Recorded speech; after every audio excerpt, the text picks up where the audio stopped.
The New Human Rights Movement. Chapter 4. Public Health, Spectrum of Disorder. Not only does structural violence kill more people than all the behavioral violence put together, structural violence is also the main cause of behavioral violence. Dr. James Gilligan. What is poverty? Poverty is generally defined as the economic condition where people are unable to meet their most basic needs. Yet there is natural ambiguity as to what defines a basic need after a certain standard of living is achieved. Generally, poverty takes on three forms. First, there is extreme or absolute poverty. This is where people are not meeting nutritional requirements and/or are vulnerable to debilitating environmental conditions. Today, nearly 1 billion people fit this criterion, the bulk of whom live in the Southern Hemisphere. The Global South, as it is often referred to, houses most of the developing and third world regions, such as Africa, Latin America, and parts of Asia. The prevalence of poverty, pollution, and communicable disease there is dramatically higher than in the wealthier North, meaning the US, Canada, Western Europe, etc. While absolute poverty is certainly present in the North and widely so, it doesn't compare in scale to the deprivation, destitution, and preventable disease epidemics found in the Global South. 45% of all child mortality under 5 years of age links to malnutrition, amounting to about 3.1 million deaths a year, most of which occur in sub-Saharan Africa. A second type of poverty is relative. Like absolute poverty, relative poverty is a socioeconomic condition that leads to a decrease in one's well-being. People in relative poverty are unable to rise to the most common, shared standard of living in a country or the world. While appearing almost trivial on the surface since it is relativistic, meaning it is based on comparisons and not absolutes, this inequality is a powerful driver of negative public health outcomes. Only recently have social scientists come to realize the destructive nature of relative poverty, as the problems associated with it tend to blend into the general disorder of society. As will be explored further, the very existence of socioeconomic stratification or class generates a vast range of problems. It isn't just about inequity, with its lack of true life-supporting resources, it is also about the stress of social comparison and the sense that well-being is not shared fairly. The way society morally justifies unnecessary human suffering due to such inequality imposes some of the most profound existential questions about what it means to coexist. Overall, modern social science shows that an economically stratified society is fundamentally destabilized, manifesting a range of public health problems. While social dominance theory and other elitist views regarding group-based hierarchy see stratification as necessary for social stability, as touched upon in Chapter 2, it is a fact that public health is directly inhibited in vast and complex ways. This phenomenon is a fairly new area of study that is increasingly being explored by epidemiologists. From the prevalence of physical and mental health disease that targets the lower class, reducing life expectancy and well-being, to the psychosocial stress of social exclusion generating antisocial behaviors such as violence, relative poverty is caustic, unnecessary, and extremely inhumane. The third form of poverty to introduce could poetically be termed poverty of the spirit. I first heard this phrase used by Dr. Martin Luther King Jr. in describing the maladjusted way society utilizes the material success it has gained through science and technology. He eloquently stated in his 1964 Nobel Peace Prize acceptance speech, yet, in spite of these spectacular strides in science and technology, and still unlimited ones to come, something basic is missing. There is a sort of poverty of the spirit which stands in glaring contrast to our scientific and technological abundance. The richer we have become materially, the poorer we have become morally and spiritually. We have learned to fly the air like birds and swim the sea like fish, but we have not learned the simple art of living together as brothers. Every man lives in two realms, the internal and the external. The internal is that realm of spiritual ends expressed in art, literature, morals, and religion. The external is that complex of devices, techniques, mechanisms, and instrumentalities by means of which we live. Our problem today is that we have allowed the internal to become lost in the external. We have allowed the means by which we live to outdistance the ends for which we live. So much of modern life can be summarized in that arresting dictum of the poet Thoreau: improved means to an unimproved end. This is the serious predicament, the deep and haunting problem confronting modern man. If we are to survive today, our moral and spiritual lag must be eliminated. Enlarged material powers spell enlarged peril if there is not proportionate growth of the soul. When the without of man's nature subjugates the within, dark storm clouds begin to form in the world. Beautifully put, to be sure. However, if we were to technically reduce his poetry, this poverty of the spirit really signifies a value system disorder. While Dr. King's views express it as a moral problem, which it is by extension, the root is still sociological. As such, these characteristics invariably link back to the structure of society and what is incentivized by the social system. As expressed, there is a primary market logic that leads people to operate in very short-sighted and ultimately neurotic ways. This is consequential of the overall root socioeconomic orientation of assumed scarcity and competition, also discussed before. This orientation continues to mold and reinforce a destructive kind of tunnel vision that guides human focus along a detrimental path, favoring values actually needed to perpetuate capitalism, not perpetuate sustainability, justice, or social well-being. Many philosophers frequently imply that moral maturity is a solution to our poverty of the spirit. However, it is incomplete to argue for improved morality merely through personal growth and increased empathy. It is not enough to change yourself. From a systems perspective, we cannot rationally conclude that an ideal moral compass can be fostered or perpetuated in a socioeconomic condition that doesn't reward it. People typically can only walk against the current so long, no matter how strong their convictions. Humans are far too vulnerable to pressures in their environment. Without the social structures changing to directly embrace our idealized moral strides, little progress can be expected.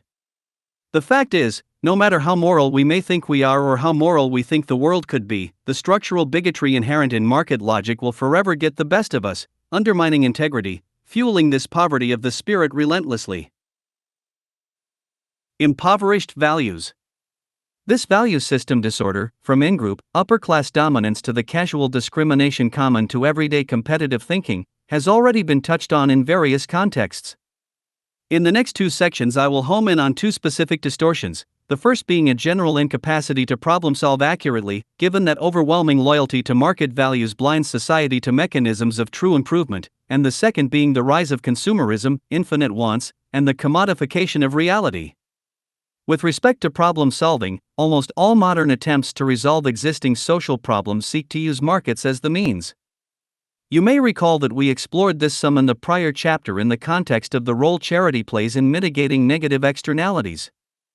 This market-based attempt at a solution is particularly troubling given that in most cases the very dynamics of markets are what have created the problems to begin with. Society pays great lip service to poverty resolution, increased equality, improved democracy, resource conservation, ecological sustainability, and the general hope for social and environmental justice. Yet regardless of the media fanfare, highly publicized conferences, the UN's Millennium Development Goals, ubiquitous protest movements, and endless green rhetoric, we've effectively been running in place with only minor improvements for decades. Of all the conceivable ways to approach socio-ecological problems, the most common solution proposed has merely been the pursuit of more economic growth. Increased economic growth along with other market-based initiatives continues to be pitched as the solution for just about every social problem there is. Those areas where economic growth can't be at least gestured at as a solution are simply ignored outright, further adding to the endless frustration of the activist community. Given the very nature of the market economy, economic growth has, indeed, helped alleviate some poverty and some loss of opportunity, and so economists speak of it as though it is the only possible solution. Yet, economic growth is far from a universal positive in its dynamics. Economists tend to ignore its fundamentally problematic nature, forgetting that market-based economic growth is first and foremost a function of human and habitat exploitation. The United States, which is home to 5% of the world's population, consumes 25% of the world's energy production and 50% of the world's production of raw materials, and produces 40% of the world's waste. In fact, only 20% of the world's wealthier population consumes a massive 80% of the world's goods. What this means is that the standard of living enjoyed by the United States and the global North is largely built upon international trade, and that trade is highly incentivized to find and utilize cheaper resources and labor. The decision to globalize, moving industries and markets to developing regions, is not based upon goodwill or an interest in relieving poverty. It is done to exploit countries and improve profits, with any alleviation of social woes in the long run merely a side effect or afterthought. There is no question that over the course of the last few centuries the fruits of the global North have been built on the resources and labor of the global South, exploited for the purposes of the North's economic growth. This isn't to say that many poor nations of the world currently fill this subservient role, for many have already been effectively used, gutted, and tossed aside after decades of exploitation. As a result, these regions tend to fester vast internal corruption, regional fracturing, and destabilizing tribal warfare, as evidenced by areas such as sub-Saharan Africa, home to perhaps the greatest foreign exploitative abuse. Once one of the most resource-rich places on Earth, it is now largely a vast expanse of destitution and corruption. Many observers fail to see this chain of causality, sharing the view that these countries were always corrupt or always poor. As described in what has been termed post-colonial theory, the long-term socio-economic and cultural effects of historical imperial abuses have proven highly caustic. In the words of Vandana Shiva of the International Forum on Globalization, responding to the myth that the poor of the world have simply not implemented proper market reforms and are the authors of their own poverty, this is a totally false history of poverty. The poor are not those who have been left behind, they are the ones who have been robbed. The riches accumulated by Europe are based on riches taken from Asia, Africa, and Latin America. Without the destruction of India's rich textile industry, without the takeover of the spice trade, without the genocide of the Native American tribes, without Africa's slavery, the Industrial Revolution would not have led to new riches for Europe or the US. It was this violent takeover of third world resources and markets that created wealth in the North and poverty in the South. Put mildly, economic growth or development results in inequality as a side effect. This is due to the inherently exploitative and imbalanced procedural dynamics of market economics. This inequality materializes both within nations and between nations in the same basic way, as we see with globalization. We have been told that rising tides lift all boats, and while that idea may be somewhat true over time, it is a grossly misleading aphorism. The truth is that this rise only occurs in tandem with the creation of corrosive inequality, including many stages of adjustment and abuse before the possibility that those drowning boats find mild buoyancy. In the words of Gavin Kitching, Professor of Social Science and International Relations at the University of New South Wales, economic development as a long-term process of structural change, as a historical process, poses awful and awesome moral and political dilemmas which, even to be confronted adequately, require hard and informed thinking. Development is an awful process. It varies only, and importantly, in its awfulness. Likewise, the positive outcomes of the growth process are limited to areas that have a certain degree of relative economic development already. In other words, the extreme poor are less affected by broad economic growth because their regions lack the proper infrastructure and resources to benefit. As concluded by Matilda Dahlquist in a detailed study of low-income countries, does economic growth reduce poverty? Economic growth does not appear to be sufficient a tool when the level of extreme poverty is high. This seems to indicate that poverty reduction must be triggered, the gears must be set in motion, especially in countries with a large portion of extremely poor. Accounting for this fact should, if something, be an initiative for governments across the world to invest in poverty-reducing activities targeted strongly toward eradication of extreme poverty. Africa has 75% of the world's poorest countries, with only nominal poverty reduction over the past few decades. The number of African people living on less than $1.25 a day has declined a mere 8% since 1990. Not to mention that the $1.25 guideline put forward by the United Nations in its original Millennium Goals as the working threshold of global poverty is far from viable as a public health measurement. Even with the recent 2015 elevation of the poverty line to $1.90 a day, it is still not enough. Arguably a more accurate measure, termed by some researchers as the ethical poverty line, puts the dollar value much higher, revealing a different picture of reality.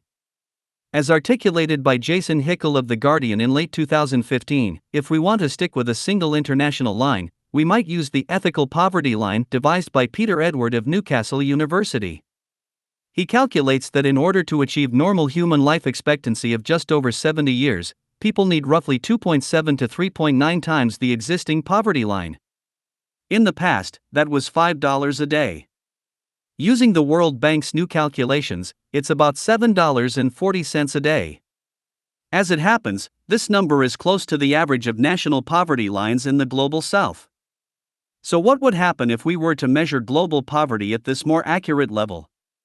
We would see that about 4.2 billion people live in poverty today. That's more than 4 times what the World Bank would have us believe, and more than 60% of humanity. And the number has risen sharply since 1980, with nearly 1 billion people added to the ranks of the poor over the past 35 years. The UN's Sustainable Development Goals, launched in September, are set to use the $1.90 line to measure poverty. Why do they persist with this implausibly low threshold?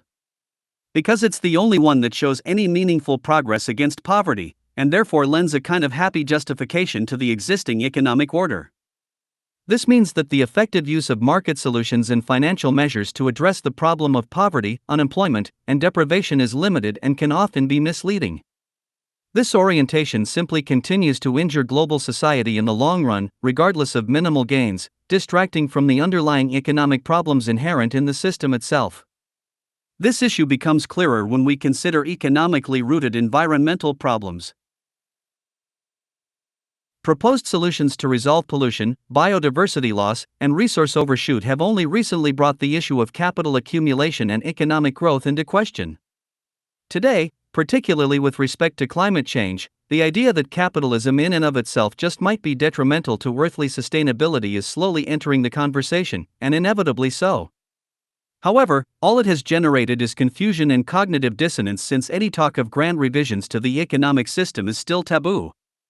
Society has persisted with the Malthusian view that our ecological problems are mostly inevitable, and only a proportional decline in human population or standards of living can result. Hence, survival of the fittest is deemed justified, and the fortunate can go to bed at night thinking they did what they had to do, and this is just the way it is. Once again, it is the poor who disproportionately suffer from environmental problems, making the issue less about green activism specifically and more about social justice itself. The fact of the matter is that the current state of ecological affairs is far from natural, with industrial inefficiency and the deliberate, system-specific creation of unnecessary waste to blame. As will be argued in Chapter 5, capitalism's industrial orientation, meaning how the actual processes of production and distribution are conducted, is arguably the most inefficient mode of economic behavior one could come up with in light of modern possibilities. It basically favors the opposite of what is needed to ensure environmental sustainability, perpetuating extremely inefficient resource allocation across the global population. Classical market economics teaches us that supply and demand power the world. Yet it ignores the fact that constant supply and demand is actually required. Structurally, the market can basically be reduced to interaction between consumers and producers. The wheels of economic growth only turn when people produce, sell, and buy at an increasing rate. That is the root mechanism powering our economic survival, like a vehicle's gas pedal. The more people produce, sell, and buy, the better the health of the economy and supposedly the population. This means that in order for people to get work, they must be needed, according to existing demand. Where demand is low, there is no need to employ, and those who are unemployed cannot help the economy by spending money back into it, fueling it, since they have no income to spend. So, the market economy is based on cyclical consumption, and it really doesn't matter what is being produced, how it is being produced, or why. If demand or production slows, so too does the movement of money, and when this happens, the economy contracts, systemically reducing the standard of living for many. Ecologically, this means capitalism is structurally oblivious to humanity's existence on a finite planet. The system wants to produce, not conserve. In fact, if you think about it, you will discover an interesting paradox to market logic: the fact that capitalism is a scarcity-based economic system that actually seeks infinite consumption. In other words, it favors a threshold of goods scarcity to secure competitive profits, theorized as a model to properly manage scarcity, optimizing resource use and distribution. Yet, at the same time, the system demands more and more human dissatisfaction and want in order to function and grow. It rewards consumption, with no inherent incentive to conserve anything. The consequence is an economic system that is environmentally unsustainable, increasingly leading to ecological problems and consequential social problems. Any attempt to slow industrial behavior, hence slowing economic growth, will be met with dramatic pushback by almost all economic actors, regardless of their sincere interest in seeing conditions improve. The quest to slow climate change, stop biodiversity loss, reverse resource overshoot, and the like are all being fought, advertently or inadvertently, by business interests trying to simply stay profitable. The working logic of market behavior is that the planet is nothing more than an inventory to be extracted from and exploited for financial turnover. That is all it knows. It has never been about coexistence with nature, but rather the exploitation of it. As such, what we have is a schizophrenic reality where problem solving amounts to putting a round peg into a square hole. Or, perhaps as better put by Abraham Maslow, if the only tool you have is a hammer, you treat everything as if it were a nail. For example, what has the global community actually done to combat climate change and carbon dioxide, CO2, emissions, a problem of possibly near-apocalyptic outcomes? Has there been a deliberate, well-organized, industry-specific shift of economic behavior, including perhaps a moratorium on hydrocarbon production where feasible, initiating a step-by-step, regulated move into renewable energies? Has industrial agriculture, also a major source of greenhouse gas emissions, been approached to initiate large-scale redesigns of its processes, shifting to lower-footprint, soil-less methods or other proven sustainable means? Has the idea of subsidizing this kind of important transition by repurposing money from other expenditures, such as the world's vast military spending, that serve a lesser social role been given thought? Have any of these and other tangible prospects been realistically considered in mainstream circles? No. Procedural solutions to directly redesign and alter human industrial activity haven't been discussed at all, because that kind of thinking is antithetical to market logic and economic freedom. Instead, programs such as carbon trading have been applied. This financialization of the problem is quite interesting, for it actually turns the act of polluting into a tradable market asset. It fits market logic well, serving to create a new mechanism for profit, while masquerading as some kind of effective regulation of carbon emissions. Also known as cap and trade, carbon trading allows companies to buy and sell carbon permits. In short, governments set an annual limit on emissions. They then create permits to pollute that can be traded between companies, like commodities. The logic is that a company will work to be innovative and reduce emissions, never reaching its annual limits and not needing to spend its store of pollution permits. It can then sell its surplus permits to other companies that need more credits, knowing they will exceed their limits. In other words, they can buy these permits to pollute from companies that don't need them. The idea is that as long as the cap is respected, it doesn't matter who is polluting and who is innovating. Amusingly, folks at Enron and Goldman Sachs developed this system. Enron, whose executives were later famously prosecuted for vast corporate fraud, could perhaps only be topped by Goldman Sachs, which was pivotal in the subprime mortgage scheme that helped trigger the Great Recession. These shrewd companies have made a fortune off cap and trade, while the value of the carbon permits, determined by demand in the carbon market, move with little truth as to how they actually affect emissions. Beyond the obvious absurdity, there are also widely recognized loopholes, false reporting methods, and general hidden fraud throughout the entire system. In other words, business as usual. Mostly utilized in Europe, cap and trade has shown only weak and ambiguous long-term effects in helping reduce carbon emissions. As reported by the Wall Street Journal, according to European Commission figures, emissions from the 27 member states increased by 1.9% in the first 3 years of the regime. Following criticism, the caps for the period to 2012 were reduced for the majority of member states, but only to a little lower than actual emissions in 2005, and the evidence is that the recession is having a much more direct impact on emissions than the trading scheme. Despite the system's questionable results, the costs are considerable. Since initiation of the Kyoto Protocol in 2005, with the stated objective being the stabilization of greenhouse gas concentrations in the atmosphere at a level that would stop dangerous anthropogenic interference with the climate system, there has been only nominal progress. The Kyoto Protocol excluded pivotal, large polluting nations such as China and India, and the US never ratified it, making what little progress was achieved virtually moot given the vast amount of greenhouse gas pollution coming from the excluded nations. China and the United States are by far the largest polluters on the planet. While legally binding in theory, the Kyoto Protocol could be opted out of. In 2011, Canada simply quit after its emissions doubled. Rather than paying the $14 billion in penalties, the government simply withdrew, saying it needed to favor its economy and oil production over environmental concerns. In 2015, a seemingly more promising meeting was held in Paris, known as COP21. The $200 million, two-week event, attended by 40,000 participants representing 200 countries, sent positive publicity and shockwaves of hope across the world. Yet, when the dust settled, one wondered what exactly was accomplished. Not only was the global agreement reached non-binding and full of promises with no real basis of enforcement, but there was also a near-complete lack of industry-specific technical goals. As Tom Switzer reports, the 196 nations only agreed to volunteer their carbon-cutting promises to the IPCC, Intergovernmental Panel on Climate Change, every 5 years.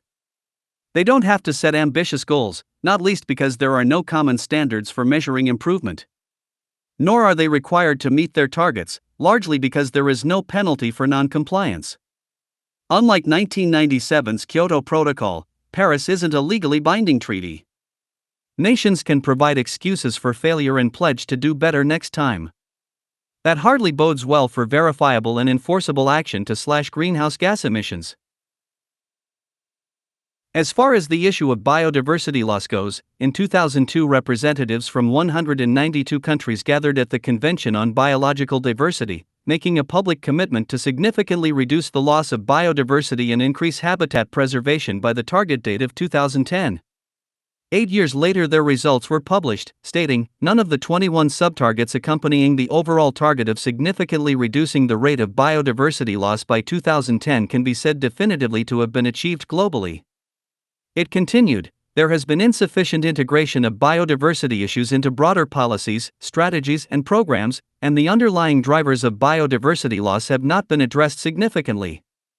Actions to promote the conservation and sustainable use of biodiversity receive a tiny fraction of funding compared to activities aimed at promoting infrastructure and industrial developments. Emphasis added, moreover, biodiversity considerations are often ignored when such developments are designed, and opportunities to plan in ways that minimize unnecessary negative impacts on biodiversity are missed. Actions to address the underlying drivers of biodiversity loss, including demographic, economic, technological, socio-political and cultural pressures, in meaningful ways, have also been limited. Most future scenarios project continuing high levels of extinctions and loss of habitats throughout this century, with associated decline of some ecosystem services important to human well-being. Should we be surprised by any of this? Again, the entire ethic of conservation, efficiency, and, in effect, sustainability itself, moves against the structural nature of market economics. No matter what the long-term threat may be, people's most immediate sense of security comes from ensuring their next paycheck or next business opportunity.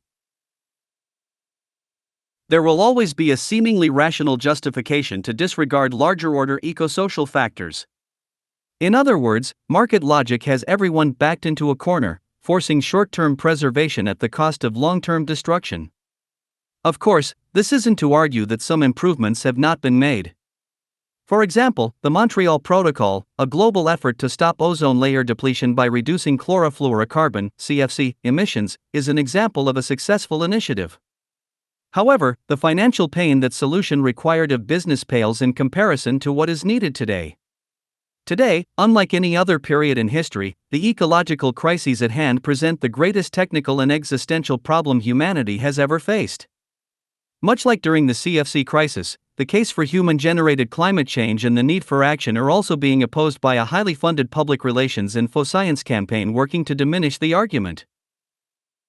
This is yet another level of the competitive self-preservation inherent to market logic, deeply distorting motivation and honesty. A study by Drexel University in 2013 traced the financial roots of what it terms the Climate Change Countermovement, CCCM. It found that 91 CCCM organizations, consisting of think tanks, advocacy groups, and other industry-associated organizations, were funded by 140 different conservative foundations, the vast majority of which could be tied to vested corporate interests.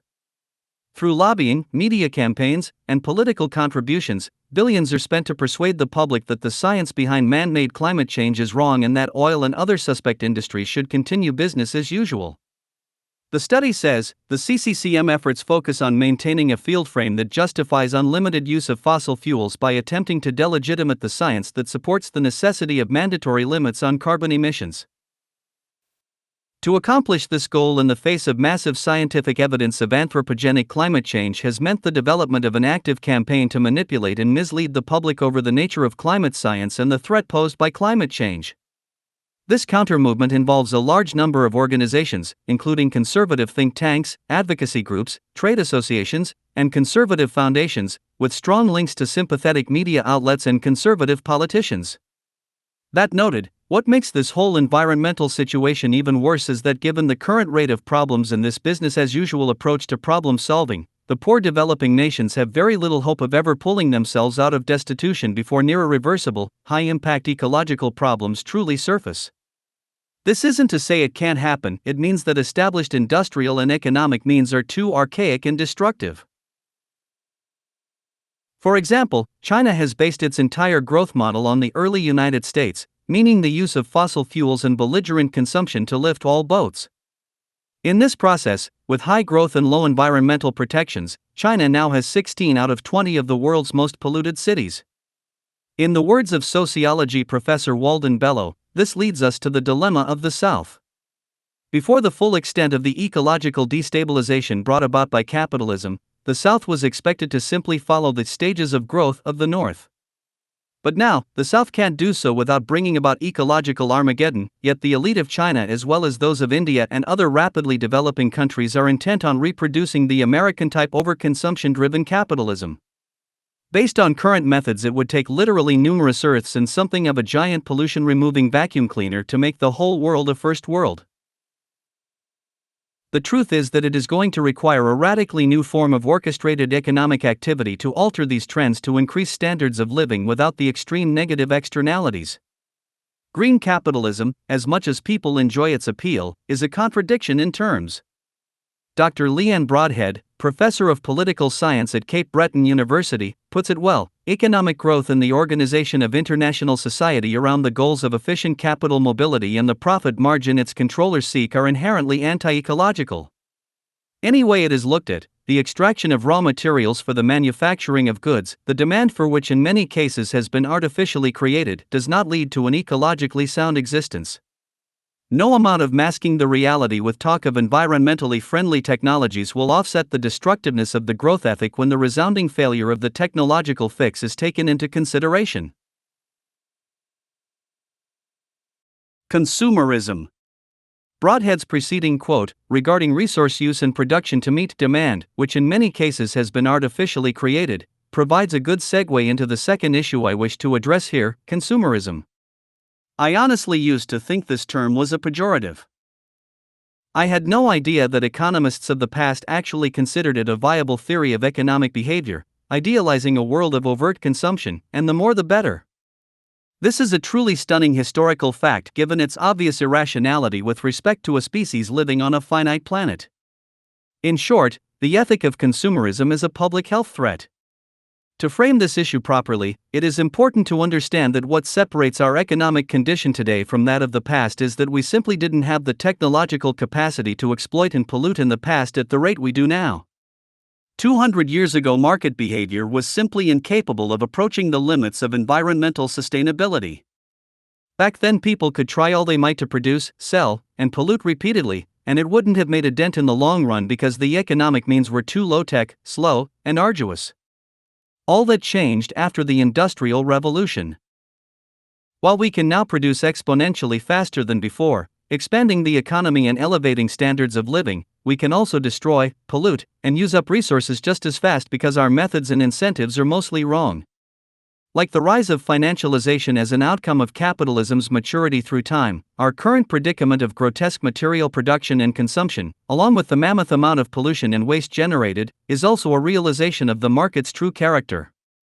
Like a dormant cancer waiting for the right conditions to flourish and kill its host, the true face of the system is being revealed as our advanced technological capacity is enabling accelerated economic turnover to satisfy the market's need for constant economic growth, clashing with natural planetary limits.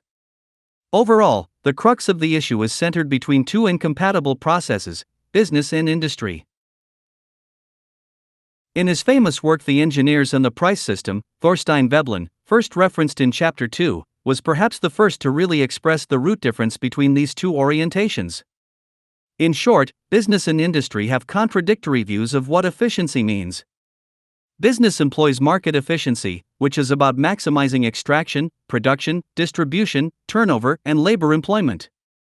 Industry employs technical efficiency, which is about sustainable design, conservation, reduced turnover, per-case labor employment, optimization of resource use, reduced waste, and effectively being economical in the truest sense of the term.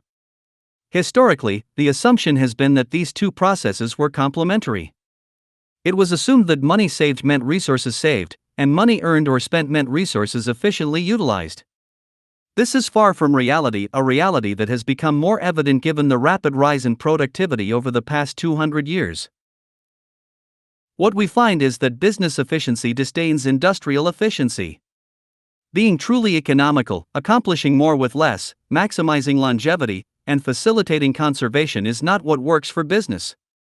Rather, it needs technical inefficiency to ensure repeat purchases and a dissatisfied, generally unhappy culture that has endless, neurotic material desires. Inefficiency and its partner, planned obsolescence, now largely drive economic growth in the 21st century, coming in the form of consumerism. Even more, since business is confined to money and trade only, the abundance capacity and benefits of modern industry only extends to those regions and classes where purchasing power exists. This fact explains why, in a world able to achieve such vast productivity, poverty is still rampant. How did we get to this place? In the 1920s, increased industrial productivity translated into a loss of consumer demand in America and Europe. Extended periods of goods surpluses drove exchange values down. This resulted in diminished profits, slowing job and economic growth. This slowdown created pressure to find ways to increase consumer demand and get cyclical consumption moving faster. While the Protestant, puritanical ethic of American culture has been argued as favorable to capitalist development, a view famously promoted by sociologist Max Weber, the same ethic meant that flagrant, conspicuous consumption was not a virtue.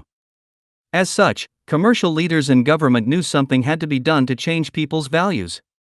The Great Depression brought into global question not only the U.S. economy, but the very integrity of capitalism itself. Yet even before this, the effects of mass production on a relatively conservative culture were a mounting concern. In 1927, Paul Mazur of Lehman Brothers famously wrote in the Harvard Business Review, "We must shift America from a needs to a desires culture.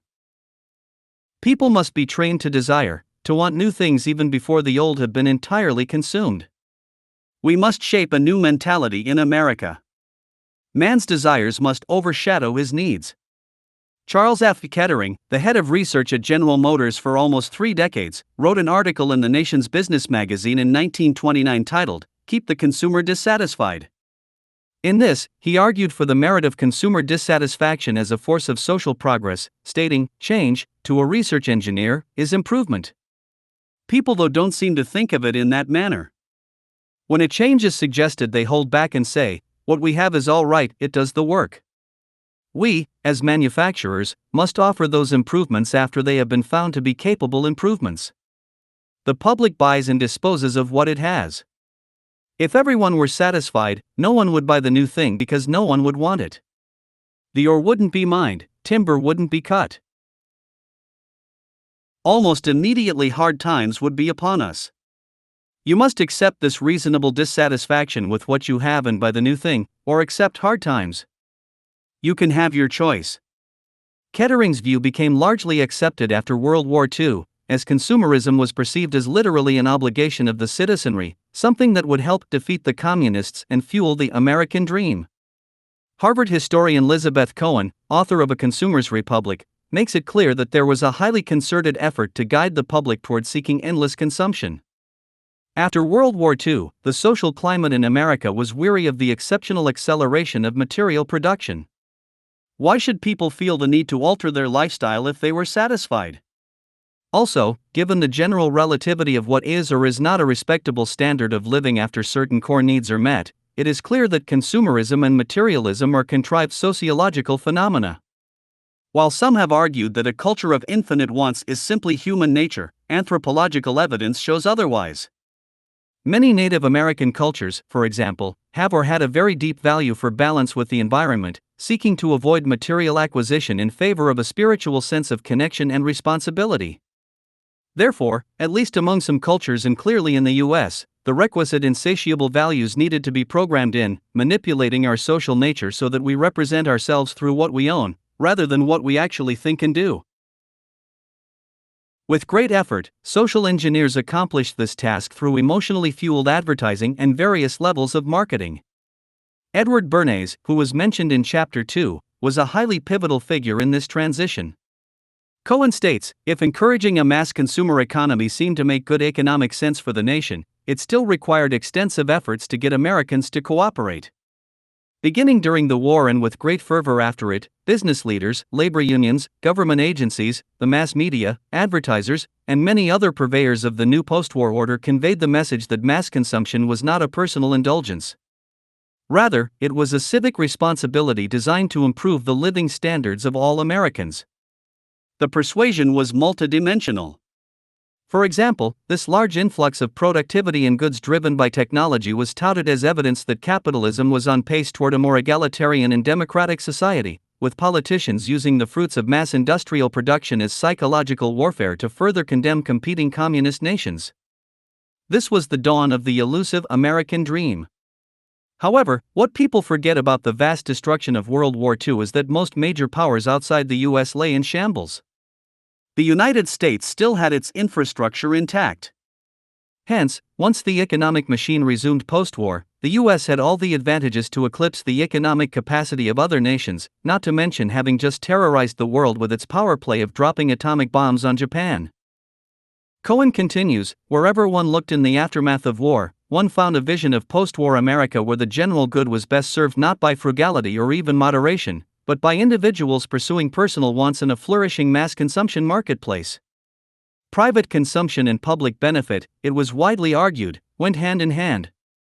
And what made this strategy all the more attractive was the way it promised a socially progressive end of social equality without requiring politically progressive means of redistributing existing wealth.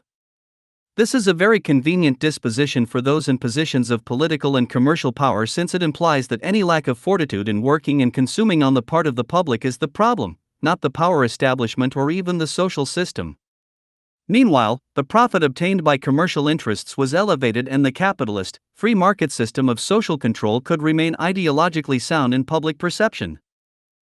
In the end, this poverty of the spirit, manifested in the form of mindless consumerism, has led not only America but also the world to embrace what is a profoundly unsustainable and dehumanizing ethic. It distracts society from the source of true happiness and satisfaction, which is cultivated through social bonds, task accomplishment, and the increase of knowledge and wisdom. It is no wonder that modern social research suggests that developed countries with the highest levels of wealth and ultimately consumerism are also often unhappy and stressed out. Today, this grand conformity to the will of market dynamics, pushing cyclical consumption by way of constant human dissatisfaction and insecurity, illustrates the incredible susceptibility humans have to the demands of the social structure in which they find themselves. The system requirements of market economics have now been encoded into culture, if you will, turning human beings into mere cogs in the wheel of capitalism.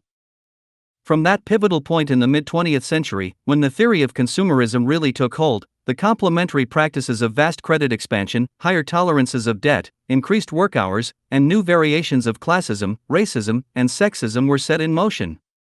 The blending of needs and wants, making them effectively the same thing, conformed human values to the utilitarian abstraction of market logic. Today, this growing social pathology, central to the needs of the economic system, continues to further morph and expand. With the predictable erosion of Keynesian economics and the rise of neoliberalism, consumerism is now not only global, but the marketization of basically everything has also taken hold, with very little deemed sacred anymore. In his text What Money Can't Buy, The Moral Limits of Markets, author Michael Sandel highlights the profound spiritual impoverishment that the practice of putting dollar signs on everything has fostered. What we see is a growing commodification of life itself, from paying children to read for school, to purchasing the right to hunt endangered animals, to simply buying acceptance into prestigious universities.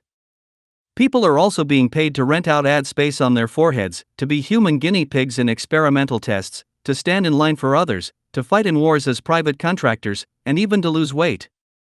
I think even the most hardened free market advocate would find something profoundly wrong when everyday life turns into a mere goods market. Yet this is the current trend, with money becoming the measure of value and incentive of human existence and action. Sandel states, without quite realizing it, over the past 3 decades, we have drifted from having a market economy to becoming a market society, a society where just about everything is up for sale. He adds, today, the logic of buying and selling no longer applies to material goods alone but increasingly governs the whole of life. It is time to ask whether we want to live this way. Public health. Naturally, a socially just and sustainable society must have a culture with socially just and sustainable values. When we realize that the dominant values common today have been molded and reinforced by the social system, it follows that we must then design a socially just and sustainable social system if we expect such cultural change. The prior sections of this chapter have focused on the value system disorder fueled by society's current framework, a framework that is very much opposed to social justice and sustainability. When you further consider the caustic sociology created, you realize that this market-biased mentality is not only problematic, it is dangerous. This means our normative social psychology, our mainstream values, are really public health threats in and of themselves. To better understand this, let's now review the general concept of public health in detail. Public health is generally defined as the science dealing with the protection and improvement of community health by organized effort. It is usually associated with government policies that promote community health. This includes preventing disease and accidents, providing physical and mental health care, conducting research, educational, and social programs, and even improving infrastructure such as sewage treatment, sanitation, and water treatment. However, in its broadest form, public health is really a category of socially oriented cause and effect. In other words, you can refer to a condition as a public health concern, such as the repeated occurrence of cancer in a community. Or you can refer to preconditions that create such an effect, like a water supply that has been polluted, causing cancer in a community. It is a population-level phenomenon, where societal actions, or lack thereof, systemically lead to outcomes that affect significant numbers of people. A notable modern example is diarrheal disease, a leading cause of death in children under 5 years old. Common to the global south, diarrheal disease is fostered by poor water quality and improper sanitation, killing roughly 2,200 children each day. From a public health standpoint, the question becomes, what are the environmental, social, or economic factors creating this and how can they be altered or removed? The same goes for other statistically recurring social phenomena, including suicide. Suicide, something our intuition would peg as a very personal, detached act of free will, is very much a public health problem because of its population-level predictability in reaction to certain social preconditions. While it is often difficult to determine why a given individual commits suicide, the socioeconomic correlations are undeniable. For example, suicides can be directly correlated with inevitable outcomes of the boom and bust cycle of economic growth and recession. As referenced earlier, a study produced by the London School of Hygiene and Tropical Medicine and University of Oxford, using data from Canada, the US, and 24 EU nations, found that an additional 10,000 suicides were linked to the global recession between 2008 and 2010. The study found the biggest risk factors were job loss, home repossession, and debt. Co-author David Stuckler stated with respect to the economic correlation, suicides are just the tip of the iceberg. These data reveal a looming mental health crisis in Europe and North America. In these hard economic times, this research suggests it is critical to look for ways of protecting those who are likely to be hardest hit. This data is corroborated by a more dramatic 2015 study, also aforementioned, which found that about 46,000 suicides across 63 countries were associated with unemployment in 2008 alone, also due to the global financial crisis. Then there is behavioral violence. Also one of the more difficult areas to contextualize in terms of public health, since it means one must factor in social preconditions rather than free will individual actions. Behavioral violence is slowly being understood as a systemic problem. Dr. James Gilligan, a lifelong prison psychologist and former director of the Center for the Study of Violence at Harvard Medical School, has been at the forefront of describing violence as a public health problem rather than a moral or legal one. While acknowledging the complexity of the issue, his research has concluded that socially specific negative emotions operate like pathogens, leading to behavioral violence in the same way a biological agent leads to general disease. He writes, "A consensus on the causes and prevention of violence has been emerging over the past few decades among investigators of this subject from virtually every branch of the behavioral sciences. All specialties, independent of each other, have identified a pathogen that seems to be necessary but not sufficient cause of violent behavior, just as specifically as exposure to the tubercle bacillus is necessary but not sufficient for the development of tuberculosis. The difference is that in the case of violence, the pathogen is an emotion, not a microbe, namely, the experience of overwhelming shame and humiliation. And just as people's vulnerability to tuberculosis is influenced by the state of their body's defense mechanisms, so their vulnerability to violence is influenced by the state of their psychological defense mechanisms. This is a radical departure from the free will orientation of human agency common today, particularly in judicial practice. Once we view behavioral violence as a problem in public health, the entire social system becomes suspect. Gilligan makes it very clear what the most powerful generator of shame and humiliation is in human culture, according to his extensive study. As corroborated by others in epidemiological research, socioeconomic inequality appears to be the greatest driver of behavioral violence in general. Gilligan states, worldwide, the most powerful predictor of the murder rate is the size of the gap in income and wealth between the rich and the poor. The most powerful predictor of the rate of national or collective violence, war, civil insurrection, and terrorism is the size of the gap between income and wealth between the rich and poor nations. This is a troubling finding, as wealth inequity is a textbook characteristic of capitalism, effectively making capitalism itself a precondition for war and violence. Such correlations between population level, statistically consistent negative health outcomes, and various socioeconomic preconditions are abundant. In the work The Spirit Level, Why Equality is Better for Everyone by Wilkinson and Pickett, a large amount of epidemiological data is explored and correlated. As will be revisited later in this chapter, what is found is that many public health and social problems are correlated to economic inequality. By comparing developed nations specifically, we can see clearly that the more equal a society is in terms of income, the more stable, healthy, and happy that society will be. On the other hand, societies with large income gaps, such as the United States, suffer disproportionately across a range of problems, including higher incidences of heart disease, obesity, infant mortality, homicides, imprisonment, teen birth, mental illness, poor education, and more. Socioeconomic inequality is also correlated to a gradient of health and well-being such that those with higher socioeconomic status have better health than those with lower status. While this may seem like common sense due to differing lifestyle options, researchers have recently found that a critical component is actually stress. Both general survival insecurity and psychosocial stress have been found to take a powerful toll on people's health in the lower classes, in addition to their lifestyle choices regarding food, smoking, and the like.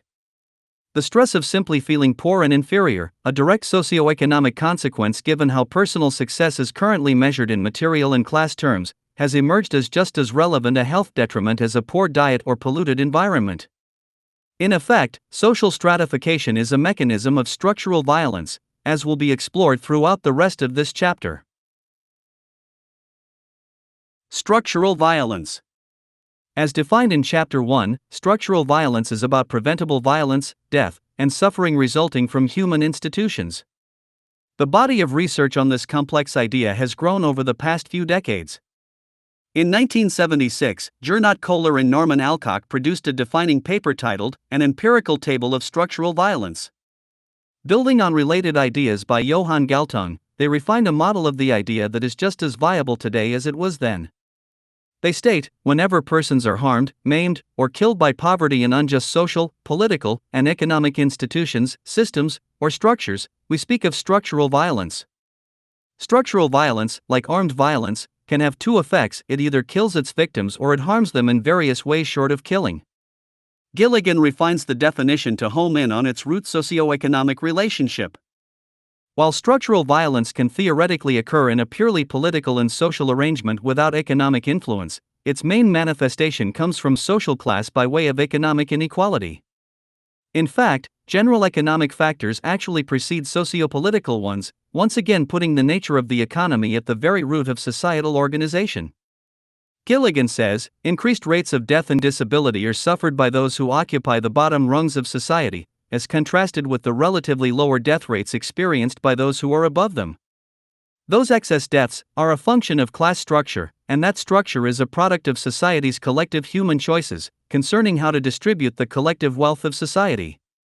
Gilligan's notion of excess deaths has to do with deciding what degree of suffering and death is avoidable or not. If it is plausibly avoidable, it is violence. Johann Galtung, in his original treatment on structural violence, stated that the difference rests between what could have been and what is. Thus, if a person died of tuberculosis in the 18th century, it would be hard to conceive of this as violence since it might have been quite unavoidable, but if he dies from it today, despite all the medical resources in the world, then violence is present according to our definition. Put another way, imagine a person pulls out a gun and kills a 30-year-old person. Given the modern average life expectancy of 54 years can be assumed to have been taken from that person. This is certainly violence, as everyone would agree. Now imagine the same person born into the toxic condition of poverty, in the midst of an overall affluent, abundant society, dying at the age of 30 from a disease linked to poverty. Is that also considered violence? It hasn't been until recent times that inequality has been seen as an umbrella condition for many public health problems. Generally, we sense that inequality is socially corrosive and detrimental to those in abject poverty, but the true depth of that violence has gone widely ignored. Gilligan's expression, increased rates of death and disability, conveys the general idea that poverty is a kind of violence, but that violence is expressed in countless ways, often too subtle to see. In fact, it is difficult for me to think about the issue without associating it with a unique period of my childhood. My mother was a social worker in rural North Carolina for almost 30 years, an occupation that is a direct response to structural violence by way of socioeconomic class. Returning home each evening, she would often comment to me about her cases. Working in perhaps one of the most unpleasant jobs possible, she had to decide whether children should be taken away from their families to be placed in foster care. Given that even the most dysfunctional and abusive families still form deep bonds, the idea of government coming in and intervening in such sensitive affairs is quite controversial. Yet some of her cases involved neglect, sexual abuse, child prostitution, addiction, extreme criminality, incest, and various extremes of perversion that would convince even the most steadfast family preservationists to intervene. Around the time of the North American Free Trade Agreement, NAFTA, she changed jurisdictions to an already poor region that was being hit with increased job losses. NAFTA, promoted as a free market liberator between Canada, Mexico, and the United States, had the effect of job flight from the U.S., increased inequality, and human displacement. In my mother's jurisdiction, the already low-wage factory and farming jobs dissolved as plants closed or moved, producing a sea of even poorer families with less opportunity. In this climate, social services did what they could. Still, she would be the first to tell you that most victories were small. A child taken from one abusive or neglectful family very often ended up in only a slightly better home. Foster care itself was incentivized by money, sought by already poor families in the same general region. The dark cloud of poverty and its violence was ever present. Though, not all of her cases were of an extreme nature. Many were slowly unfolding tragedies of well-meaning people who really tried, but lacked the means ever to gain traction or stability.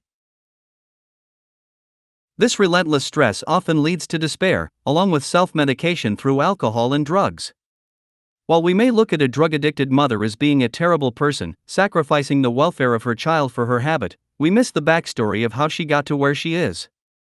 This is not to absolve people of responsibility, but to uncover the complexity. Humans can be frail creatures, and enough stress and pain can break just about anyone. Oftentimes my mother would be alerted by schools reporting something wrong. For example, children would come to school filthy, beaten, without shoes, or emaciated. Social services would investigate on such grounds, finding consistent patterns. A snowball effect was often clear, wherein already disadvantaged poor people, often with little education, end up with children they can't financially support. In many cases of assumed neglect, the circumstance was really not malicious. Parents were working long hours at low-wage jobs, unable to pay for daycare, so child supervision simply wasn't possible. This resulted in accidents, such as children playing with their parents' guns, and also misguidance through a lack of familial presence and support. It isn't difficult to understand how such lack of structure, coupled with the dynamics of poverty in general, can mold a child in negative ways, or difficult to see how those influences extend into adulthood. These habits were repeated when those adults had their own children, often in the same poor conditions, creating feedback loops of human distortion. In the mid-1990s, I had a personal experience in which the abstraction of this world I had been passively hearing about through my mother's stories became a reality. Due to financial limitations and her need to work close to home, my mother moved into the very conditions that she so often tried to combat in her work. It was an area of rural white poverty consisting of an array of dilapidated mobile homes sprawled about in a generally wooded area. Old cars and industrial debris peppered the terrain. Attending school in the city where my father was, I visited during summers and weekends. The area and culture was in mild contrast to my father's neighborhood, which, while also poor, was instead urban and mostly occupied by non-white minorities. In one of my first visits, after befriending some local children, I was guided to a parking lot up the street. Here I saw a couple of dozen teenagers and a few adults intently gathered in a semicircle. The focus was on two 14-year-old boys fighting. While young teens fighting is nothing new, what made this circumstance unique, as I came to learn, was that the fathers of the two boys were the ones enforcing the fight. It appeared the kids had gotten into a scuffle at school and the fathers took it upon themselves to teach their kids a lesson by having them fistfight in a public display. One kid was pummeled and humiliated by the other in front of his peers, and he ended the fight in a fetal position, crying in the back of a pickup truck. I glanced around to notice the primitive reactions of the locals as they praised the dominant figure and yelled obscenities at the defeated one. It appears this was how some adults in the community dealt with adolescent conflict. Needless to say, even at my young age, I was troubled by the situation, wondering how anything positive could have possibly come from such a scene. What does this teach impressionable kids about conflict resolution? What does it teach about parenting? This was a hint of the spectrum of social disorder inherent in this community, fomented by poverty. Over the course of visiting, making friends, and getting to know other families, I found my sense of destabilization growing more visceral, an unnerving sense that anything could happen at any moment. As years went on, I came to recognize that the children my age who had been born and raised in those conditions really had little hope of breaking the cycle of racism, illiteracy, privation, violence, and drug addiction that surrounded them. They only knew what their cultural condition presented to them, compounded by the complex stress of limited options. In truth, they were victims. They were victims along with their parents before them, who, more often than not, were born into the same basic deprived socioeconomic condition. They were victims of socioeconomic circumstances that created feedback loops of negative stress and limitation. The loss of opportunity, lack of education, absence of status, and echoes of prior generations' bigotry and derangement are all outcomes of poverty and inequality itself, forming chain reactions and cycles that perpetuate a never-ending human tragedy. From one acquaintance who was beaten by a gang to near-permanent disability, to the next-door neighbor who would crossbow stray dogs in his front yard, to the boy up the street who one day put a shotgun in his ex-girlfriend's vagina and pulled the trigger, this was a breeding ground of crime, violence, anger, and bigotry. While my experience was of an American variety, the correlation between poverty and this vast array of what are effectively public health problems can be found in every country and across every culture.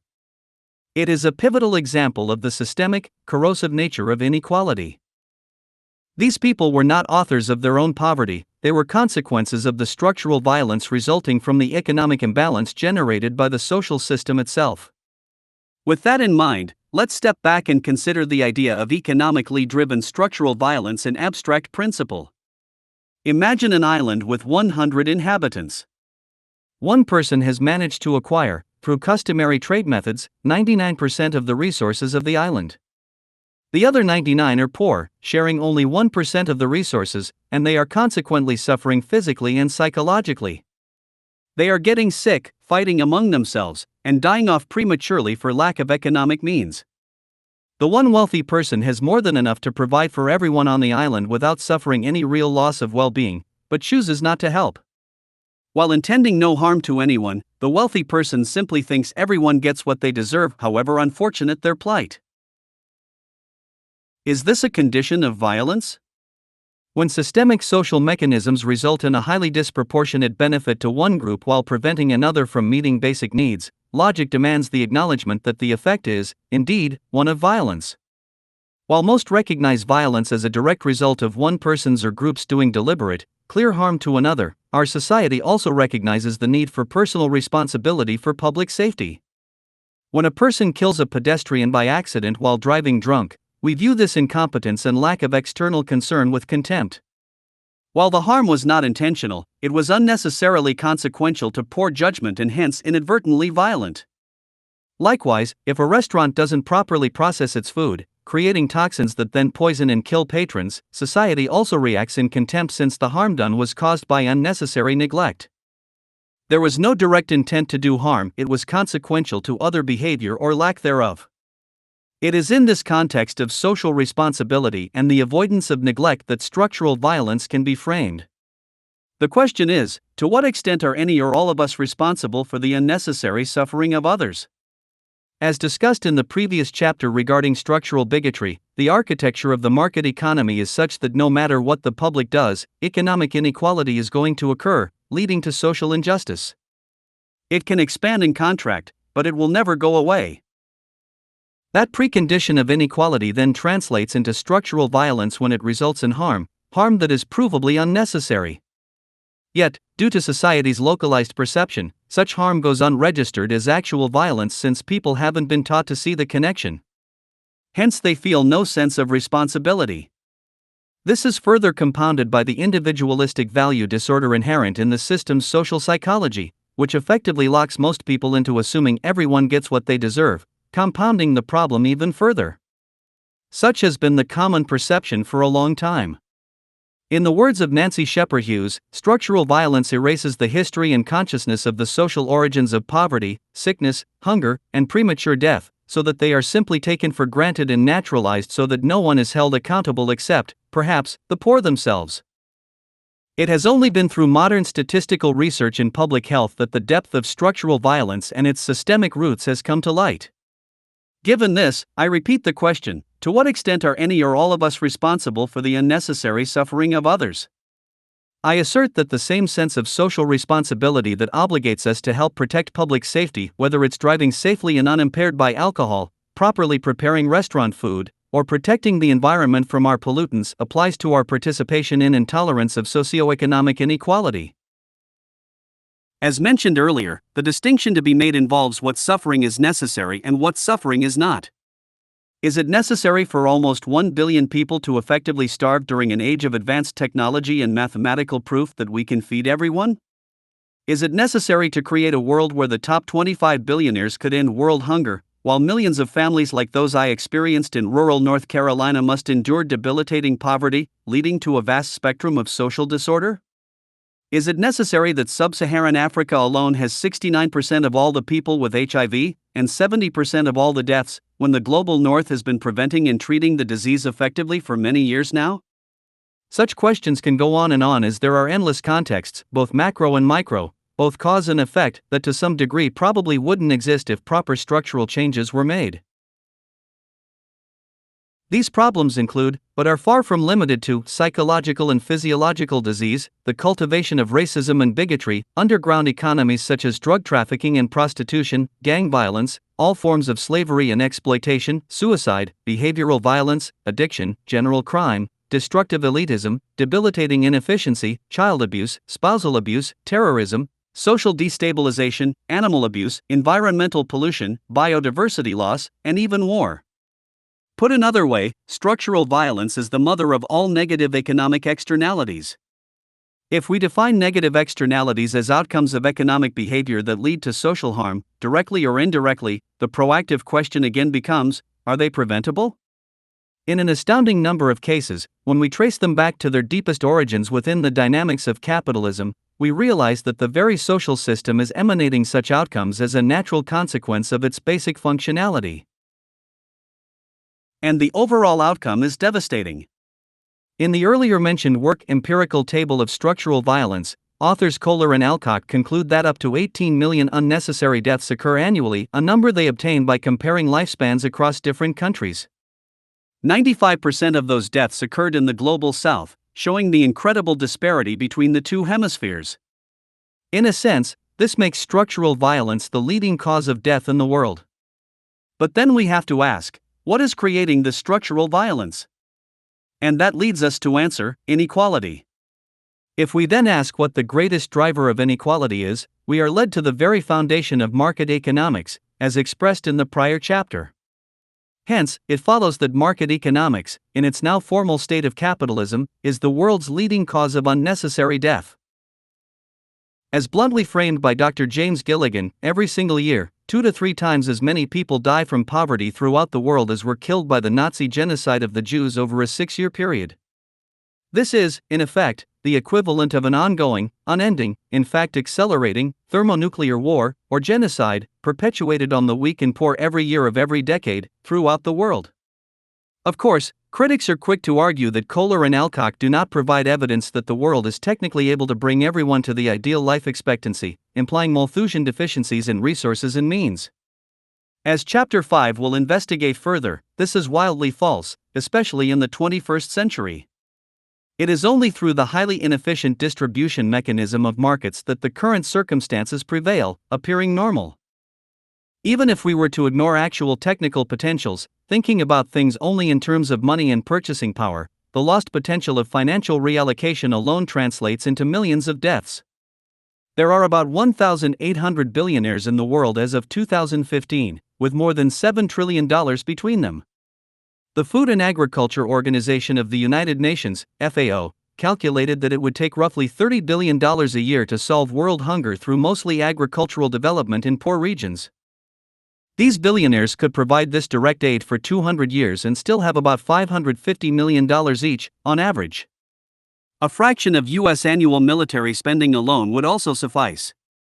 In fact, since the FAO estimate was based on long-term development and not merely periodic aid, much less would be required over time as those poor regions' infrastructure improved.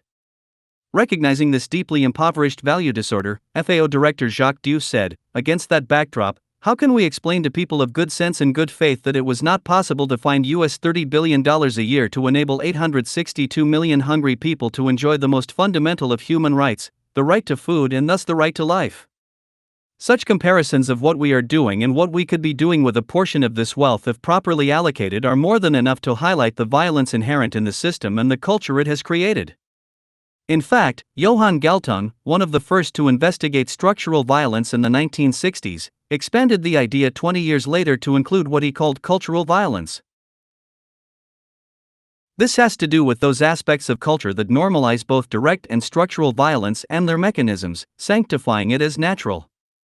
It is in this line of thinking that Dr. King's poverty of the spirit really hits home.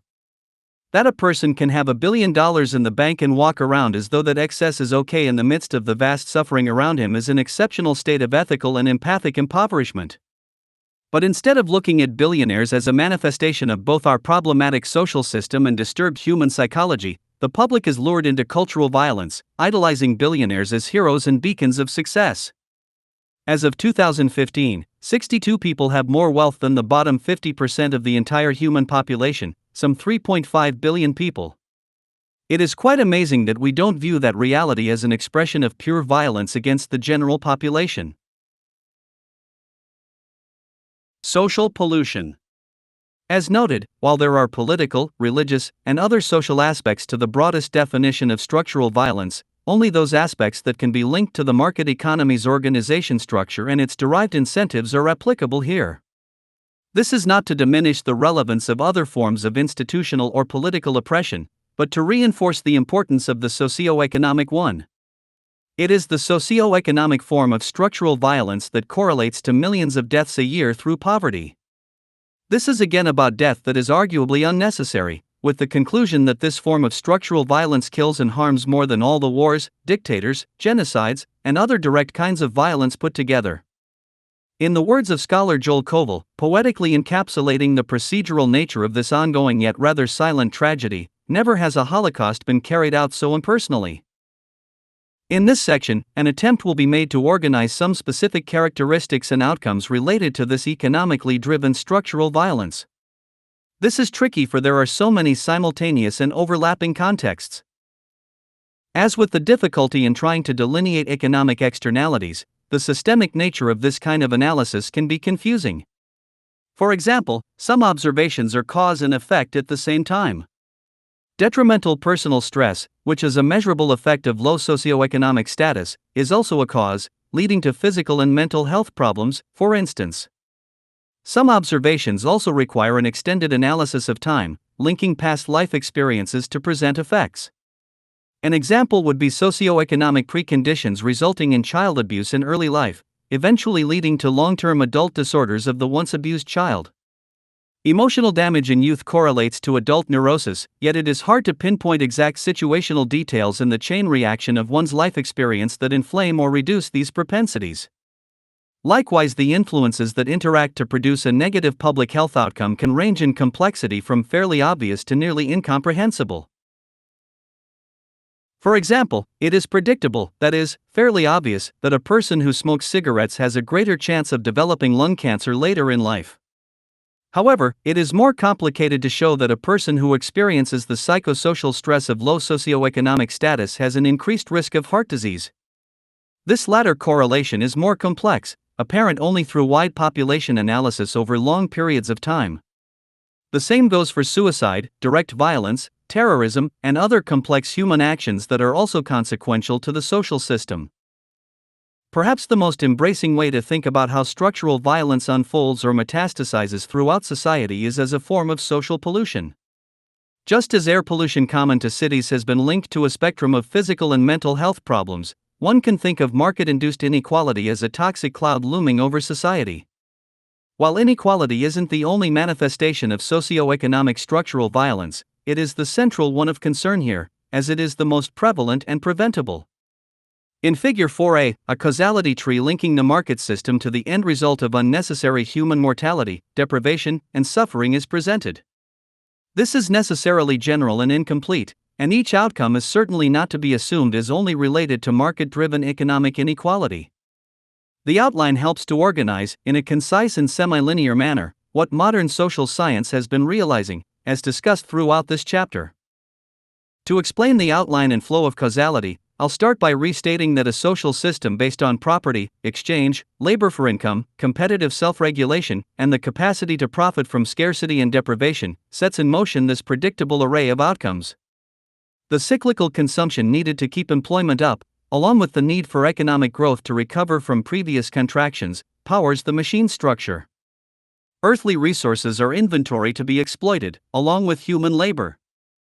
At the same time, negative externalities flourish, and increasingly so, as our technological capacity grows, often being used for the wrong purposes.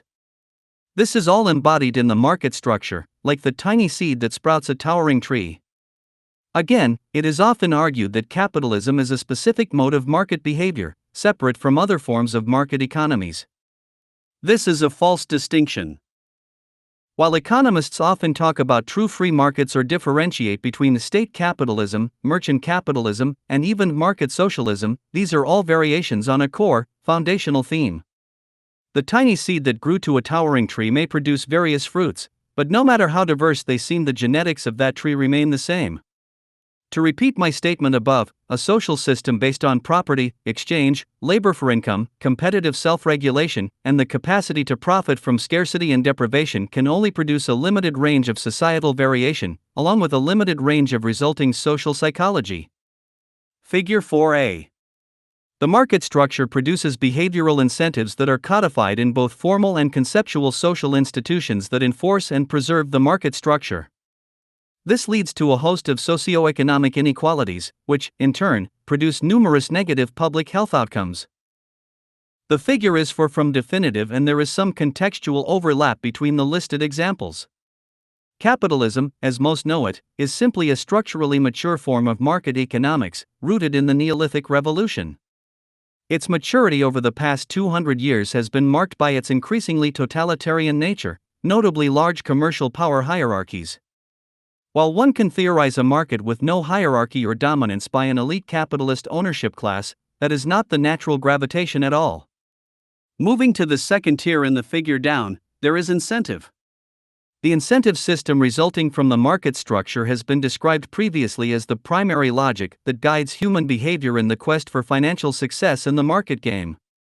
It is this incentive logic that simply cannot be avoided if a person or business expects to succeed, no matter what their moral or ethical views may be.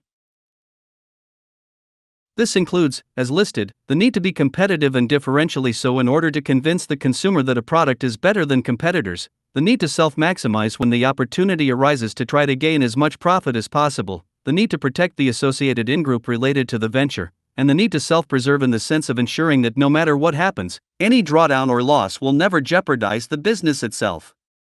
This self-preservation need often results in highly offensive outcomes. The history of tobacco and cigarette use is a classic example of such an outcome. Decades of lying, lobbying, and fraud to secure profits occurred once it was clear that smoking causes serious health problems. Currently, we see this behavior in the energy industry, with hydrocarbon-based corporations slowing the desperately needed shift to renewables for the sake of maintaining profits. Returning to Figure 4a, we next have the institutions, third tier down. These are the formal and conceptual institutions that organize the market system in day-to-day reality.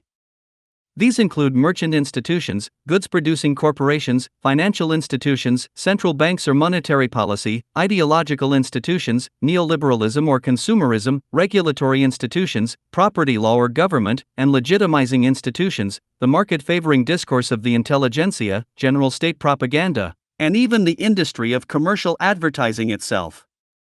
Advertising, while also a merchant institution, exists to promote cyclical consumption, supporting the ethic of consumerism and hence economic growth.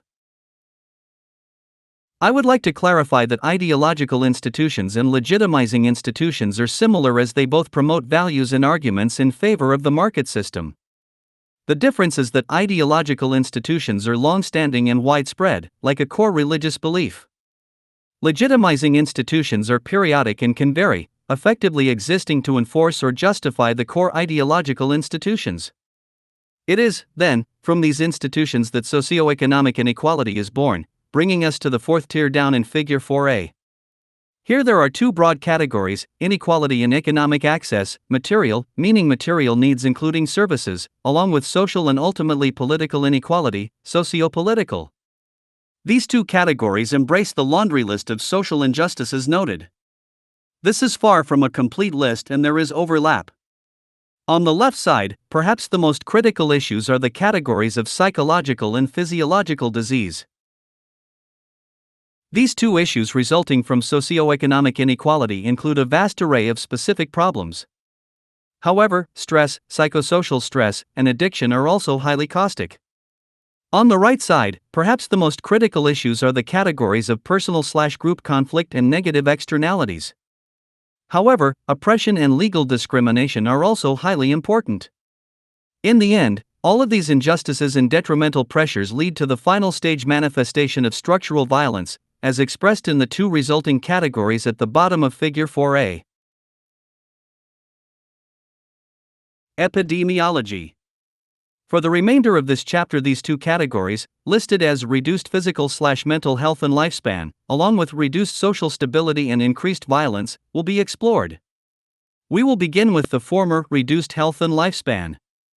Epidemiological research into health disparities based around socioeconomic status, SES, predictably shows that being poor and lower class is devastating to health in ways many never consider. Putting aside for a moment the mortality and suffering produced by behavioral violence or broad physical detriments such as a city's air pollution, low socioeconomic status links to a spectrum of common physiological and psychological problems. With respect to the macro, this distinction wouldn't be needed if socioeconomic classes were distributed uniformly across the world, such as we find in a single country like the United States. Because of the historical unfolding of competitive economic behavior, colonization, and the more modern rise of neoliberalism and globalization, the global North and global South have separated into two very different worlds. For example, according to the World Health Organization, WHO, classifications and measures as of 2012, the top three leading causes of death in the high-income countries common to the North are heart disease, stroke, and cancers of the lung, ordered respectively. The top 3 leading causes of death in low-income countries common to the South are lower respiratory infections, HIV/AIDS, and diarrheal disease, ordered respectively. This macro perspective shows a very different overall condition from the micro conditions seen within countries, especially in the North, which have substantially more development. All 3 of the leading causes of death in low-income countries are rarely present in the high-income countries. This is the tip of the iceberg in the case for structural violence, as these major killers in poor countries are highly preventable if economic means facilitating basic healthcare, education, and infrastructure revisions are provided. Infectious diseases kill 15 million people a year, with 75% of those occurring in Southeast Asia and Sub-Saharan Africa. HIV/AIDS alone in Sub-Saharan Africa is an excellent case study. In 2013, approximately 24.7 million people there were living with HIV. While there has been a decline in cases of HIV/AIDS over the prior decade, the epidemic is still of genocidal proportions due to a lack of economic means. Globally, Sub-Saharan Africa accounts for 70% of all new HIV infections, with well over 1 million people dying every year. 91% of the world's HIV-infected children are also in Africa, with about 25.8 million infected. Such an epidemic has far-reaching consequences, since such a plague can stifle economic development by reducing people's ability to work. This epidemic has also brought back a resurgence of tuberculosis and other diseases, generating a plethora of debilitating social problems. While there is debate surrounding the causes of the perpetuation of the crisis in Africa, the poverty of the region, compounded by neoliberal international policies and corporate indifference, is no doubt the central factor. Since market logic sees no merit in bringing service to those who cannot pay for it, it isn't difficult to understand the destitution in Africa. Today, more money is being spent on treating male pattern baldness than finding better treatments for malaria. New treatments have not been developed for tuberculosis, TB, a common side consequence of HIV infection, in 50 years. Annually, TB kills 1.5 million people, 95% of whom are in the global South. Yet transnational pharmaceutical companies have actually been abandoning TB research. Regarding the lack of focus, Nesri Patayachi from the Center for the AIDS Program of Research in South Africa states, TB does not make enough profit. In the late 1990s, new and effective drugs to treat HIV were rapidly slowing infection and reducing death tolls in the United States and other first world nations. However, these drugs, strictly protected by legal patent rights and international trade agreements, were far too expensive for African and other nations. The average annual income for people in South Africa at the time was $2,600, while the imported brand name treatment cost $1,000 a month or $12,000 a year. In response, South Africa and other regions sought to produce generic versions themselves or import them from regions that already had permission to produce generics. While international trade agreements and the World Trade Organization had stipulations for this kind of emergency action, the South African decision was met with an appalling backlash from the pharmaceutical industry and Western power hubs such as Washington. Sabin Russell reported in the San Francisco Chronicle in 1999 that the quest to flood Africa with cheap AIDS drugs has run headlong into conflict with American trade policy. High-level Clinton administration officials are blocking attempts to tamper with AIDS drug patents, saying that they undermine the entire system of intellectual property protection that encourages businesses to find new drugs. In 2001, Time magazine reported, despite years of evidence of AIDS' genocidal toll on poor countries, no one has brought these drugs within the reach of ordinary Africans. The American and European multinational pharmaceutical corporations and their home governments, notably Washington, have worked hard to keep prices up by limiting exports to the Third World and vigorously enforcing patent rights. They argue that drug firms legitimately need the profits to finance research on new wonder drugs. But at what point does the human benefit to desperate, destitute countries outweigh strict adherence to patents and profits? Fully indicative of self-maximizing market logic, with protections in favor of a system process over human life, South Africa's decision to import generic drugs was criticized as a violation of international law, TRIPS agreement, by the United States. More than 40 pharmaceutical companies then sued the South African government, claiming a violation of patent rights. Fortunately, public outcry at the absurdity of the situation forced the U.S. government and the pharmaceutical industry to back down, but only after an agreement was reached in which discounts were to be offered by the pharmaceutical industry rather than permission for generic production or import. In other words, rather than allowing the import of cheap generics, South Africa would now buy the brand name drugs for less. This may seem like a win for South Africa, but, in the words of journalist Gary Leach, the companies had simply realized that if they failed to provide discounted drugs, then countries would follow the example set by South Africa, seeking domestic production, or the importation, of cheaper generics. The companies responded to this threat to their market share and their ability to maximize profits by negotiating discounts only where they did not believe they can successfully prevent compulsory licensing or generic use. One may wonder how large and highly profitable pharmaceutical companies can rationalize the restriction of independently produced versions of their drugs in poor regions suffering from catastrophic disease. The most common reaction invokes the infamous word greed. Greed, however, is a relative qualification. Income self-maximization is part of the market system's primary logic, once again. It is a strategic rule of the game, with limited rational flexibility. The actual amounts realized are irrelevant. It is very easy to rationalize the need for any amount of money or profit because it translates into future security or future productivity. From those individuals who hoard billions under the pretense that they need it to help the world through philanthropy or even just to help their children, to the large corporations that see their income as more fuel for research and development, there is no end to such greedy rationalization. Unsurprisingly, in response to generic HIV drugs being produced by poor countries, Merck Pharmaceuticals stated, research and development-based pharmaceutical companies like Merck simply cannot sustain a situation in which the developed countries alone are expected to bear the cost for essential drugs in both least developed countries and emerging markets.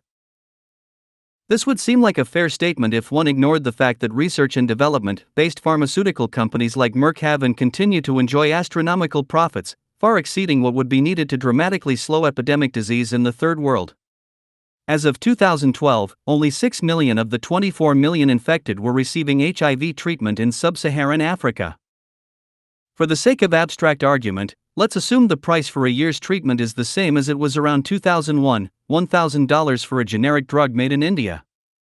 If we take the number of people untreated, based on the 2012 estimate, 18 million, the cost to cover all infected persons in sub-Saharan Africa per year would be $18 billion.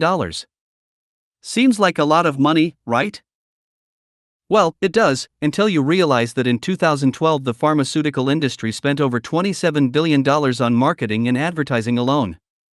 If 66% of that marketing budget were shifted, the HIV crisis in sub-Saharan Africa would be dramatically reduced, with millions of lives saved in the long term.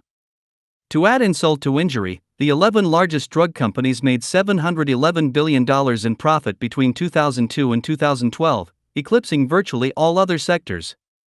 The structural violence of an industry unwilling to forego a small percentage of industrial profits to save millions of lives adds an increasingly somber tone to Dr. Martin Luther King Jr.'s poverty of the spirit. But once again, this is not so much an issue of greed or even character, it is an issue of system logic, of appropriate, self-maximizing, business-as-usual decision-making. HIV/AIDS in Africa is just one example of the incredible degree of manifest human indifference today, when outrageous wealth and resource inequality on the global level, if equalized even slightly, would save millions of lives every year, reducing vast suffering and destabilization. Moving on and returning to our larger order context of physiological and psychological health issues resulting from low socioeconomic status, let's now explore the micro realm. While the consequences of inequality are extremely severe in the developing world given the degree of abject poverty, a more subtle and overshadowed level of structural violence is also ubiquitous. We can see this more clearly in the developed world, where across populations we find a clear socioeconomic distribution of disease and mortality. In short, the poorer and further down the socioeconomic ladder you are, the more suffering you endure and the faster you will die. Statistical evidence of this is particularly clear in wealthy countries with larger income disparities. The United States makes an excellent study, since it has one of the largest income/wealth gaps in the world, along with a workable amount of reported public data. A 2011 study by researchers at Columbia University's Mailman School of Public Health found that factors surrounding poverty, lack of education, and racial discrimination were linked to the death of approximately 874,000 Americans in 2000. About 2.8 million Americans died in 2000, meaning 31% of the U.S. population died because of these arguably preventable circumstances tied to income and loss of opportunity.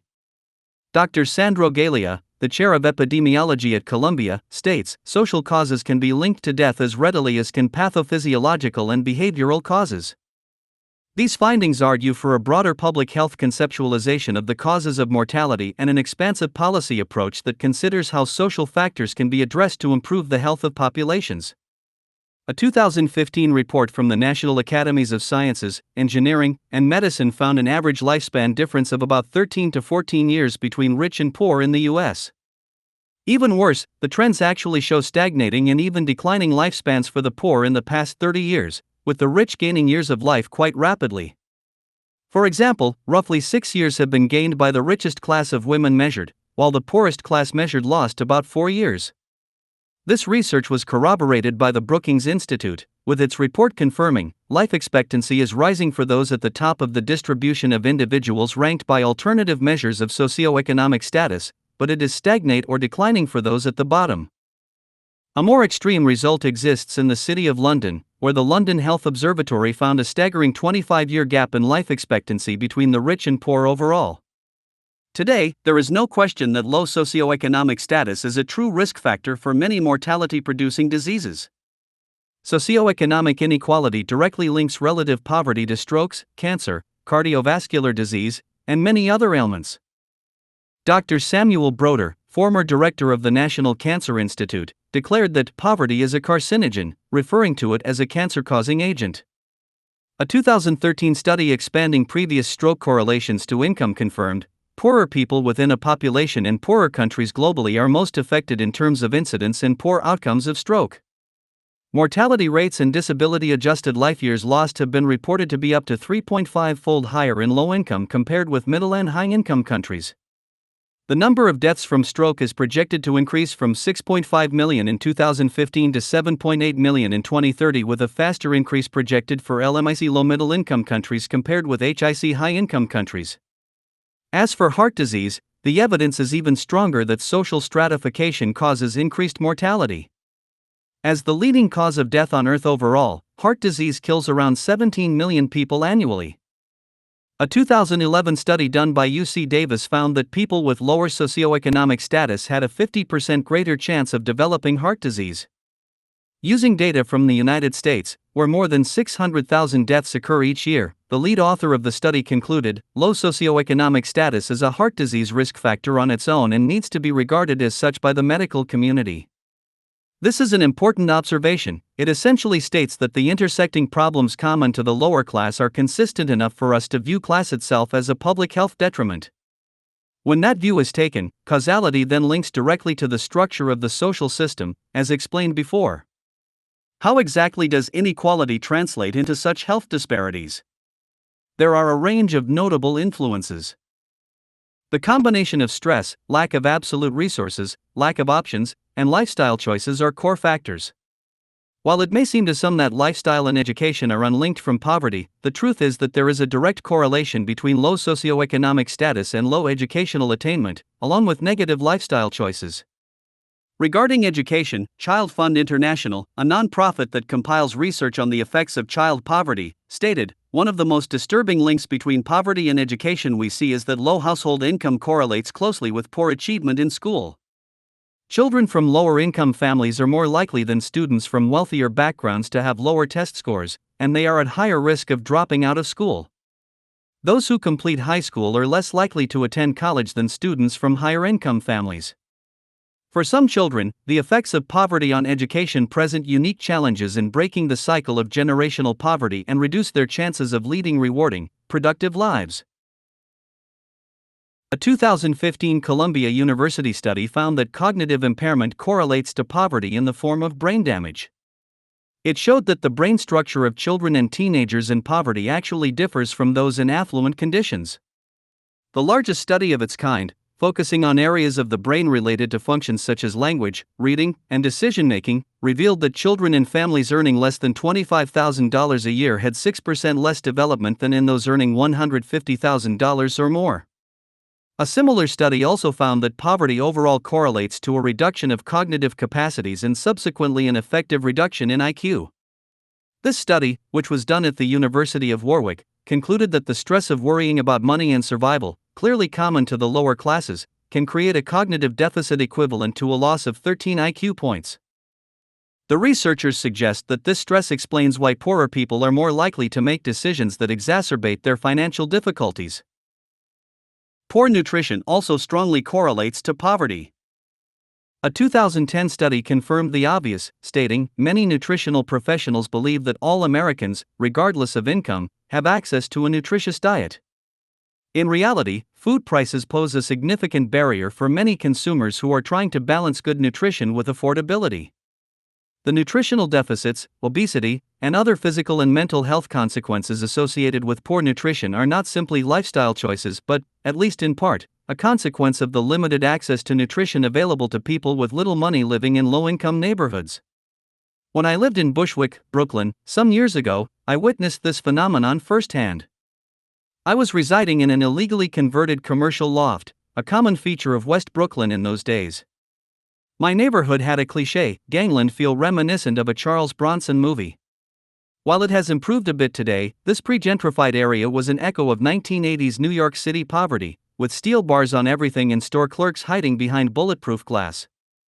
My apartment building, a converted factory, was surrounded by a steel gate that rose 30 feet in the air, making it look more like a prison. Right next door was the local grocery store, which I frequented. As a glaring white anomaly roaming the aisles among the predominantly poor Black and Hispanic customers, I came to realize that not only did many of my neighbors pay for their food with food stamps, but they also appeared to pretty much live on cheap ramen noodles, frozen pizzas, Coca-Cola, and other high-sugar, high-sodium, and high-fat processed foods.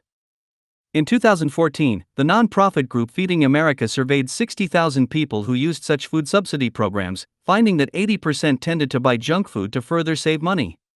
They also found an expected yet startling disproportional occurrence of diabetes and high blood pressure.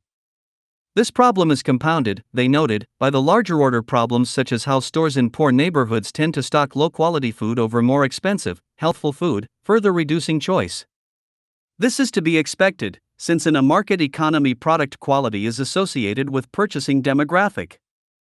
Just as a company will make a very expensive car to target the rich, food companies produce low-quality, unhealthful, preservative-polluted food to sell to the poor. However, when you have little purchasing power, the nutritional content of a food becomes secondary to the desperate interest in saving money, coupled with the aforementioned educational limitations inherent in poverty. People cannot be expected to purchase more healthful food that is also more expensive when they lack the means to afford it and when they may also be ignorant of the health problems that lower-quality food can cause. Regarding psychological stress, an interesting nutrition-related case study is the phenomenon of poverty-driven obesity in the First World. Astoundingly, it has been projected by the Centers for Disease Control and Prevention (CDC) that 42% of Americans will be obese by 2030. In the work Stress Science, Neuroendocrinology, by neuroscience and mental health expert George Fink, powerful research on the adverse effects of emotional stress on the human body is explored in great detail. The work states, many overweight people, particularly those with abnormal obesity, find that eating increases in situations of discomfort and also soothes their feelings of stress and anxiety. This phenomenon is usually called stress eating or emotional eating. While obese individuals may realize that in general they eat in response to stress/emotions, they are typically unable in the moment to stop themselves from eating. This type of stress eating might be due to disruptions of central regulatory systems involved in the control of energy intake. In obese binge eaters, stress eating occurs, and it is up to 100% specifically triggered by stress and negative moods, e.g., depression, anger, anxiety, etc. As is also the case with compulsive drug or alcohol use, stress eating as self-medication can find its root in immediate conditions, as a result of prior life trauma, or both. A 2014 Swedish study examining 112,000 participants found a well-defined link between child abuse and adult obesity. It states, the study clearly shows that difficult life events leave traces which can manifest as disease much later in life. The mechanisms behind this process include stress, negative patterns of thought and emotions, poor mental health, increased inflammation, as well as lowered immune function and metabolism. Now, one may counter-argue that incurred physical, emotional, and sexual abuse in childhood has nothing to do with the later adult's socioeconomic status and hence class cannot be blamed. However, this argument holds little ground since the precondition of poverty is arguably the largest broad predictor of physical, emotional, and sexual abuse in childhood. When exactly this socioeconomically triggered causality occurs in life doesn't change its relevance. There are also unique biological synergies that make matters worse, wherein stressed, possibly predisposed people not only eat too much, but also will naturally crave foods containing high levels of salts and sugars. When the brain is stressed, it releases certain stress hormones. These hormones push and pull on one's system, with the body often seeking alleviation. One outlet is an increase in dopamine. Dopamine, a powerful neurotransmitter, gives a sense of pleasure when released. Sugars, salts, and fats are known to trigger a dopamine response over other foods, which is why people gravitate toward comfort foods, especially when stressed. A 2008 study undertaken with genetically altered mice also showed that stress contributes to increased consumption of food high in fat and carbohydrates and could possibly increase the risk of obesity. Overall, in the developed world, the highest rates of obesity occur among population groups with the highest poverty rates and the least education. However, it is worth pointing out that obesity is unique in its biopsychosocial causality, since body image stigma, loss of confidence, and hence reduced perceived social status can create a vicious feedback loop. The depression and anxiety common to people already overweight or obese is exacerbated by the stress of poverty, lack of options, and feelings of low self-worth. This stress then triggers the biological urge to further overeat often unhealthful yet satisfying high-risk factor foods, repeating the cycle. Now, while more specific mental health issues will be touched upon, notably psychiatric disorders and the psychology of behavioral violence, it's important to highlight that in the field of epidemiology, what used to appear as only physiological has come to be understood as often equally psychological. The truth is there is actually no singularly physiological or singularly psychological phenomenon, just as there is no nature as separate from nurture. Body and mind act in synergy. After all, regardless of its grand mystique, the brain is still an organ like the heart or liver. What has been discovered is that the effects of emotional stress are no longer mere agitators of already unhealthy states. Negative stress is actually a silent killer. It is a pathogen linked to social inequality, constituting a public health epidemic in and of itself. Psychosocial stress, meaning psychological stress coming from the social environment, links to brain damage, hormone problems, depression, anxiety, reproduction complications, sleep disorders, growth impairment, memory problems, diabetes, cardiovascular disease, gastrointestinal disorders, sexual disorders, and overall immune deficiencies that open the door to a host of other diseases and complications. One of the more studied links is heart disease. Atherosclerosis, a condition in which plaque builds up in the arteries, leading to a heart attack or stroke, has been tied to stress hormones such as glucocorticoids, which trigger immune processes that lead to plaque deposits in the arteries. Chronically stressed people slowly poison their arteries, ultimately reducing their lifespan. A landmark study started in 1967 by Michael Marmot of the University College of London analysed more than 17,000 British civil servant workers over 10 years. These were middle-class people, representing a more narrow range of socioeconomic stratification. Oriented around job status specifically, or what the study called an employment grade, the study found that the highest and lowest rungs of the group had a threefold difference in cardiac disease mortality. In controlling for various factors, noting that everyone had universal, free healthcare at his or her disposal, the study concluded that psychosocial stress played a prominent role in the outcome.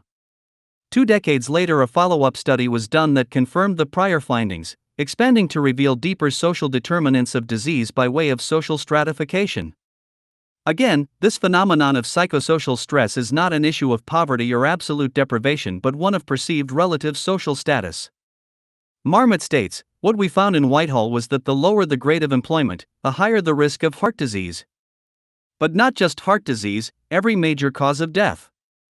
And that was a bit shocking. The higher the grade, the better the health. The lower the grade, the higher the mortality rate and the shorter the life expectancy, in this remarkably graded phenomenon. The other striking thing is that none of them is poor in the conventional sense. We're used to thinking that poverty is bad for health, and so it is. Poverty is dreadful for health. But even the lowest grades of British civil service are not poor in any absolute sense of the word. It was this gradient. It was not just about poverty. He continues, so we haven't got the richest people in society, we haven't got the billionaires, and we haven't got the poorest people in society, and we haven't got anybody who's unemployed or has any risk of losing their job. And yet we see this remarkable social gradient. The people at the bottom of the hierarchy had a 4 times higher risk of death than people at the top. The people in the middle had twice the mortality risk of the people at the top in people who were not exposed to any of the usual hazards. The research showed that psychosocial stress seemed to account for about 75% of the social gradient in mortality. He continues, we have strong evidence that there are 2 important influences on health in explaining the hierarchy in health. The first is autonomy, control, and empowerment.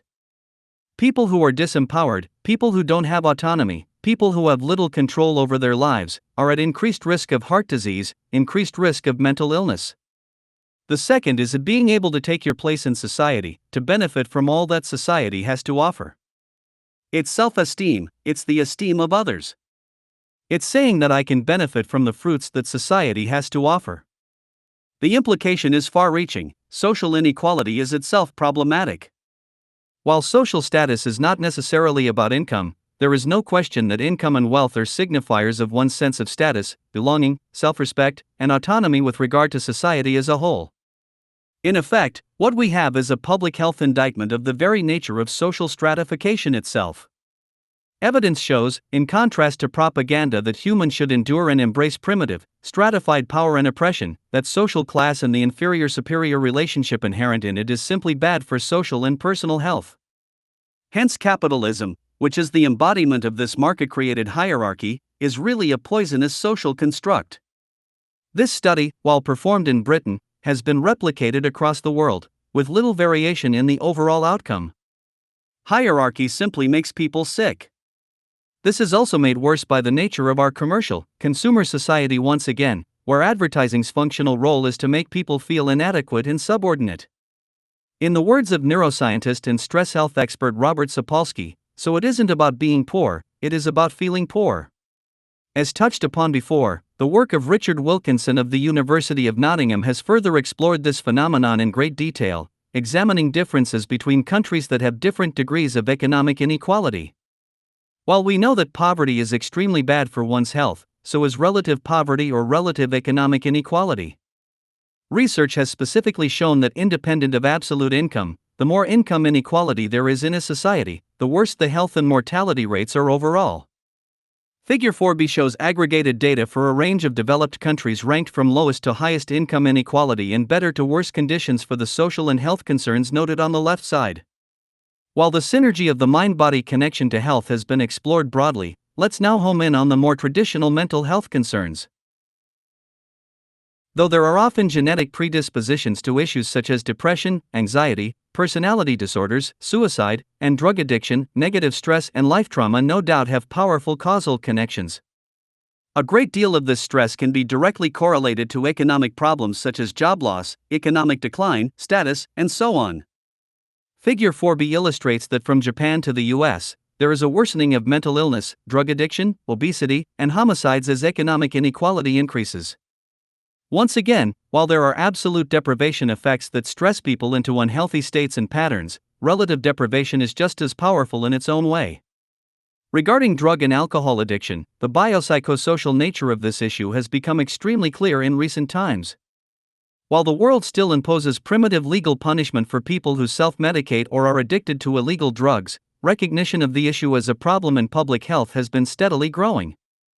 Dr. Gabor Mate, a Canadian physician who specializes in the treatment and understanding of addiction, said, "The greatest damage done by neglect, trauma or emotional loss is not the immediate pain they inflict but the long-term distortions they induce in the way a developing child will continue to interpret the world and her situation in it." Further, not all addictions are rooted in abuse or trauma, but I do believe they can all be traced to painful experience. The effects of early stress or adverse experiences directly shape both the psychology and the neurobiology of addiction in the brain. It has been historically common to conclude that addiction simply emerges from the repeated use of an addictive substance or activity, coupled with a genetic predisposition. Figure 4b. Health and social problems are worse in more unequal countries. Source: Wilkinson and Pickett, The Spirit Level. www.equalitytrust.org.uk. Yet, both conclusions now appear to be secondary when accounting for emotional stress and trauma.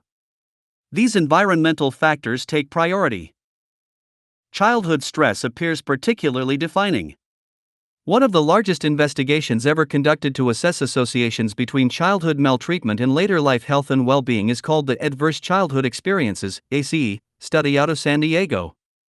Tracking 17,000 participants, it linked severe childhood stress to many adult addictions.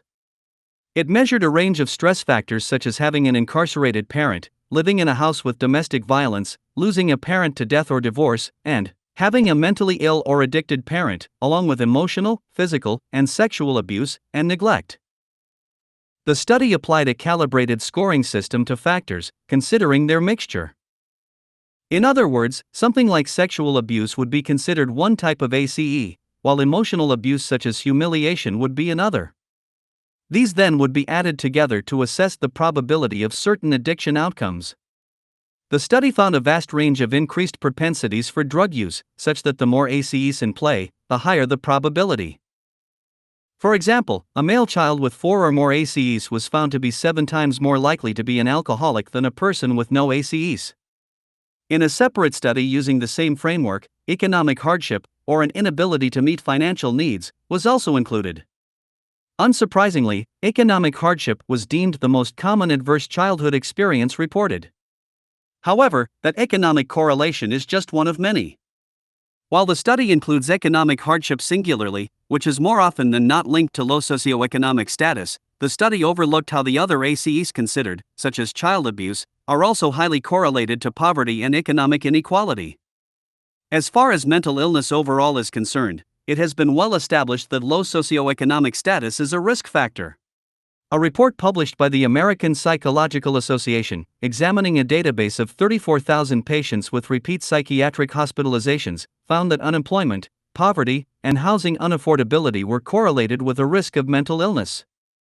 The study states, one of the most consistently replicated findings in the social sciences has been the negative relationship of socioeconomic status, SES, with mental illness. The lower the SES of an individual is, the higher is his or her risk of mental illness. Similarly, an analysis by M. H. Brenner covering 120 years of data from New York State mental institutions found that instabilities in the national economy are the single most important source of fluctuations in mental hospital admissions or admission rates.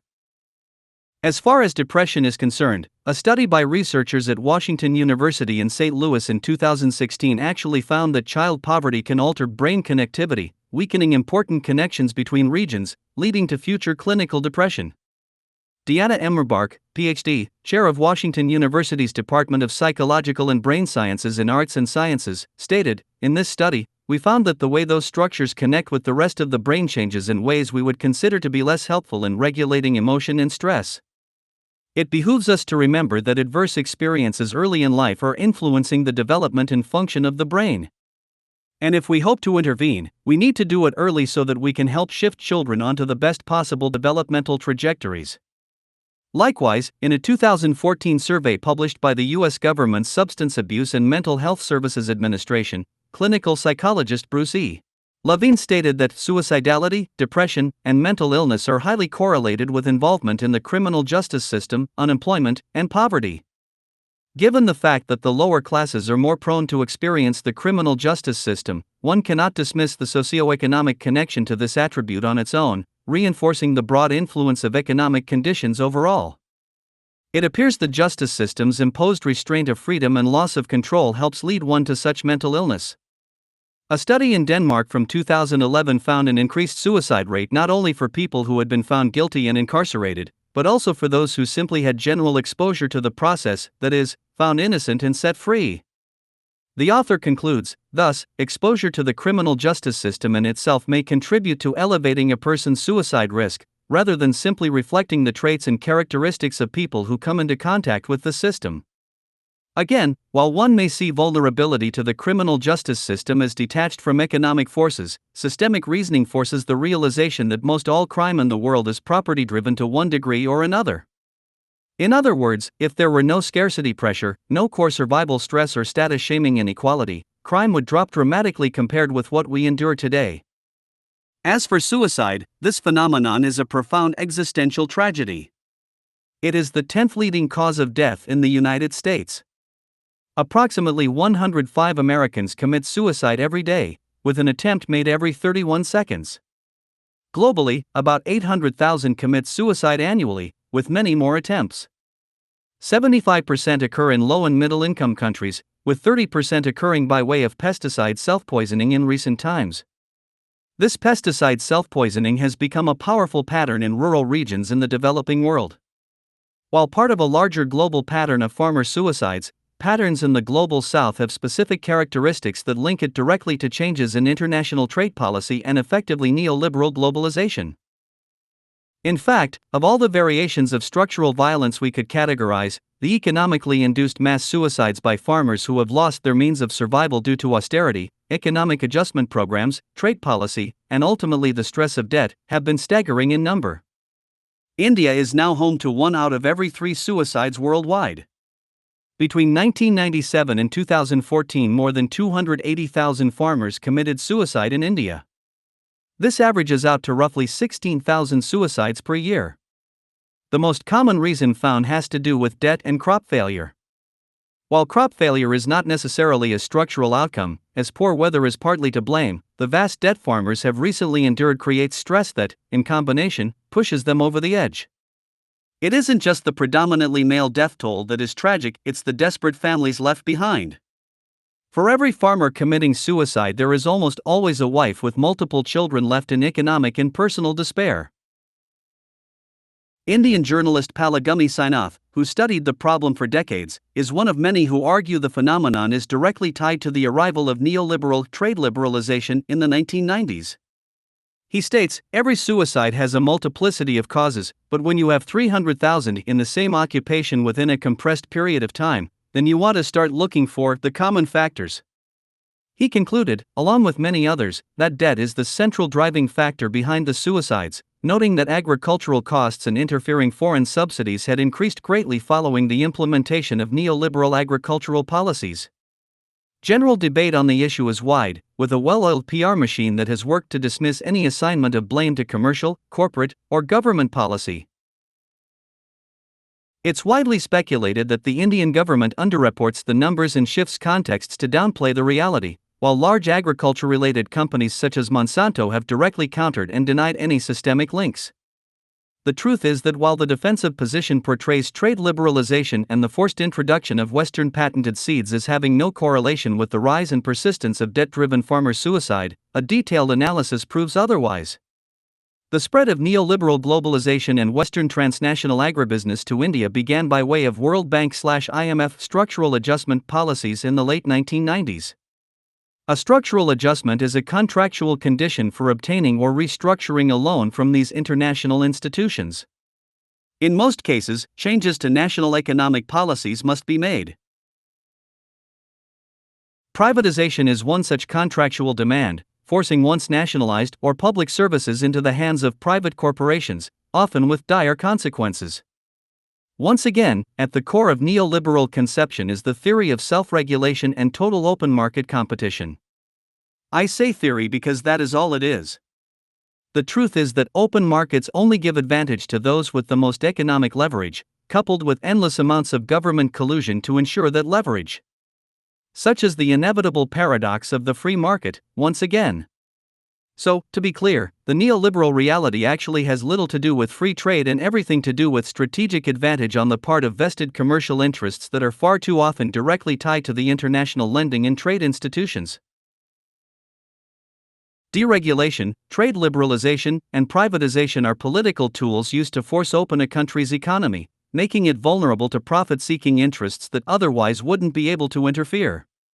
Trade liberalization isn't talked about this way at international economic summits, of course, but that is exactly how things have unfolded for numerous developing nations around the world. In the case of India, the World Bank's structural adjustment policies required the country to open up its seed and overall agricultural sector to transnational corporations like Monsanto. One area of interest was cotton, for which Monsanto had developed a proprietary genetic type. These seeds, generally called Bt cotton, cost substantially more than traditional seeds, also requiring supporting chemicals and monoculture regimens to work properly. These seeds also can't be reproduced, owing to genetic modification, forcing farmers to buy the custom products from Monsanto each season. Before the 1990s, seeds were naturally collected upon harvest and used the next year. The increased expense of this new regimen ultimately led to substantial borrowing, under the promise of increased crop yields, diminished pesticide use, and hence more profit. At the same time, adherence to the new trade policies required the gradual removal or reduction of once fortifying Indian government agricultural subsidies, leaving the cotton farmers to compete in the market with little support. Simultaneously, the United States and other nations were now free to export cotton to India and sell it much more cheaply than the Indian farmer ever could. The U.S. in the early 2000s was subsidizing its cotton production by about $18 billion a year, thereby making it very cheap and competitive in the consumer market. Given all this, Indian production was at a massive competitive disadvantage. In the words of Vandana Shiva, the WTO rules for trade in agriculture are, in essence, rules for dumping. They have allowed wealthy countries to increase agribusiness subsidies while preventing other countries from protecting their farmers from artificially cheap imported produce. $400 billion in subsidies combined with the forced removal of import restriction is a ready-made recipe for farmer suicide. Global wheat prices have dropped from $216 a ton in 1995 to $133 a ton in 2001, cotton prices from $98.20 a ton in 1995 to $49.10 a ton in 2001, soya bean prices from $273 a ton in 1995 to $178 a ton. This reduction is due not to a change in productivity, but to an increase in subsidies and an increase in market monopolies controlled by a handful of agribusiness corporations. So, Indian farmers went into debt to buy the new patented products, which reduced their tolerance for crop failure, all while being forced to compete with cheaper, subsidized cotton imports. The structural violence machine accelerated to full speed, foreign producers earned high profits, Monsanto collected vast seed royalties for its monopoly crop, and Indian cotton farmers spiraled into disarray. A study by Srijit Mishra, a professor at the Mumbai-based Indira Gandhi Institute of Development Research, found that in 2006, 86.5% of farmers who took their own lives were in debt and about 40% had suffered a crop failure. A 2014 analysis published in Globalization and Health, directly addressing the question of quantitative evidence for the suicides, concluded that the liberalization of the agricultural sector in the early 1990s led to an agrarian crisis and that consequently farmers with certain socioeconomic characteristics, cash crops cultivators, with marginal landholdings, and debts, are at particular risk of committing suicide. It found that there is a significant and positive relationship between the percentage of marginal farmers and suicide rates, but only when we control for either or both cash crop production and indebted farmers. In other words, a small farmer growing cash crops, which include Bt cotton, coupled with being in severe debt, is highly correlated to suicide. The central focus here is psychological stress related to debt. Debt and the mechanisms that have preceded its creation by way of neoliberal globalization and free trade is killing people. Before global intervention in the 1990s, such debt levels did not exist, nor did the level of suicides. Destabilization. Now to complete this chapter, I will address the second half of the two outcomes at the bottom of Figure 4a. These are reduced social stability and increased behavioral violence. While these outcomes can include issues such as human dispossession from a regional pollution crisis or refugees produced by war, the main focus here is behavioral violence. Most people who hear the term violence simply imagine interpersonal and intergroup conflict. But violence includes self-inflicted acts such as suicide, toxic socioeconomic conditions that cause mental and physical disease, or economic policies that ensure the perpetuation of genocidal outcomes in the Third World. As touched upon in Chapter 1, our social nature guides us to great empathic concern for acts of direct violence such as person-to-person murder. Murder gets much more attention than more indirect mortality such as death from heart disease. It is certainly emotionally dramatic to witness a terrorist behead a victim on television, see photos of torture from the Abu Ghraib prison, or to be reminded of the genocidal horrors of World War II. Yet, while these visceral, certainly horrific and heartbreaking events may challenge our humanity and cause deep existential pain, from an objective public health standpoint, they are statistically lower in priority as far as overall unnecessary human suffering and death are concerned. For example, heart disease, which is correlated to low socioeconomic status, is far more of a threat to general public health than behavioral violence. In this way, structural violence challenges our most common intuitions about what is or isn't inflicted harm. However, as expressed by Dr. James Gilligan earlier, the most powerful predictor of the murder rate is the size of the gap in income and wealth between the rich and the poor. And the most powerful predictor of the rate of national or collective violence, war, civil insurrection, and terrorism is the size of the gap between income and wealth between the rich and poor nations.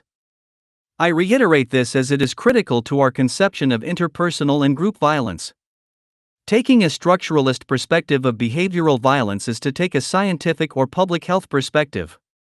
No human being suddenly wakes up one day with extremely bigoted or racist views, nor does he or she choose to harm others without reason or by way of some kind of biopsychosocial distortion that pollutes the mind. While it is true that some people are born with strong propensities for sociopathology or psychopathology, statistically these predispositions do not come close to explaining the vast prevalence of behavioral violence across the world today. As Gilligan points out, while behavioral violence pales in comparison to the deaths caused by structural violence, behavioral violence itself is also an outcome of structural violence. The through line of inequality and deprivation manifests in shame, anger, and psychological distortion. It can occur in something of a novel way during one's life, or it can be an extension of culturally developed bias. There is no doubt cultures of violence have been created around the world, as notably seen with multi-generational terrorism and gang behavior, along with racism and bigotry. This is problematic from a causal perspective since it is easy to forget that causality for violent propensities can run deeper than a single generation. Loss of opportunity, loss of social inclusion, loss of material support, loss of security, and the life or cultural history of people enduring intersecting inequalities and deprivation, all linked to personal and social destabilization. How these outcomes tie back to the competitive market structure is certainly more complex than the prior investigation of health disparities resulting from inequality or loss of economic means. Yet they can be traced. When the smoke clears, we find that the main cause of human conflict and the destabilization it creates links back to economically induced desperation, fear, and contempt. Just as we find that research on interpersonal violence links to poverty, low socioeconomic status, lack of education, and exclusion, we see that the same basic attributes apply to group behavior. At the same time, the logic of the market economy, firmly rooted in competition and exploitation, creates justification for direct acts of state violence through war, along with imperially imposed global trade policies. Neoliberalism is the modern adaptation of state violence, in which Western power uses trade sanctions, embargoes, and austerity to ensure global compliance of nations that are not in line with its economic interests. This tendency is not to be confused with a flaw of state power, as some in modern libertarian circles propose. Rather, this mafia-like behavior is tied to the ethic of market competition at the root. Free trade agreements and the now global laissez-faire obsession systemically create conditions ripe for group violence on many levels. With that overview stated, this section will explore three dominant areas of group violence: hate crime/racism, terrorism/gang violence, and national war. A hate crime is generally defined as a crime motivated by bias against a race, religion, disability, ethnic origin, or sexual orientation. Unlike normal crime, which is usually about property or money directly, the perpetrator of a hate crime is motivated only by the desire to make the victim worse off. As for analysis, the first problem with measuring these events is the lack of reporting. Using the United States as an example, a 2013 study released by the Bureau of Justice Statistics found that only 1 in 3 hate crimes was generally ever reported to law enforcement. Of those reported cases, for the period of 2007 to 2011, the average number of hate crimes was about 259,700 a year. It also found that about 92% of those crimes were of a violent nature. For the same period, 21% were reported as due to religious bias and 54% due to racial bias. Similar patterns are found around the world to varying degrees, with ideological and ethnic bias also dominant. There is no doubt that the cultural factors involved in generating bigotry are complex. However, as with all human development, there are long-term and short-term causal influences. A common short-term influence is the direct impression made by parents and communities during a person's upbringing. It is commonly understood that religious and racial bias often forms during early development, influenced by parents and peers. While weak biological arguments for innate racial bias have floated around for years, a 2013 study in the Journal of Cognitive Neuroscience found that the part of the brain that is responsible for racial recognition, the amygdala, does not show a response until the age of 14. It also found through neuroimaging scans that the amount of measured activity correlated to the amount of racial diversity experienced in the child's life history. The more racially diverse the peer group, the less strong the amygdala effect, indicating racial sensitivity. This basically means the brain is programmed by the child's exposure. The authors state, these findings suggest that neural biases to race are not innate and that race is a social construction, learned over time. Regarding long-term influence, it can be multi-generational or cultural, with bias spreading as something of a thought gene, passed down and around over time. This has been touched upon previously with respect to America's white versus black racism, largely attributed to early abject slavery. Again, the notion of racial bias against those of African origin has been well established as artificially cultivated, advertently and inadvertently, through economic interests simply seeking to save money on labor. Over time, as slavery and then Jim Crow segregation faded, the class battle for survival in the capitalist order kept the poor white and black cultures at odds. In the same way, the rise of immigration and loss of jobs in the U.S. has been accompanied by bigotry and xenophobia toward Mexicans and other subcultures migrating from the global south. A unique parallel to American racism is India's caste bigotry. In his work Castes of Mind, Colonialism and the Making of Modern India, Nicholas Dirks explains how the arrival of the British in India changed the nature of ancient caste relationships, morphing them during the colonial period into hierarchies for political and economic dominance. The British politically incorporated the existing religious caste structure into a method of social organization and control, dividing ranks and structuring elitism.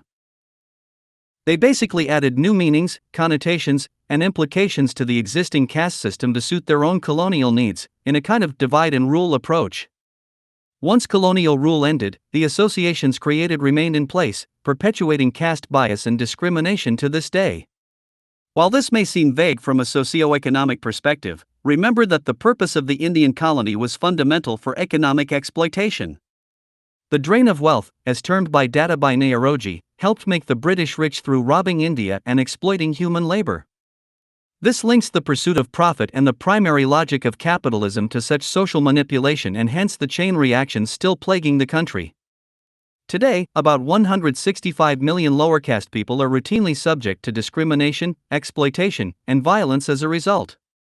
Now, as far as hate crime in general goes, social science researchers trying to find patterns usually seek out influences that may accelerate or diminish occurrences over time. Periodic economic downturns and poverty have been widely debated as related to the prevalence of hate crime in a given period. However, the problem is that unlike more readily measurable correlations such as the link between suicides and economic recession, hate crime behavior is far more sporadically distributed. Yet that doesn't disprove a socio-economic correlation. The root of such behavior comes from a sense of threat. Perceived threat is a psychosocial phenomenon with great variance in how it manifests in an individual or culture. For example, as of the time of writing, waves of anti-Muslim hate crimes have been occurring in the US and Europe, noticeably spiking when a terror attack is blamed on Muslims by the media. The perceived threat in this case is directly related to a fear of personal harm. The media presents the image of the minority subculture as a symbol of bombing, violence, and attack. Fearful people absorb the associations, and sometimes lash out vindicatively, a neurotic reaction. The average person with no prior bias does not simply hear about Islamic extremism and terrorism and then suddenly choose to participate in anti-Muslim hate crimes. People have to be groomed in some way to reach such a state of susceptibility. What sociologists have found is that while the issue is complex, xenophobic and minority fears ultimately link to fear of loss, specifically loss of a community's material and social resources. These resources include jobs, health services, welfare, and other assets that are directly or indirectly economic by nature. This is not to say underlying economic factors are a sole cause, since there are many different forms of threat perceived, such as the protection of cultural identity. In sociologist Alan E. Liska's classic work Social Threat and Social Control, the idea of group threat in the context of conflict theory is explored. He highlights the need to expand considerations away from overly simplistic ideas such as mere group power plays. He states, economic interests, ethnic antagonism, and cultural identity are the new terms in the current debate. The new discussion has set aside the simplistic initial formulation of a struggle between dominant and subordinate group interests in favor of an investigation of the implications of minority groups' threat, fear of crime, social disorganization, and competition for socio-political dominance.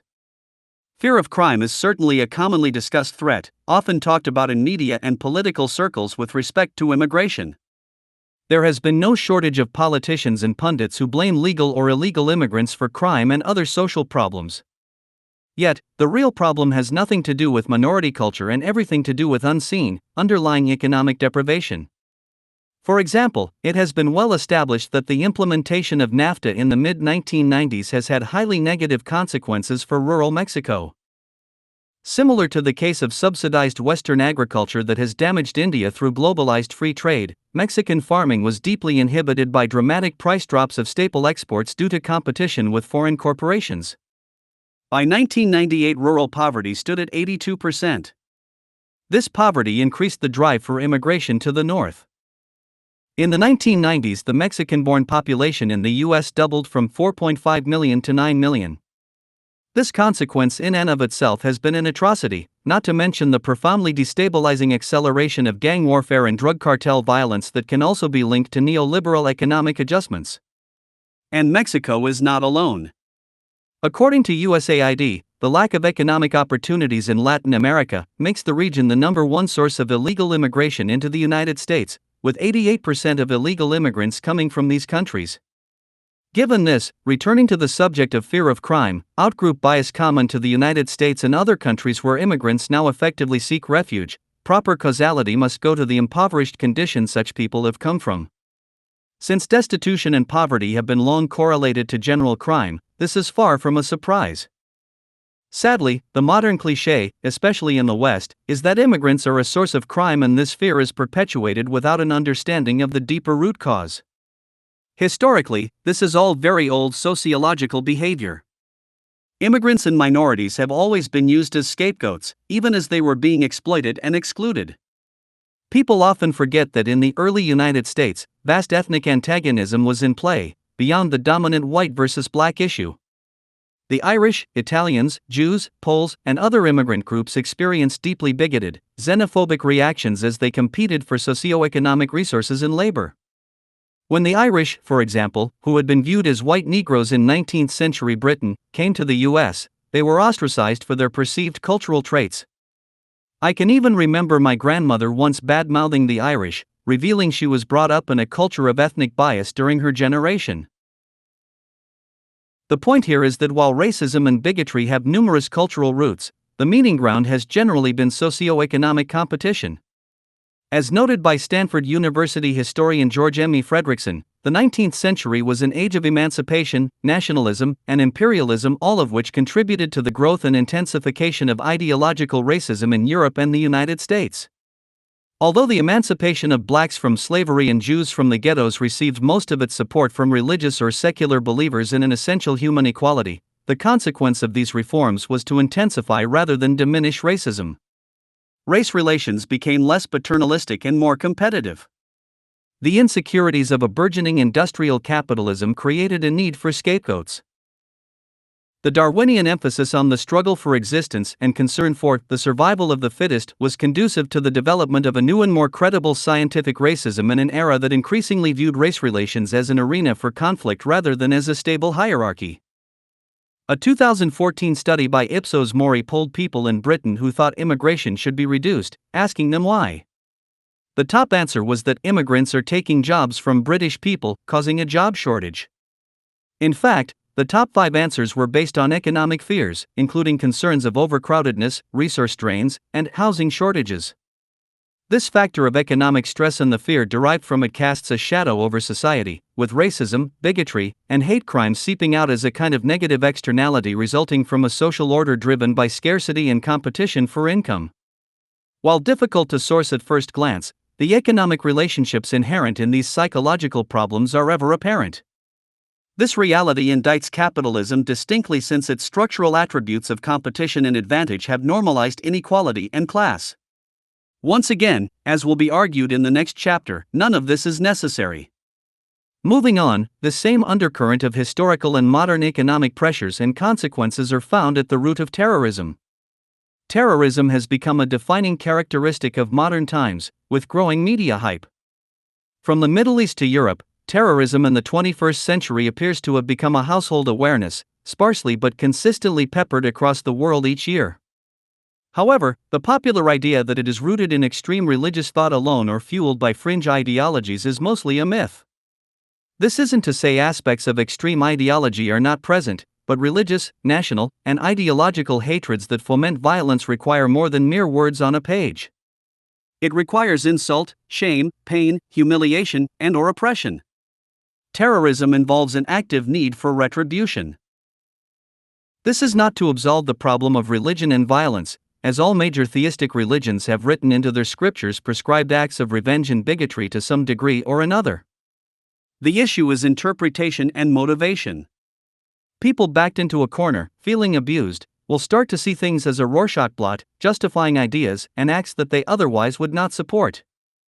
Theistic religion has always been a handy tool for irrational justification of preconceived action. In the aftermath of a 2015 attack in Paris that killed 130 people, blame quickly went to an Islamic extremist group operating mostly out of Iraq and Syria called Islamic State, IS. IS has emerged as something of an upgraded version of the notorious Al-Qaeda, famously linked to the attacks of September 11, 2001. Unlike Al-Qaeda, IS has, as of the time of this writing, succeeded in taking over fairly substantial amounts of territory in post-war Iraq and beyond.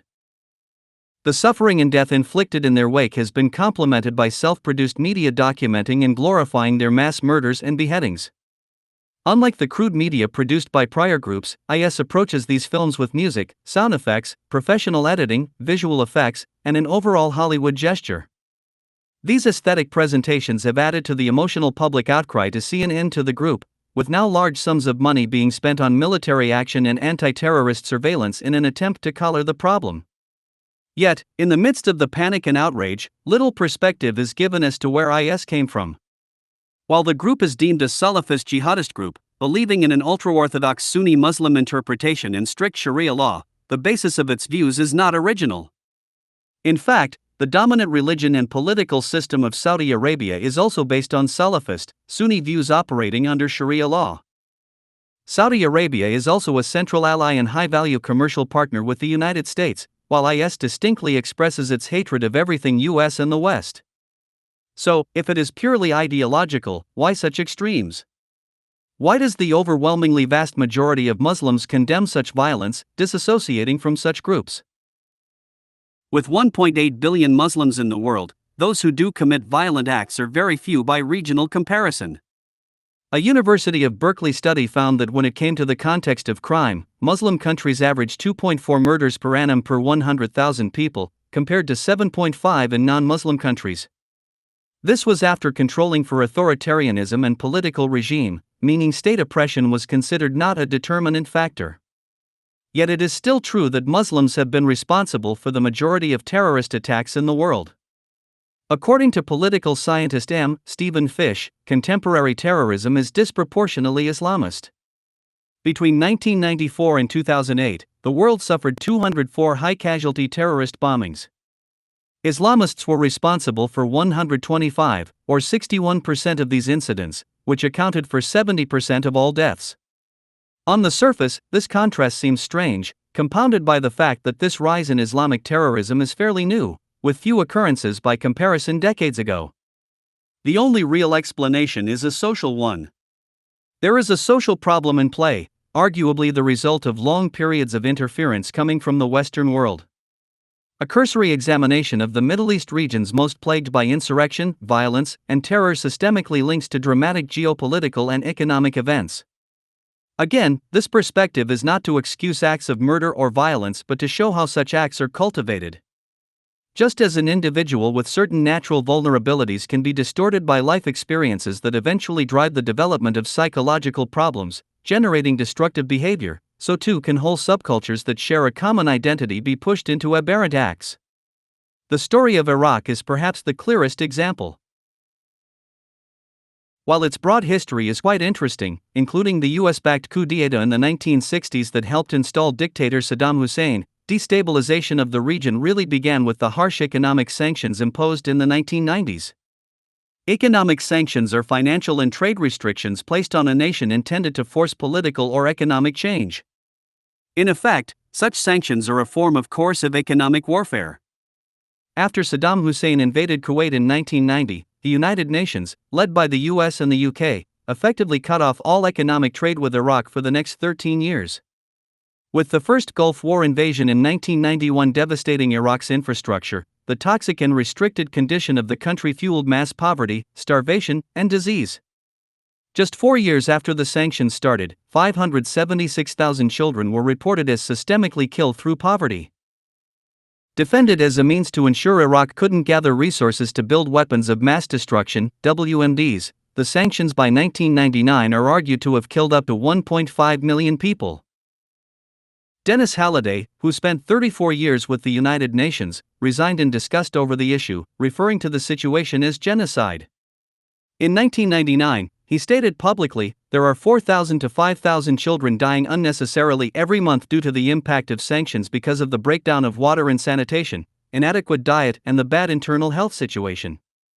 It doesn't impact governance effectively and instead it damages the innocent people of the country. It has also produced a new level of crime and street children.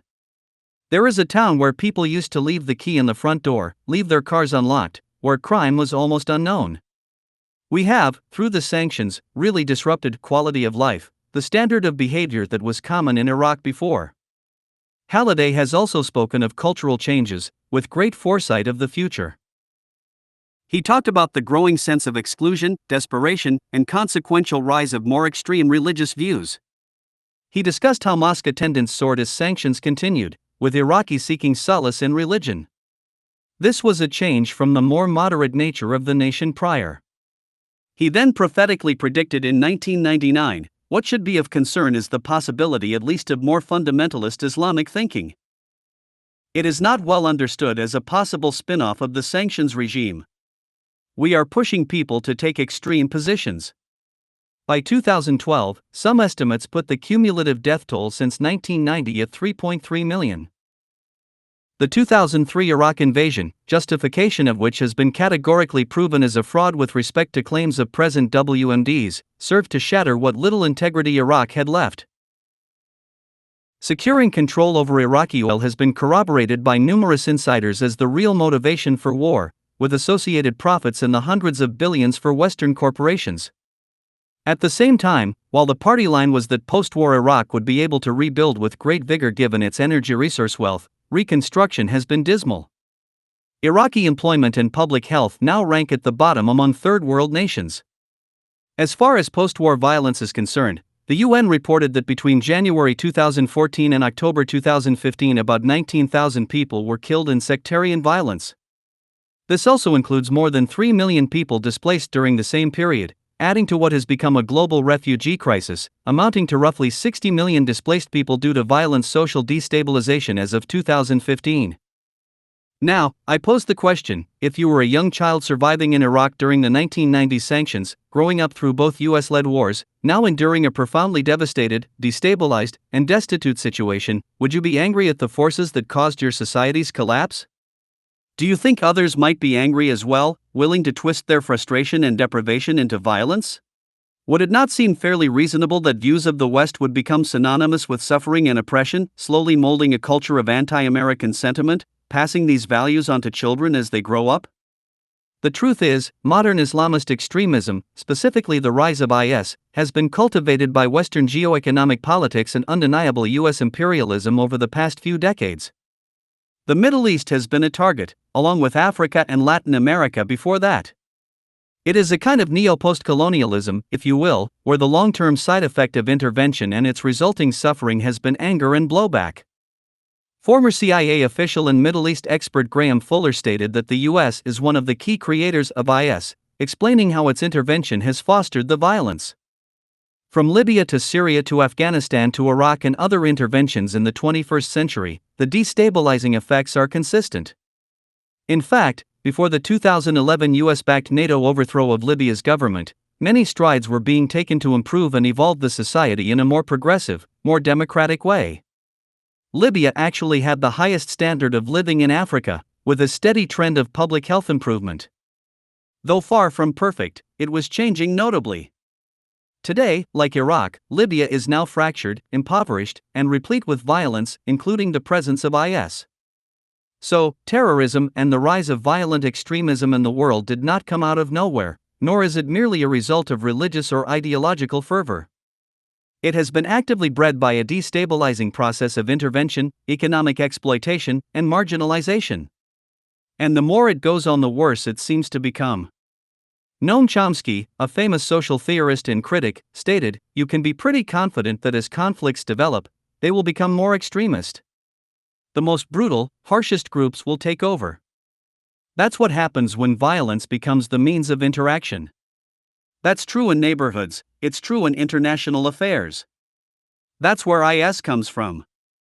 If Western allies manage to destroy IS, they will have something more extreme on their hands. This brings us to gang violence, terrorism's cousin. The same underlying precondition of social destabilization extends to this epidemic, as recognized in inner cities and through drug cartels. While cultures of outlaws have indeed been created over time, even taking on a life and style of their own, the origins of gangs inevitably root back to socioeconomic insecurity. For example, the Italian mafia actually originated as a means of local protection against outside forces in Sicily in the 19th century. The term mafioso, or mafia member, initially had no criminal connotations and was used to refer to a person who was suspicious of authority. It then evolved into private armies, or mafie, morphing into the criminal organizations famous today. Likewise, the Los Angeles-rooted Crips and Bloods, two notorious street gangs that have been in a feud for decades, started in south-central Los Angeles in the late 1960s. At that time, given high unemployment and concentrated urban poverty, local crime and police brutality flourished. The Crips were started by two high school students who felt the need for protection to defend against the destabilized circumstances in their neighborhood. They based their idea on the Black Panthers movement. CRIP stands for Community Resources for Independent People. Yet, over time, they corrupted, and themselves became a threat as street war evolved. As with the mafia, illegal trade for money, such as drug dealing, became common. In this chain reaction, the Bloods emerged then to protect themselves from the Crips, sparking the ongoing war still happening today. All across the world we see variations on the same theme, often centered on prohibitive economies, incorporating great violent force. These gangs are universally born from a lack of economic opportunity, fear, and overall deprivation. A detailed 4-year study measuring the relationship between socioeconomic factors in gang violence in Los Angeles unsurprisingly concluded, at the community level, gang-related homicide in Los Angeles is most closely associated with lower income and unemployment. It is also interesting to note that, in a time of great pressure to reduce gun violence in the United States, half of all violent crime in America actually originates from the 33,000 existing gangs, according to the FBI as of 2011. Yet, with all the political debate over gun control, no one is talking about poverty control. Guns are not killing people in the gangland world. The precondition of poverty, lack of opportunity, and inequality is. Guns are just hastening the process. The same causal roots apply to the infamous drug cartels and street gangs of Mexico and Colombia. In Colombia there are between 4 million and 5 million internally displaced people.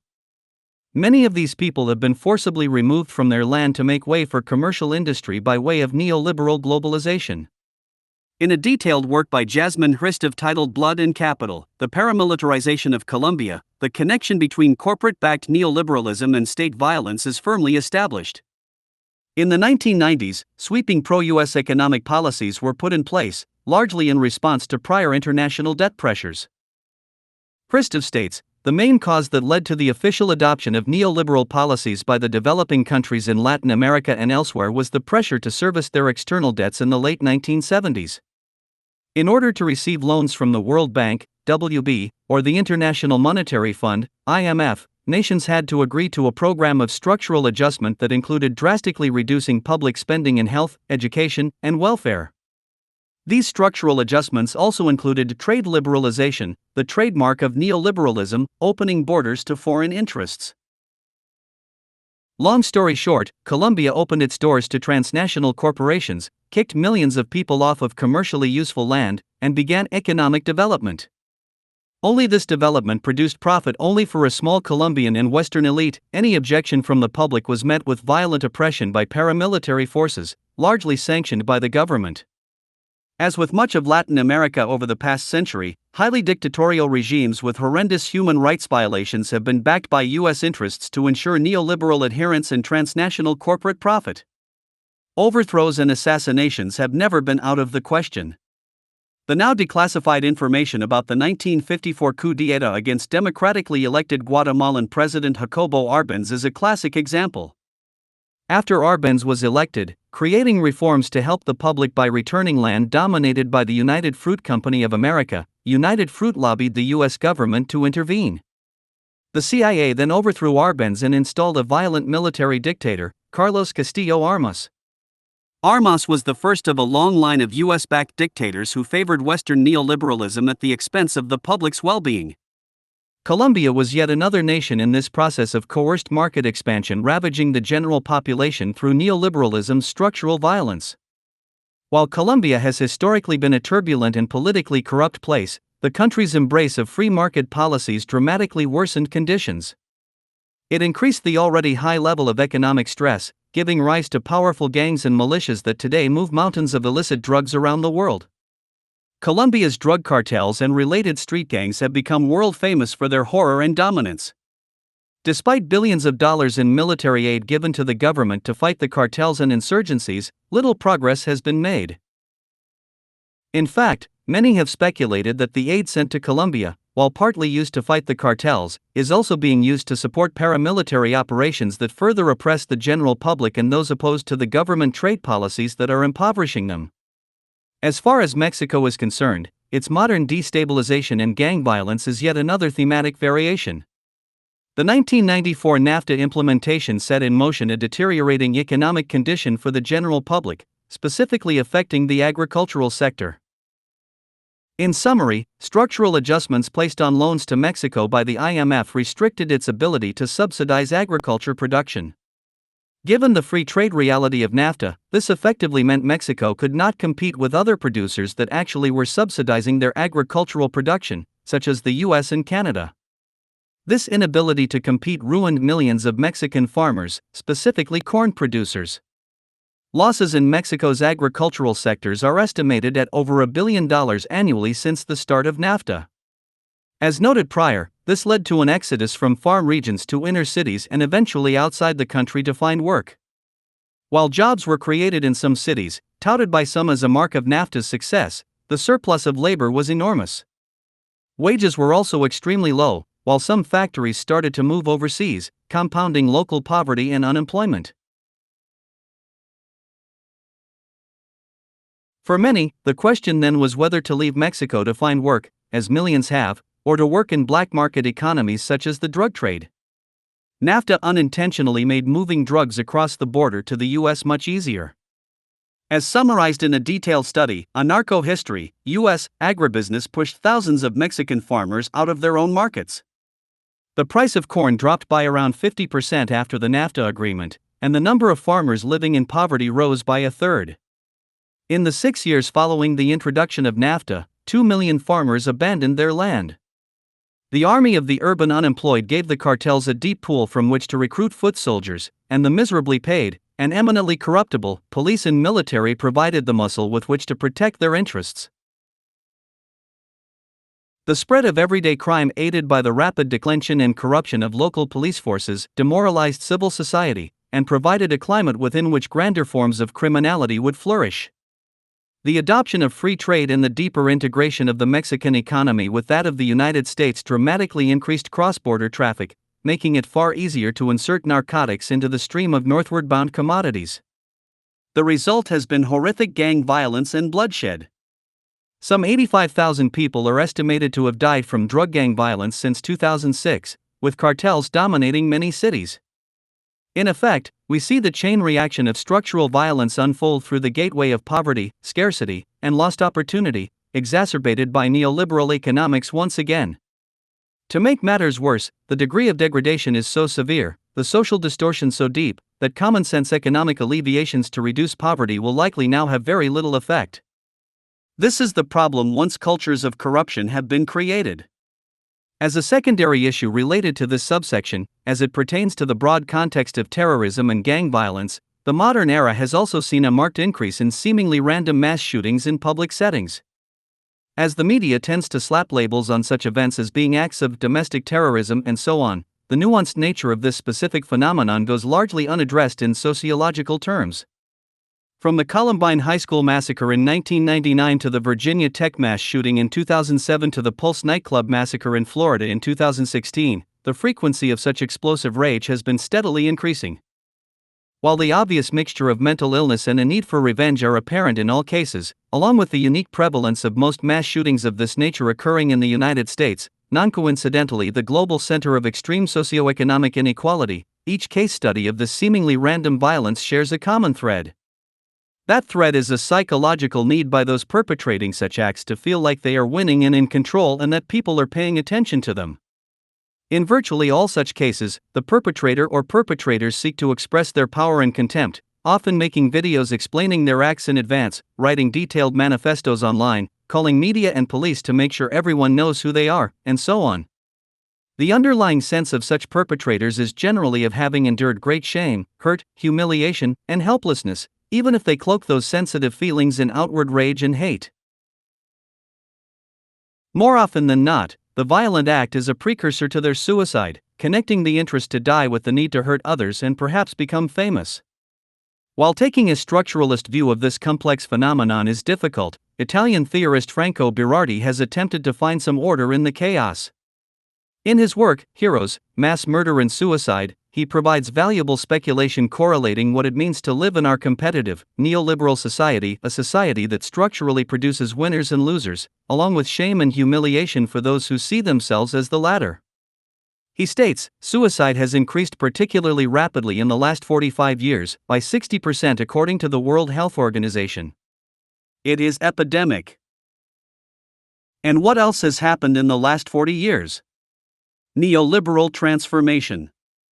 We are seeing an all-time high in the need to compete economically, and a general low in sensibility and human relations. The frequency of psychopathology is also on the rise. What is the core of neoliberal ideology? Firstly, that you are alone, that you are an individual competing with everybody else. Secondly, that the real distinction among human beings is between winners and losers. There's no more stable class identity, no more stable political identity, the real divide is between neoliberalism's winners and losers. And if you are a young person who has grown up in this capitalist environment, and you understand that actually you can never be a winner, what will you do? In some cases, you decide that you are going to be a winner for a second, for an hour, for a moment.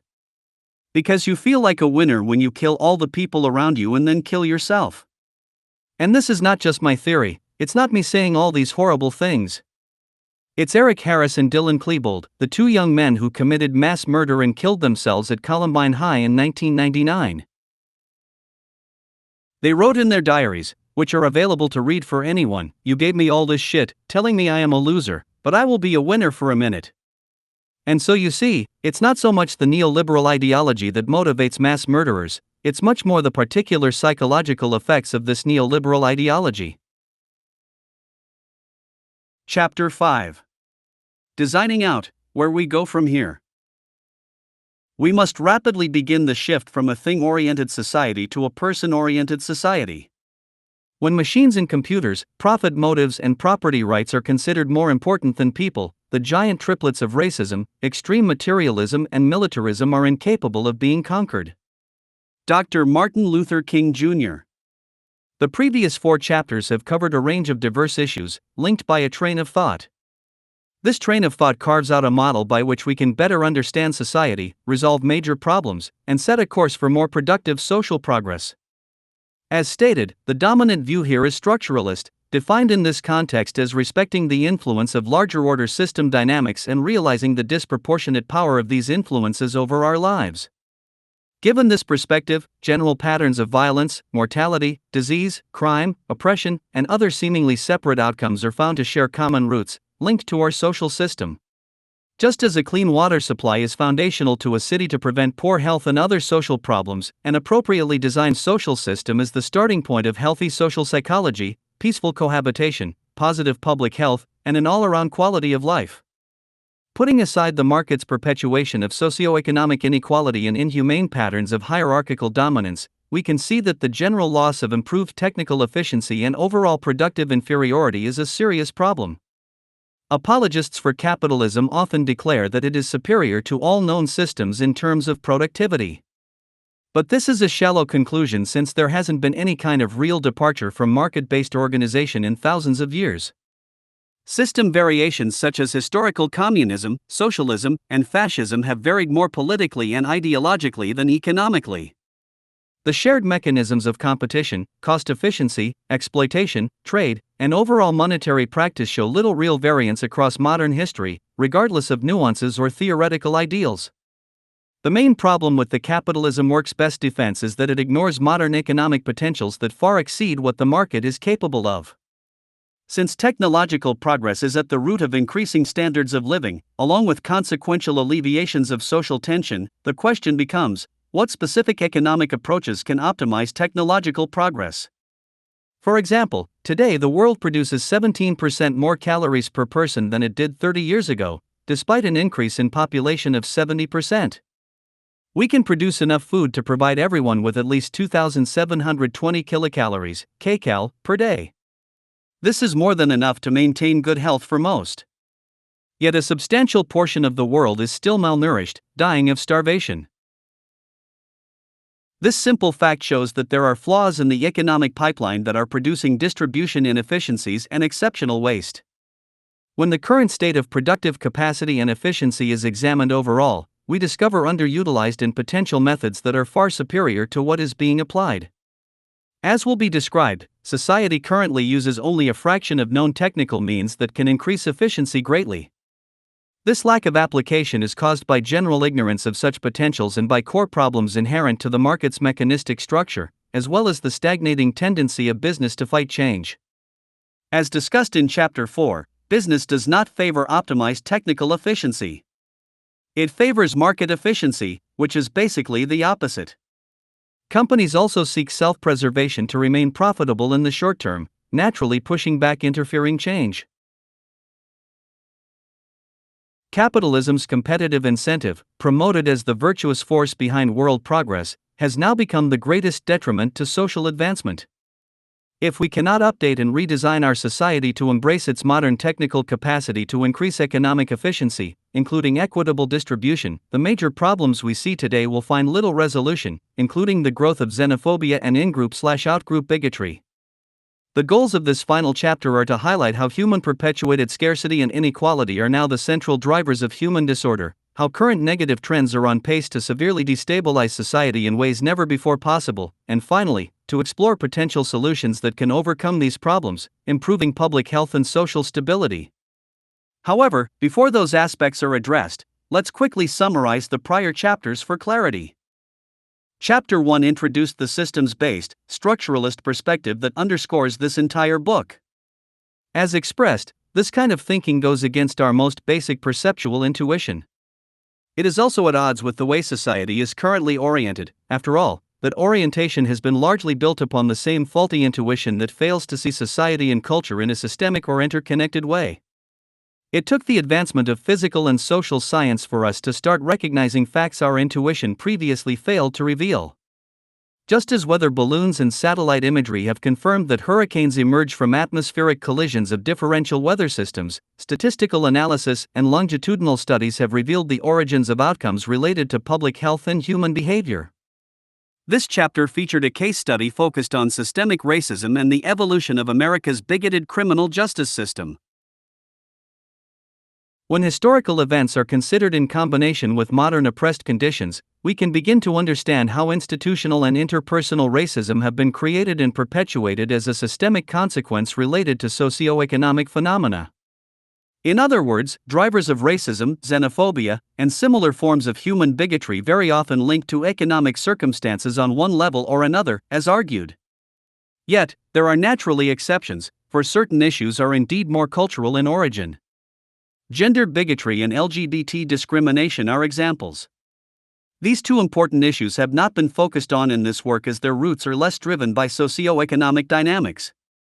In the case of LGBT bigotry, there appear to be normative cultural identity problems that inspire fear of people with non-normative lifestyle practices. Yet there is still an economically linked tendency to exacerbate such out-group fear and condemnation when economic stress arises. Gender discrimination is also cultural, deeply rooted in civilization's long, mostly patriarchal history. However, economic motivations accentuate this problem as well. While one may argue that the modern wage gap between men and women is a consequence of cultural disrespect of women, we can't forget that underpayment is a basic feature of labor exploitation, hence driven by economic motivations rather than just sexist ones. The link between economic deprivation and female vulnerability to abuse should also be highlighted. Prostitution, sexual violence, and the trafficking of women is still epidemic in the world today. This outcome of our social system's manifest inequality, commodification, and basis in exploitation arguably reinforces male-perpetuated sexism, chauvinism, and the general abuse of women. There is no argument regarding the link between economic deprivation and female sexual exploitation. From the bikini model plastered on a billboard, to the far less culturally respected stripper who undresses on stage, to those actresses who engage in pornography, to prostitutes walking the streets late at night, we cannot understand these patterns of behavior without accounting for the need for income. If there is any remaining gravitation of society to remain patriarchal, perpetuating female exploitation and subservience to males, the existing condition of socioeconomic inequality and deprivation reinforces that gravitation.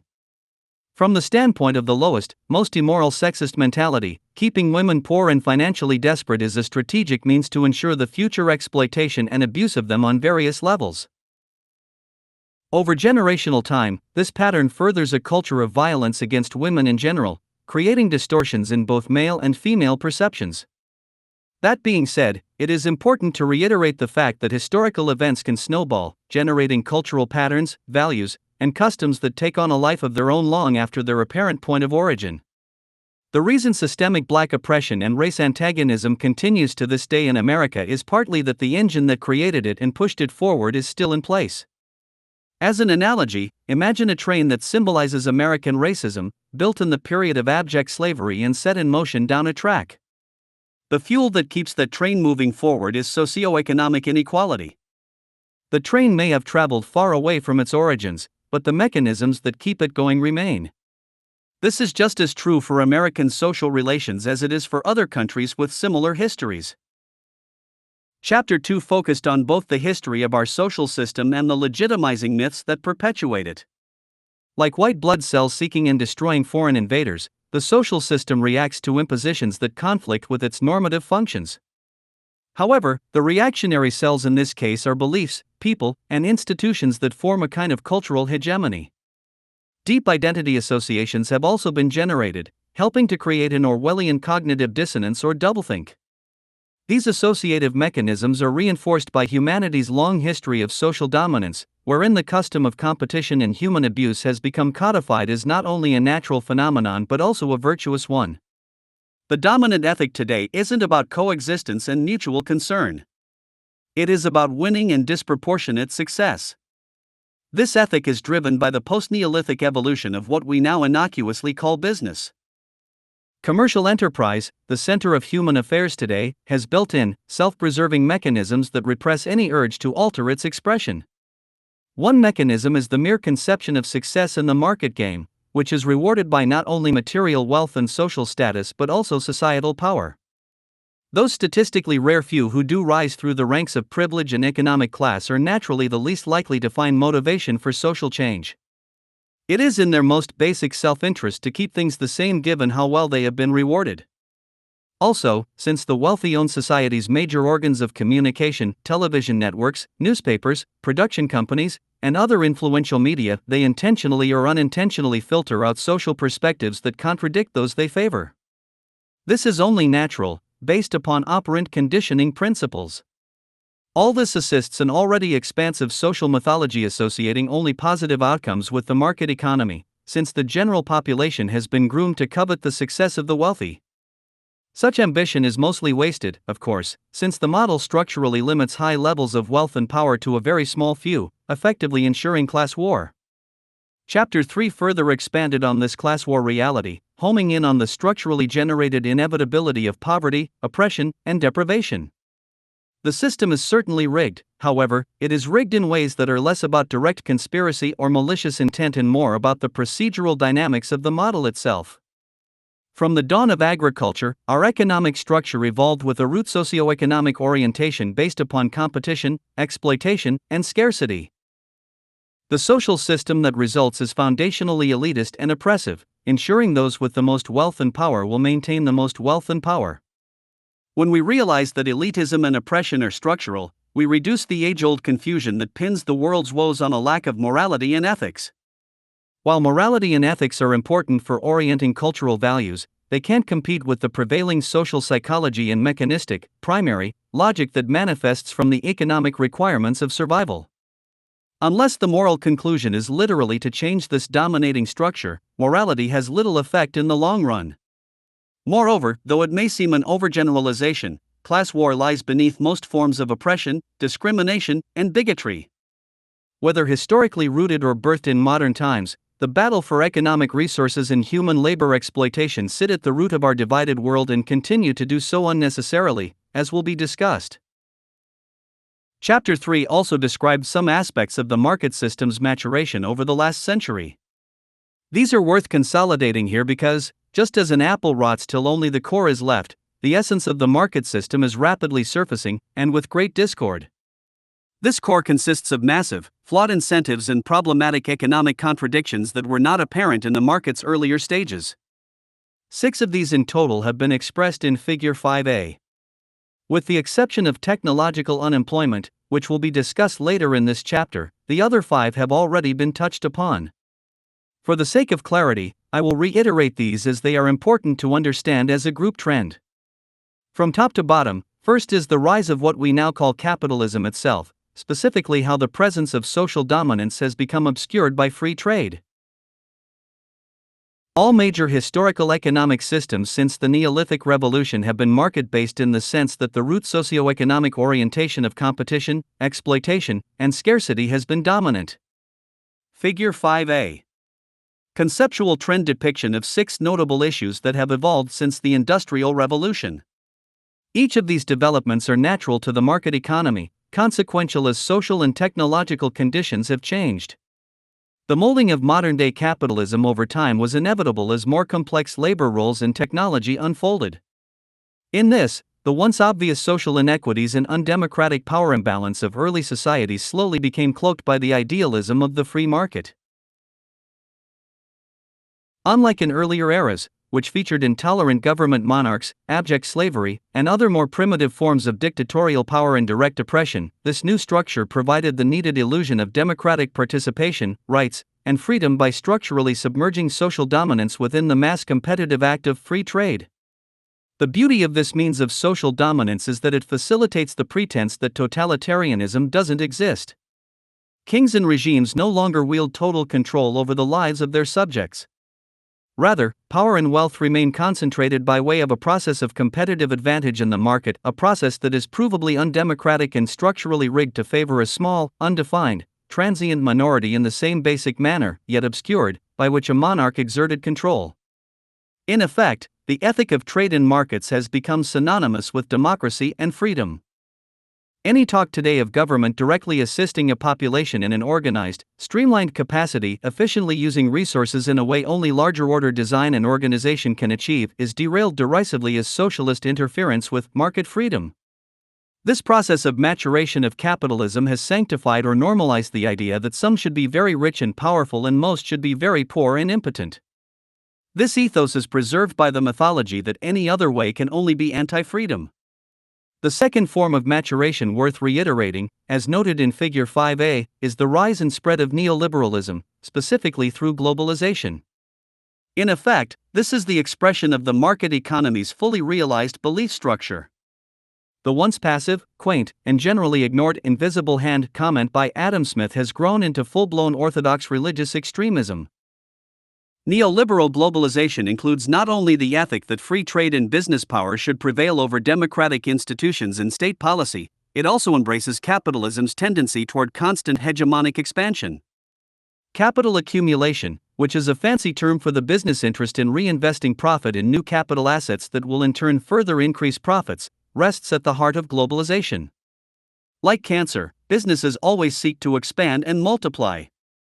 Transnational corporations forge extensive international trade contracts such as the North American Free Trade Agreement, NAFTA, or the more recent Trans-Pacific Partnership, TPP, not with an interest in respecting public choice or improving global health, but to further their trade interests and exploit labor for corporate profit.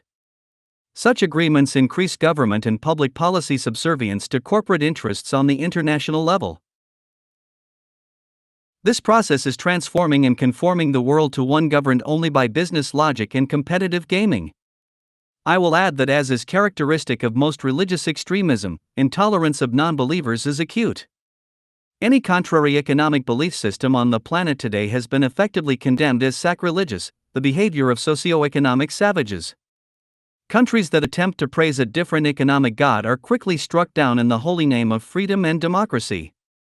Of course, the only real freedom apparent is the freedom of moneyed interests to do as they please, seeking constant capital accumulation across the world, leaving no stone unturned. Neoliberal globalization is the evolving process of homogenizing the world into one economic belief system.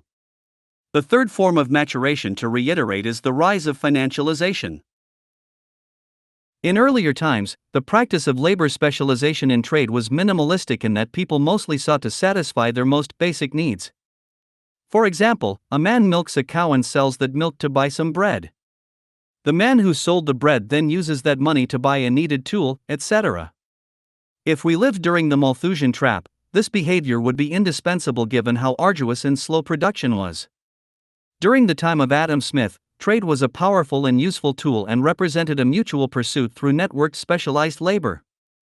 The agrarian and handicraft-oriented time period of capitalism's formal inception clearly justified the act of exchange.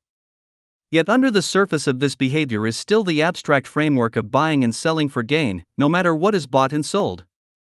This once cloaked feature led to the practice of wealth speculation and ultimately to today's vastly profitable and increasingly powerful financial sector. While speculation in some form goes back hundreds of years, what we find now is truly an extreme. Perhaps the best term to use is decoupled. The purpose of trade in its most notable handicraft-oriented conception is now decoupled from any true, tangible utility.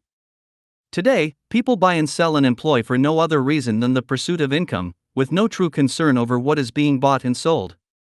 The buying and selling of mere digits on a screen, the economically irrational appreciation and depreciation of physical assets, and the trade of functionally meaningless certificates of ownership have grown to supplement the original productive utility of the market economy. Wall Street and the non-productive financial sector are indicative of just how detached from reality the idea and purpose of trade has become. The original purpose of market interaction has been lost in our technologically advanced society, distorted into abstract, economically meaningless perversions that do little more than further ensure socioeconomic inequality, social dominance, and environmental destruction. The fourth form of maturation worth reiterating is the inherently unsustainable nature of the market's need for economic growth and turnover, a topic covered in Chapter 4. While true economic logic recognizes earthly scarcity as a condition to be respected and avoided by efficient and sustainable management, market logic sees scarcity as yet another mechanism for exploitation, while paradoxically pushing for as much production and consumption as possible. Without this growth and consumerism, the system cannot work, since labor demand comes from consumer demand. This cyclical consumption is demanded by the market. Once again, this feature went unexpressed in earlier times since the technical means to reach such high levels of productivity simply didn't exist. It has only been within the post-Malthusian period that this productivity is now possible. This maturation from low-impact industry to high unsustainability has necessarily occurred in tandem with the fifth form, consumerism.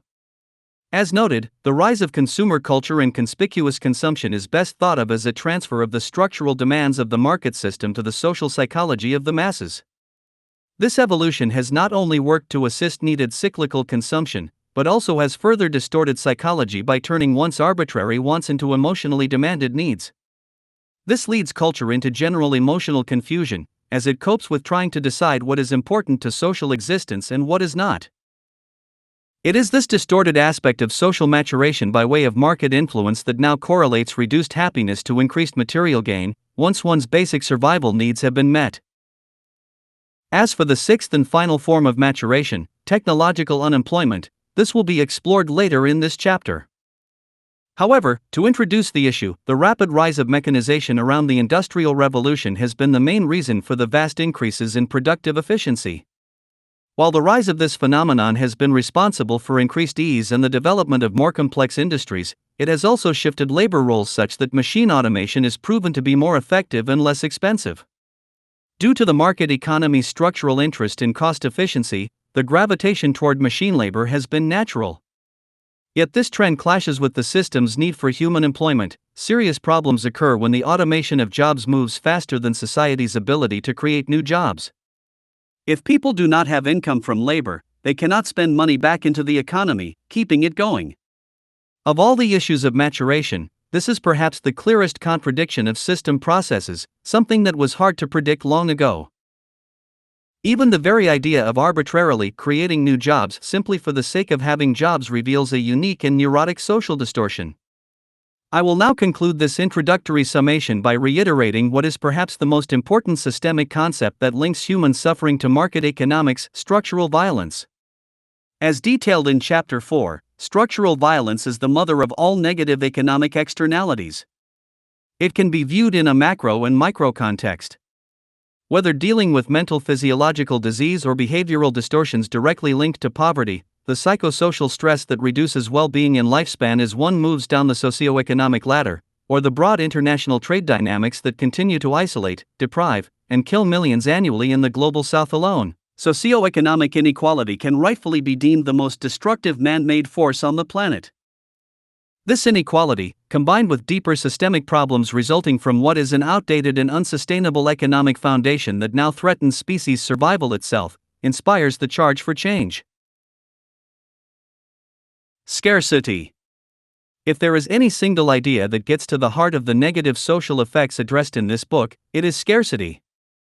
While simple in conception, scarcity is difficult to quantify in reality since its presence and effects can be relative. We may understand in principle that we have a finite amount of physical resources on the planet, but exactly how and why those resources are processed, allocated, and used is really what decides the state of earthly scarcity. The degree and effects of resource and means scarcity are hence defined by a nuanced interaction, not a static state. Despite this rather obvious fact, the market economy is explicit and unnuanced in its perception of scarcity.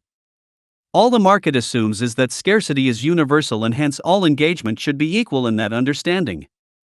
From there, the aforementioned root socioeconomic orientation is built, pushing the framework of competition and exploitation. In addition, the prevailing contradiction has evolved in which infinite growth is sought to ensure cyclical consumption. Professor of Science and Civilization at Oxford University Steve Rayner refers to these interlocked mechanisms as narratives. He states, scarcity is a key term in contemporary human development discourse. It is deeply embedded in two competing narratives. In one of these, the limits to growth narrative of a finite world in which a recklessly expanding human population is rapidly depleting resources on which it depends, the idea of scarcity represents the explicit boundary conditions of discourse and policy. In the other narrative, scarcity serves a more technical role in defining neoclassical economics as the science of resource allocation, which places markets at the center of ever-expanding economic growth. In both cases, the idea of scarcity is seldom interrogated. To do so is intellectually dangerous. It is to question the underlying worldviews upon which each of these narratives, and the policies that flow from, depend. These two narratives combine to justify the existence of inequitable resource allocation and hence the foundation of socioeconomic inequality. Malthusian in origin, the overall view also implies that premature human death and disproportionate suffering is not only to be expected but required. From this perspective, the state of the modern world begins to make more sense. The Malthusian worldview, already implicit in the structure of the market economy, has no doubt deeply permeated culture. In this worldview, nature takes the blame for poverty, inequality, and the host of related problems, not man-made mechanisms of social organization. This appeal to nature defense also applies to human beings, who have been conveniently deemed hedonistic, insatiable, and irrational. Old philosophical theories of human freedom and liberty further compound this issue, justifying inequitable allocation of resources since any attempt to repress the source of inequality is viewed as anti-choice. We often see this in conservative political circles, which frequently spout such anti-socialist rhetoric. The result is an economic system that is interpreted as an extension of nature, with any attempt to alter the system seen as a violation of immutable natural laws and human dignity itself. In effect, scarcity has become politicized and used to justify the way of the world. In the words of sociologist Lila Menta, for too long has scarcity been used by powerful actors in compelling ways as a political strategy, either to maintain the status quo, prevent redistributing limited resources, or to legitimize certain solutions and interventions. This has contributed to reproducing inequalities and hindering social justice. This process must now be rolled back. Scarcity, while indeed an empirical fact of life, again expresses itself according to our intelligent use of resources and means. Proper strategic management ideally mitigates scarcity to such a degree that we barely see its negative effects. In the past, scarcity was an obvious and heavy burden since advanced means of production were limited. Today, our advanced technological civilization has the capacity to tame scarcity to a profound extent through intelligent design and efficient organization. The disappointing truth is that the most prominent form of scarcity in the 21st century is that which is created artificially through market behavior. In fact, I would argue that what we have today isn't really an economic system at all. It is an anti-economic system. Its focus on trade and profit translates into the system preference for general privation and conflict. It is grossly unfair in its allocation of resources, and by inherent design concentrates wealth among a few, dividing the rest of humanity into subclasses of varying relative insecurity. One cannot define a system as being economic when its structural characteristics support the opposite of thrift, i.e., growth, the opposite of problem solving, i.e., profit from servicing problems, not solving them, and the opposite of equitable allocation across the population. As this chapter will explore, there is no technical reason for any human being to be without a generally high standard of living in modern terms. This is a bold statement, requiring great defense since our society has become so alienated from what a high standard of living means in terms of human happiness, sustainability, and coexistence. By high standard, I do not mean the excesses of the modern upper 1%. That extremity is not a condition of sound mind and intelligence but a neurotic, disrespectable condition of immaturity and irresponsibility.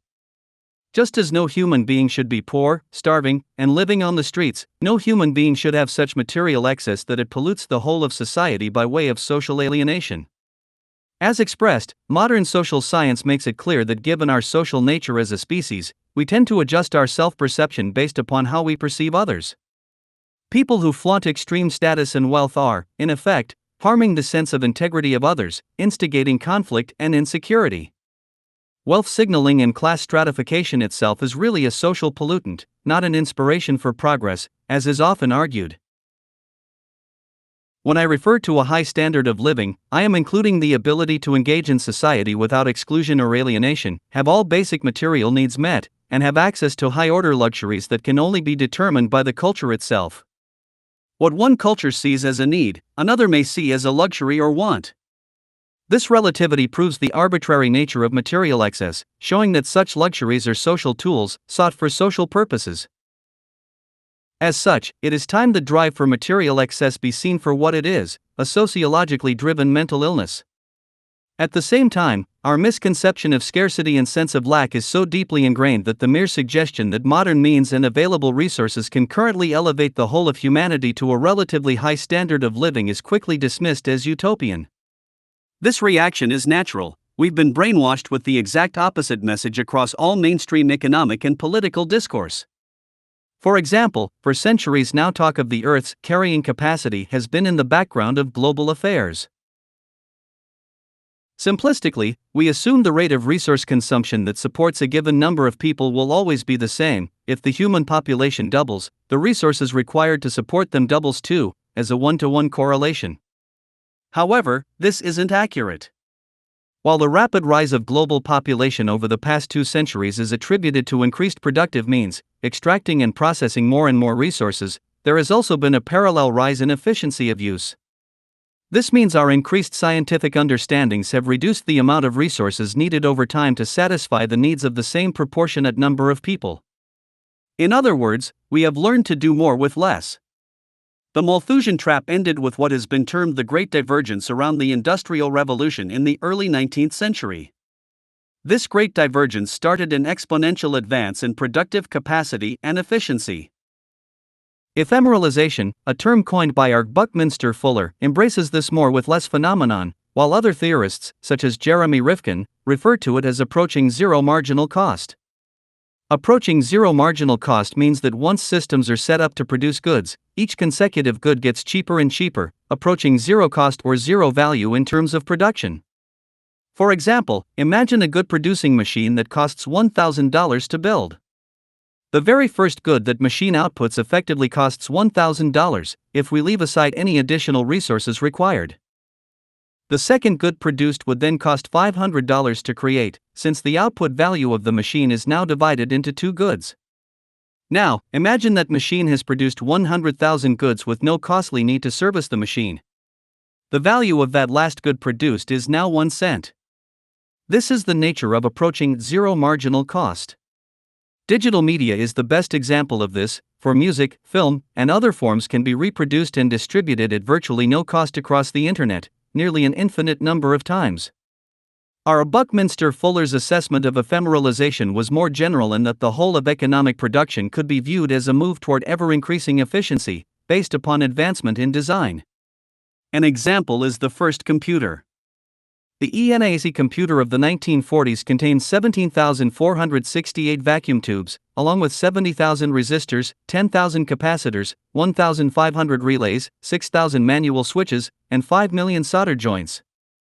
It covered 1,800 square feet of floor space, weighed 30 tons, and consumed 160 kilowatts of electrical power. It also cost about $6 million in modern value.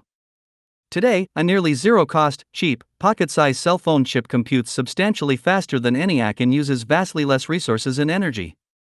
This is the most important economic development of human civilization. It debunks the long-standing mantra that there simply isn't enough to go around, and in so doing it discredits the core rationale of market competition, scarcity. As will be discussed, there is plenty to go around if certain economic adjustments are made, and if we reverse the market-spawned value system disorder that increasingly perverts modern culture. The only ostensibly real reason that exists today for poverty and inequity is the idea that not everyone can have a 50-room mansion or a private jet. It is this infinite wants view of reality that supports the market's arbitrary emphasis on scarcity, through which we justify starving almost 1 billion people so 0.01% of the population can rationalize neurotic material excess. It is not enough to imagine a world that has streamlined its economic system to maximize the reduction of scarcity and the reduction of socioeconomic inequality. We must also imagine a state of social maturity that recognizes the true natural limits to human existence. This maturity includes understanding the immutable need to coexist with our habitat, along with realizing the socially destabilizing public health problems that ultimately arise due to the practice of economic competition, exploitation, and resulting inequality. While values against these practices and outcomes can be realized on a personal level with a heartfelt interest to see change, real sociological transformation will not occur until the most dominant influence on our social psychology, our economic mode, is replaced. If what it is replaced by favors behavior that condones sustainable, collaborative, and socially just outcomes, then a cultural shift is possible. Otherwise, it is all talk. Until the social system is designed to support these new humane values and practices, there is no chance of any serious human rights expansion in the future. This is not to say that educational activism isn't critically important, as that is the path to influencing and inspiring this revolution. However, we cannot be naive enough to think the problem exists in the moral aptitude of individuals when, as described in Chapter 2, there is really no such thing as an individual expressing free will without inhibitions. Likewise, since our social nature often distorts our perception as we tend to conform to normative society, thereby preventing painful social exclusion or feelings of inferiority, we gravitate toward the irrational. Material inequality, for example, creates a psychological perception of scarcity that can be almost as real and stressful as absolute scarcity, even though the goods in question are not core to survival. In the words of anthropologist Mary Douglas, a person wants goods for fulfilling personal commitments. Commodities do not satisfy desire, they are only tools or instruments for satisfying it. Restricting consumption of goods restricts participation in the extended social conversation for which they are used. This again explains why in some societies what are deemed basic needs are often luxuries elsewhere, revealing the arbitrary nature of socially contrived needs. So, scarcity is just as much of a physical problem as it is a spiritual one. I use the term spiritual in its most technical sense, being of or relating to. Spirituality, despite the endless poetic rhetoric associated with it, relates to feelings of connection with something outside the self. This can be our connection to one another, to the planet, to the universe, or to anything and everything. From our narrow, individualistic perspectives, locked into localized perceptions, we limit our sense of connection at our peril, that is, peril to ourselves as individuals, to our greater society, and to the planet as a whole. A systems-based worldview raises the question of who and what we are and how we fit. Truly embracing this understanding, accepting its limitations and new possibilities, may be the very realization that has confounded our deepest sense of identity and purpose as a species. It is my personal view that our spiritual fulfillment rests in coming to terms with organizational and behavioral approaches that establish a truly sustainable and socially just society. At the core of this quest is an understanding of what scarcity truly means and how to overcome it on all relevant levels, ending socioeconomic inequality. From the structuralist perspective, this poverty of the spirit can only be resolved by building a new social precondition that fosters proper awareness, respect, and responsibility. Negative trends. Now, before such a proposal is made, we must explore the severity of our current situation. Figure 5b is a conceptual chart showing 7 negative trends that, assuming a business-as-usual scenario, suggest a perfect storm of social destabilization by around 2050. Each of these issues will be discussed in order, from top to bottom. However, I would like to point out that there has been no shortage of doomsayers in modern history predicting vast crises due to human incompetence. Over time, dire predictions seem to fade, making everyone wonder what happened. It isn't that most in the scientific community who have warned of such trends have been delusional, it is that our technical ingenuity continues to surpass expectations. For example, for many decades we've been warned of peak oil, a theory predicting the irreversible decline of Earth's oil reserves. Proponents of this theory simply analyzed the known state of reserves at the time, noting negative supply trends. With growing global energy demand, it's easy to understand the concern. Yet, the focus was on the nature of extraction at the time, something we can call conventional extraction or production. Conventional oil production is drawing raw crude from large reservoirs under the Earth's surface.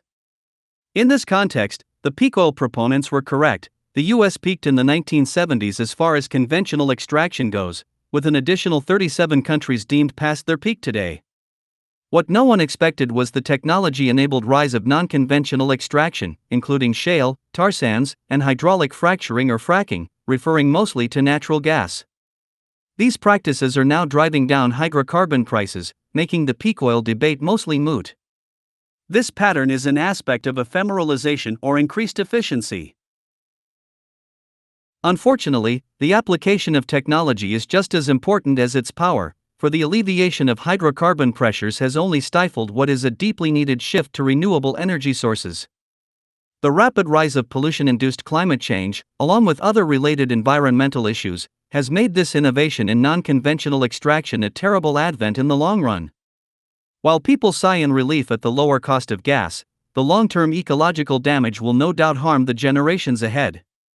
The Center for Biological Diversity put it clearly in 2013, the development of oil shale and tar sands has been shown to be environmentally destructive and water and energy intensive. Extracting oil from U.S. public lands through oil shale or tar sands would deal a disastrous blow to any hope of reducing atmospheric CO2 levels to below 350 parts per million, the level we need to reach soon to stabilize Earth's climate. Besides helping push us toward global warming catastrophe, oil shale and tar sands development destroys species habitat, wastes enormous volumes of water, pollutes air and water, and degrades and defile vast swaths of land. Figure 5b. Conceptual trend depiction of the top 7 factors that may lead to severe social unrest. Based on independent studies conducted for each issue, targeting 2050 for peak problems. This figure begins at 1800 BCE, around the First Industrial Revolution, where most of the issues take root. The counteracting efficiency factor marks the possibility that current trends may slow due to increased efficiency in some form. This is noted as inherent since it is assumed conduct will still be business as usual. Today, we have passed 400 parts per million and climbing, with ever-increasing biodiversity loss. Regarding Figure 5b, we begin with biodiversity loss and resource overshoot.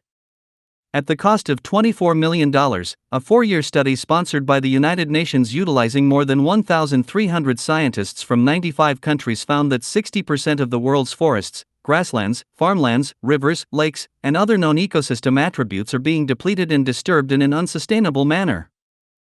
In the words of Jonathan Lash of the World Resources Institute, this report is essentially an audit of nature's economy, and the audit shows we've driven most of the accounts into the red. Corroboration of these conclusions is extensive, showing things getting worse as time goes on. Today, species are now going extinct 1,000 times faster than the rate recorded during the previous 65 million years. The 6th Great Extinction is upon us. There have been 5 large extinction events in the past, from the Ordovician Silurian, some 400 million years ago, to the Cretaceous Paleogene, some 60 million years ago. However, unlike prior events, it appears this one is entirely man-made. A 2011 study found that though we've put millions of square kilometers of land and ocean under legal protection, it has done little to slow the trends of ecological decline. The same study also analyzes resource overshoot in tandem with biodiversity loss, stating, the excess use of the Earth's resources or overshoot is possible because resources can be harvested faster than they can be replaced. The cumulative overshoot from the mid-1980s to 2002 resulted in an ecological debt that would require 2.5 planet Earths to pay. In a business-as-usual scenario, our demands on planet Earth could mount to the productivity of 27 planets by 2050. In effect, all life support systems are in decline, with nothing currently sustainable about major industrial practices.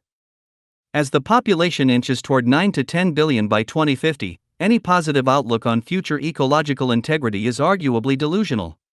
In the words of Professor Sir John Lawton, former chief executive of the UK's Natural Environment Research Council, there will undoubtedly be gainsayers, as there are with the IPCC, Intergovernmental Panel on Climate Change, but I put them in the same box as the flat earthers and the people who believe smoking doesn't cause cancer.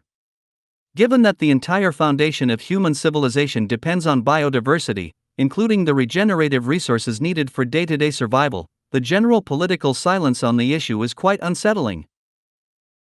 From fish and marine species halved in number since the 1970s to 6 million hectares of primary forest lost or damaged each year since 1990, there are no positive trends occurring on the whole.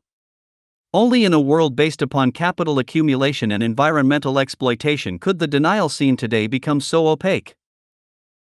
As for climate change, trend B in Figure 5b above, the cognitive dissonance is also profound.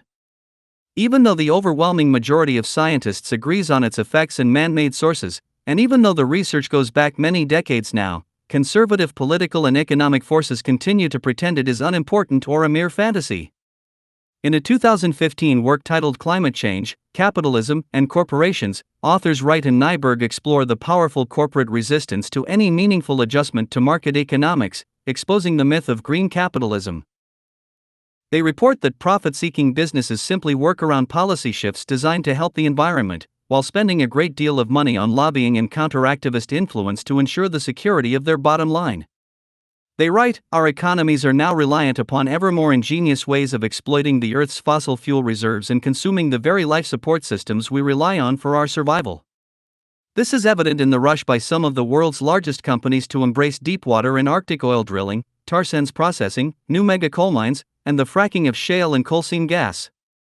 These examples highlight both the inventive genius of corporate capitalism and the blindness of industry and government to the ecological catastrophe they are fashioning.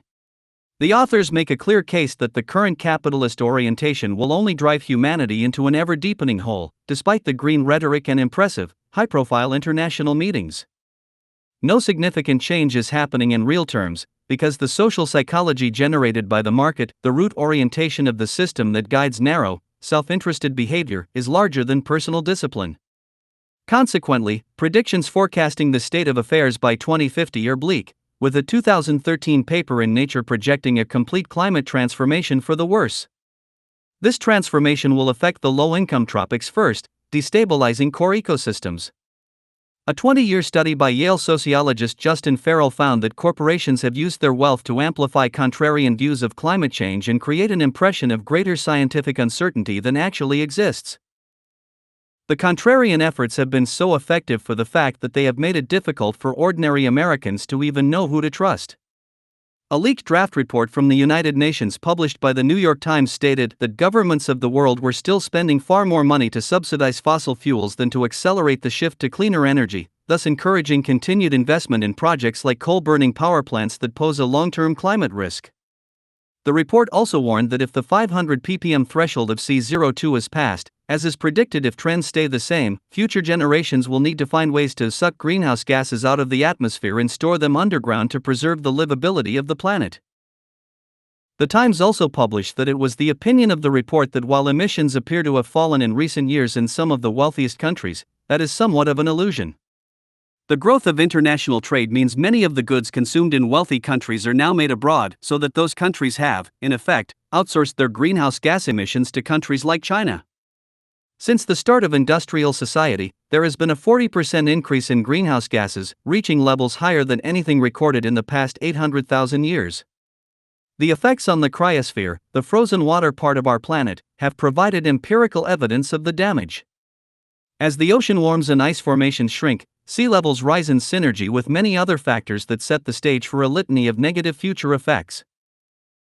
Moving on to general pollution, Trend C in Figure 5b, we see that in concert with greenhouse gas emissions, air, land, and water integrity are all experiencing negative trends. A 2016 study linked household and outdoor air pollution to an astounding 5.5 million premature deaths each year, based upon 2013 data. Half of those deaths are occurring in China and India, two countries that are employing the mid to late 20th century Euro-American model of economic expansion through dirty industrialization means. A 2015 study, tracking current trends, concluded model projections based on a business-as-usual emission scenario indicate that the contribution of outdoor air pollution to premature mortality could double by 2050. Land degradation is equally dire. According to the World Wildlife Organization, half of the topsoil on Earth has been lost in the last 150 years. Topsoil is the uppermost layer of soil that possesses the greatest concentration of organic matter and microorganisms, where plants obtain the majority of their nutrients and thrive. Today, it is disappearing at an alarming rate, primarily due to conventional agricultural practices such as monoculture. According to the National Academy of Sciences, topsoil is being eroded 10 times faster than it can be replaced. This erosion often sends toxic farm chemicals and pollutants into streams and sensitive water supplies, hurting ecology and potable reservoirs. Some have considered soil destruction as rivaling global warming as an environmental threat, with 1% lost every year. Given that it takes about 1,000 years to generate 3 centimeters, a bit over an inch, of topsoil, it has been predicted that by 2050, only 25% of the productivity experienced in the 1960s will be possible, posing extreme challenges for a population 2 times larger. As expressed by Trend E, unless topsoil destruction is rapidly stopped, or there is a mass incorporation of different agricultural methods such as soilless agriculture, serious food scarcity problems are on the horizon. A 2013 study published in the journal PLOS One found that even with current yields, ignoring looming problems, a near doubling of global crop production is going to be needed to meet demand by 2050. This problem will be compounded by water pollution and increased freshwater scarcity. Trend D. Water pollution from farming and industrial activity has been extensive, as evidenced by dead zones in lakes, excess nitrates in water tables, and growing mercury pollution in the ocean and fish stock sourced to coal plants. While the rise of the now multi-billion-dollar bottled water industry has been good for GDP, the environmental destruction underlying it is devastating, expressing yet another example of the distorted incentive of the market structure. According to the United Nations, about 1.8 billion people will live in areas plagued by water scarcity by 2025, with 2/3 of the world's population living in water-stressed regions. The OECD Environmental Outlook to 2050 reported that freshwater demand will rise by 55% by 2050, corroborating the UN water stress statistic. Using the OECD demand estimate of 55%, we can expect that 3.9 billion people will be living in water-stressed regions by 2050. Professor Janos Bogardi of the Global Water System Project, GWSP, has stated that severe water shortages will affect more than half the world's future population by 2050, sparking mass migrations of people likely followed by destabilizing political tensions.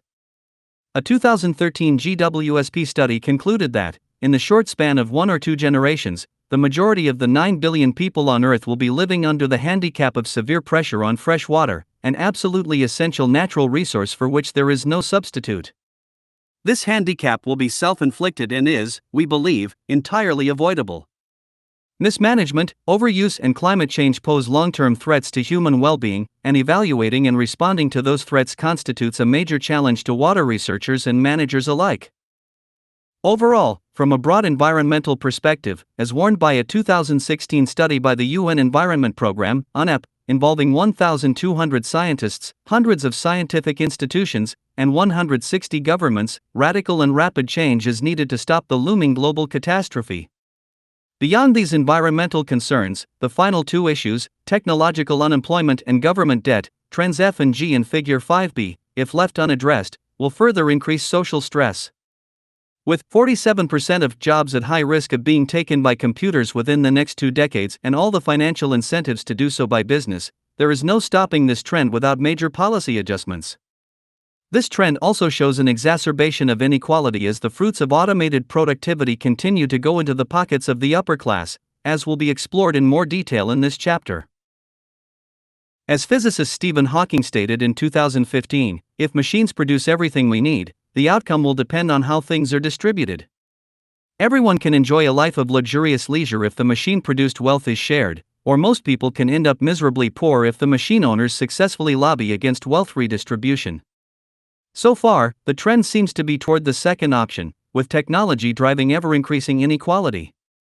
As for government debt, it has been estimated that by 2060 60% of all the countries in the world will be bankrupt, while the US alone will have a debt of 415% of GDP by 2050. On a certain level, debt is a customary fiction and can be erased by the flick of a pen. Yet the very integrity of the capitalist system is based on the idea that the math of financial interaction, hence competitive self-regulation, will work out in the end. That is the facade that must be upheld, while behind the scenes large powers never play by the rules. The truth is, dominant nations can extend their debts to near infinity, moving goalposts as they go along.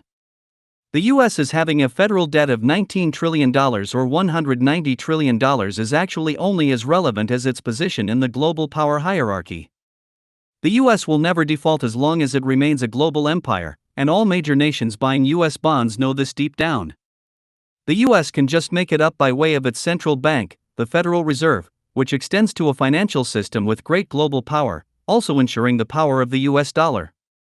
If debts are in dollars, the US simply makes more. Although people often argue that the US is in debt to a private banking cartel, its central bank, and that is a problem in itself, it is really irrelevant in the broad view. The whole thing is mostly a sleight-of-hand arrangement that lets the US government borrow endlessly while the banking system gets special political treatment. No one in the US government and its central bank cartel really cares about US government debt because money is made out of thin air. They only care about public regulation and public perception, not government spending or government debt. In the words of former Federal Reserve Chairman Alan Greenspan, the United States can pay any debt it has because we can always print money to do that. So there is zero probability of default. However, that is not the case with smaller nations, which are highly susceptible to international debts. Small nations face serious repercussions imposed by way of sanctions, structural adjustments, and austerity if they cannot meet debt requirements. These repercussions reduce the welfare of their citizens, decreasing standards of living and increasing the probability of destabilization. They are forms of oppression, in truth, punishment for simply being poor. Again, it is market discipline for the poor and socialist protections for the rich. The true free market is really the freedom of those with the most money and hence control. So, in this midst of all this, with mass global bankruptcy pending for most nations and a general pressure to reduce spending, the odds of seeing the kind of economic reforms required to stop the vast environmental crises looming are very low. The pressure is also against any large-scale social welfare compensation for the population to ease economic stress, along with any hope to finance the mass shifts needed to revise the global energy infrastructure. In short, we are entering into a situation that, if we are to respect capitalism's financial dynamics, will require enormous amounts of money to make the sustainable changes required. With a world in debt to itself at many times its GDP, it is very hard to feel optimistic about such changes actually occurring. Capitalism and markets simply cannot be respected if we expect to move forward with integrity. As a final note on Figure 5b, which targets 2050 as a perfect storm of negative trends, the wiggly line is the hopeful wildcard. It is termed the counteracting efficiency trend, suggesting a possible tapering off of these trends to a limited degree as unexpected forms of ingenuity prevail. In the same spirit of the decline of peak oil, the figure expresses hope that these negative trends will slow so as to allow more time for large order change. Ephemeralization, which is really the only positive economic feature of modern times, guides this trend. This wiggly line is labeled counteracting efficiency that is inherent to point out that some alleviation of negative trends will likely be natural to a business-as-usual scenario. Be that as it may, unless a deliberate and highly specific effort to counter these trends occurs, far beyond this inherent counteracting efficiency, the social destabilization on the horizon is going to be spectacular.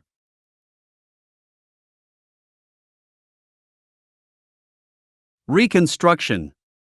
In stark contrast to the aforementioned trends, the possibility of returning to ecological balance is still very much within our reach. While a point of no return is certainly possible, if we remove the business-as-usual scenario from the equation and take a fresh look at our potentials, from the ground up, the light at the end of the tunnel is profoundly bright. So bright, in fact, that we are not only able to end socioeconomic inequality and dramatically increase public health and social justice, but we can also move society toward a truly sustainable abundance. When I say abundance, I am not referring to some infinite amount of everything.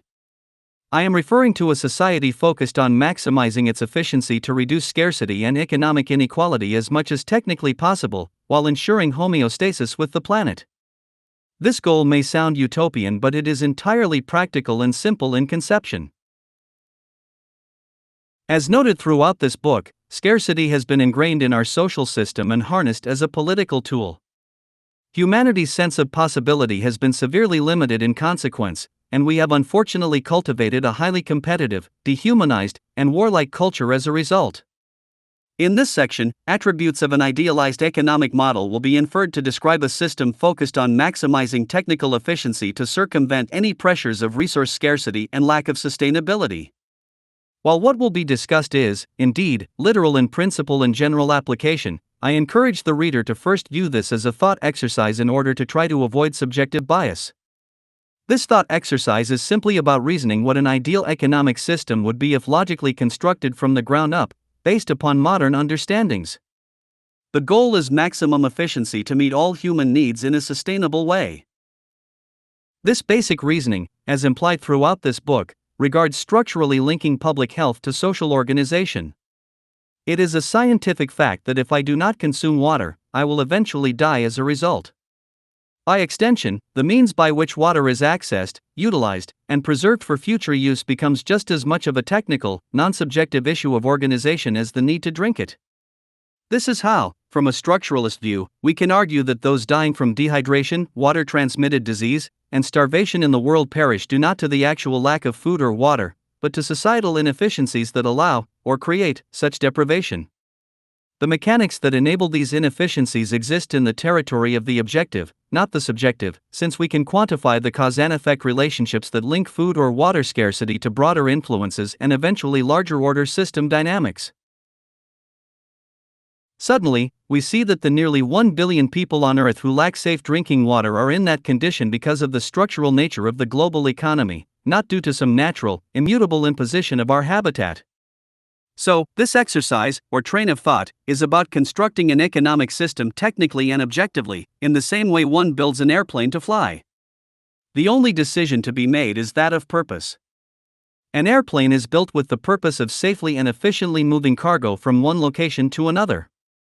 This new economic model is built with the purpose of providing for all the people in the world in the most efficient and sustainable way possible. What has been argued in this text is that either this new approach is adopted or humanity is on a fast track to increased destabilization. In other words, as odd as this may sound, it is less about the moral issue of what is right or wrong in terms of social fairness and more about what works and what doesn't. If the goal is ongoing human survival as a species with the least amount of violence, premature mortality, habitat destruction, and other ultimately public health issues, what we have now is simply unworkable. 5 attributes that form the foundation of this new economic model are conceptualized in Figure 5c. They include A. Automation, B. Access, C. Open source, D. Localization, and E. Network digital feedback, also generally referred to in popular literature as the Internet of Things or IoT. Each of these represents a more efficient mechanism to achieve higher productivity and the least amount of waste and environmental impact feasible. The logic is no different in principle from the practical decision to reject using a manual screwdriver in favor of an electric one, increasing productive efficiency. Yet they contradict the structural logic of the market system as they are based upon technical efficiency, not market efficiency, 2 very different approaches to economic behavior, once again. Interestingly enough, these 5 ideas are actually not obscure, randomly idealized, or pulled out of thin air. People who pay attention to current social and technological trends are aware of them, yet have not thought about their broader implications. Signposts pointing us in new directions surround us, in fact, and the following thought exercise will extend their implications, showing how they complement one another in optimizing economic efficiency. In effect, what underscores these new attributes is a dramatic change of our current root socioeconomic orientation. Unlike with the market, which is structurally based on scarcity, trade, competition, and exploitation, this new model focuses on strategic and sustainable abundance, collaboration, and balance. In a single word, it is about design. I wish to express that I am not using these terms poetically. I am not gesturing, saying, hey, let's all just collaborate, be sustainable, and seek abundance. Wishful thinking has proven to be of little help without a structural foundation to support goals, which is why all the poems, stories, and songs about peace, love, and human solidarity have remained an idealistic backdrop in the midst of constant human conflict, deprivation, and abuse. Also, the degree to which any or all of these changes are made is proportional to the benefits achieved. In other words, even if only partial transitions were made toward the ideal goals expressed, it would still improve things. Figure 5c. Conceptual graphic representing 5 shifts to increase economic efficiency and reduce the scarcity pressure. These adjustments will decrease socioeconomic inequality and the consequential spectrum of disorder and oppression. Automation, transition from labor for income emphasis to machine automation emphasis. Goals, maximize productive capacity, reduce human exposure, increase efficiency. Access, transition from property/ownership emphasis to strategic access emphasis. Goals, maximize good use time efficiency, reduce production pressure, increase overall good availability for use. Open source, transition from proprietary research, data hoarding, and internal development to collaborative commons contribution. Goal, maximize innovation. Localization, transition from globalization to localization, emphasizing network design. Goals, maximize productive/distributive efficiency, reduce waste. Network digital feedback, transition from fragmented economic data relay to fully integrated, sensor-based digital systems. Goals, maximize feedback and information efficacy/utilization, increase total economic efficiency. However, the more one examines the implications of these changes, the more it will become clear how they work against the current economic system's incentives and structure. This means the ideal of a step-by-step transition and improvement is improbable. Rather, it will likely take large and dramatic leaps to move from one state to another, revealing the need for serious activism to get things done. The first attribute in Figure 5c is the deliberate application of labor automation. This means the conscious reduction of human labor for income roles, replacing jobs by machine automation wherever possible. As radical as this may seem to some, it is common sense given current trends. I will note 3.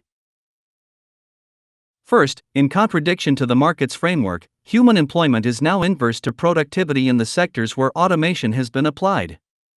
This means human labor is becoming obsolete and human employment is actually economically inefficient when the automation option is available. It doesn't make sense, in the same way that farming a field with 18th century equipment is inappropriate today. Second, machine automation has greatly helped facilitate the vast increase in productive efficiency and resulting standard of living increases experienced by much of the globe. As such, it becomes a matter of social responsibility and prudence to maximize this potential. Rather than enduring the relatively slow process of cost efficiency-induced automation, where companies automate only when it is cheaper than human labor, the intent should be full automation overall, favoring technological unemployment. This is contrary to the market system, which structurally disfavors automation in the interest of preserving human jobs.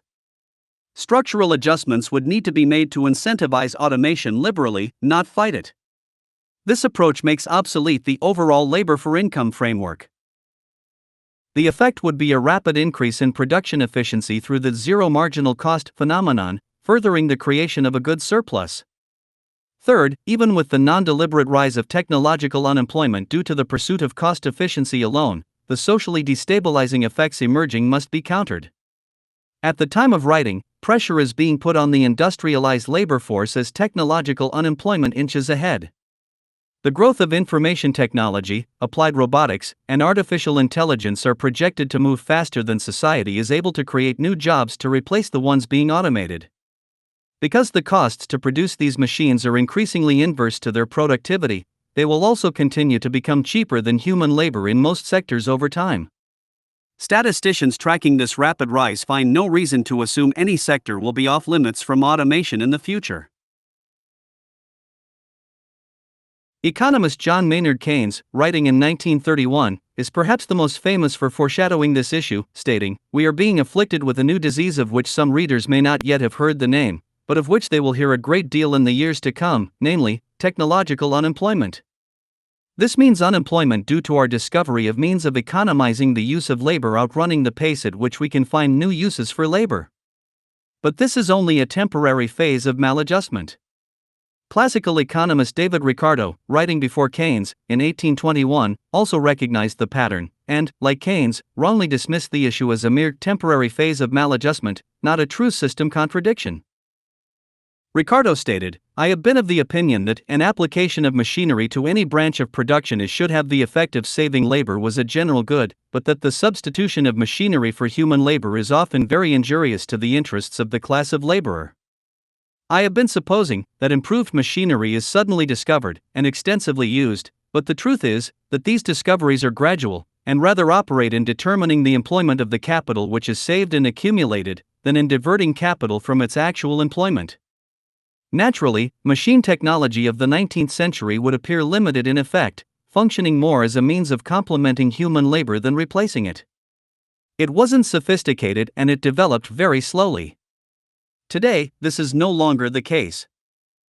Professor of Computer Science Moshe Vardi, speaking at the annual meeting of the American Association for the Advancement of Science, said, "We are approaching a time when machines will be able to outperform humans at almost any task." Using the United States as a basis, a 2013 analysis released by the Oxford Martin Program on the impacts of future technology found that 47% of jobs will be susceptible to computerization in a few decades. This speculation is far from unfounded. In May 2016, the Adidas company announced it was moving much of its shoe production to Germany.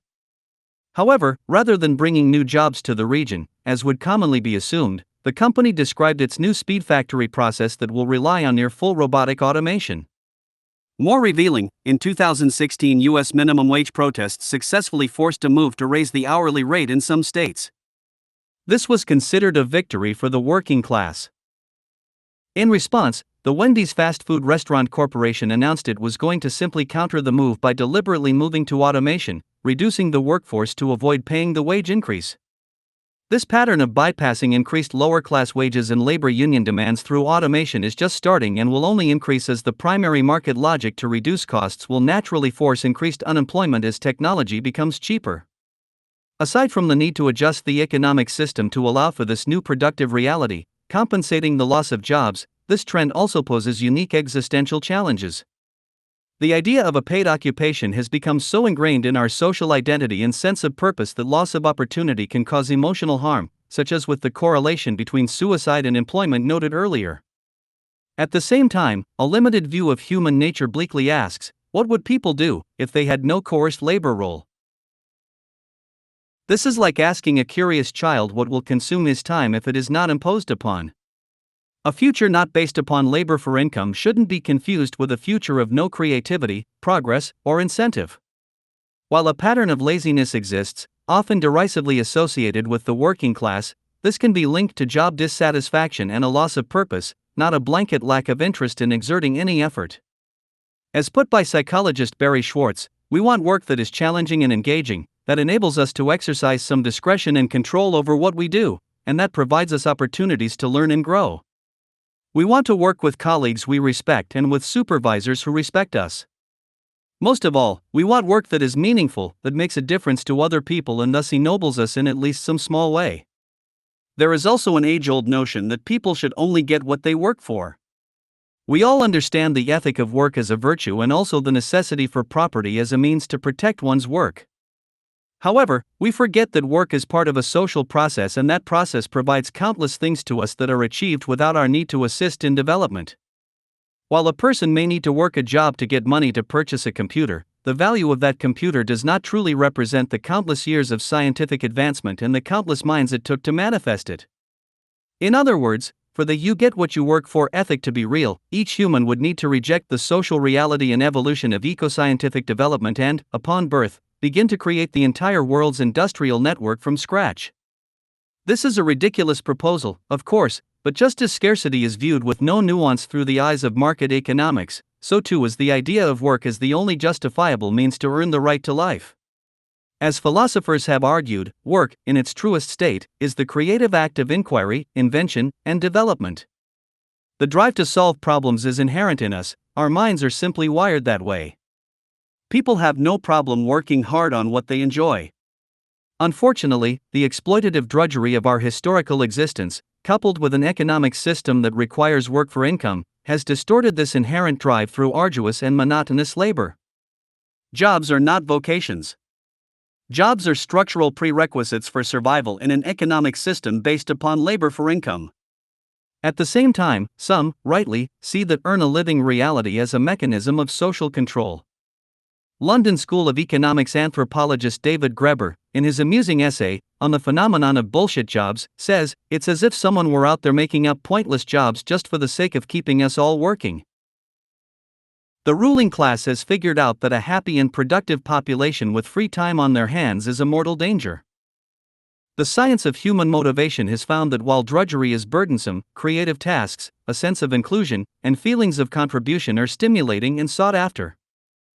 Adam Smith was famous for cynically stating, "It is the interest of every man to live as much at his ease as he can. It is certainly his interest, at least his interest is vulgarly understood, either to neglect work altogether or to perform it in as careless and slovenly a manner as possible." This view may have held at the time Smith wrote, as noted, at the edge of the Malthusian trap, but today our understanding is different. Once monotonous drudgery is removed, and independent, meaningful work is instilled, the floodgates of creativity, enthusiasm, and productivity open. In the words of Stanford University professor of psychology Carol S. Dweck, effort is one of the things that gives meaning to life. Effort means you care about something, that something is important to you and you are willing to work for it. It would be an impoverished existence if you were not willing to value things and commit yourself to working toward them. This helps explain the exceptional amount of work people do for no monetary reward in the world, simply seeking purpose and meaning. For instance, a 1992 Gallup poll found that more than 50% of American adults volunteered time for social causes at an average of 4.2 hours a week, for a total of 20.5 billion hours a year. This was calculated to equate to about $176 billion in value. Even in times of recession, average people continue to give and help at high rates.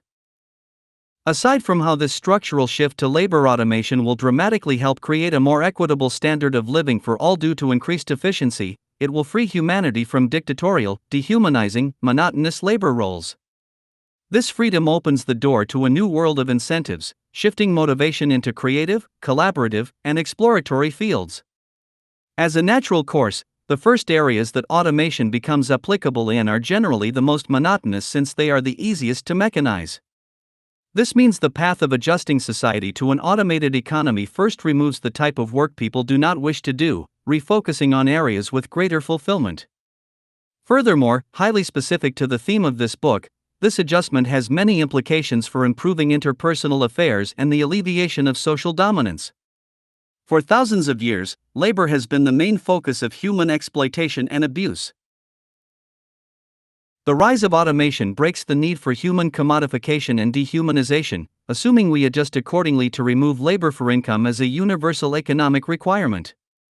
In the words of Jeremy Rifkin, a half-century from now, our grandchildren are likely to look back at the era of mass employment in the market with the same sense of utter disbelief as we look upon slavery and serfdom in former times.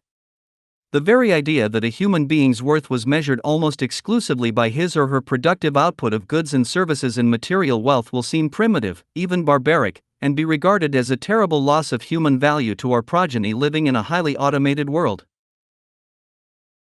How the system adapts to such a shift is a complex discussion, but many theorists today have returned to the idea of Martin Luther King's universal, guaranteed minimum income, or universal basic income. The idea is to simply compensate for unemployment and poverty with money given directly by the state to the public. This is a logical step, along with the parallel idea of shortening the workday, as has already been experimented with in some Nordic countries. The second attribute noted in Figure 5c is B. Access over property, by which I mean tilting the balance toward access and away from ownership. Ownership and property are foundational to the market economy. This idea goes back to the philosophical work of John Locke. However, things have changed since the time of Locke, and our high-technology society is now being hindered by the tradition of ownership, proving it wasteful and impractical. From the standpoint of technical efficiency, the general idea of everyone owning one of everything is irrational for a species sharing a finite planet. The fact is, very few goods are constantly utilized over time, with some goods, such as cars, dormant the majority of the time. This ethic of individual ownership has also been a large contributor to resource overshoot, environmental destruction, pollution, and waste. It promulgates a materialist conception of reality that further fuels detrimental cyclical consumption. Sharing and the communal commons have also existed to a fair degree, from libraries to rental systems to public transit. Interestingly, due to pressures of eco-concern and an increased democratization of commerce, we have seen a mild increase in more advanced sharing systems, from street bike depots in cities, to car-sharing networks, to home sharing.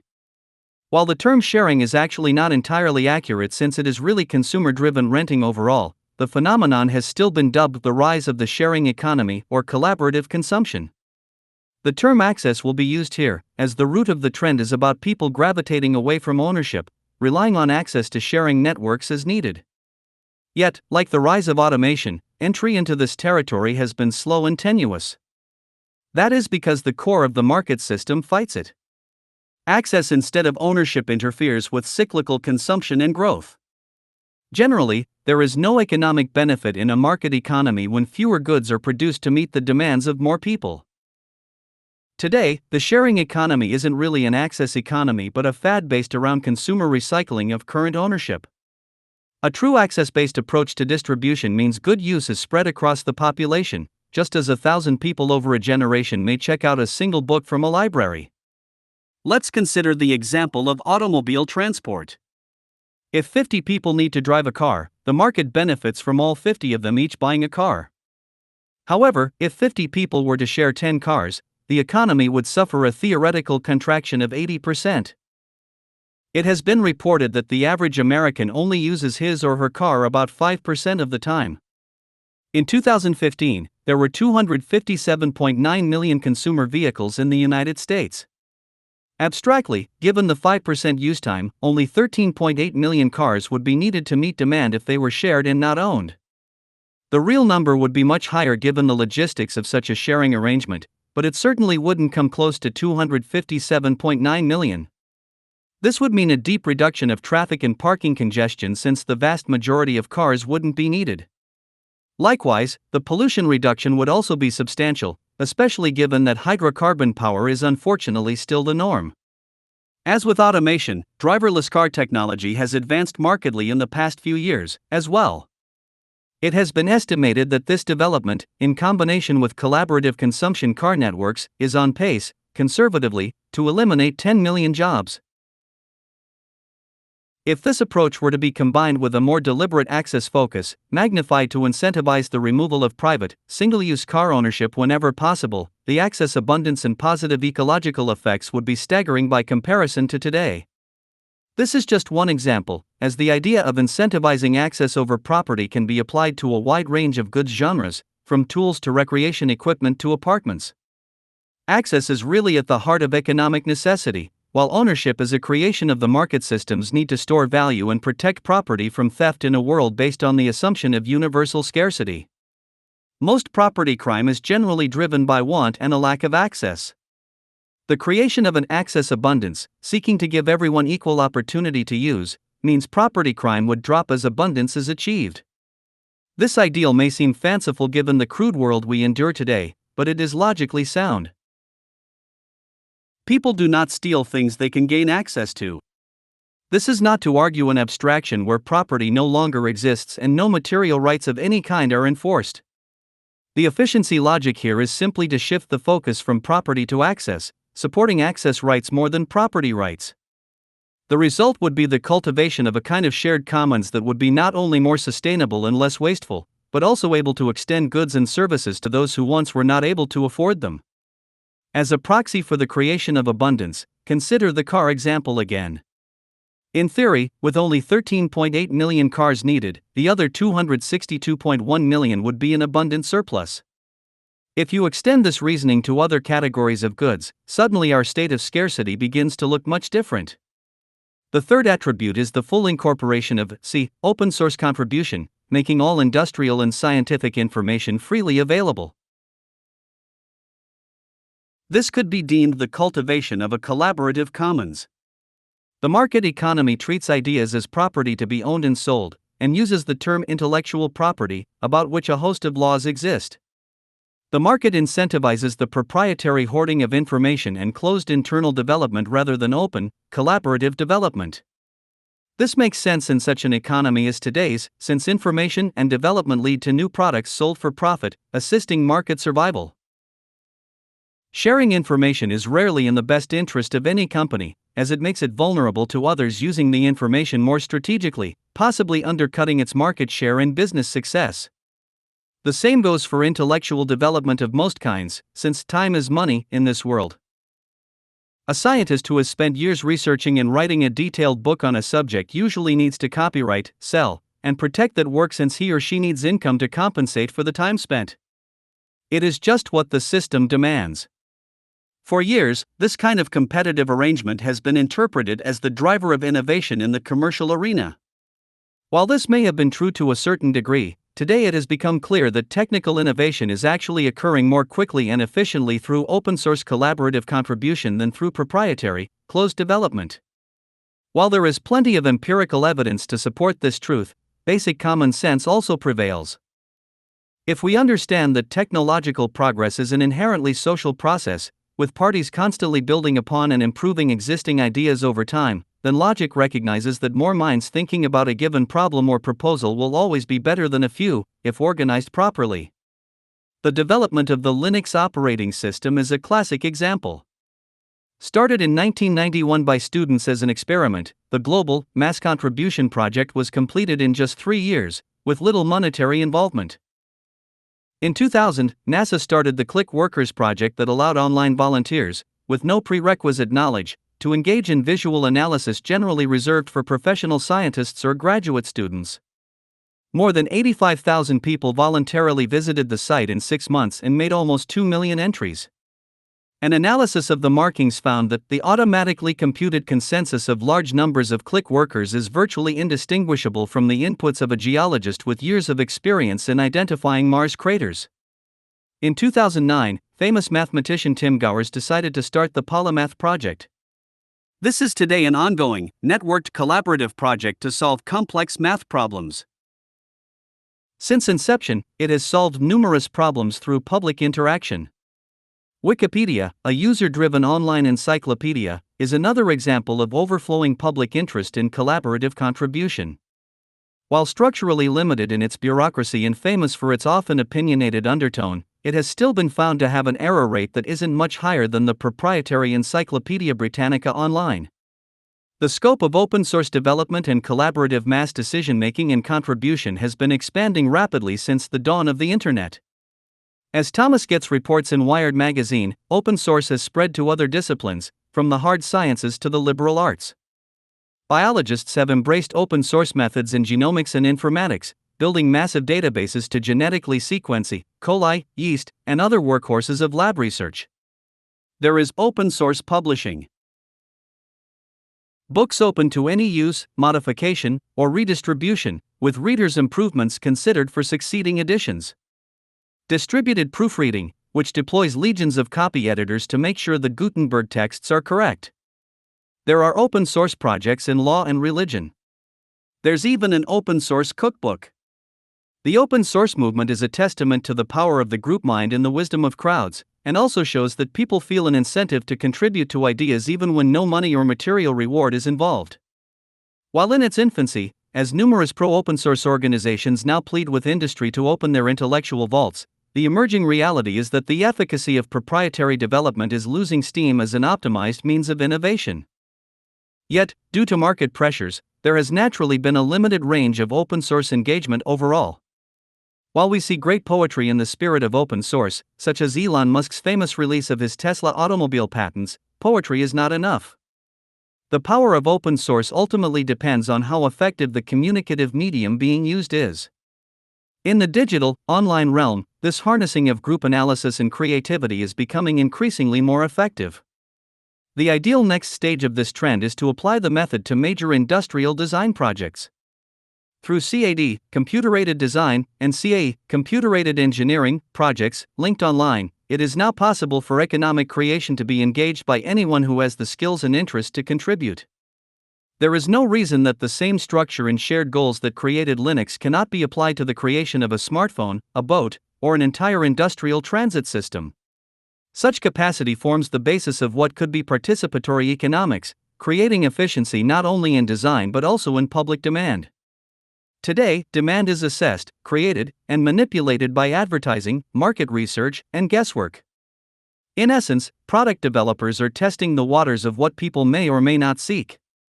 The intent is not to help but to sell. A system of open-source participatory economics reverses the process, using a democratic means to decide what should or should not be produced. Other positives would be the elimination of wasteful, duplicate proprietary components that otherwise perform the same function, and movement toward universal standardization across as many categories of goods as possible, also reducing waste. On the whole, while all forms of open source should be encouraged to whatever degree possible today, the full potential of the revolution simply cannot develop within a market economy. The market economy, which monetizes information and thereby places a premium on information control, deeply limits the efficiency potential of truly collaborative, strategic, and holistic development. The fourth attribute is D. Localization. In stark contrast to globalization, localization is about regaining efficiency and reducing waste by locally producing as much as possible, streamlining the supply chain. Extraction, production, distribution, and recycling should be subject to design itself, organized in the closest proximity to the population group in need. This may seem like common sense, but mostly because of the competitive pursuit of lower labor costs, commodities and goods are moved all over the world unnecessarily. This pattern has become increasingly wasteful in light of new production means that are highly versatile and effective, such as advanced 3D fabrication, additive manufacturing, or soilless indoor agriculture. Modern productive potentials are changing rapidly, further supporting the interest to end globalization in its current form, focusing on regional production through advanced means. In effect, the rise of ephemeralization expands local capacity to degrees never known before, as we are able to produce much more with increasingly simplified production means and less resources. Historically, there has been ongoing debate over how a society's means of production is to be organized and controlled. This argument has often been considered the defining difference between socialist societies and capitalist societies. Means of production refers to the non-human capital goods used to create products, such as factories, machines, and so forth. In this polarized view, capitalism is said to have private ownership of the means of production, while socialism or communism is said to have public ownership of the means of production. Yet, there is a deep culture lag here. It is becoming increasingly difficult to classify modern trends since capital goods, the means of production, are now turning into consumer goods. An advanced 3D printer, for example, is really a mini means of production that may be privately owned by the person using it, and yet it may very well have been created through socialist arrangements. In the reverse case, a capitalist system may output a 3D printer, but it may then be used communally in a town to assist the production of local interests in a socialist way. In other words, the lines are blurred as ephemeralization makes production means smaller, more portable, and more powerful. Likewise, with the advent of automation, we now see labor power, once deemed a core, human-performed economic factor of production, collapsing into the context of capital goods. In effect, labor power, capital goods, and consumer goods are now blending together. Taking this trend to its logical conclusion, it isn't difficult to envision advanced fabrication systems capable of producing, through mostly automated means, virtually everything material a region needs, locally. This would be a dramatic shift from current practices.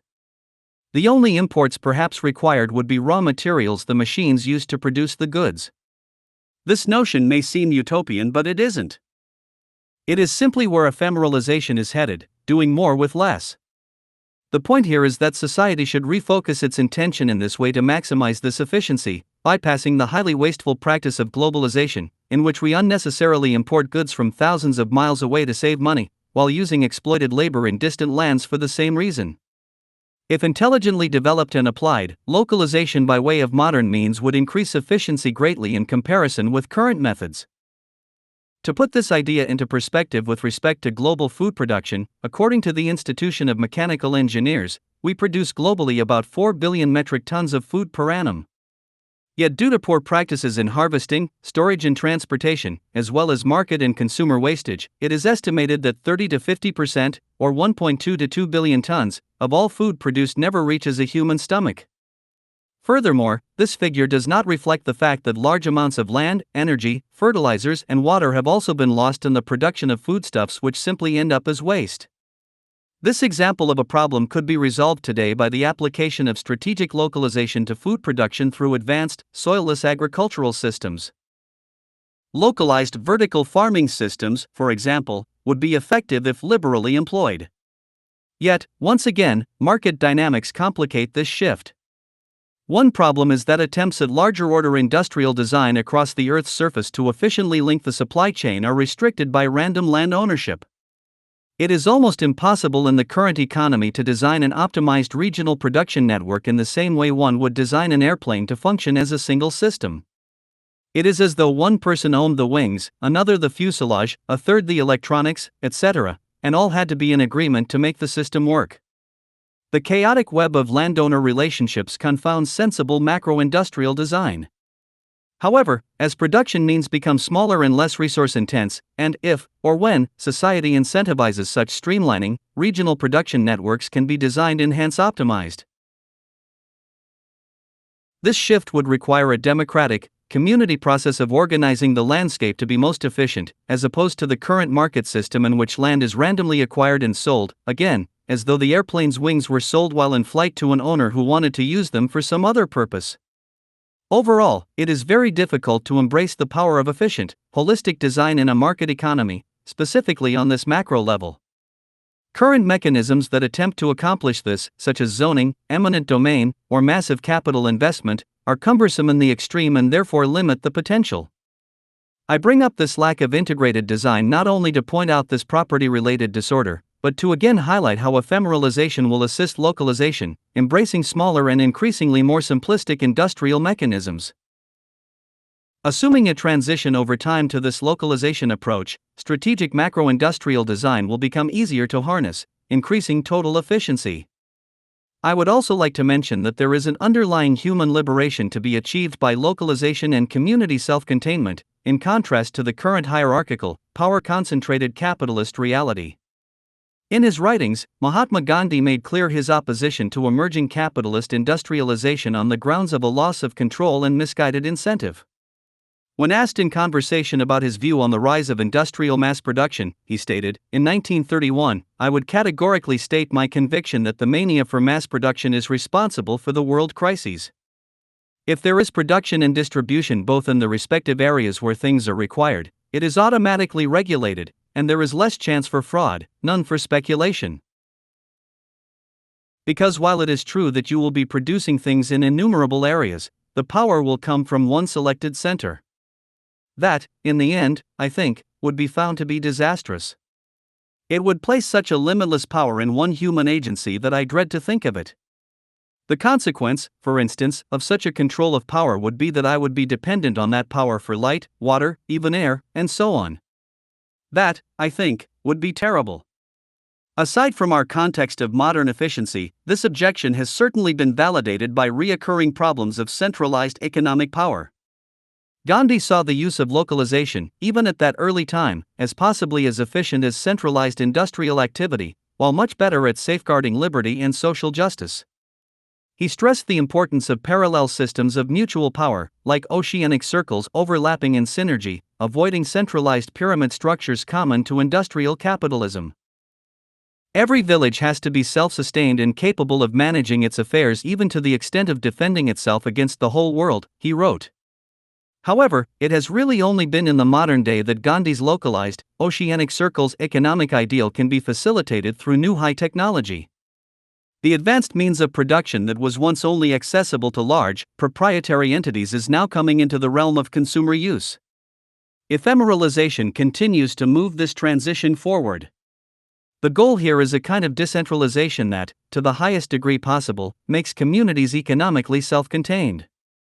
This does not mean a global consciousness is not present, of course, as maintaining a holistic synergy between population centers to ensure overall global sustainability is very important. But the focus to organize a region's needs in a localized way is the first step to a vast improvement in efficiency and community integrity. This brings us now to the fifth and final attribute to address, network digital feedback. This has been popularly embraced by what is often called the Internet of Things, IoT. While the IoT has no exact definition, it is about networking technology and sensors to optimize information flows. Using the Internet and instruments to measure, track, and feedback information, this process, in the ideal, can unify numerous disparate elements and systems, greatly advancing awareness and efficiency potentials. Some ambitious ideas are smart cities where various components of the urban infrastructure become networked for rapid response, from personal health sensors that link to hospitals, to lights that dim when no one is detected in order to save energy. The imagination can run wild with possibilities. If properly incorporated, this ability could allow for a powerful integration, unifying and simplifying the once extremely complex technical processes of society. In an economic context, the IoT approach could relay and connect data regarding how best to manage resources, production processes, distribution, consumption, recycling, waste disposal behavior, consumer demand, and so on. It may seem abstract, but such a process of networked economic feedback would work on the same principle as modern systems of inventory and distribution found in major commercial warehouses. Many companies today use a range of sensors and sophisticated tracking means to understand rates of demands, exactly what they have, where it is or where it may be moving, and when it is gone. It is ultimately an issue of detail and scalability to extend this kind of awareness to all sectors of the economy, macro and micro. Today, the market economy is mostly driven by feedback from consumer purchases and little more. Through people's preferences expressed by way of buying and selling, business alters its productions and designs to accommodate them. As termed in older economic circles, this feedback comes from the price mechanism. Austrian school economist Ludwig von Mises, in his work Economic Calculation in the Socialist Commonwealth, famously argued that without the use of price and exchange, it would be impossible for efficient information to be communicated within the economy. Money changing hands was the bridge to all transactions, feeding back critical supply and demand information. At the time of his writing, in 1920, it is safe to say he was mostly correct in this view, even though there was no shortage of rebuttals. However, today there is no doubt his view is outdated. Not only is price no longer needed to gain critical economic feedback, but the information price communicates is long delayed and incomplete in terms of economic measures required to dramatically increase efficiency. Mechanisms related to the IoT make it possible to efficiently monitor shifting consumer preference, demand, supply, and labor value, virtually in real time. Moreover, IoT can also be used to observe other technical processes price cannot, such as shifts in production protocols, allocation, recycling means, and so on. A true system of economic feedback and management is about understanding the total interaction of economic components on all levels, in a unified way, not just supply and demand or what people are buying and selling. It is now possible to track trillions of economic interactions related to the supply chain and consumer behavior by way of sensors and digital relay, far surpassing what we are doing today. Needless to say, we are far away from this kind of holistic approach to economic management despite its vast potential. But not because it isn't technically feasible. The ideological tension common in conservative circles, which view fragmentation and competition as a means of liberty, quickly pollutes the power of this kind of systems-based thinking. The protectionist needs of the market also thwart such collaboration, since even something as basic as releasing inventory data of a natural resource stock is often kept secret by commercial powers. Overall, poor economic information is generally available since the competitive ethic fosters fear.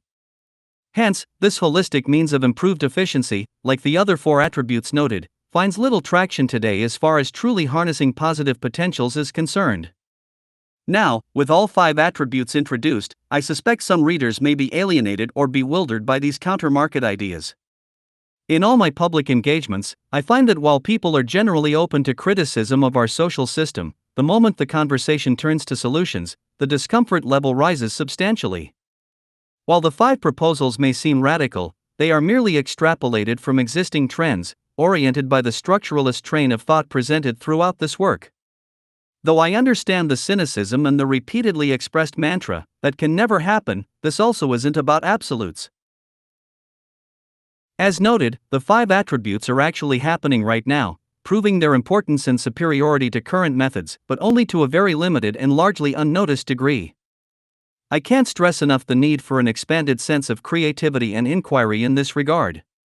Naturally, any relevant proposal for true social change is going to feel awkward given how acclimated people are to normality, as we know it. Despite this discomfort, unless people wish to keep things the same, that is, to preserve the social disorder, violence, disease, injustice, and overall spectrum of oppression present today, then this train of thought can't be ignored. The new human rights movement must march forward, working to forge these socio-economic adjustments as best we can, by whatever means we can. How far we as a society move down such a path is proportional to the degree of improvement experienced. Taking this economic logic to the ultimate extreme, the most advanced adjustment, one that ensures the highest reduction of scarcity and hence lowest amount of induced socioeconomic oppression, is one that focuses solely on design, holistic development, and direct economic participation by the general population. In other words, an economic system that actually has no market at all. While perhaps perceived as highly radical, the whole of sociological, public health science, along with the most advanced principles of economic management and habitat sustainability, support this conclusion. This is simply the direction society must now move if any true alleviation of socioeconomic inequality and ecological destruction is to occur. Indeed, the shift from fragmented economic processes driven by monetary incentives to economic processes directly focused on producing the highest state of abundance possible in harmony with our habitat is a dramatic detour from how most of us are taught economics. As discussed throughout this book, there is an underlying structure to capitalism that results in the social and environmental outcomes we see today. True economics is a technical design process, without subjective ideology, in the same way the creation of an airplane or any technical tool is. There is no right-wing, liberal, Christian, populist, socialist, or Islamic methodology to the design of a car. The same can be said of how the whole of economic activity is organized, as it is a system or machine like any other, set to perform a given task. Our task again is to optimize economic behavior to further human well-being while remaining ecologically sustainable. Once this goal is understood, bypassing the cultural dogma of our market-based existence, rational thought will naturally arrive at the same set of technical conclusions. In Appendix B, a highly simplified theoretical model for economic calculation has been reproduced for consideration. This has been included for those who may wish to further explore a more technical, systems-based approach to economic management.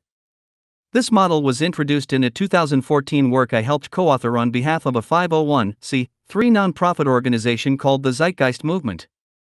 While abridged in general, the proposed model in Appendix B is considered a good overview in the right direction, accounting for economic factors that today go unaccounted for. The functional expression arrived at is FP, id sign, EP, edist, air, max. While the above symbolic logic representation may appear intimidating to some, it is simply a way of organizing complex, connected sets of information in a shorthand way to help clarity. To generalize the expression, from left to right in the parenthesis, we have our 4 core economic processes that we wish to optimize in terms of efficiency. The letter E symbolizes efficiency while the connected subscripts, design, P, dist, and R, represent how the processes, or rules, of product design, production, distribution, and recycling logically occur. This process is embraced by the total production function, FP, on the far left, with the arrow pointing to max on the far right symbolizing the maximization of economic efficiency. Again, please review Appendix B for a more extensive and accurate explanation. In addition, Appendix A has been included to provide a raw exploration of post-scarcity potentials, examining certain trends and extrapolating theoretical possibilities.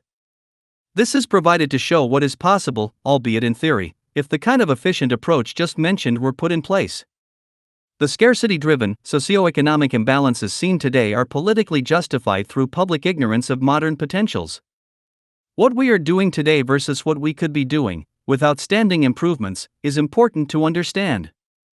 Many in technology communities today do talk about positive future possibilities, with the implication being we are just not there yet. The truth is that currently existing methods, not trending potentials, can already solve the food, water, energy, pollution, and basic material stress problems common today, if scaled out properly in a systems-based approach. Appendix A sources this empirical research in detail, with noted calculations, but I will summarize the conclusions here. With respect to food availability, it has already been established that the world produces more than enough food in its current capacity. However, if we were extrapolating what would be possible if advanced agricultural methods were applied, specifically the use of vertical farm and soilless systems, we find an astounding increased potential toward abundance. Extrapolated from work done at Columbia University, only 0.006% of the current amount of land used today for agriculture would be needed to meet global needs with a vegetarian diet. These systems would also account for a major reduction in water use, since traditional agriculture is extremely water-intensive and wasteful. If we extrapolate the theoretical potential of this method and all agricultural land on Earth was modified to only use vertical farming methods, the output would be enough to feed 34.4 trillion people. Again, this is purely theoretical, ignoring many other factors. However, since it would only need to feed 9 to 10 billion by 2050, only 0.03% of that theoretical potential is needed. This makes moot any seemingly practical objections to this extrapolation. With respect to fresh or potable water, while current trends show water stress growing in the world, our technical potentials for problem resolution are great. Through proper organization and the use of modern purification and desalination processes, it is possible to resolve all water stress in the world. Given the average use per person of 1,385 cubic meters a year and a population of 7.2 billion, we arrive at a total annual use of 9.972 trillion cubic meters. According to ultraviolet water purification statistics produced by a facility in New York, only 3,324 facilities would theoretically be needed to purify all the water currently used, requiring only 12,309 acres of land. As for desalination, the process is more intense. Using a reverse osmosis seawater plant out of Victoria, Australia, as a basis, it would take 60,000 plants to process all potable water usage. This is, again, an extreme extrapolation to make a point. We would never need to desalinate that much water in reality. With respect to renewable, sustainable, non-hydrocarbon energy, the potential of geothermal, solar, wind, and hydropower means show powerful combined potential. Geothermal has been estimated as having a possible 2000 zetajoules, ZJ, of constant power that is harvestable, assuming minor technological improvements. The total energy consumption of all the countries on the planet is currently only about half a zetajoule, 0.55 ZJ, a year. Wind farms show similar potential, even with general intermittency problems. Based upon the output of the Alta Wind Energy Center in California, 13,231 9,000-acre wind farms would be needed to meet total global energy use, 0.3% of Earth's land surface. Once again, this is not to suggest such a thing is ideal given what land is feasible for wind farms, along with other required factors. This is simply to give a general perspective of possibility. Solar fields also show similar potential. Using the Ivanpah solar electric generating system in California as a basis, it would take 141,767 fields or 496,184,500 acres to theoretically meet total current global demand, 1.43% of total land surface on Earth. And as for hydropower, combining existing statistics for wave, tidal, ocean current, ocean thermal, and osmotic, we arrive at 130,320 TWh/year or 0.46 ZJ a year. This is roughly 83% of current global use. Put together, along with critically important mixed-use and reuse approaches, only a fraction of current potentials existing today are needed to end hydrocarbon dependence, assisting a dramatically increasing surplus. Again, please see Appendix A for more details. Moving forward. In late 2011, I was asked to give a speech in downtown Los Angeles at the encampment of the regional chapter of Occupy Wall Street. Originating in New York City, this organic uprising against inequality, the financial system, and ultimately the whole of capitalism, had sparked to life quite suddenly some months before. Today, its echoes are felt not only in America but globally, as the terms Occupy and We Are the 99% have become symbols against inequality and social injustice. Having already been to New York earlier that year to speak, I was honored to now participate in the parallel LA culmination. Upon arriving at City Hall, I was informed that a large protest march would be making its way to an outdoor stage in the middle of an adjacent street. As I conversed with various organizers, the distant sound of mass chanting grew from afar. The sprawling tent city surrounding the City Hall campus grew more and more active with excitement. Eventually, the march flooded in, saturating the area and revealing a spectrum of demographics across the thousands of participants. From the stage, the congregation could be seen going back into the horizon along the street, blurred by the signature glare of Los Angeles smog. The energy was overwhelming. Nervously awaiting my cue to speak, I realized I was following John Densmore, the former drummer of the famous rock group The Doors. His presence added to the already retro feel of the scene, reminiscent of the 1960s counterculture. Listening to Densmore's rhetoric, I felt like I had been sucked into a documentary on Vietnam-era civil rights and anti-war protests. Yet, this time it wasn't a singular issue such as voting rights or seeking to end a specific hegemonic war. This time it was about the dysfunction of the whole social system, most notably the undemocratic power of business and the emergence of vast economic inequality. What I witnessed looking out from the stage that day was the gradual fortification of our social immune system. The public is increasingly coming to terms with the structural flaws of our economic system. Occupy Wall Street, no matter how crude or unfocused its critics may declare it, has been a preliminary step in what I think will eventually be the greatest social transition of human culture since the Neolithic Revolution. The eon-long battle to overcome injustice, group dominance, and oppression has expanded in awareness to realize a deeper context. Activist concerns that have been historically detached, from the environment to war to social rights, are slowly being recognized as sharing a common root. That root, as explored in this text, is an economic mode with a distorted incentive structure and a mechanistic framework that conflicts with the basic laws of human and ecological nature. Unlike prior moves against capitalism, specifically the rise of Marxism and the failed Soviet experiment, modern social and physical science has clarified nuances of the problem, helping us better understand what is specifically wrong and why. In the context of public health and socio-environmental sustainability, a move away from market-based economics is no longer an ideological or moral proposal. It is a foundational requirement for progressing society in a positive, increasingly humane way, thwarting powerful negative externalities that mount as the clock ticks down. This is compounded by the now overwhelming potential of our advanced capacity to provide for all human beings on Earth, also allowing for true harmonic balance with our regenerative habitat. Tired arguments based upon false dualities such as individualist or collectivist or capitalist or socialist can be put to rest. Our increased awareness of how the world works as a unified, systemic synergy shatters such ideological polarity. As Martin Luther King put it in his final work, "Where do we go from here?" Communism forgets that life is individual. Capitalism forgets that life is social, and the kingdom of brotherhood is found neither in the thesis of communism nor the antithesis of capitalism but in a higher synthesis. It is found in a higher synthesis that combines the truths of both. Traditional cultural beliefs and values, no matter how rich and meaningful, do not compete with the laws of human sustainability and public health. The dynamics of what comprises a healthy society transcend our customary loyalties. Instead of arguing about the way we think the world should be, based upon our values, we should first argue about what is working and what isn't, based upon observable facts. Again, while many have viewed civil or human rights as a moral debate, I would argue that the real issue isn't just moral but really one of social stability. We cannot sustain ourselves in the long run without resolving socioeconomic inequality and the undercurrent of environment incompatibility.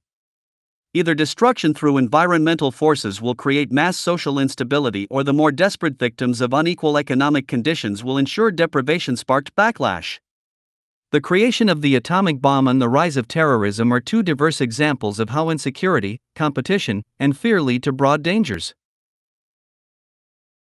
As more advanced weapons emerge that can cause extreme destruction through smaller and more powerful mechanisms, that is, as ephemeralization affects weapons development, the alienated populace will increase its capacity for destruction, with the effects becoming increasingly catastrophic. Security can no longer be about laws, locks, surveillance, and punitive threat. True global security will come from removing socioeconomic inequality and the oppression/deprivation that defines it. It is also worth considering how the threat of global disease epidemics, something the 21st century seems to flirt with more and more each year, will arise from the tropics of the global south given the vast poverty and overall loss of public health. This puts the whole world at risk, not just the region. Reducing global poverty and improving public health is no longer an isolated concern. It is an international one given the widespread travel common today. Furthermore, our social immune system must be careful to avoid false solutions. One such myth is the idea that the market will arrive at a global, zero marginal cost, post-scarcity condition in environmental harmony with further equality all by itself. This view has become popular in technologist circles today. People believe that only minor economic adjustments are needed to allow the fruits of post-scarcity and resulting equality to thrive. Many books have been written in the past decade by generally well-to-do, tech-centric entrepreneurs who isolate the more with less trend, falsely arguing that it proves the efficacy of the market economy in the long term.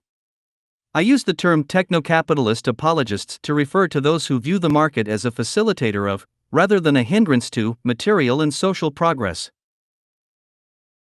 The mantra is that since the increased rise in efficiency is being accompanied by lower costs, society must therefore be on pace to equalization as a whole as goods become more affordable. They mistakenly believe the market is creating the power of increased efficiency when the real cause is our increasing capacity to intelligently design. The market is merely an incentive and distribution system, and a poor one at that. Recall that in Chapter 4, I discussed that business values only market efficiency, not technical efficiency. While there are no doubt parts of the world, specifically the industrialized nations, that have seen a rise in standard of living at lower costs, we will never reach the level of truly optimized potentials if the market remains in its basic form. It matters little what the intentions of green or social entrepreneurs are. The entire goal of seeking a reduction of socioeconomic inequality, ecological sustainability, and post-scarcity is simply incompatible with the market's root socioeconomic orientation. Yet, this myth that we need only tweak the market to birth an abundant, equitable society continues to prevail. For example, many techno-capitalist apologists boast that the affordability of cell phones has brought service and options to millions in Africa who previously lacked any form of telephone. As great as this is, the anecdote misses the deeper problem: more Africans have cell phones than running water. Hence, these are not prioritized developments. The fruits of ephemeralization, without comprehensive design inspired by specific intentions to resolve problems, will never be inclusive enough to be effective. Though some improvements will occur, they will be chaotic, while the overall system consequence will continue to generate destructive inequality and structural violence. Humanity cannot afford to pander to the superstition of market self-regulation and Adam Smith's invisible hand, pretending everything will be fine in the end because we see fragmented evidence of approaching zero marginal cost in some sectors. While the positive intentions of the techno-capitalist apologists should be respected, their delusion should not. The grace period of market-driven development is ending. The chickens, climate change, technological unemployment, biodiversity loss, and resource overshoot are coming home to roost in the form of multiple negative externalities that have no in-system resolution. Without a unified design approach to the economy, one that undoes the current system's structural intentions, only minor progress will occur. Remember, the market economy's first priority is not to help the world but to increase cost efficiency and profits. Therefore, profit, not social benefit, is what drives its efforts. If it happens to be that this process of competition improves more lives, great. But that is not a priority when it comes to market logic. A company that sells a good for $5 that costs $3 to make, finding that it can reduce that production cost to $2, does not lower its original selling price if it can avoid doing so. The whole point is to increase profits, not equalize them based on production savings. This creates self-limiting thresholds toward zero marginal cost. No company is going to make itself obsolete by reducing its costs to near zero, selling at near zero value. That is the antithesis of a model based, once again, on the benefits of scarcity. Now, how these changes are to be made is no doubt the ultimate question. While it is easy to theorize such ideal changes and their merit, transitioning to them smoothly involves many considerations. Generally, assuming the sanction of society to make such an adaptation, moving from here to there can be done by replacing attributes of the current economy with ones that increasingly orient away from the market's basis in scarcity, competition, and exploitation. Returning to Figure 5c, going from top to bottom, we can consider some possibilities. However, I wish to point out that what follows regarding ideas of how to transition to each of the 5 shifts in Figure 5c is presented to inspire further thought by the reader. It is not the scope of this text to expand this line of thinking into extensive specifics, owing to the inherent complexity. Also, I wish to remind the reader that what follows assumes the overall sanction of society, meaning the majority would seek these changes, with little political or establishment resistance. Needless to say, as will be stated at the end of this brief exploration, the truth is that things will never be so easy. The move from human labor to automation could be made by the use of a universal basic income, UBI, and the strategic shortening of the workday, as touched upon prior. It is a matter of replacing lost income from increased automation through compensating adjustments. The source of the universal basic income is open to debate, but, as per Thomas Piketty's observations, a large tax on the wealth of the super-rich would be an obvious start. This step would also directly assist the reduction of economic inequality, which, in and of itself, is a dire imperative in order to improve public health and stabilize society.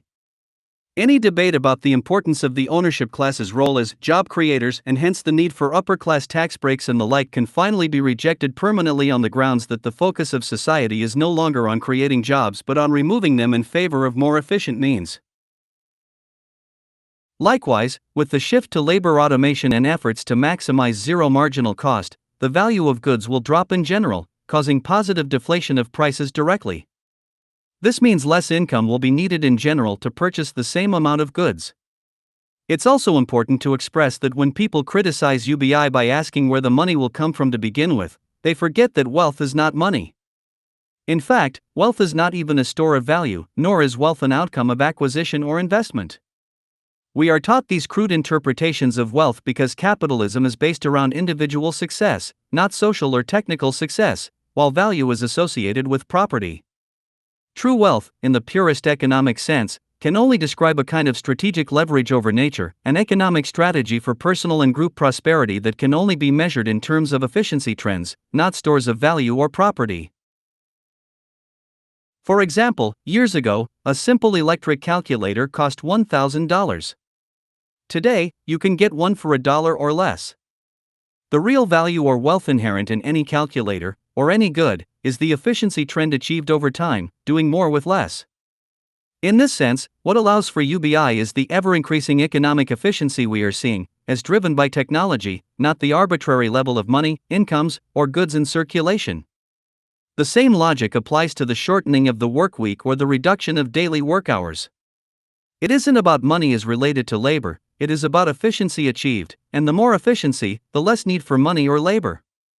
The move from property to access could be assisted by further incentivizing a rental or so-called sharing economy, where it becomes more cost-effective to rent than own. At the same time, the liability of ownership should be moved from the user/consumer to the producer as much as possible. This shift incentivizes the creation of more optimized, durable goods that don't suffer from planned obsolescence or other common production weaknesses currently occurring due to the need for cyclical consumption. While today we see a passive attempt at durable production through product warranties, this is not enough. Further shifting most all liability to the producing company in an access or rental society will ensure more efficient and sustainable products, with less waste. The overall benefit will reduce the production footprint greatly through access while increasing goods integrity through producer-based liability. Fewer goods will be produced, but they will be used by more people through rental systems, with those goods becoming more efficient, pliant, and long-lasting since the company no longer has an incentive to produce low-quality or soon-to-be obsolete goods, planned obsolescence. The move from intellectual property to open source could be assisted by a program of royalty or single reward incentives for those contributing. For example, if Apple Incorporated decided to open source all of its software and hardware designs, utilizing a democratized platform that people could engage to assist development, monetary reward for those with the most measurably helpful contributions could be effective. Yet it should again be pointed out that such an idea really moves against the grain of how capitalism works in terms of intellectual property. Because the public interaction or collaboration would be out in the open for all to see and learn from, such a move would quickly erode the vast profit potential currently occurring. To void Apple's patents means to remove a major aspect of their profitability by extension, meaning it would invariably hurt the company in traditional economic terms. However, that is also the point, expressing the role of such a transition away from market economics. This intermediate step involving royalty shares or rewards for public contributions is still feasible to inch us forward, keeping one foot on each side of the paradigm. It is complex to think about, but what safeguards the current market mode is the fact that a major company such as Apple still owns the specific means of production, ensuring final sale value goes to the company overall. So, the general contributing public wouldn't be able to simply steal and produce an Apple product on its own since it doesn't, yet, have access to such complex production facilities. Overall, to maximize open source potential, the ethos would have to shift away from profit as the first focus of incentive, to where any and all companies exist to further the well-being of the society as a whole. One step in this direction could be to mandate corporate sharing of all information within its sector first. For example, imagine all the cell phone companies being required by law to share their designs with each other, forming a genre-wide cooperative of sorts. This doesn't remove the company and its basic material operations, income structure, or specific decisions, but it reduces the wasteful effects of competition by enabling collaboration across the genre or sector. This would accelerate the design progress since, in the context of modern open-source approaches, more minds looking at a problem are always better than fewer minds. Likewise, if properly networked, it will be far more environmentally sustainable since the competitive ethic encourages companies to seek differential advantage, and this means they constantly seek to one-up their competitors in the eyes of consumers, reproducing and duplicating with mild variation what is already occurring in their market genre. This can be as minor as a new add-on feature or some idea another company already came up with. With open source, this repetitive, duplicate waste would diminish, rapidly accelerating design efficiency. The move from globalization to localization could unfold naturally if automation and the power of ephemeralization are allowed to flourish without restriction. Global product distribution wouldn't make financial sense after a while since costs would be reduced enough to incentivize localization over globalization. Unfortunately, this trend is currently unrealized with no real incentive to pursue it. In terms of market efficiency, it is still too cheap and profitable to exploit poverty in distant lands, wastefully moving resources around the globe. For example, it has been estimated that the average American foodstuff now travels an absurd 1,500 miles before being consumed. To deter such behavior, disciplinary action could be used. The state, assuming it could be disengaged enough from its elitist business loyalties, could directly incentivize local production, finding companies that engage in unneeded globalization for profit on the grounds of environmental waste. It could also reward companies through tax breaks and the like to focus on localized production as well. While this is certainly a big challenge given the anti-free market nature of such a move, I suspect such impositions are going to be forced in the future regardless, given the need to counter climate change and the clear relationship it has to globalization. Moreover, if time allows for it, assuming the inherent counteracting efficiency noted in Figure 5b is strong enough, it may actually become natural and logical for localization to occur as we approach zero marginal cost within the market system.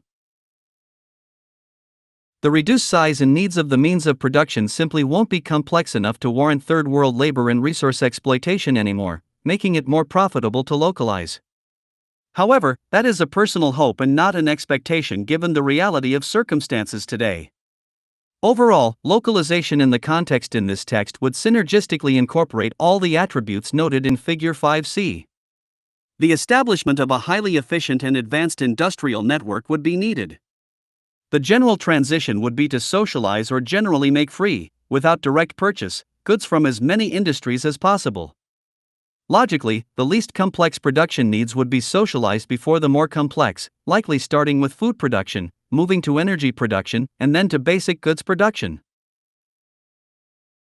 As a process, in addition to shorter work hours and universal basic income to compensate for reduced purchasing power, less complex products would be made free before the more complex, in the same kind of step-by-step logic.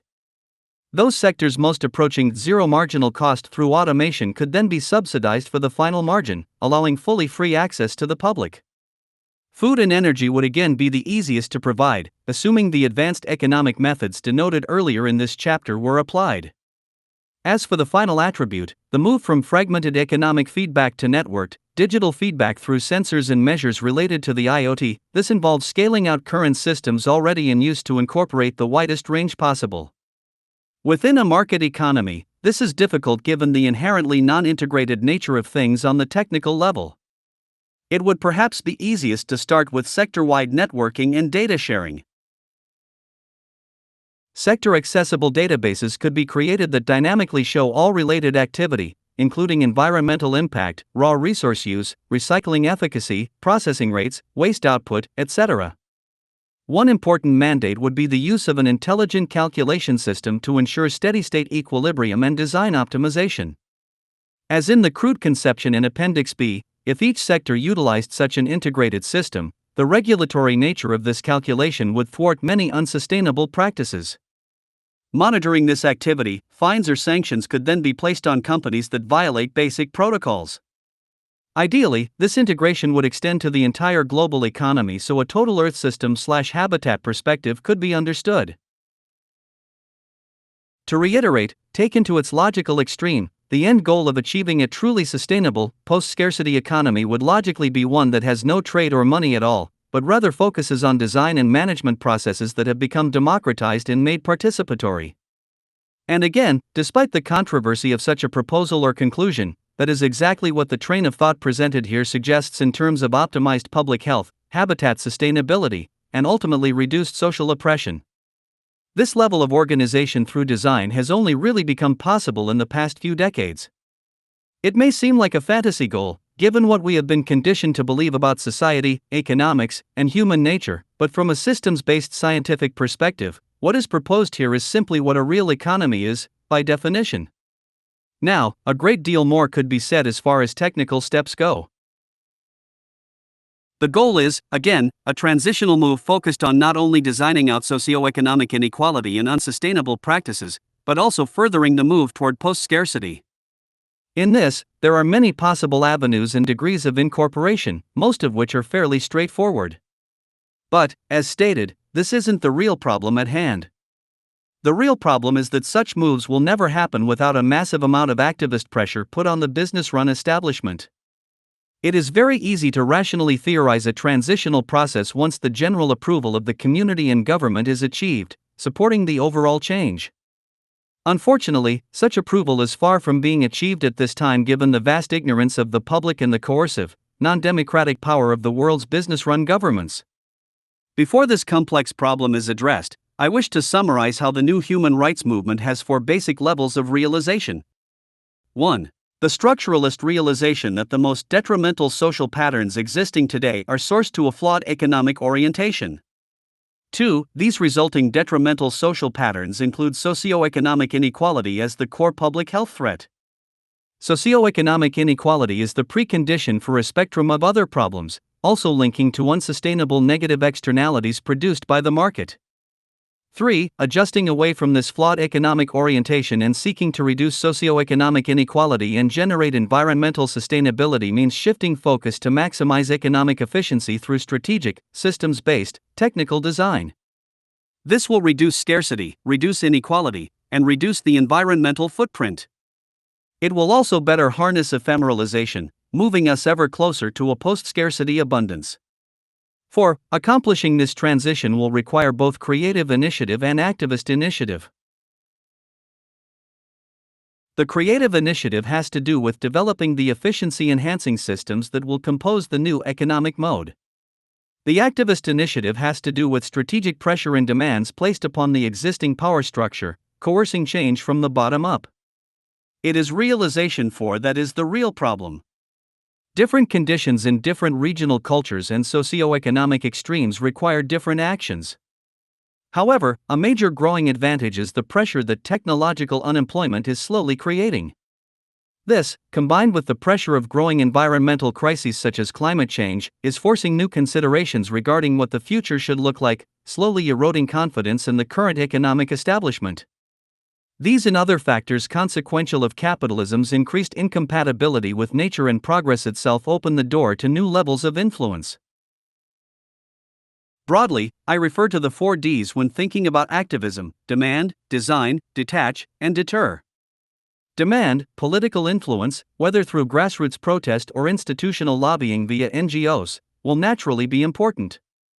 This is the arena of democracy that most think of, though often they misunderstand its limitations. Public appeals to directly reduce socioeconomic inequality and stop environmental degradation are always going to go against the grain within a market system, which will resist every step. Regardless, we should constantly demand things such as universal basic income, maximum wage and wealth caps per person, government subsidies to incentivize cooperative businesses rather than hierarchical ones, universal standardization of goods components by industry sector to reduce waste, and other socializing and income/wealth equalizing means. Basic public health services, as common to Nordic countries, should also be pushed to ease social stress while larger strides are made. These are not solutions in and of themselves, but they will help. Design, at the root of a socially just, post-scarcity, and sustainable economic mode is design. It is design not only in the sense of tangible means, but also in the sense of philosophy. One great efficiency flaw in market economics is that it is void of any larger order design. As with any system, the more relevant factors directly incorporated, the more streamlined the total system is. A simple analogy is a transit system.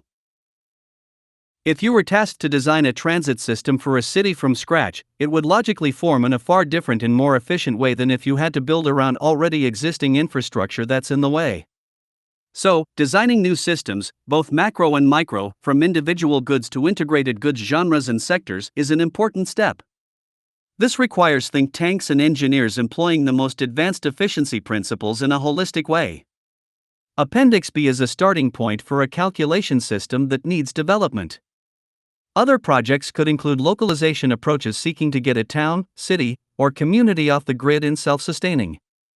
Detach, some degree of rejection of the current system must occur in order to increase the pressure to change the whole structure.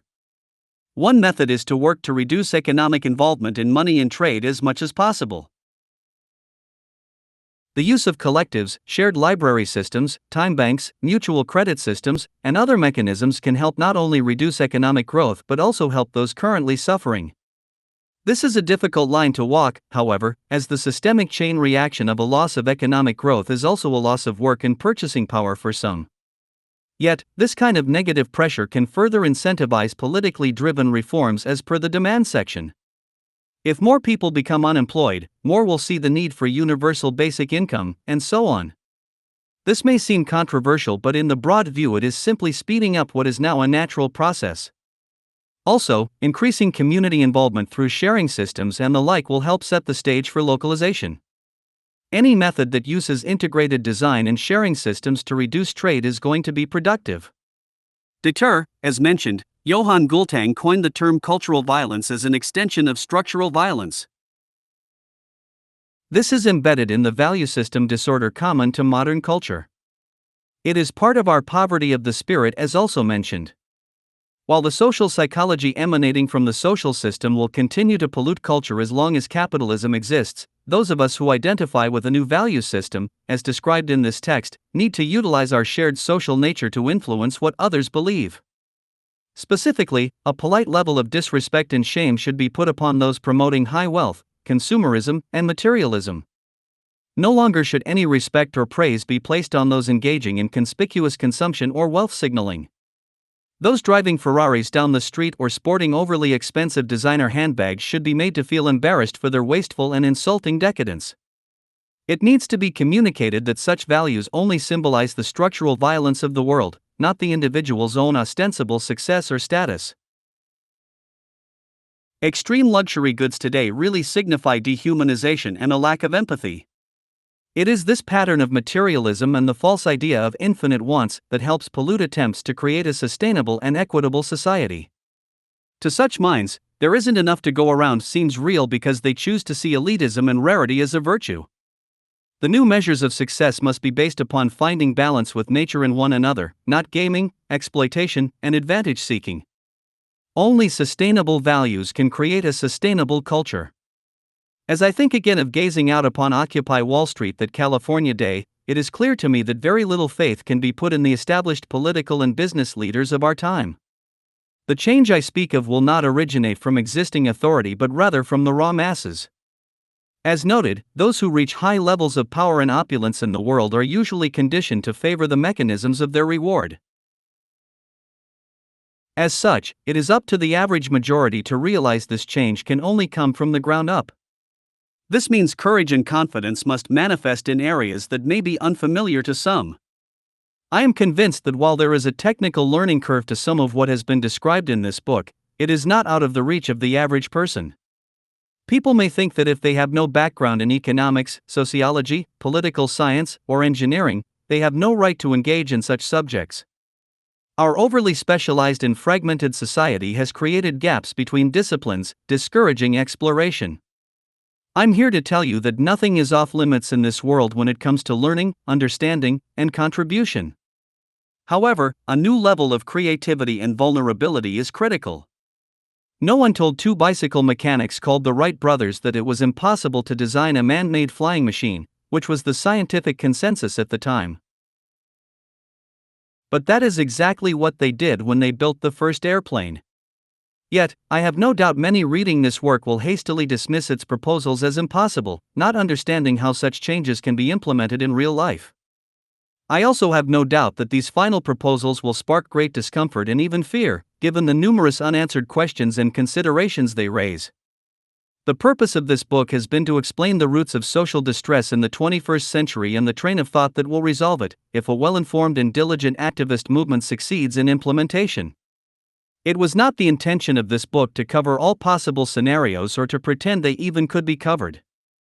The new human rights movement at hand will necessarily be an outcome of our collective efforts, following this train of thought. It is my hope that the ingenuity of humanity can coalesce in building upon this reasoning, turning theory into reality. It is really up to you to decide which side of history you will be on.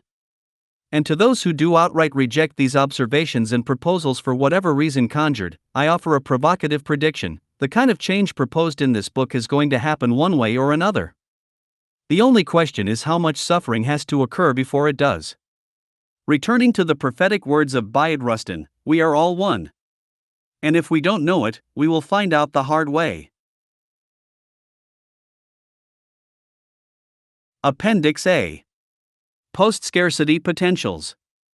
In this section, basic statistics and trends will be presented to show the potential for a global post-scarcity social system. While scarcity in absolute terms will always be with humanity to one degree or another in this closed system of earthly resources, scarcity on the level of human needs and basic material success is no longer a viable defense of the market system's allocation methods. Below is a list of current life support potentials available to the global population that have gone unharnessed due to inhibiting factors inherent in the market economy. Each point will be addressed in its own subsection. 1. Food production. Current production methods already produce more than enough food to feed all human beings on Earth. Furthermore, current trends toward more optimized technology and agricultural methods also show a capacity to further increase production efficiency and nutrition quality to a state of active abundance, using minimal human labor and increasingly less energy, water, and land.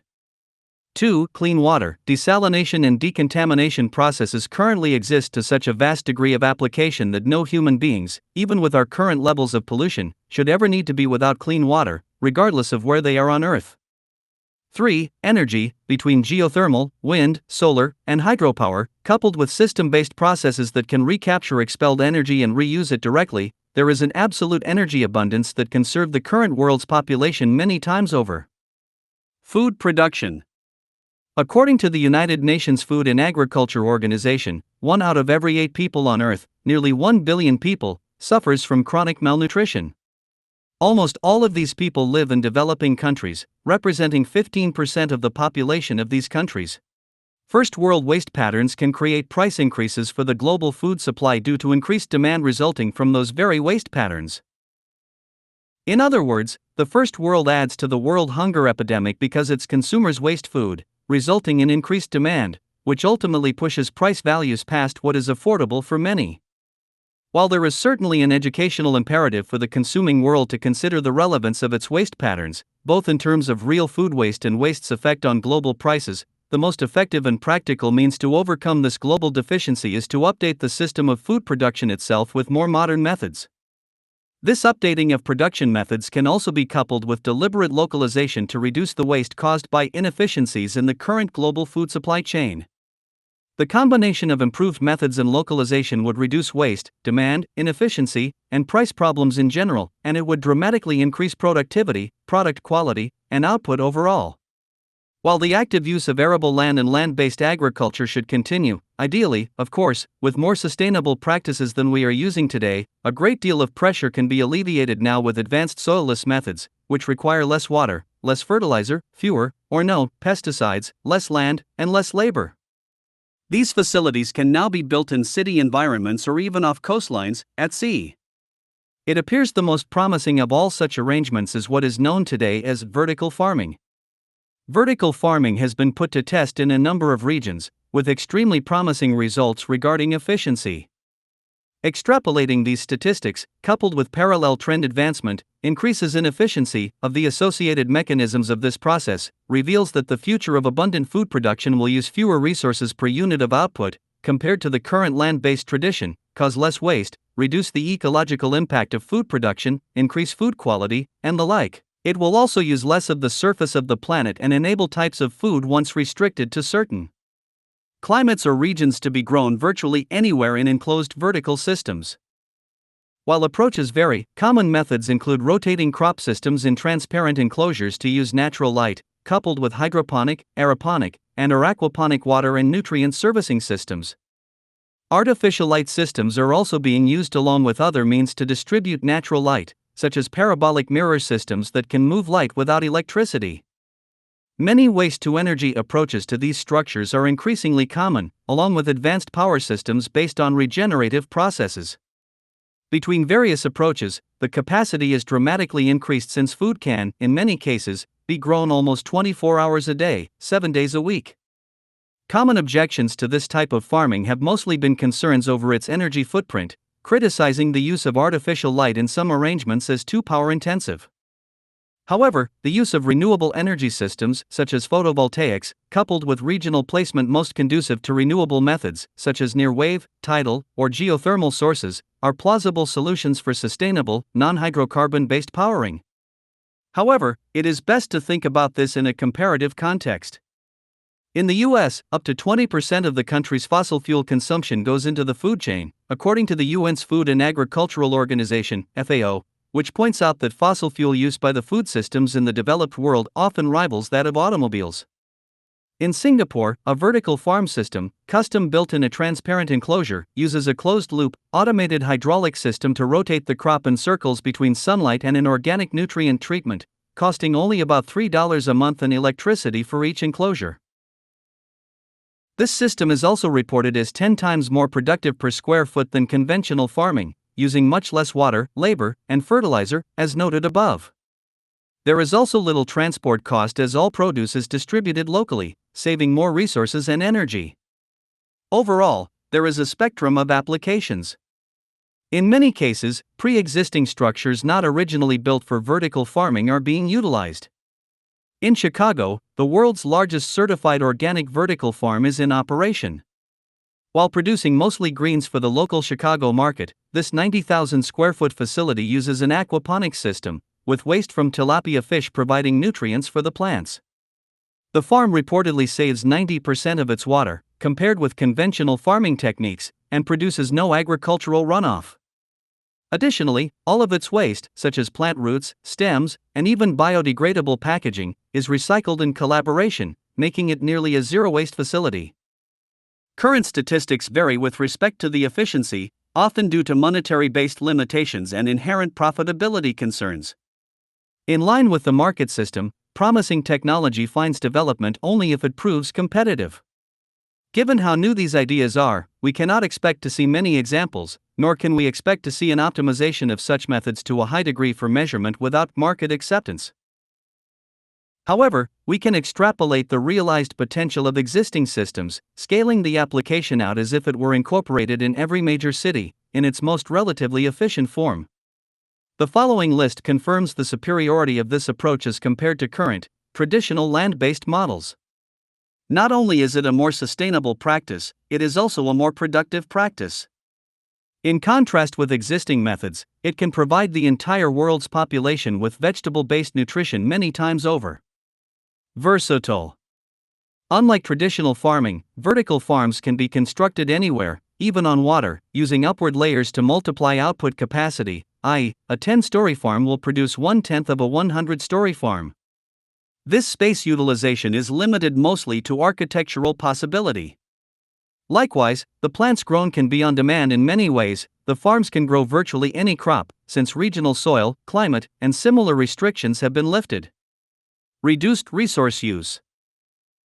Vertical farming uses substantially less water and pesticides, and is more conducive to non-hydrocarbon-based nutrient/fertilizer methods. Its energy use can vary by application, but in its most efficient setting it uses dramatically less energy both to power the farm itself and with respect to the greatly diminished need for hydrocarbon fertilizer and oil fuel transport, which is a heavy burden in the current, farm-based process. more sustainable/less ecological damage. The current tradition of farming has been recognized as one of the most ecologically destructive processes of modern society. In the words of environmental writer Renee Cho, as of 2008, 37.7% of global land and 45% of U.S. land was used for agriculture. The encroachment of humans into wild land has resulted in the spread of infectious disease, the loss of biodiversity, and the disruption of ecosystems. Overcultivation and poor soil management has led to the degradation of global agricultural lands. The millions of tons of toxic pesticides used each year contaminate surface waters and groundwater, and endanger wildlife. Agriculture is responsible for 15% of global greenhouse gas emissions, and accounts for 1/5 of U.S. fossil fuel use, mainly to run farm equipment, transport food, and produce fertilizer. As excess fertilizer washes into rivers, streams, and oceans, it can cause eutrophication. Algae blooms proliferate. When they die, they are consumed by microbes, which use up all the oxygen in the water. The result is a dead zone that kills all aquatic life. As of 2008, there were 405 dead zones around the world. More than 2/3 of the world's fresh water is used for agriculture. Post-scarcity capacity. Students at Columbia University working on vertical farm systems determined that in order to feed 50,000 people, a 30-story building the size of a New York City block would be needed. A New York City block is about 6.4 acres. If we extrapolate this into the context of the city of Los Angeles, with a population of about 3.9 million and a total acreage of about 318, 912, 24, it would take roughly 78 such 30-story structures to feed the local residents, for a total of 499 acres. This amounts to about 0.1% of the total land area of Los Angeles to feed the population. The Earth, consisting of about 29% land, has roughly 36,794,240,000 acres and a human population of 7.2 billion as of late 2013. If we extrapolate the same basis of a 30-story vertical farm covering 6.4 acres to feed 50,000 people, we end up needing 144,000 vertical farms, in theory, to feed the world.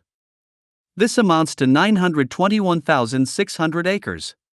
Given that roughly 38% of all the Earth's land is currently being used for traditional agriculture, 13,981,811,200 acres, we find that we need only 0.006% of the Earth's existing farmland to meet production requirements. Now, these extrapolations are clearly theoretical, and obviously many other factors need to be taken into account with respect to placement of such farm systems and critical specifics. Also, within the 38% land use statistic, much of that land is for livestock cultivation, not just crop production. However, the raw statistics are quite incredible with respect to possible efficiency and capacity.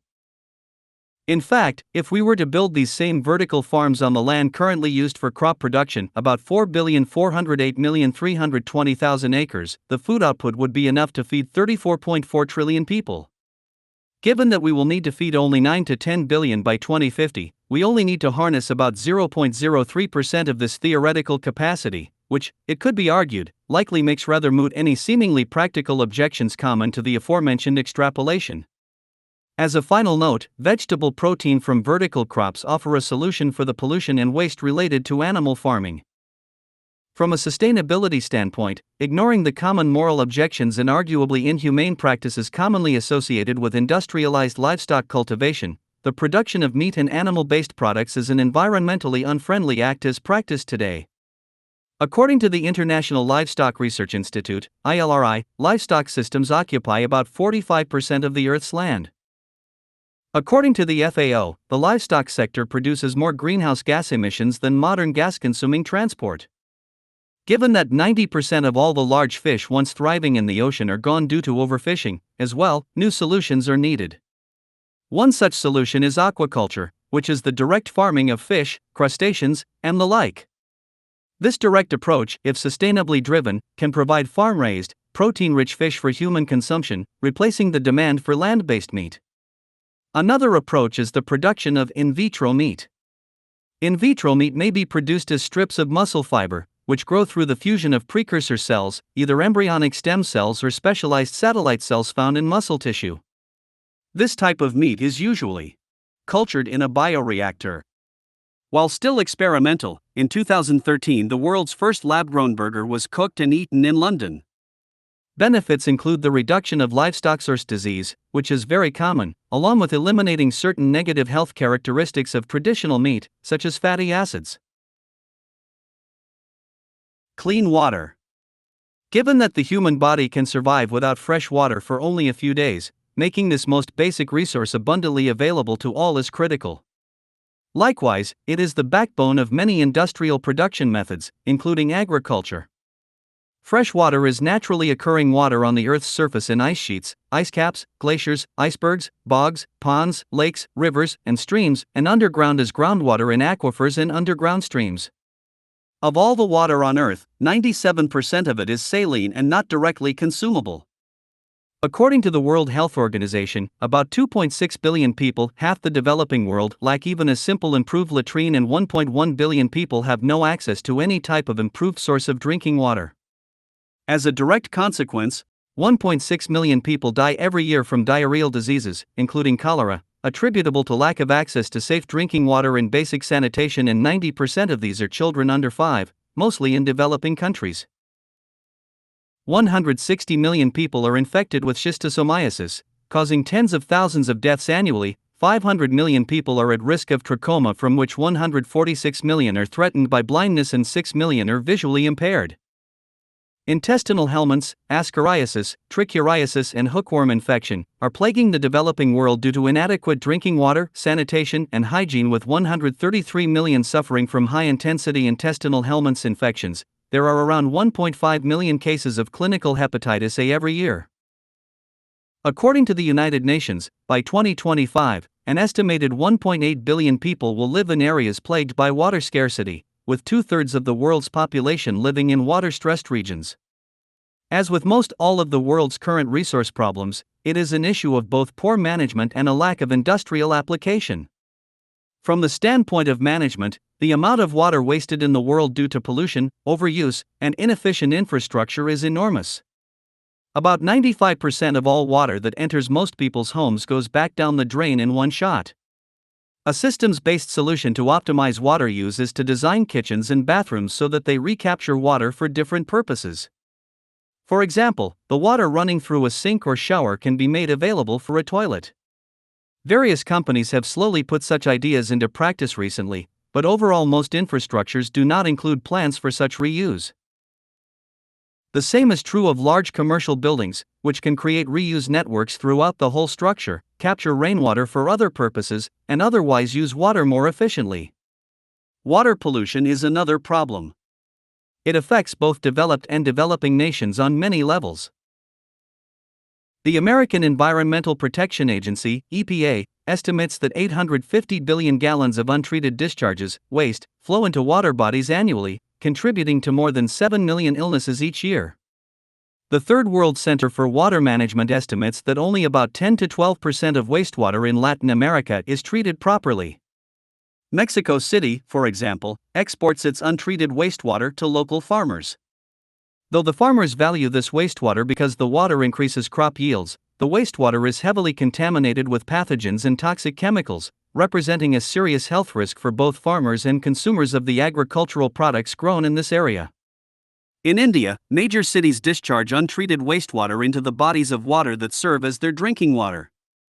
Delhi, for example, discharges wastewater directly into the Yamuna River, the source of drinking water for some 57 million people. Solutions to this problem must in part address the issue of this enormous inefficiency, which itself has most likely been driven by the expense of instituting proper waste management systems. By coupling good waste management with an industrial design imperative that systems should include reuse, we can better preserve and utilize our existing resources. That aside, the broadest solution to compensate for these emerging water problems is through A. Purification and B. Desalination systems, both on the macro-industrial and micro-industrial scale. This approach can alleviate current water problems affecting more than 2 billion people and also transcend the current condition into one of relative abundance. A. Purification. Advancements in water purification have been accelerating rapidly with many technological variations of approach. Perhaps one of the most efficient today is what is called ultraviolet (UV) disinfection. This process is highly scalable, low energy, and works quickly. Engineer Ashok Gadgil has invented a portable UV system that can disinfect water at the rate of 1 ton per hour, or 15 liters per minute. It uses only 60 watts of electrical power, which is comparable to the power used by one ordinary table lamp. This is enough to meet the drinking water needs of a community of 2,000 people. Gadgil developed this device for rural, poor areas. It can run off solar panels, weighs only 15 pounds, and has no toxic discharge. Of course, there is no silver bullet. While UV disinfection works very well for bacteria and viruses, it is less effective with other types of pollution such as suspended solids, turbidity, color, or soluble organic matter. In large-scale applications, UV is often combined with more standard treatments, such as chlorine, as is the case with the world's largest UV drinking water disinfection plant, in New York, which can treat 2.2 billion US gallons, 8,300,000 cubic meters, per day. That is 3,029,500,000 cubic meters a year. The average person in the United States uses 2,842 cubic meters a year. This includes fresh water used for industrial purposes, not just for direct, i.e., drinking, consumption. The global average is 1,385 cubic meters per year. China, India, and the United States are currently the largest freshwater users in the world, and the majority of that water is used in production, mainly agriculture. In fact, about 70% of all fresh water is used for agriculture globally. For the sake of pure statistical argument, ignoring the highly needed changes in strategic water use, reuse systems, and conservation possibilities through more advanced and efficient industrial applications, let us assess the simple question of what it would require to disinfect all the fresh water currently being used in the world on average by the population, in all contexts. Given the global average of 1,385 cubic meters and a population of 7.2 billion, we arrive at a total annual use of 9.972 trillion cubic meters. Using the New York UV plant's output capacity of roughly 3 billion cubic meters a year as a base per installation of such a plant, we find that 3,324 plants would be needed globally. The New York plant is about 3.7 acres, 160 square foot. This means, in theory, that about 12,300 acres are needed to facilitate a purification process of all the fresh water currently used globally by the population. Of course, needless to say, there are many other footprint factors that come into play, such as power needs, coupled with the critical importance of location. However, let's put this into a larger, more thoughtful comparison. The United States military alone, with its roughly 845,441 military buildings and bases, occupies about 30 million acres globally.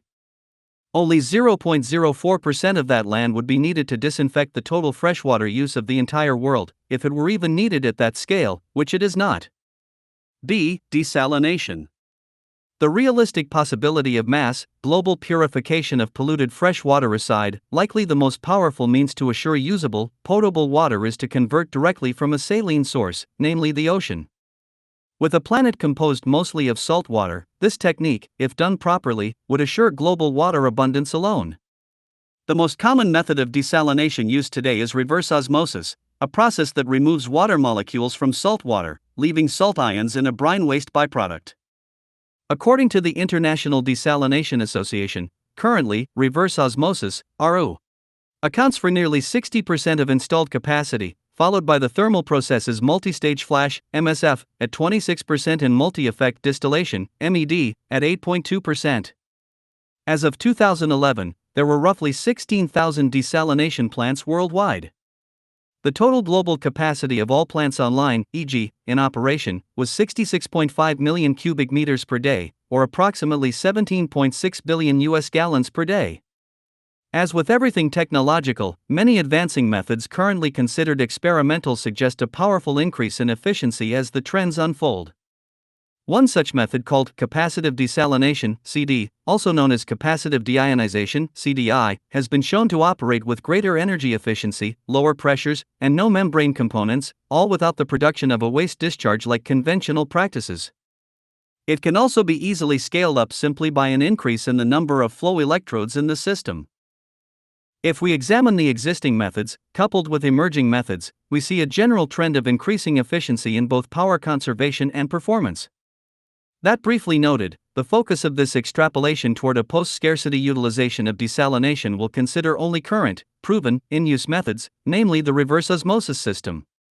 The Wonthaggi Desalination Plant is an advanced reverse osmosis seawater desalination plant on the Base Coast near Wonthaggi, in southern Victoria, Australia. It was completed in December 2012.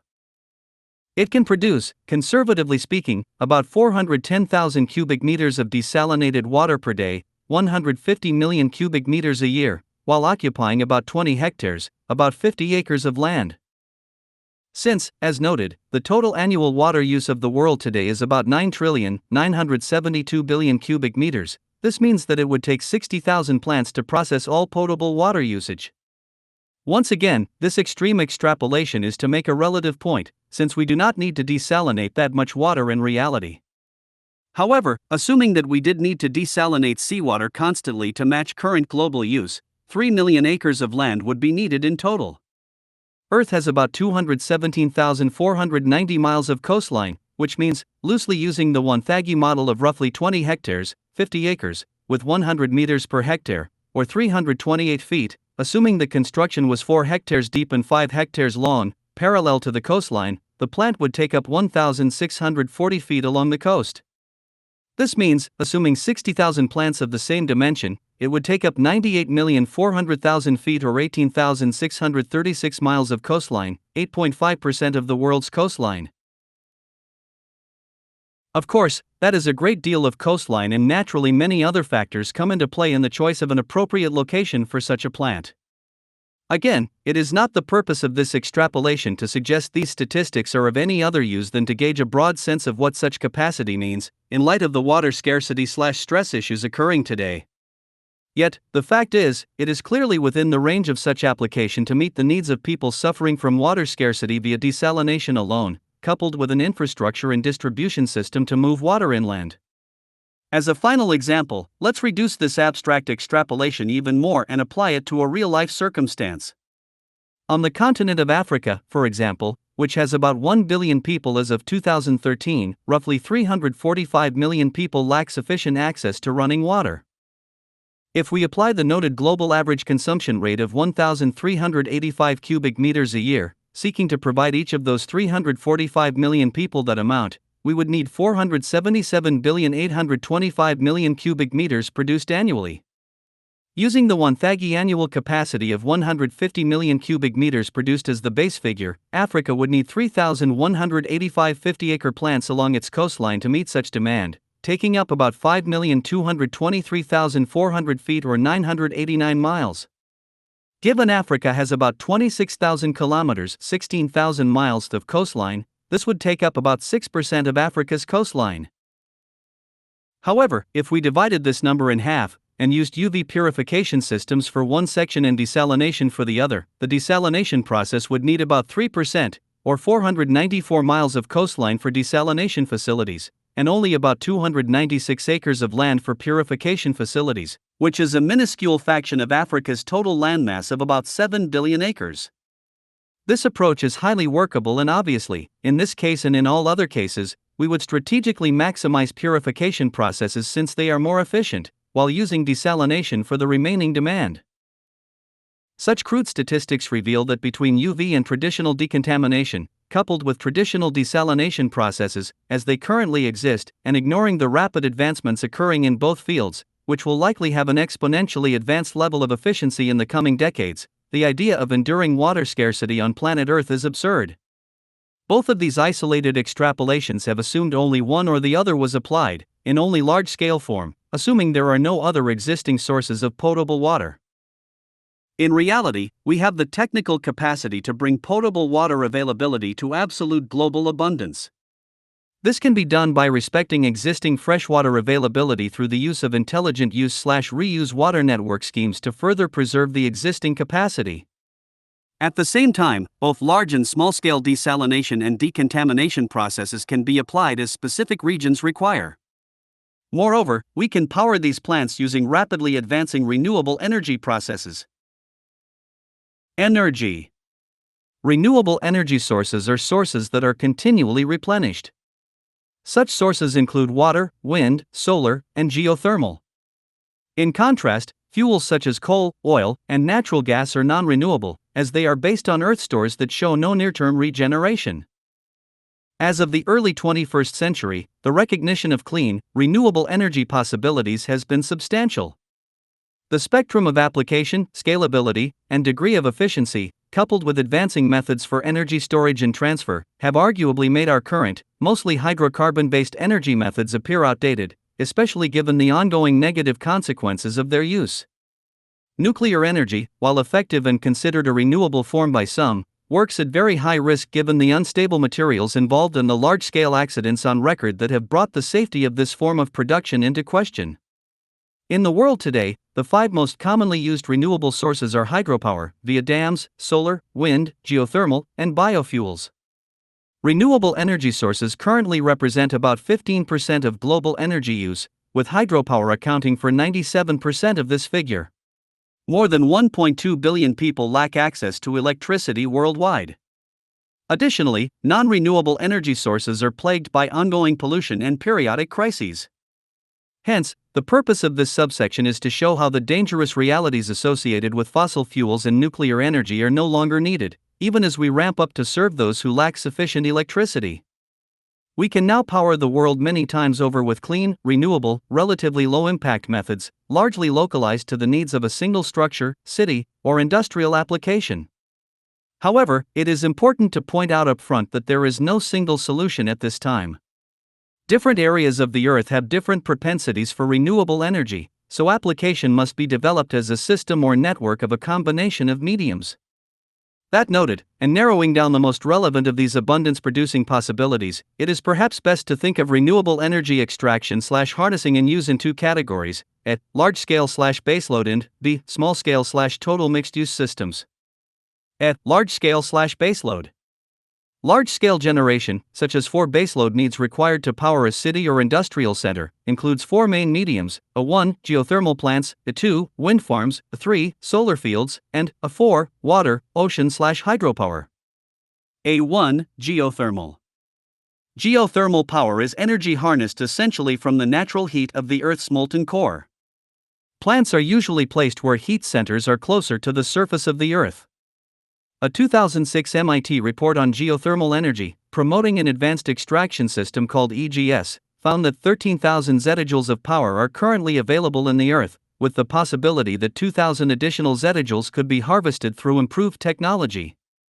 The total energy consumption of all the countries on the planet is about half a zettajoule, 0.55, a year, which means thousands of years of planetary power could be harnessed via geothermal sources alone. The MIT report also estimated that there was enough energy in hard rocks 10 kilometers below the US to supply all the world's current needs for 30,000 years. Even with an expected 56% increase in consumption by 2040, geothermal capacity is enormous if properly tapped.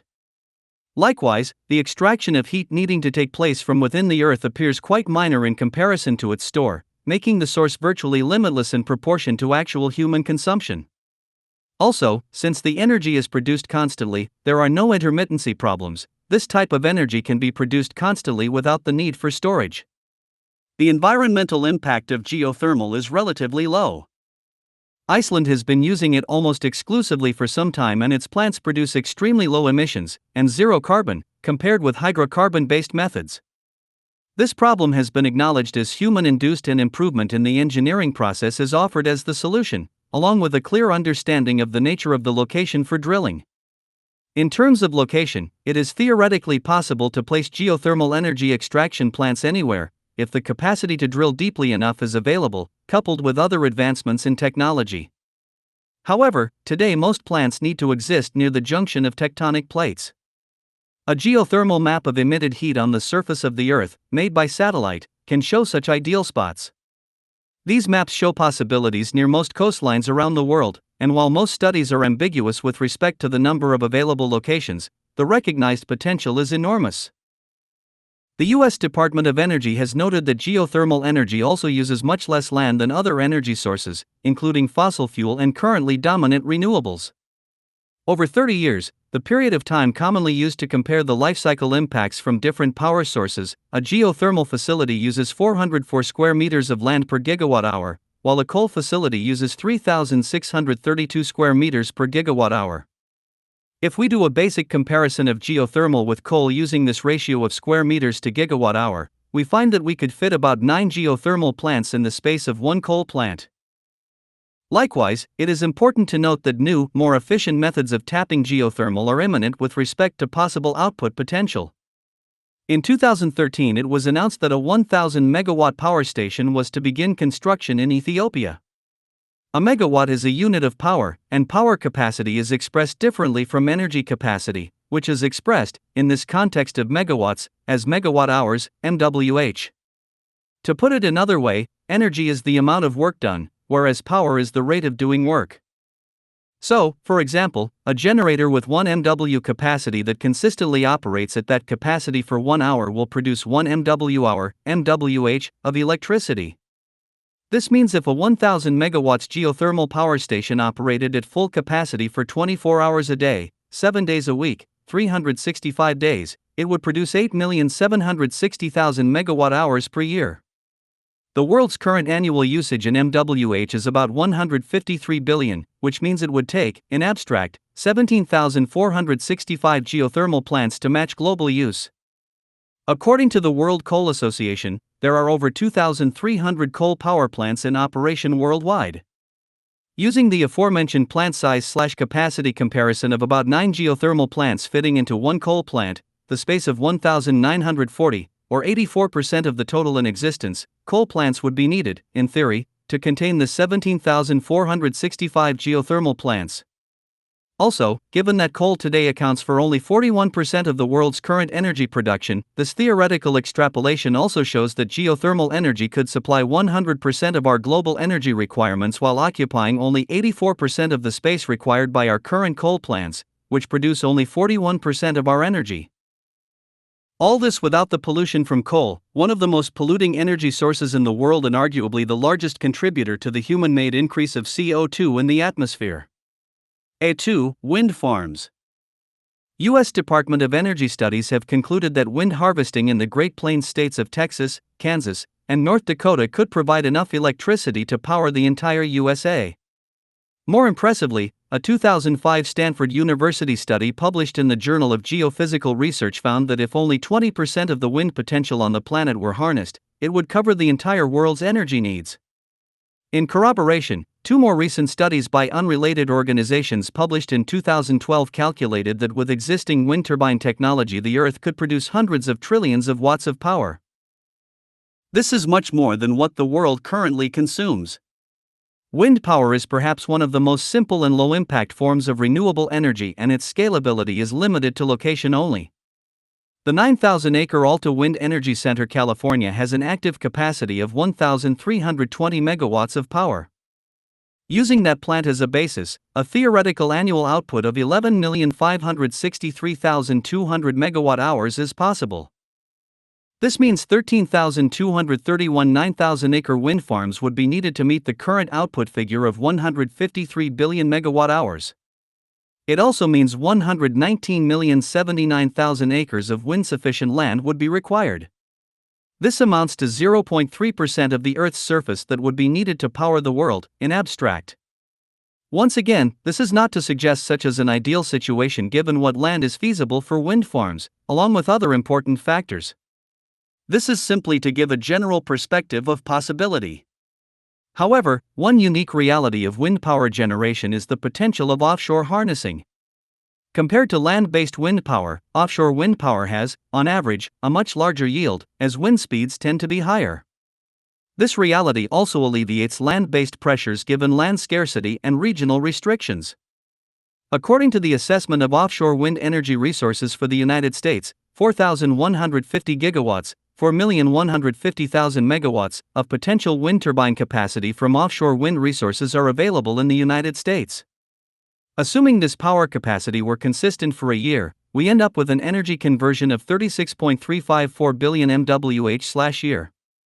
Given that the United States, in 2010, used 25,776 25.78 billion megawatt hours, we find that offshore wind harvesting alone would exceed national use by about 10.6 billion MWHs, or 41%. Extrapolating this U.S. capacity to the rest of the world's coastlines, and taking into account the aforementioned land-based statistic that showed we could power the world many times over onshore as well, the possibilities of wind-based energy abundance are exceptional. 3. Solar fields. The upper atmosphere receives about 1.5 by 1021 watt-hours of solar radiation annually. This vast amount of energy is more than 23,000 times that used by the human population of the planet. If humanity could capture 0.1% of the solar energy striking the Earth, we would have access to 6 times more energy than we consume in all forms today, with almost no greenhouse gas emissions. The ability to harness this power depends on the technology and how high the percentage of radiation absorption is. Conventional photovoltaics, currently the most common form, used mostly for smaller applications, use silicon as the semiconductor and exist in something like a flat cell or sheet. Concentrated photovoltaics, CPV, are generally more efficient than non-concentrated on average, however, they tend to require more direct exposure to focus the light properly. Concentrated solar power, CPS, is a large-scale approach that uses mirrors or lenses to concentrate a large area of sunlight, or solar thermal energy, onto a small area. Electrical power is produced when the concentrated light is converted to heat, which drives a heat engine, such as a steam turbine, connected to an electrical power generator or the like. Unlike photovoltaics, which convert directly to electricity, this technology converts to heat. Recently, large-scale storage methods have also been used to prolong access at night. A variation of CSP is a SEI, or solar thermal energy. The Ivampa Solar Electric Generating System in California is a 3,500-acre field with a stated annual generation of 1,079,232 megawatt-hours. Ivampa does not use any form of storage, but it serves about 140,000 homes in the region. Using Ivampa as a basis, it would take 141,767 fields or 496,184,500 acres to theoretically meet current global energy use based on output. This is 1.43% of total land on Earth. Once again, this is not to suggest such a thing is practical, nor is it to ignore the radiation yield differences found in different areas of the Earth. However, deserts, which tend to be highly conducive for solar fields while often less conducive to life support for people, are roughly a third of all the landmass in the world, or about 12 billion acres. Compared with the roughly 500 million acres theoretically needed to power the world as per our extrapolation, only 4.1% of the world's desert land would be needed. Likewise, other projects similar to the Ivampa field have been incorporating storage systems. The Solana 280 megawatt solar power plant in Arizona combines parabolic trough mirror technology with molten salt thermal storage and is able to continue outputting up to 6 hours after the sky goes dark.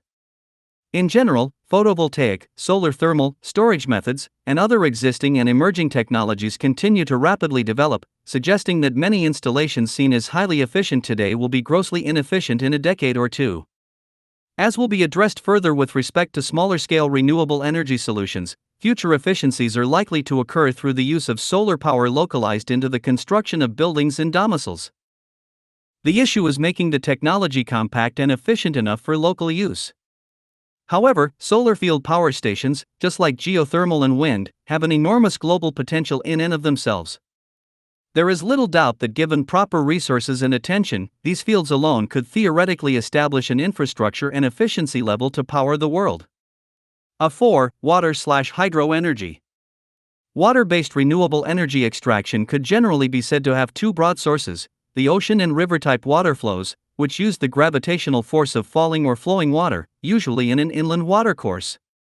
The latter is generally referred to in practice as hydroelectric and, as noted before, it is currently a fairly large part of the existing renewable energy infrastructure. On the other hand, the vast potential of the ocean has yet to be harnessed within a fraction of its capacity. It is not far-fetched to suggest that ocean water power could power the world alone. This could be done through the intelligent harvesting of the various mechanical movements of ocean water as well as through exploiting the differences in heat, known as ocean thermal energy conversion, OTC. Given the existing, fairly large-scale use of hydroelectric power, dams, already, this section will instead focus on the ocean potentials. The most pronounced sea-based potentials at this time appear to be wave, tidal, ocean current, ocean thermal, and osmotic power. Waves are primarily caused by winds, tides are primarily caused by the gravitational pull of the moon, ocean currents are primarily caused by the rotation of the Earth, ocean thermal energy results from solar heat absorbed by the surface of the ocean, and osmotic power is when fresh water and salt water meet, exploiting the difference in salt concentration. Wave. It has been found that wave power's usable global potential is about 3 TW or about 26,280 TWh/year assuming constant harnessing. This is almost 20% of current global use. This amount of power has been ascertained essentially by analysis of deep water regions off continent coastlines. The theoretical power estimate has been estimated at 3.7 TW, with the final net estimate reduced by about 20% to compensate for various inefficiencies related to a given region, such as ice coverage. Energy output is basically determined by wave height, wave speed, wavelength, and water density. Wave farms, or the construction of wave harnessing plants off a coastline, have seen limited large-scale application at this time, with only about 6 countries sparsely applying the technology.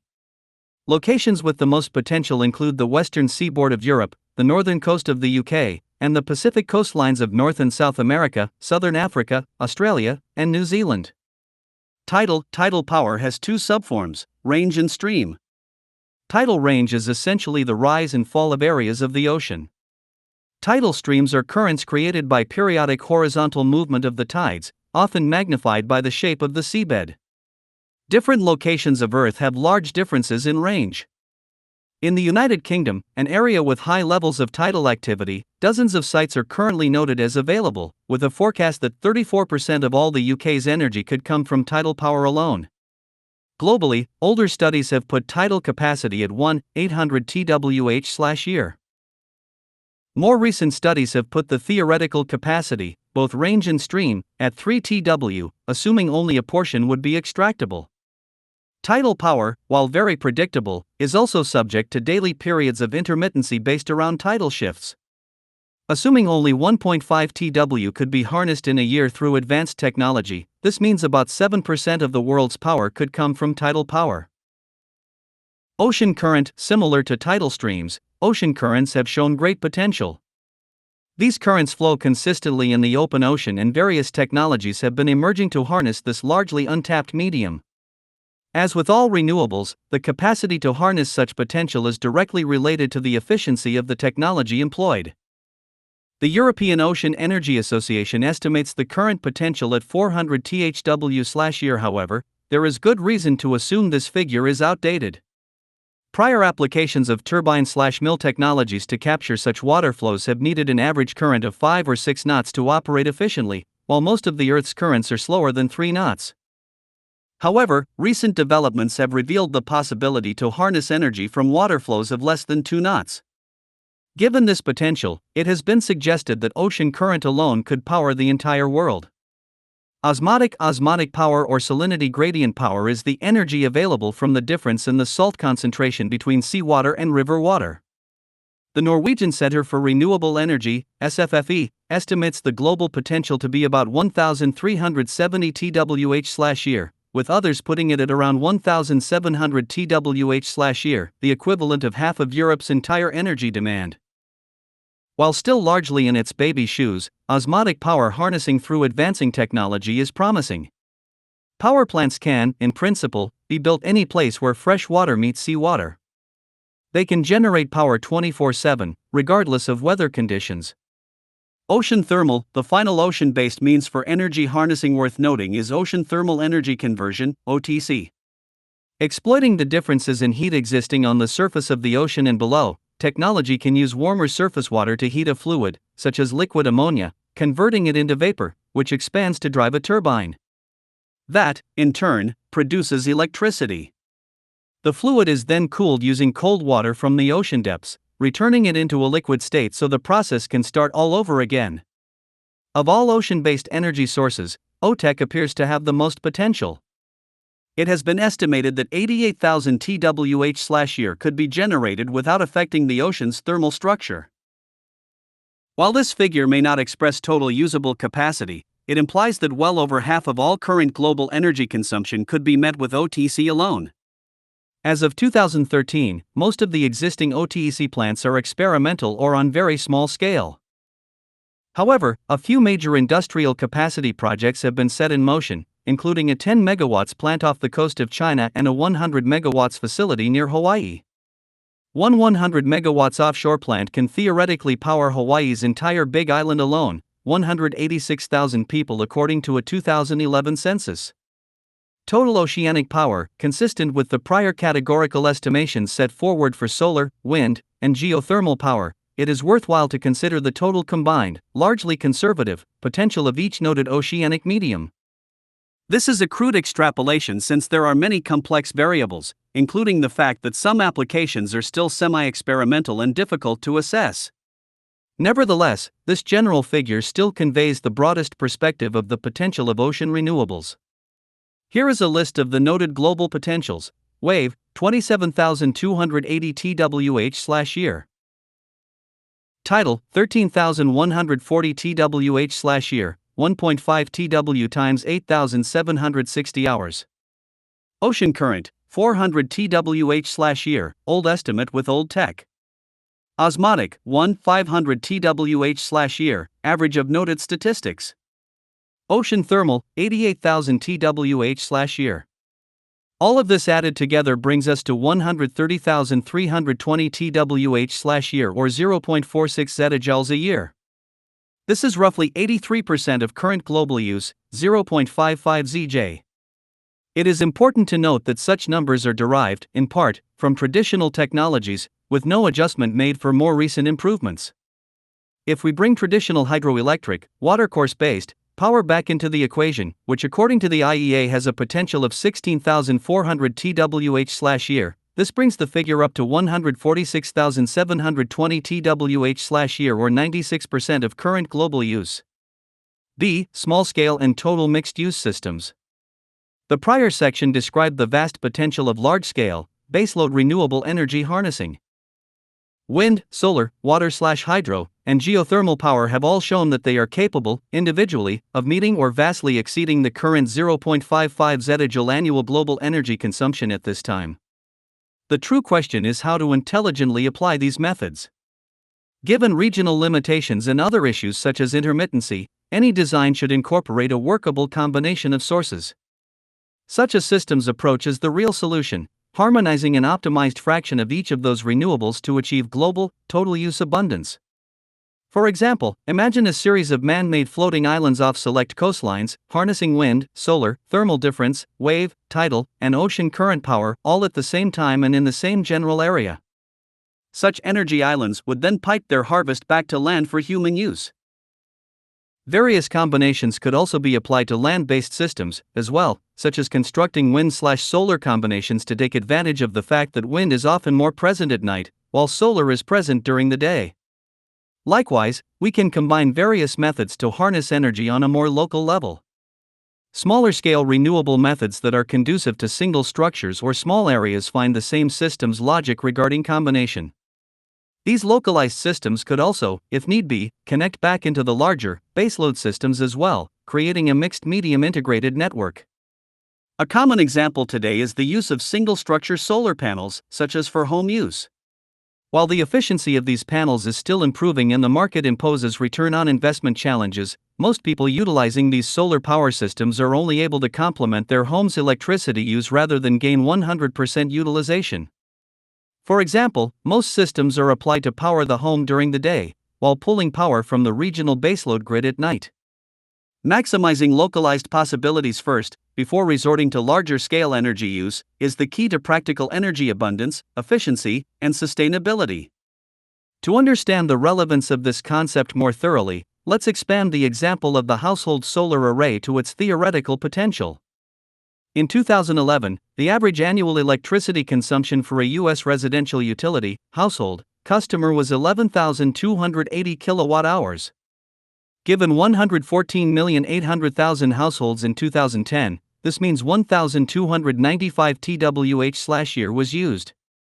Total electrical energy consumption for the U.S. in 2012 was 3,886.4 TWh. This means 33% of all electric consumption occurred in people's homes, with the majority of that energy coming from fossil fuel power stations.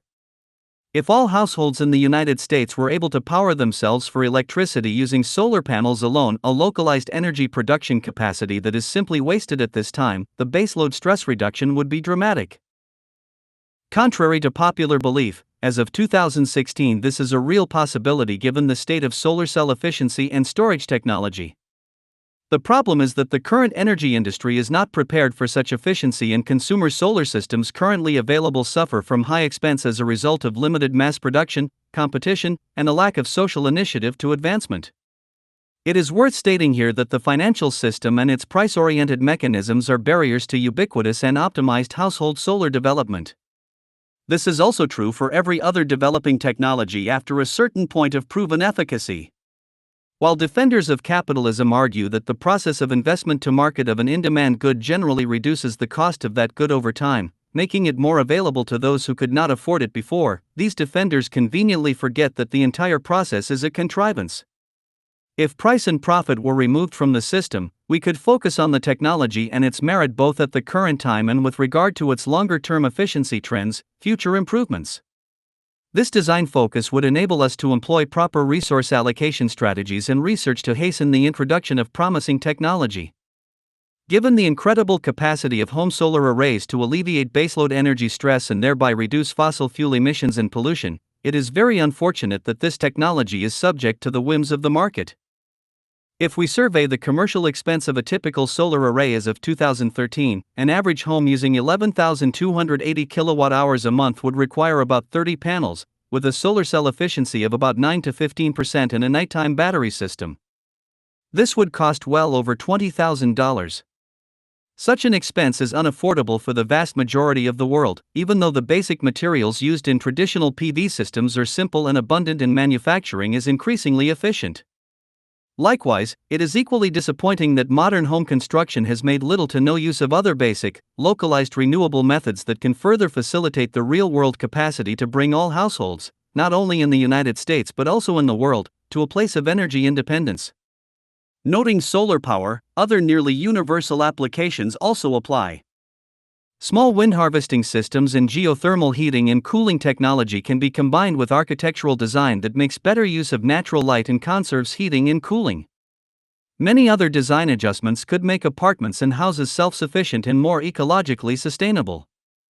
Coupling this with use-reuse designs for water preservation, along with other approaches to optimize energy/resource efficiency, it is clear that our current methods are enormously wasteful when compared with the possibilities.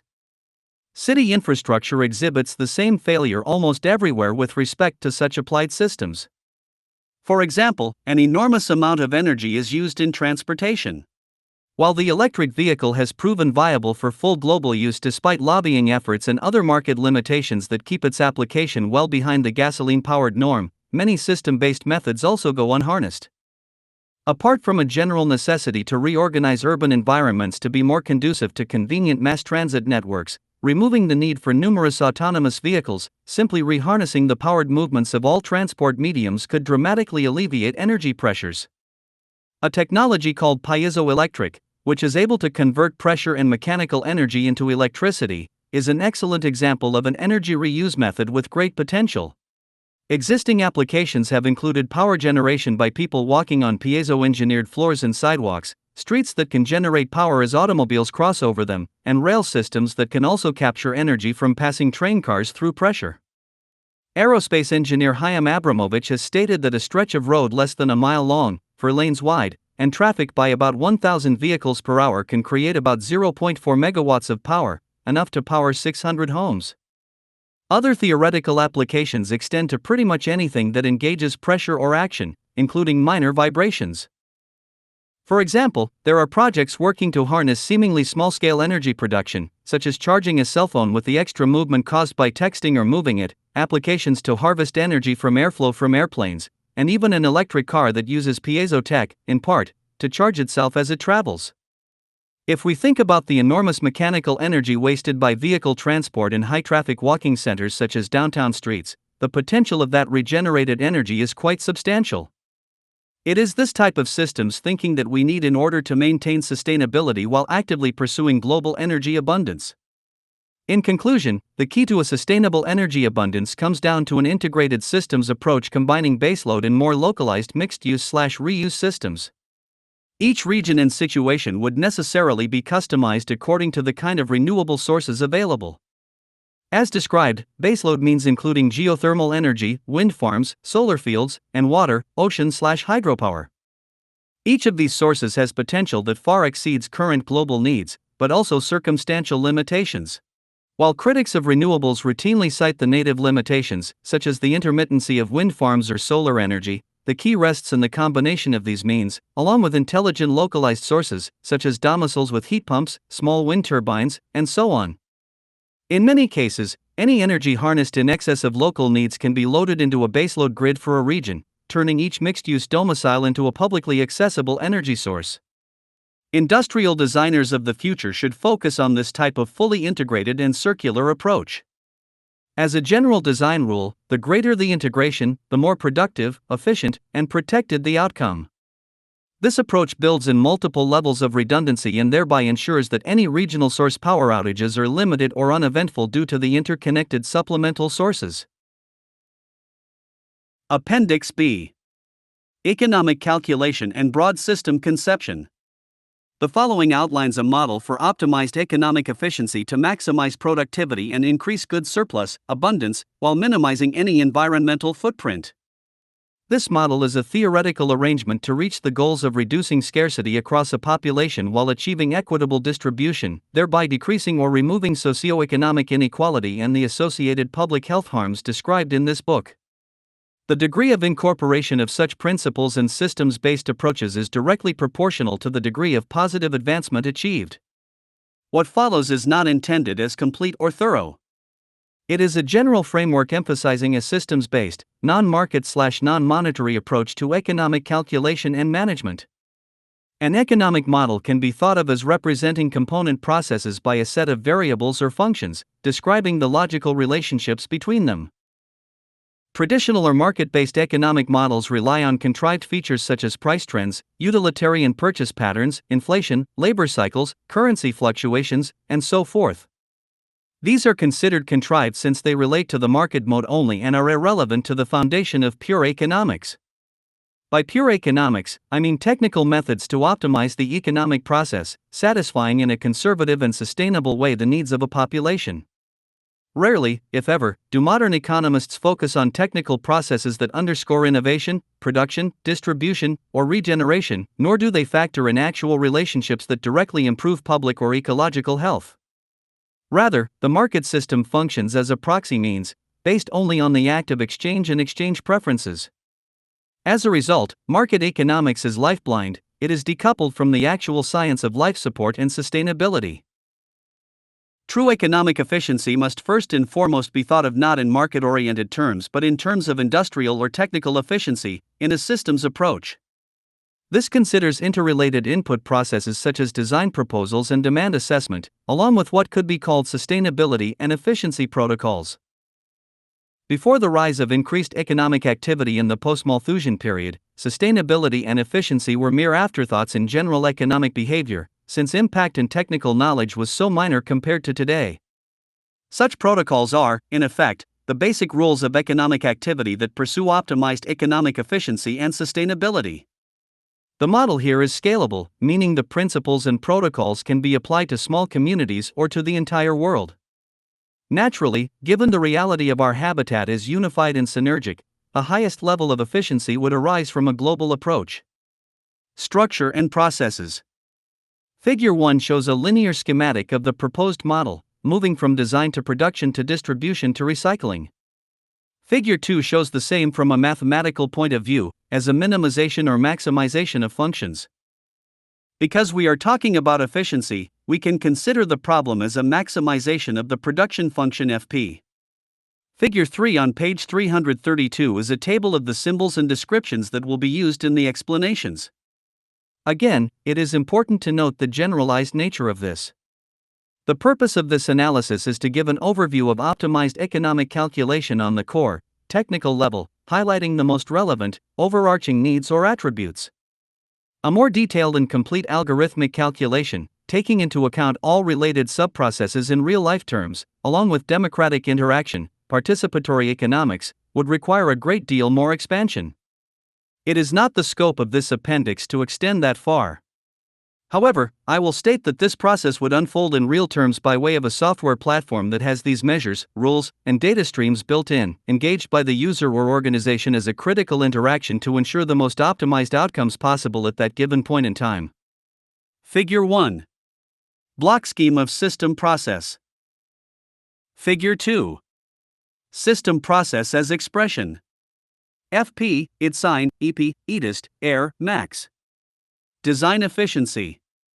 Efficiency standards are standards by which a given design must conform to ensure optimal integrity. This can also be thought of as a filtering process. Proposed designs are filtered through a series of sustainability and efficiency protocols to optimize performance. This is the first stage of intelligent product creation. Figure 3. Logic symbols and description. Figure 4. Expression for the optimized design efficiency function. Id sign equals F, design, TD, A, design, CR, NC, HL. These include the following. A. Strategically maximized durability. B. Strategically maximized adaptability. C. Strategic standardization of genre components. D. Strategically integrated recycling conduciveness. E. Strategic conduciveness for labor automation. As expressed in Figure 4, design efficiency e-design is a critical step affecting the overall efficiency of the manufacturing and distribution process.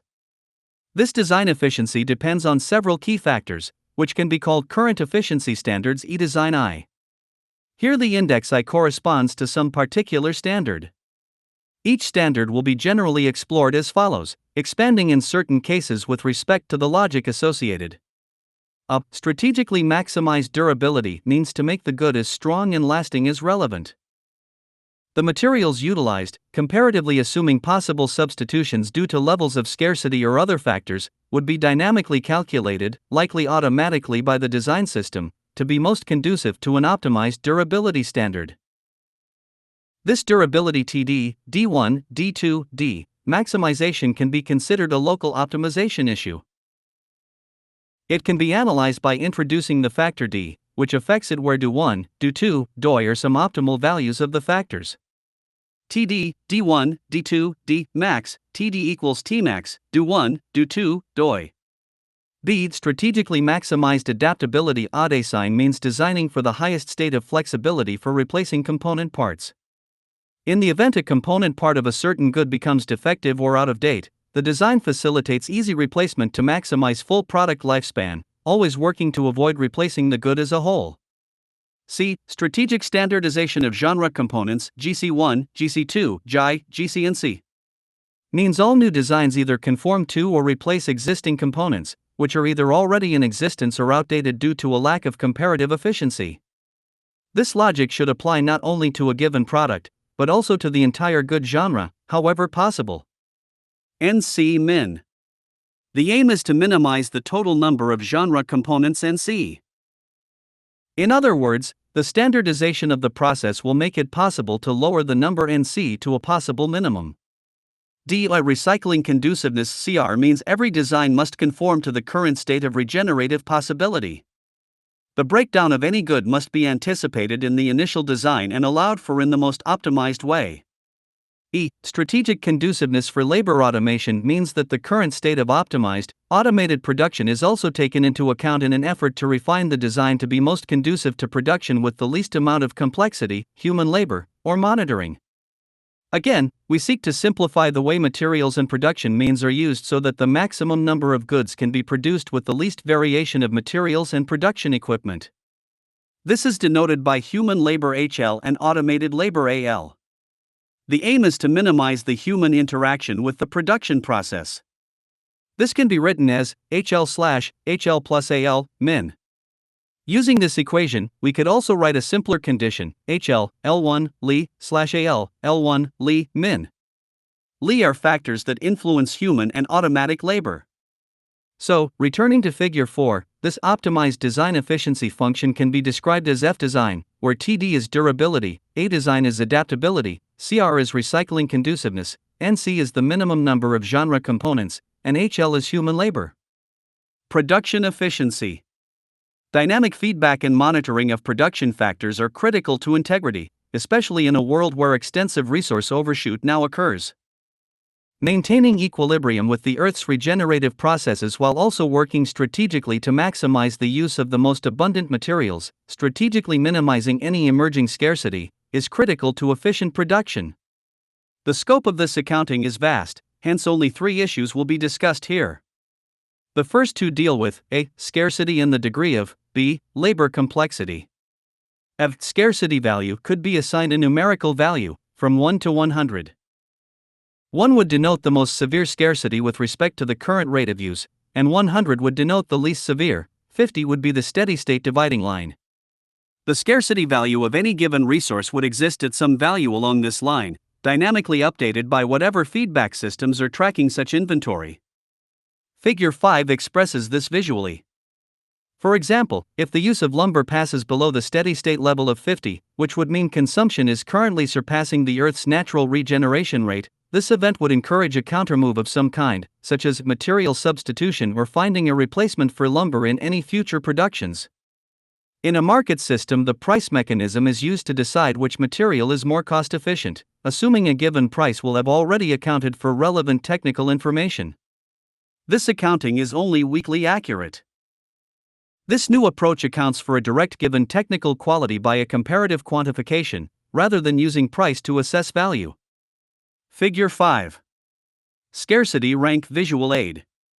In the case of scarcity concerns, it is best to organize genres or groups of similar use materials and then quantify, to the highest degree possible, their related properties and degrees of efficiency for any given purpose. Then, a general numerical value spectrum is applied to those relationships. This isn't done at all today. For example, there is a spectrum of metals with different efficiencies for electrical conductivity. These efficiencies can be physically quantified and then compared by value. So, if copper, a conductive metal, goes below the 50 value of equilibrium regarding its scarcity, calculations are triggered by the management program to compare the state of other conducive materials, their scarcity level and their efficiency level, preparing for substitution. This is only one example of many. This type of reasoning would get extremely complicated depending on the material and purpose posed, which is why computer calculation is required. This type of direct value calculation, based around purpose, conduciveness, and sustainability, dramatically eclipses the price mechanism when it comes to true resource awareness and intelligent resource consideration. B. Labor complexity is about estimating the difficulty of a given production, drawing a numerical value based upon the degree of complexity. In the context of an automation-focused industry, complexity can be quantified by defining and comparing the number of process stages. Any given good production can be foreshadowed as to how many stages of production processing it will take. It can then be compared to other good productions, ideally in the same good genre. In other words, the units of measurement are these stages. For example, a chair that can be molded from polymers in one process and in 3 minutes will have a lower labor complexity value than a chair that requires automated assembly across a more tedious process using mixed materials. Generally, the intent in this kind of pursuit of efficiency is to avoid increased complexity when possible. See, the final issue to note is how different degrees of complexity are organized through the network. We can think of this as a classification system based on difficulty. As stated in Chapter 5, the focus in this new economic model is generally on automating labor and production, rather than on monetary remuneration and employment, which tend to interfere with efficiency when prioritized. Means of production in this way would likely evolve as automated factories, small and large, that are increasingly able to produce more with fewer material inputs and fewer machine configurations, that is, more with less. The number of production facilities would be strategically distributed topographically based on population statistics and concentrations. This is a proximity strategy. Parameters can change according to the nature of the facilities and how much machine variation in production, fixed automation versus flexible automation, is required at a given time. For the purpose of exemplification, two facility types will be distinguished, one for high demand or mass production, generally less complex, and one for low demand or short run, custom goods, generally more complex. Figure 6 expresses this based on these parameters. A simple class determination is made that splits DS, the destination facilities, based on the nature of production requirements. The high-demand target assumes fixed automation AI, meaning unvaried production methods ideal for high-demand/mass production. The low-demand target uses flexible automation DC AI, which can do a variety of things but usually in shorter runs. Figure 6. Dividing by low and high, class determination process. T is time, DC, T is the current demand value.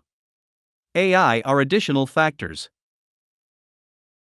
Again, this scheme assumes only two types of facilities are needed. There could be many more facility types based upon production factors, generating more splitting conditions. This is just an example. However, if the design rules are respected, there shouldn't be too much variation over time, as the intent is always to reduce complexity. Given current trends, it is not difficult to envision a single factor design that could produce 25% or more of all known good variation. Figure 6, stated in linear form, starts with product designs filtered by a demand class determination process. The demand class determination process filters based on the standard set for low demand or high demand. All low consumer demand product designs are to be manufactured by the flexible automation process. All high consumer demand product designs are to be manufactured by the fixed automation process. Also, both the manufacturing of low consumer demand and high consumer demand product designs will be regionally allocated as per the proximity strategy (DP) of the manufacturing facilities. Distribution efficiency. Distribution, given modern means, could either occur directly from the production facility, usually in the case of an on-demand, one-off type production, or be sent into a distribution system based upon access, not ownership, as denoted in Chapter 5.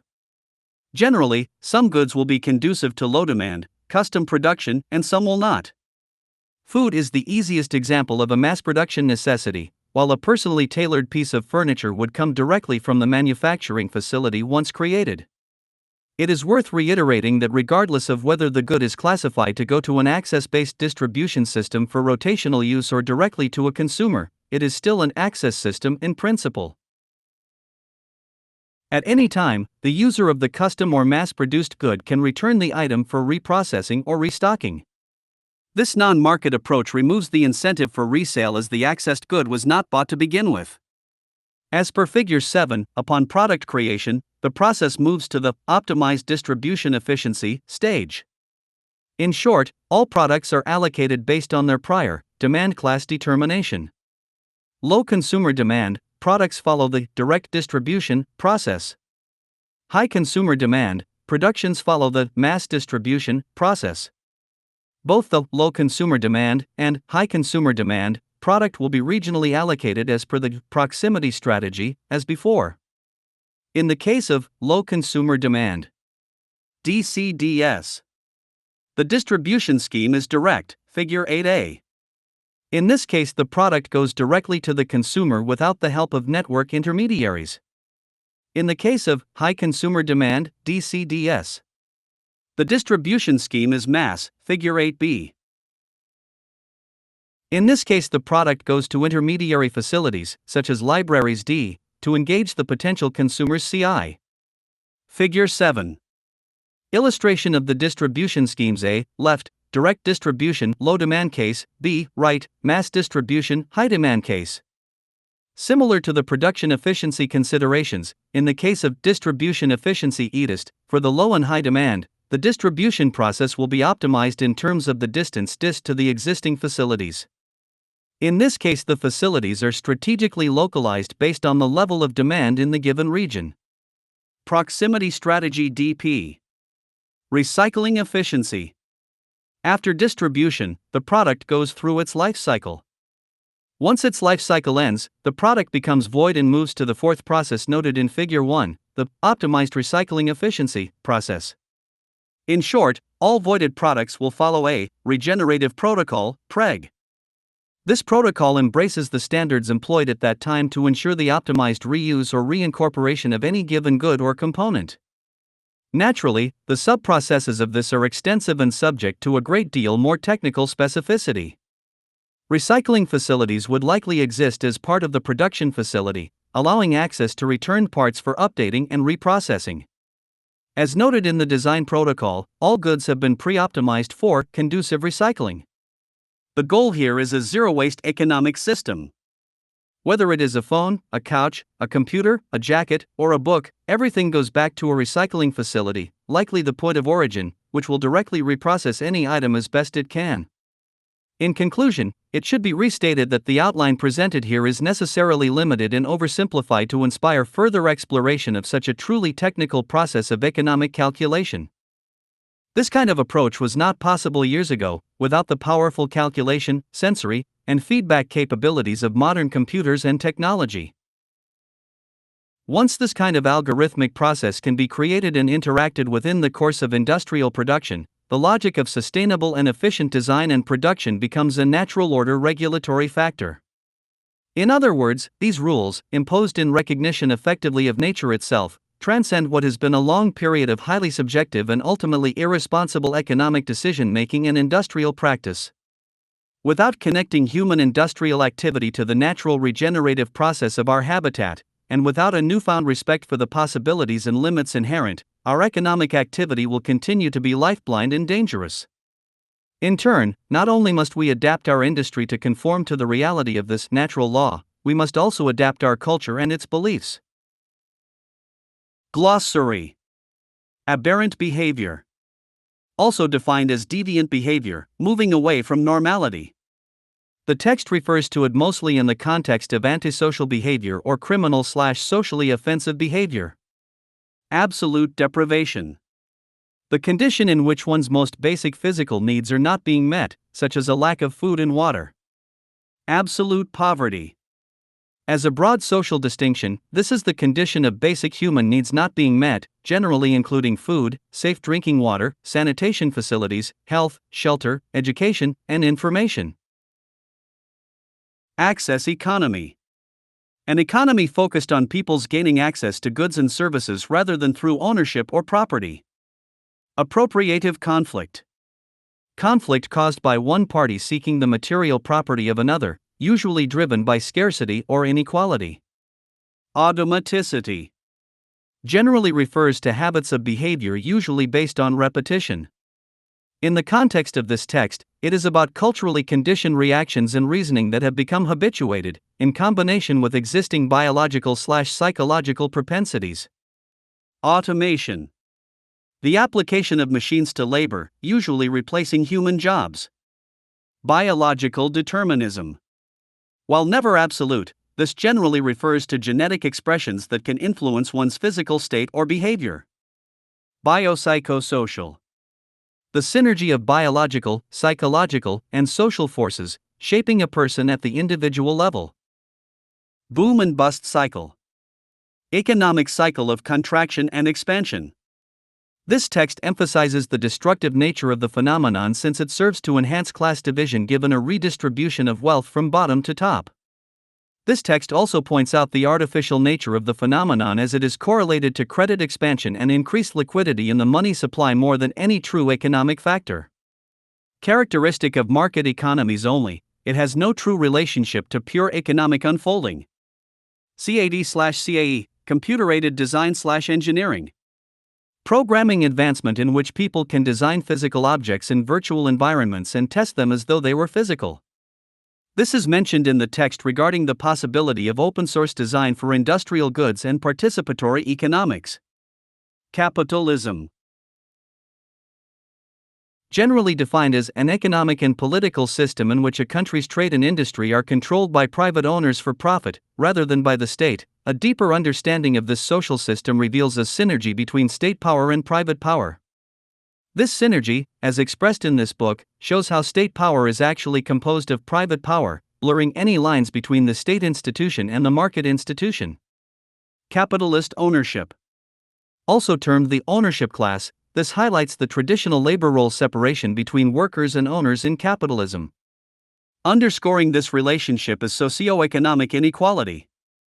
While often classified as a Marxist concept, the phrase is merely the observation of power imbalance and how there are hierarchy-enhancing aspects of market economics, along with incentivized state policy in favor of power and wealth consolidation for the upper class overall.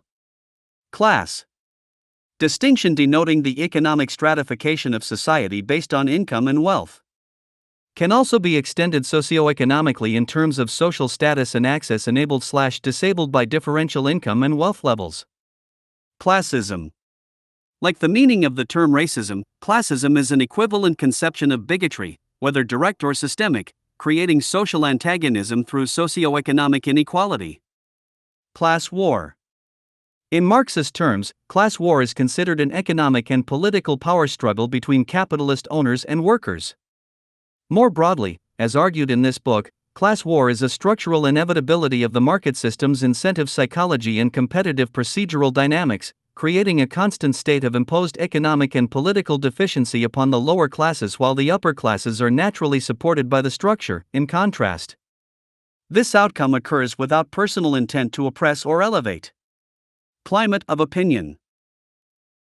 Observation put forward by Carl Becker regarding how dominant cultural influences bias recorded history and social loyalties, polluting objectivity. Cognitive bias. A systematic pattern of deviation from rationality and judgment, whereby inferences may be drawn in an illogical fashion. This idea is emphasized as the tendency reduces the integrity of our free will, highlighting our vulnerability to social and cultural conditions, unknowingly. Cognitive dissonance. The state of having inconsistent thoughts, beliefs, or attitudes. The text specifically argues that the incentive structure of market economics interferes with one's sense of ethics, often forming contradictory psychological confusion and detrimental rationalizations. Collaborative commons. Notably used by author Jeremy Rifkin, this refers to interdisciplinary collaborative systems where information and resources can be shared through both online and offline means. It is contrary to proprietary or closed development, as common to the market economy. Collaborative consumption refers to sharing systems for goods, such as rental services, often originating from consumers themselves and not formal commercial industry. Communal commons refers to specific shared community services, such as a public library. Communism. In Marxist theory, communism is a social system based upon the common ownership of the means of production, the absence of social classes, and the end of state power. It is generally considered the final stage of a socialist evolution. As touched upon in this book, the confusion between communist theory and communist history is widespread, with the assumption that the principles of communism, which were largely poetic and existed as a moral philosophy rather than a tangible social approach, are responsible for the true historical outcomes of its apparent implementation. Rather, what has been called communism throughout history was mostly dictatorship and oligarchy, with little public influence in the unfolding of those societies or economies. Moreover, as this book also argues, from the standpoint of social oppression or social control, both capitalism and historical communism operate in the same basic elitist capacity to ensure social control, albeit using different approaches. Competitive self-regulation. The idea that the market economy is capable of various forms of self-correction by way of mutual parties engaging in competition. As per this text, this idea is argued as false and dangerous. Also see market self-regulation. Conflicting moral dilemmas. In morality theory, these are rationalization problems that occur when a person is forced to decide between two or more non-preferred moral choices. The existence of this common situation supports the argument for a more coherent epistemological approach to moral decision-making, rather than a static or dogmatic one, i.e., moral objectivism. Conflict theory.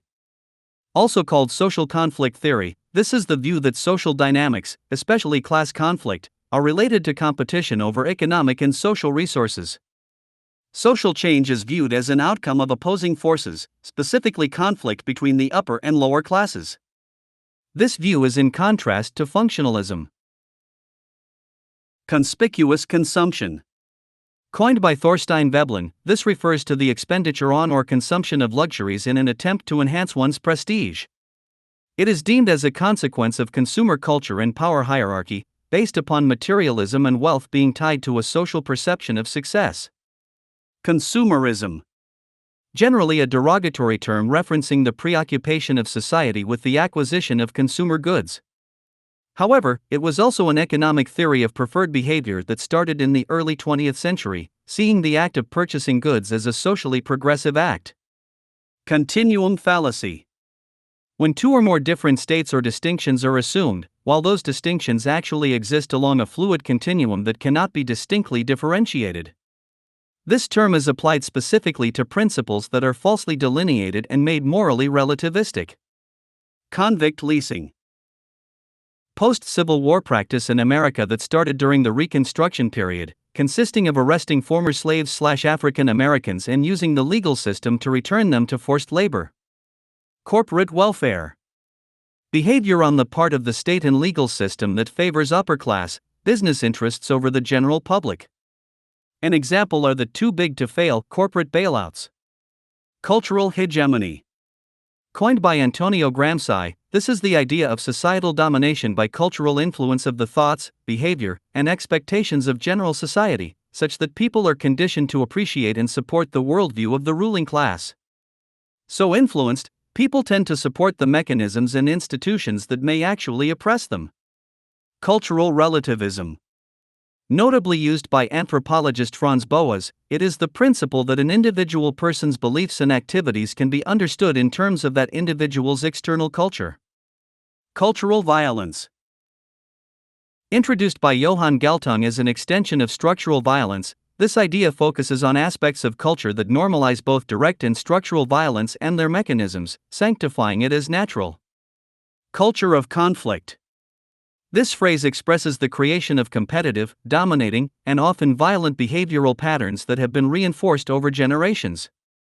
The original reasoning or justification for such aggressive behavior has been lost, replaced by the cultural custom of aggression itself.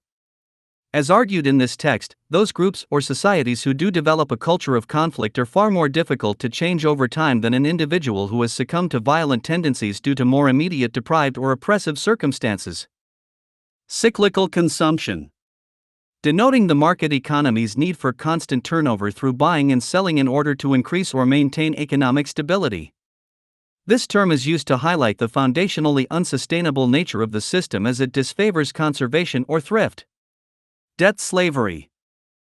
As one of the oldest mechanisms of slavery, debt slavery or debt bondage uses financial liability to coerce behavior. As argued in this text, the existence of debt slavery is still a global phenomenon, running a spectrum from abject debt bondage conditions afflicting up to 46 million people, to the more common wage slave condition of billions, bound by consumer credit. Differential, or competitive, advantage. Whereas competitive advantage is about the broad scope of competing for personal or group gain, differential advantage is an economic term regarding how a competitor separates himself from other competitors in public perception. As noted in this text, this competitive intent partly composes the root socioeconomic orientation of market economics and is proven destructive in the long term since it overrides more productive and stabilizing collaborative possibilities. Displaced aggression.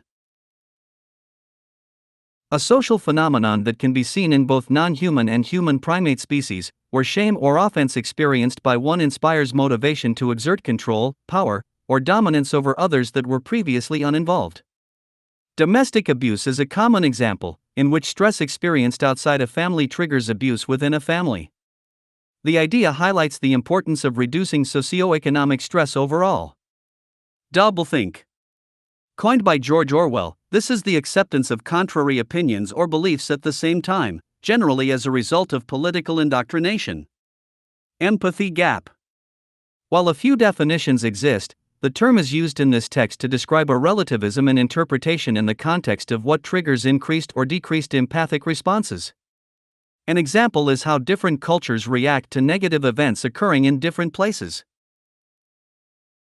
A bombing killing people in a distant city may have little emotional impact on a distant culture, while a closer bombing, harming a similar demographic, may have a large impact. Ephemeralization. A term coined by R. Buckminster Fuller, it is the ability and trend of technological advancement to do more with less. It is complemented by other ideas denoting increased efficiency, such as Moore's law, or approaching zero marginal cost. Epistemological coherentism. Philosophical view that verifiable truth is an issue of how well it is supported by, or coherent with, other held beliefs. Ethical poverty line.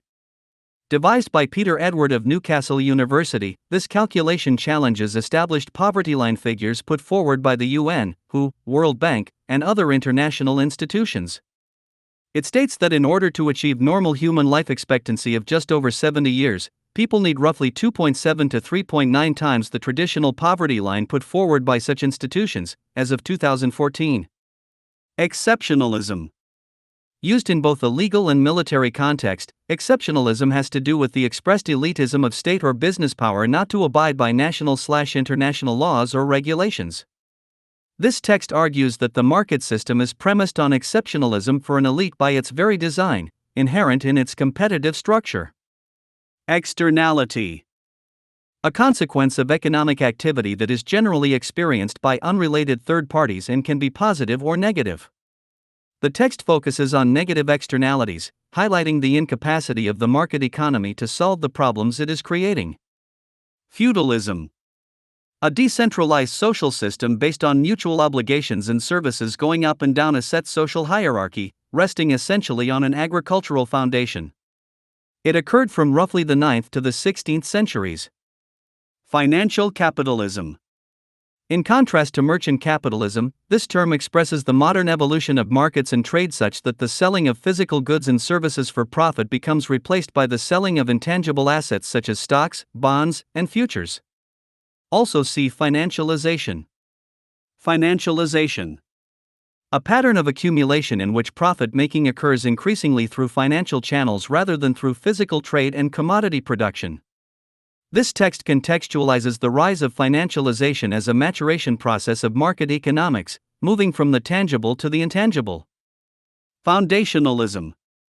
In contrast to epistemological coherentism, this is the view that all knowledge ultimately rests on a foundation of non-inferential understandings. Free market theory. An idealized form of a market economy in which buyers and sellers transact freely on the basis of mutual agreement in price, without state intervention in the form of taxes, subsidies, or other regulations. As argued at length in this book, this ideal is a destructive myth, as it is technically impossible to have a pure free market since regulation, and hence a means to stifle or coerce market competitors, can be created, bought, and sold, as well. Also see paradox of free trade. Free will. The power of acting without the constraint of necessity, influence, or fate, the ability to act at one's own discretion. Fundamental attribution error. The error of judgment made when people experience another's behavior a certain way, without knowing about other factors involved that would change their interpretation. Game theory. Discussed in the context of utilitarianism, game theory embodies the strategic approach inherent in market competition. While it is common to see descriptions of market theory and behavior in terms of mutual benefit, human service, voluntary trade, and other aspects that sound as though market incentives gravitate towards social or human concern, the truth is that market logic is based upon a gaming strategy for income first and foremost, existing as the most dominant ethos of economic engagement. General equilibrium theory. General theory that seeks to explain the functioning of the market economy in terms of dynamics related mostly to supply, demand, and price interaction. The focus of the theory, and those who utilize it, is usually to prove markets have a natural propensity to find balance and stability through uninhibited free market dynamics. Geographical determinism. Notably attributed to author Jared Diamond, this is about how characteristics of a particular culture have been historically shaped by geographic conditions. Gift economy. An economic acquisition mechanism in which goods are given without an explicit agreement for immediate exchange. The context expressed in this book relates to the nature of early hunter-gatherer societies, which are documented as generally being based not upon exchange or reciprocation but rather on mutual altruistic giving. Globalization. A process of interaction and integration among the people, companies, and governments of different nations, driven by international trade and investment. Golem effect. In social psychology, this is the phenomenon in which lower expectations placed upon individuals lead to poorer performance by those individuals. Great Divergence. This refers to the end of the Malthusian trap period, generally around the First Industrial Revolution in the late 18th century. This is when a marked rise in economic efficiency and productivity due to advancements in technology followed many prior centuries of near-static economic development, low incomes, and low population growth. Green capitalism. General view that with incentive adjustments and policy shifts, capitalism can evolve out of its unsustainable and destructive environmental tendencies. In the view of this text, this idea is untenable on the whole. Hedonic treadmill. The tendency of a person to remain at a relatively stable level of happiness despite a change in fortune or the achievement of major goals. Accordingly, as a person makes more money, expectations and desires rise in tandem, which results in no permanent gain in happiness. This tendency can also relate to dissatisfaction, in that people seeking further material gain cannot increase happiness. In the context of this text, vanity, materialism, and consumerism are considered negative generators of this tendency, with more gain having less and less relevance. Heuristic. In psychology, this is about mental shortcuts that allow people to solve problems and make judgments quickly. However, their decisions are not necessarily thorough or accurate. Hierarchy attenuating. In reference to social dominance theory, this has to do with structural or cultural influences that reduce the power of hierarchy and dominance. Hierarchy enhancing. In reference to social dominance theory, this has to do with structural or cultural influences that increase the power of hierarchy and dominance. Homeostasis. The property of a system in which variables are regulated so that internal conditions remain stable and relatively constant. In this text, maintaining ecological sustainability in concert with economic behavior means homeostasis is achieved. In-group bias. In conflict and identity theory, this is the propensity to favor one's identified group for inclusion, in-group, while generally disfavoring or being apathetic to those outside it, out-group.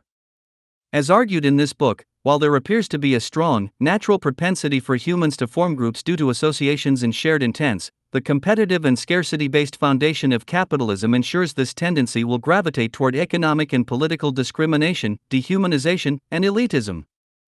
Inherent counteracting efficiency. This custom phrase from Chapter 5 denotes the natural progress of increased efficiency, notably occurring since the start of the Industrial Revolution. It is an efficiency growth inherent in current established economic norms. This text argues that it is far from optimized to surpass the growing problems or negative externalities that also naturally emerge from capitalism. While counterintuitive, this phrase expresses how there will predictably be a mild slowing of many negative future trends as time moves forward, creating a false sense of security, while the force and momentum of the emerging negative externalities themselves in the 21st century will arguably outpace this inherent counteracting efficiency, making it undependable in a business-as-usual scenario. In other words, while things will improve due to the natural growth of efficiency in capitalism, there is little evidence to show that without a large, grand shift of our social system, this problem-solving capacity inherent in market economics will alleviate the accelerating negative public health and environmental trends at hand. Institutional racism. A form of racism expressed in the practice of social and political institutions, as distinct from racism expressed by individuals or informal social groups. Popularized by civil rights activist Stokely Carmichael, this concept and reality expresses a systemic process of bigotry and oppression, generally independent of an individual's personal bias. Invisible hand.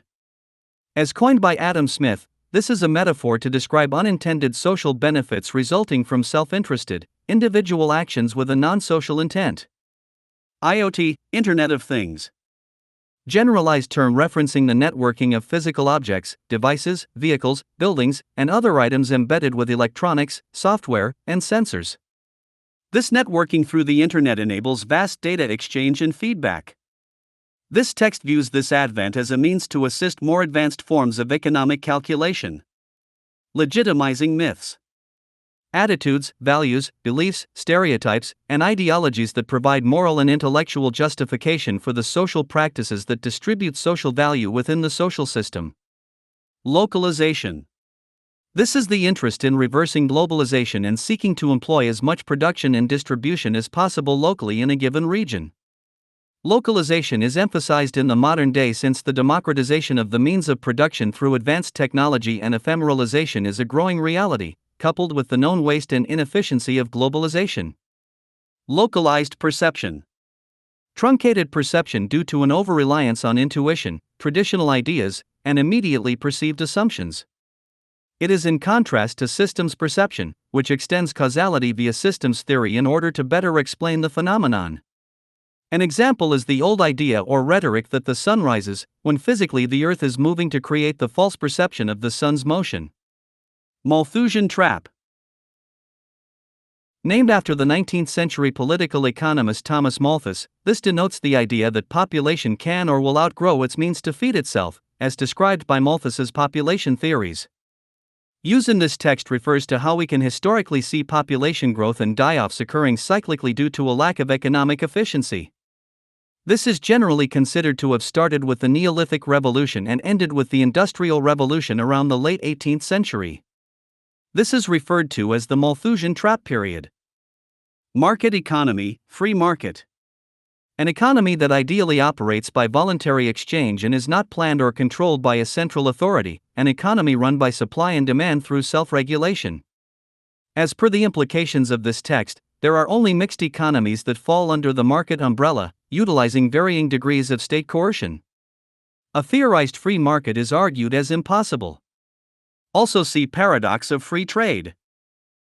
Market efficiency. As used in this text, this is the form of efficiency that assists the market system to maintain optimized functionality in and of itself. This is in contrast to technical efficiency, which is about actual resources, earthly sustainability, and what could be considered true economic factors in real life. Marketization. While generally defined as the exposure of an industry or service to market forces, the context employed in this text has to do with dehumanization and the commodification of human affairs itself. Market self-regulation. The principle that free markets will regulate themselves through supply, demand, and inherent corrective dynamics, removing the need for state intervention or regulation. As argued in this book, this idea is mostly a myth or superstition, with very little evidence to support such assumed integrity beyond very basic price and trade relationships. Mechanization. The use of machines to replace human labor or to aid human labor. Mercantilism. An economic theory and practice dominant in modernized parts of Europe from the 16th to the 18th century that promoted governmental regulation of a nation's economy for the purpose of augmenting state power at the expense of rival national powers. This book contextualizes mercantilism as a stage of an ongoing economic evolution linking back to the Neolithic Revolution as the general starting point. Merchant capitalism. A distinction made that differentiates the pattern of manufacturing and trading tangible, physical goods from the historically recent and accelerating rise of the buying and selling of intangible financial assets. Also see financial capitalism. Moral objectivism. The view that moral truths exist independently of opinion or subjective analysis.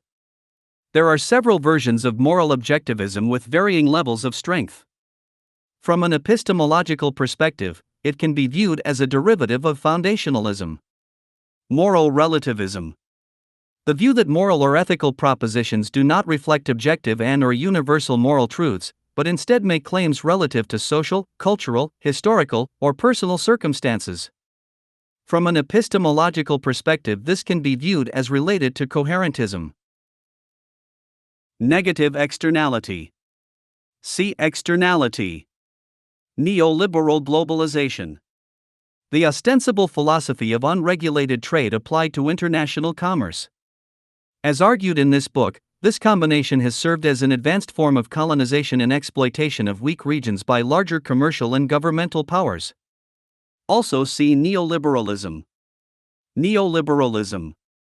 An approach to economics and social study in which control of economic factors is shifted from the public sector to the private sector. This text views neoliberalism as birthed from the free market superstition triggered by Adam Smith.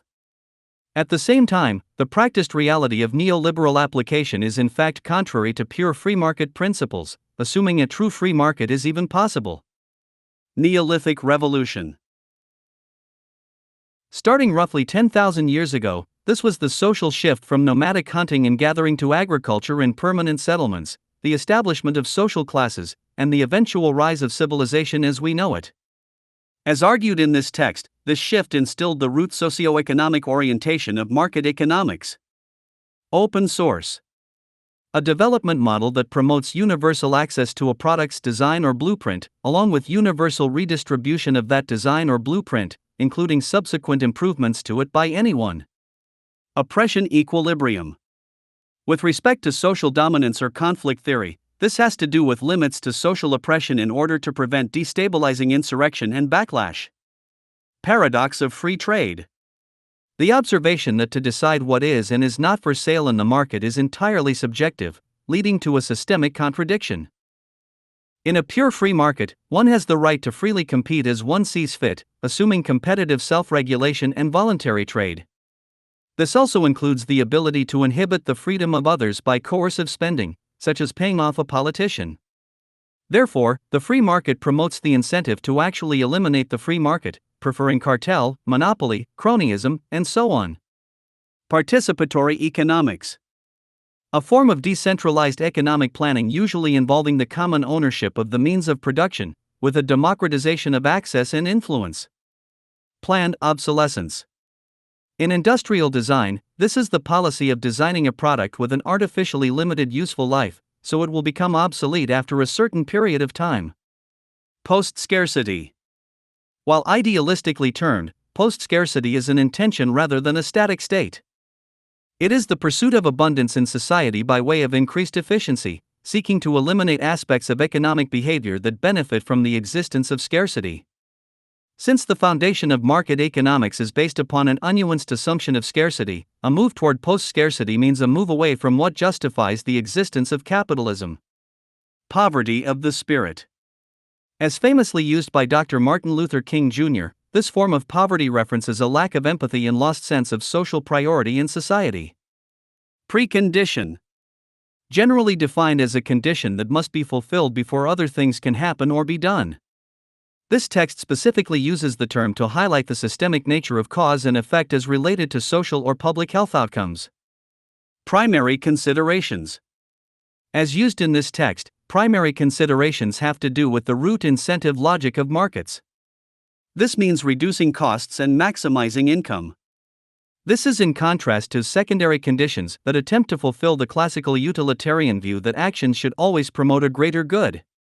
Also termed primary logic. Psychosocial stress.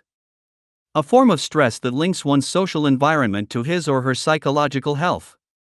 Examples include threats to our social status, social esteem, respect, or acceptance within a group, threats to our self-worth, or threats that we feel we have no control over. It has been found that this form of stress has very direct physiological consequences, as well. Public health. Generally defined as the health of the population as a whole, especially as monitored, regulated, and promoted by the state, public health is argued in this book as embracing not only physical problems occurring across a population, but also behavioral actions and psychology. Purchasing demographic. This term expresses how companies strategically produce goods to target certain income or wealth levels. As argued in this book, this is a wasteful and unnecessary practice since it results in inferior goods quality to match lower-class consumers' purchasing power. Rational choice theory. A framework for understanding and often formally modeling social and economic behavior, largely derived from utilitarianism. It assumes that people always make prudent, logical decisions in their highest self-interest. As argued in this text, what is deemed rational through market logic is very often irrational when it comes to the real world. Relative deprivation. The experience of being deprived of something to which one believes oneself entitled, or something that is causing social exclusion, emotional discontent people feel when they compare their positions to others and realize that they have less of what they believe themselves to be entitled to. Relative poverty. As a broad distinction and dependent on social context, relative poverty is usually a measure of income inequality. However, it also relates to wealth and the overall loss of material and social resources at one's disposal. In contrast to absolute poverty, relative poverty is based on economic comparison rather than a specifically tangible loss of health requirements. Reverse dominance hierarchy.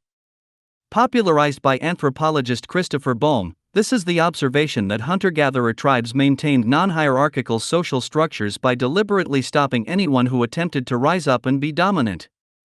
Root socioeconomic orientation. As used frequently in this text, this is the guiding orientation underlying market economics and capitalism.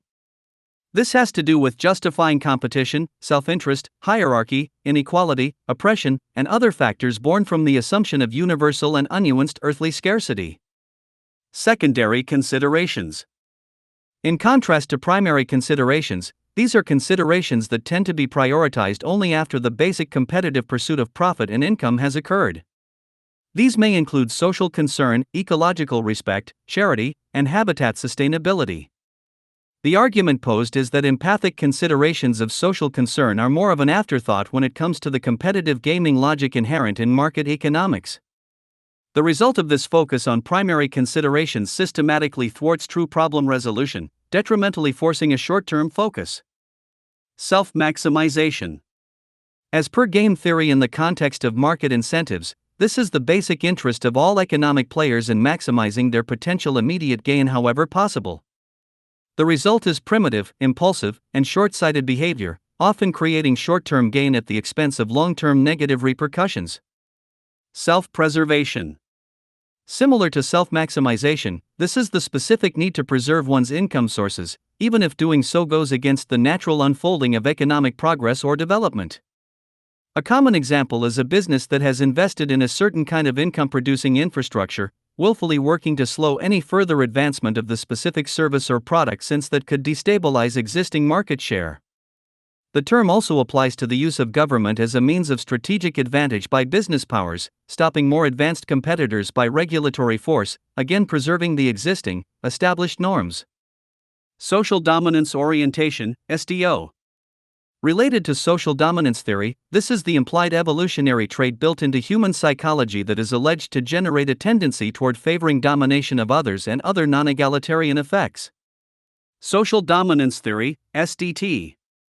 Established by psychologists Jim Sidanius and Felicia Prato, this theory purports to explain the origin and consequences of social hierarchy and resulting oppression, seeing it as immutable in the human condition. Social identity theory. The theory that people derive their sense of identity and self-esteem largely from group-based social inclusion. Socialism. Generally, a political and economic theory of social organization advocating that the means of production, distribution, and exchange should be owned or regulated by the community as a whole. In modern use, the term often expresses the use of state power to supply social services, bypassing the market system in whole or in part. As related to this book, while the end proposals can be deemed socialistic by association, the focus has been to argue that beyond the ideal of a system without a dominant power/economic class, the real issue is the need for synergetic design to increase efficiency and reduce socially destabilizing socioeconomic inequality. From this perspective, the original conception of socialism becomes obsolete as this larger train of thought transcends the original moral premise of the idealized socialist community interaction. Sociobiology. The scientific study of the biological aspects of social behavior in animals and humans. Socioeconomic. Relating to or concerned with the interaction of social and economic factors, specifically regarding how economic pressures result in larger order social consequences in terms of both personal and public health. Socioeconomic inequality. A condition in which physical and social resources are unevenly distributed across a population, with the source of this uneven distribution rooted in economic activity. Strategic access. In contrast to property and product investment, strategic access is about strategizing ways to do more with less in terms of distribution, allowing people access to goods in rotation rather than singular ownership. Structural bigotry. Building upon the idea of Stokely Carmichael's institutional racism, structural bigotry recognizes mechanisms in the social structure itself that create and reinforce social oppression indirectly. These mechanisms, as described in this text, are almost exclusively linked to the economy on some level. Structuralism. Methodology where elements of human culture are to be understood in terms of their relationship to larger, overarching systems or structures. Structural violence. Preventable violence, death, and suffering resulting from human-generated institutions, specifically socioeconomic inequality. Sustainable abundance. In contrast to the utopian ideal of infinite material abundance, the concept of a sustainable abundance qualifies and associates two complementary intents. The first, sustainable, is the need for habitat respect by the human species, using advanced measures and practices to ensure homeostatic coexistence with nature, avoiding resource overshoot, pollution, and so forth. The second, abundance, connects as an economic focus, maximizing efficiency through harnessing the zero-margin cost or ephemeralization phenomenon. In capitalism, the orientation is around scarcity, with incentives built around its preservation and exploitation. In a post-scarcity or abundance-focused society, the goal is to remove such incentives, creating more efficient and system-based design methods to overcome any and all basic human material deficiencies. As argued, there is no technical reason today for any human being to starve, be without water, or exist in poverty as we know it. Systemic racism. Developed by sociologist Joe Fegan, the idea of systemic racism is composed of intersecting, overlapping, and codependent racist institutions, policies, practices, ideas, and behaviors. The racist outcomes manifest are not necessarily intentional but rather a product of systemic chain reactions. Systemic servicing. As discussed in the context of negative externalities, this term relates to the extended chain reactions that occur when certain problems arise through economic practice. Each of these chain reactions tends to require servicing costs that can appear as separate or disconnected. A polluted water supply leading to an individual's cancer in treatment is an example, since the servicing costs to fix such consequences are spread out, ranging from cleaning up the pollution to the medical costs of the individual with cancer, etc. Systems perception. In contrast to localized perception, this is the general analytical perspective that seeks to find and focus on intersecting processes and chain reactions rather than reductionism or the isolation of phenomena. Systems theory. Made popular by biologist Ludwig von Bertalanffy, this is a non-reductionist approach to understanding complex phenomena, focusing attention on larger-order relationships and intersections rather than smaller or detached parts. In the context of this text, systems theory can be applied not only to mechanistic systems such as industrial economic methods, but also to understanding public health science, preconditions, and so forth. Technical efficiency.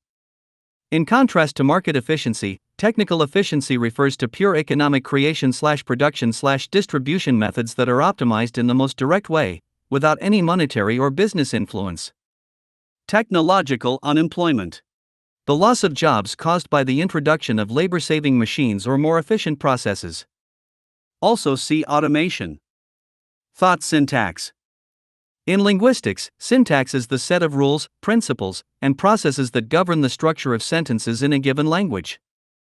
In this custom usage, a thought syntax has to do with mental associations that, through repetitive customs, belief systems, and operant conditioning, create orientations and resolutions of thought irrespective of the objective information perceived. This discrepancy ultimately creates a mental schema that is biased, unconsciously so. Universal standardization. In manufacturing and design, this ideal has to do with strategically working to reduce the amount of variance occurring across goods genres, making more items more compatible. A simple example is the common wall outlet plug designed to draw electricity. While there is some variance in the world, it is relatively small so as to help people interchange needed powered devices with ease across regions. This simple idea is counter to differential and planned obsolescence strategies common to market competition, wherein keeping components proprietary, changing, and unrelated throughout a sector or product genre is seen as a means to inspire more purchases or brand loyalty. Utilitarianism. As made famous by John Stuart Mill, this is the view that the correct moral choice in any given situation is the one that produces the greatest utility in terms of generating happiness and reducing suffering. Voluntarism. While generally defined as the principle of relying on voluntary action, in market economics this term is often used to idealize free choice in market behavior. As argued in this text, this is fallacious idealism due to the immutable existence of structural coercion throughout capitalism. Wage slavery. A pejorative term, this expresses the market system-generated pressure on people to feel coerced into unpreferred labor roles for the sake of maintaining basic survival levels of income. As argued in this book, a continuum between abject slavery and historical debt bondage links to the phenomenon of wage labor, since the coercive pressure to gain income for survival is just as present, albeit less severe than earlier forms of slavery. The main difference rests in how the coercive pressure manifests, forcing people into vulnerable positions unnecessarily. In the modern period, slavery is argued as hidden by an ostensible range of employment choices, yet driven by pressures such as consumer debt that constantly oppress the lower classes through imposed scarcity. In traditional thinking, coercion is seen as an interpersonal or institutional force, such as a person holding a gun to another and forcing action. Wage slavery is rather a consequence of systemic economic forces and survival pressures that exist only due to the structure of capitalism, not the natural order itself. Also see structural bigotry. Zero marginal cost. Approaching zero marginal cost means that once technical systems are set up to produce goods, each consecutive good gets cheaper and cheaper, approaching zero cost or zero value in terms of production.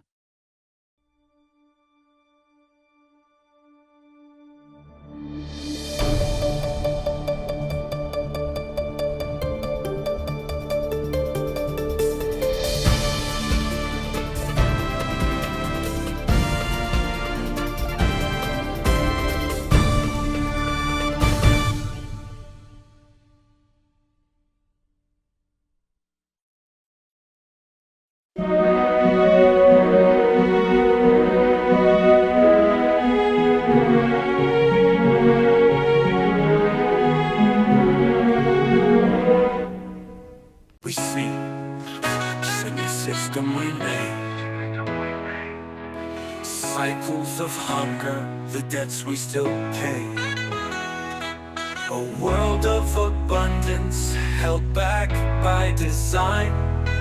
It's time for a future where all can align. We're breaking the silence, tearing the veil, a vision of justice that cannot fail. A new movement for human rights. Education is the key to how you fight. Lift the veil, let the truth ignite. We're building tomorrow with love and light.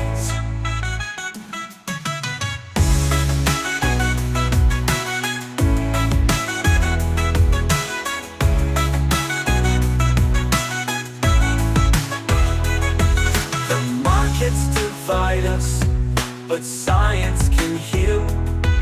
A world of compassion, a future that's real.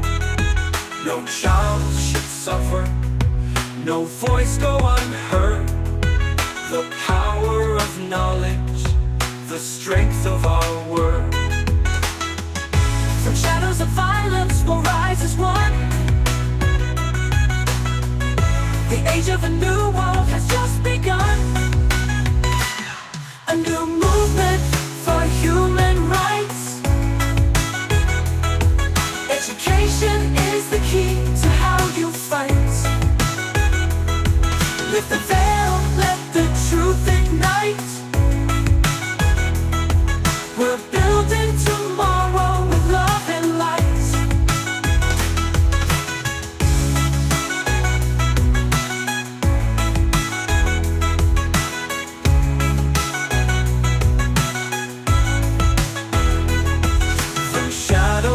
Violence will rise as one. The age of a new world has just begun. A new movement for human rights. Movement for human rights. Education is the key to how you fight. To how you fight. Lift the veil, let the truth ignite. Let the truth ignite. We're building tomorrow with love and light. Love and light. Imagine the chains of the past undone. Resources shared under one bright sun. From system to system, the old walls fall. Together we rise, a future for all.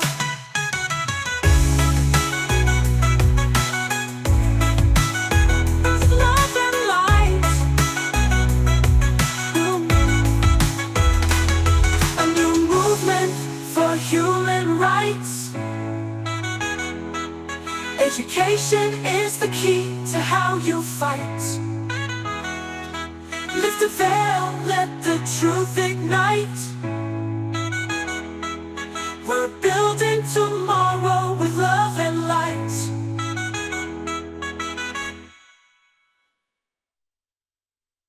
From markets divide us, but science can heal.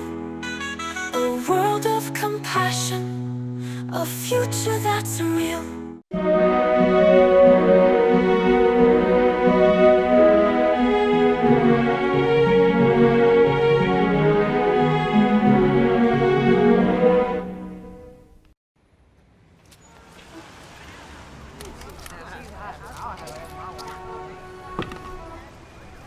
Look at this guy.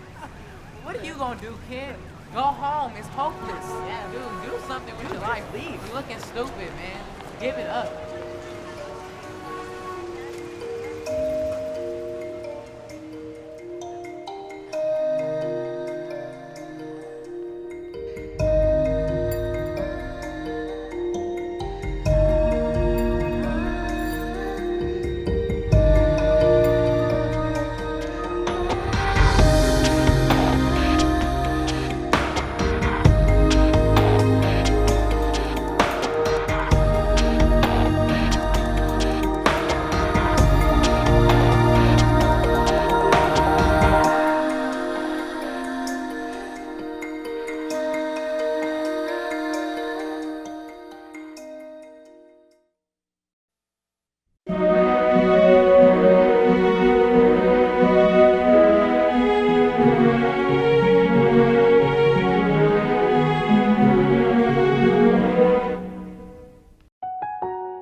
We really must take into account the totality.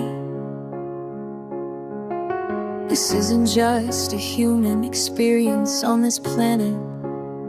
This is a total experience, and we know we can't survive without planimals. We know we can't survive without the 4 elements. When are we really gonna start taking that into account? Imagine if the Zeitgeist movement and the Venus Project succeeds in accomplishing a resource-based economy. Imagine a peaceful world without war, religion. It would be wonderful. A world where human needs are truly met. Once we understand the integrity of our personal existences are completely dependent on the integrity of everything else in our world, we have truly understood the meaning of unconditional love. For love is extensionality, and seeing everything as you and you as everything can have no conditionalities. For in fact, we are all everything at once, and therefore it's only me out there. So what is there to be afraid of? What is there that needs solace seeking? Nothing. There is nothing to be afraid of, because it's all us. Imagine if the Zeitgeist movement and the Venus Project succeeds in accomplishing a resource-based economy. Imagine a peaceful world without war or religion. It would be wonderful. A world where human needs are truly met. The fact is, society today is backwards, with politicians constantly talking about protection and security rather than creation, unity, and progress. Our true divinity is our ability to create, and armed with the understanding of the symbiotic connections of life, while being guided by the emergent nature of reality. There is nothing we cannot do or accomplish. Imagine if the Zeitgeist movement and the Venus Project succeeds in accomplishing a resource-based economy. Imagine a peaceful world without war or religion. It would be wonderful. A world where human needs are truly met. The circumstances of one's birth are irrelevant. It is what you do with the gift of life to turn in lore anew. I believe that unharmed truth and unconditional love will have the final word in reality. When the power of love overcomes the love of power, the world will know peace. The revolution is now.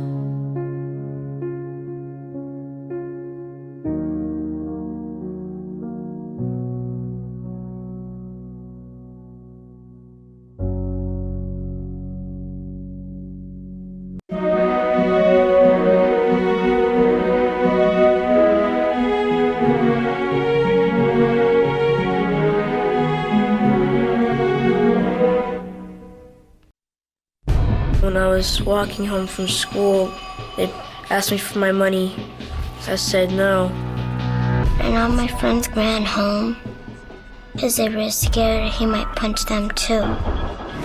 I was screaming, but he just wouldn't stop. He always said he would hit me. I just didn't think he actually would. I don't know what I did, but they just kept on kicking me. They tied me up and dragged me outside. They stripped me of my dignity. She said she was going to teach me a lesson. He said I wasn't listening. I didn't think he'd get so mad.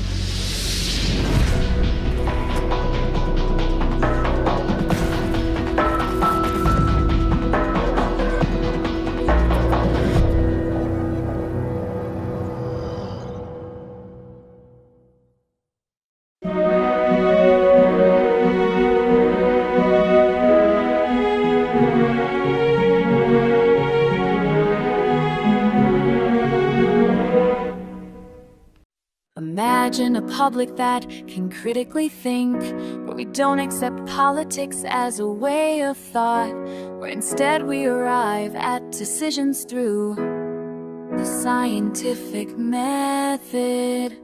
Imagine a world without war, a peaceful world with no conflicts or fights, a world where we work together to solve our problems. Imagine a world without scarcity. The market is a lie and it's not based on science. Science, which is too good, is actually counter to the market religion. Imagine a world without inequality. According to science, the greater the gap between rich and poor, the worse the health of society. Imagine a world without money. Debt and bills puts people under stress. Machines should be used to automate work, so employment is a thing of the past. Imagine a world without ugly art. Modern art is not beautiful at all. It conveys a message of purposelessness. Imagine a world without religion. There are no sincere believers in Jesus Christ. Anyone who believes in Jesus been tortured to believe in Him. Imagine a world without pollution. Science should be put at the forefront of society, so we make technology that does not impact our environment. Imagine a world without poverty, a world that cares about our fellow human beings. Our problems in life are technical, not political. Imagine if the Zeitgeist movement and the Venus Project succeeds in accomplishing a resource-based economy. A resource-based economy is the scientific method applied to social concern. Science can render politics obsolete forever. When the power of love overcomes the love of power, the world will know peace. Find out more at thevenusproject.com.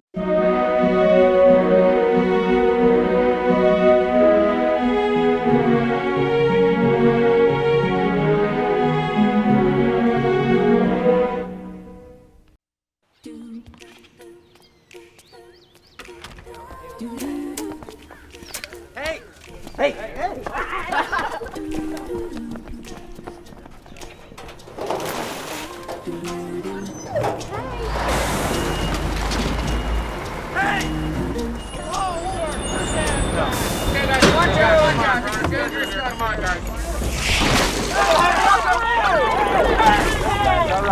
stand back, sir. We're just dumping a little extra sewage here. I hope those shoes aren't new.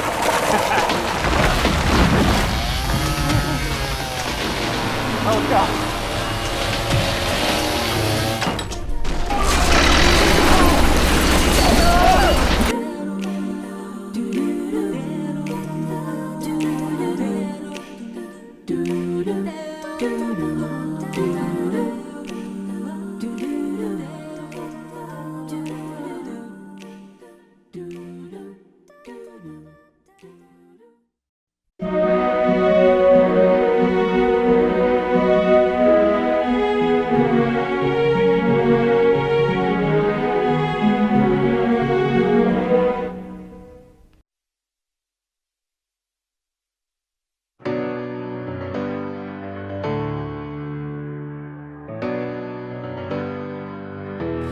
Imagine a public that thinks on its own. No more lies from the throne, no more minds overthrown.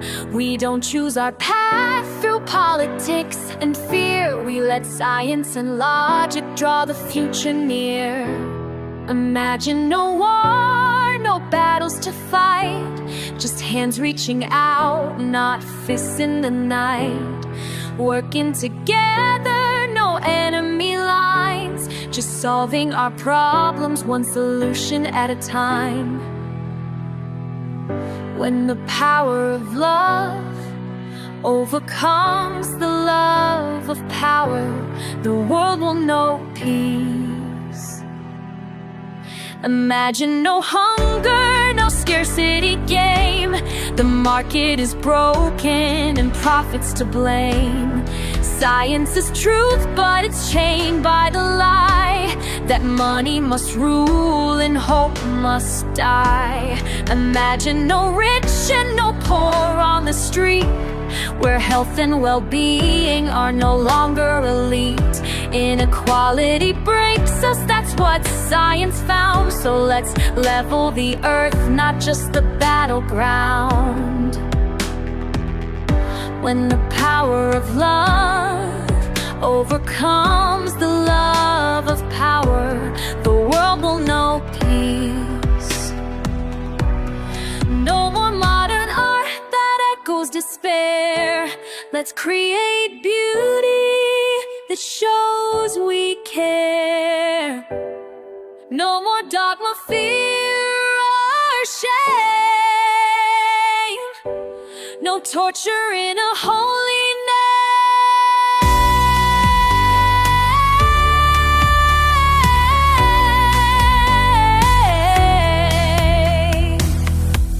Imagine clean air, green ocean skies, but science to lead and truth that never dies. No poverty chains, no lives on the brink. Our problems are politics, they're technical, we think. When the power of love overcomes the love of power, the world will know peace.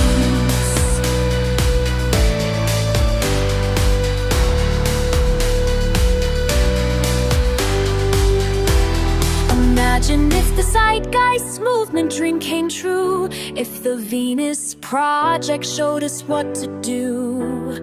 A world built on reason, not economy's plea, where the scientific method sets all people free.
Our contestants reached the final round, where he's faced with 3 difficult choices. Behind curtain number 1, more alcohol than your body could ever survive. Behind curtain number 2, dangerous, mind-altering drugs. And behind curtain number 3, we have your family, your friends, and your self-respect. All right, Luke, what's it gonna be? Come on, Luke. Luke.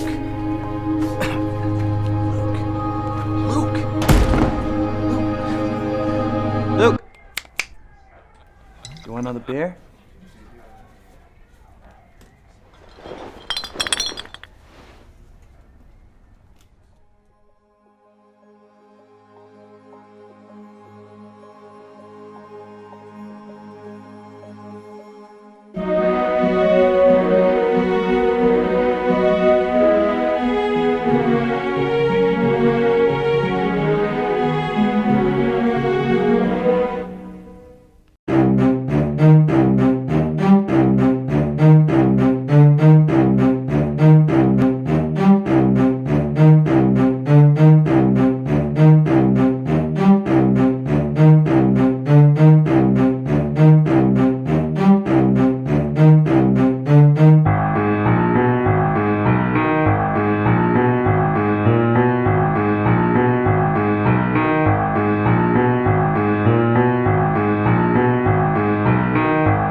All we want is world peace. Can we have it, please? All we want is war to be over, so love can bloom like fields of clover. Imagine no poverty, a world that truly cares, where every soul is lifted up and no one is left bare. Imagine no politics, instead we use technology to solve our problems, to heal both earth and humanity. All we want is world peace. Can we have it, please? All we want is war to be over, so love can bloom like fields of clover. Imagine no inequality, no gap between rich and poor. We'd all be healthier and open every door. Imagine no religion, no chains of mind control. A people thinking for themselves, with freedom in every soul. All we want is world peace. Can we have it, please? All we want is war to be over, so love can bloom like fields of clover.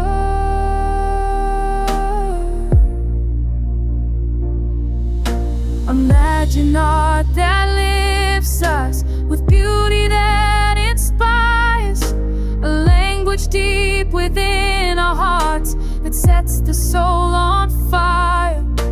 Imagine no pollution, just clean technology serving the gifts of earth for all of us, a brighter future deserving.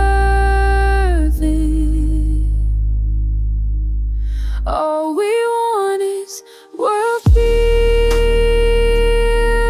peace. Can we have it, please?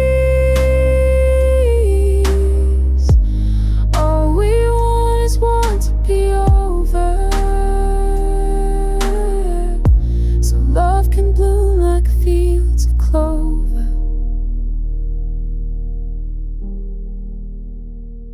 Imagine if we choose today to walk a brighter way.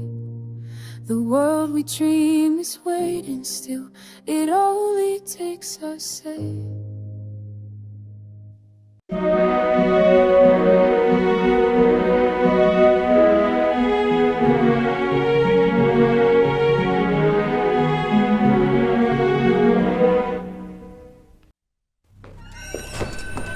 Hey, how you doing? Hey, girl, Nicole, good luck on the play tonight. You're welcome. What's up, guys? Now you're gonna make sure that you return those on Monday, right? Thank you. Oh, nice.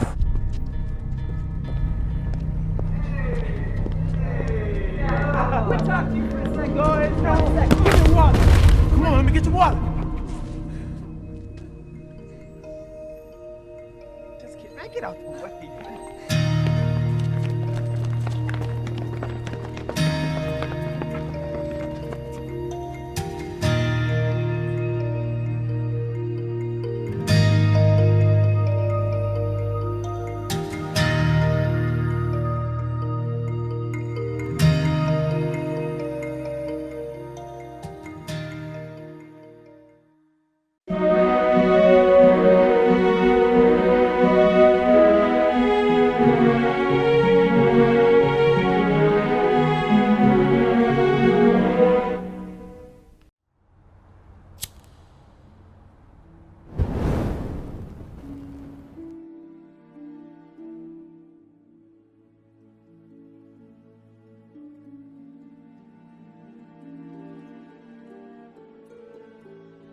The real revolution is the revolution of values.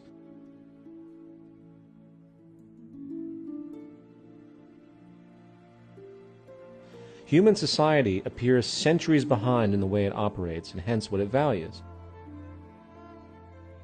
If we wish to progress and solve the mounting problems at hand, and in effect reverse what is an accelerating decline of our civilization in many ways, we need to change the way we think about ourselves and hence the world we inhabit.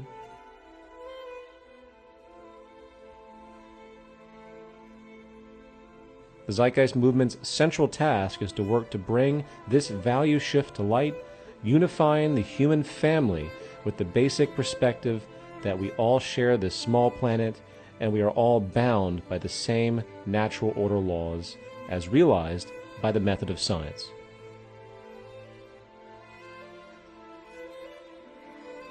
This common ground understanding extends much farther than many have understood in the past.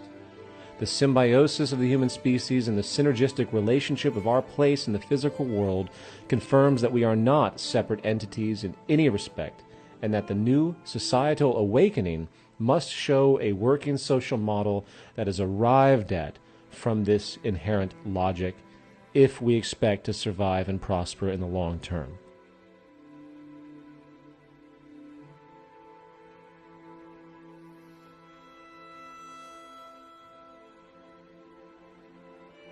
We can align or we can suffer.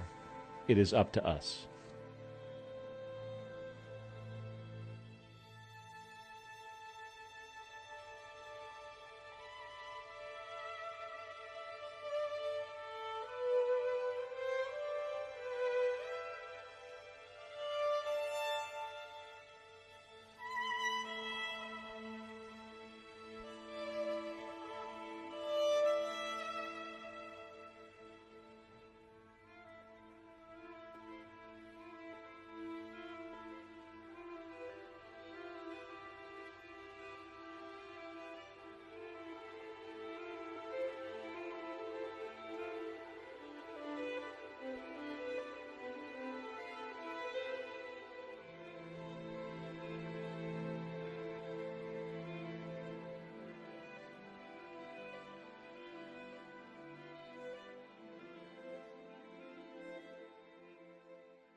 It's easy if you try.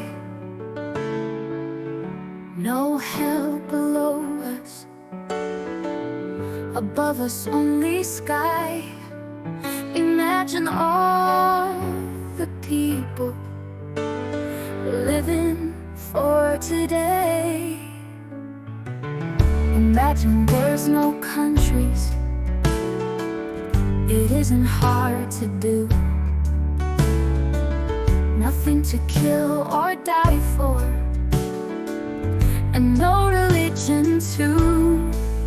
Imagine all the people living life in peace.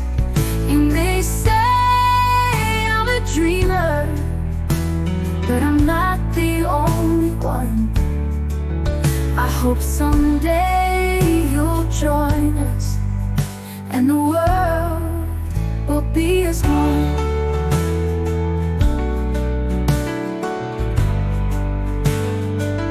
Imagine no possessions. I wonder if you can. No need for greed or hunger. A brotherhood of men. Imagine all the people living life in peace.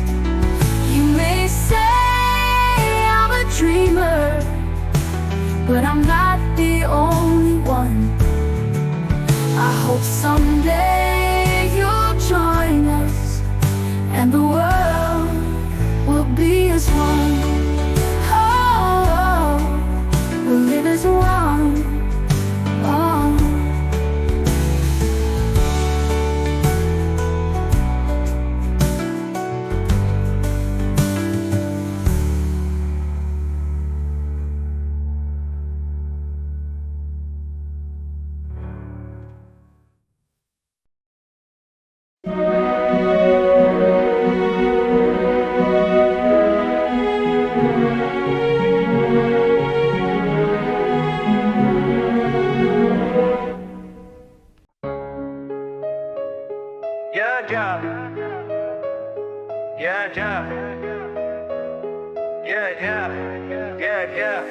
Let me tell you about a future so bright.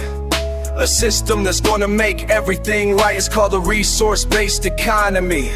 A world without greed and corruption, you see. No more profit motives, no more inequality. This revolution is gonna set us all free. Use our resources wisely. We'll treat each other nicely. From clean technologies to shared access, innovation and progress will truly impress. Solving global challenges hand in hand. In a RBE we'll make our stand. Join the movement, become the change you wanna see. The market system better flee. Zeitgeist movement and Venus Project have a better way. We'll make sure to have our say. In an RBE we'll rise above. No more scarcity, just abundance and love. Renewable energy to sustainable design. It's time to leave the old system behind.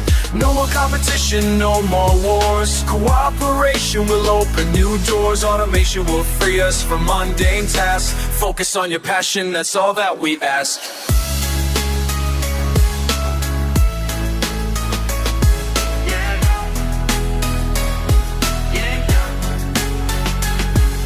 Imagine a world without poverty and greed, where every human being can fully succeed. With shared resources and equal opportunities, the future we're building is one of unity. No more wasting, no more pollution.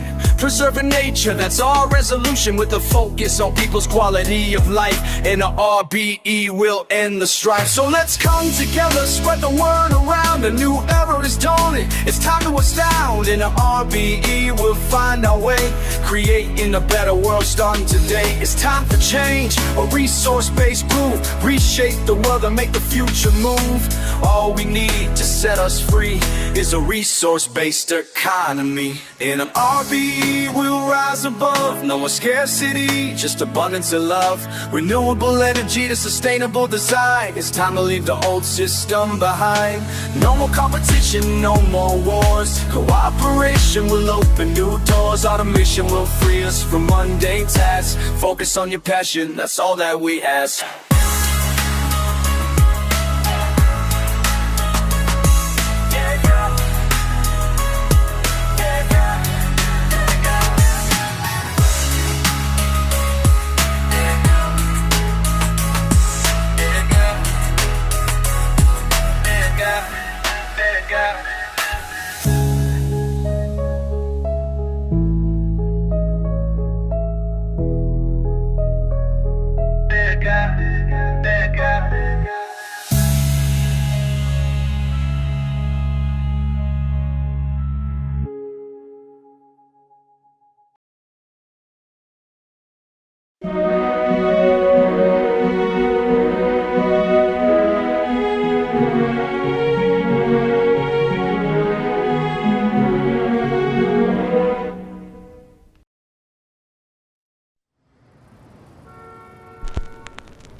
is easy, but you and I know it's not. They got everyone thinking that's just how it is, so no one asks if the system could stop.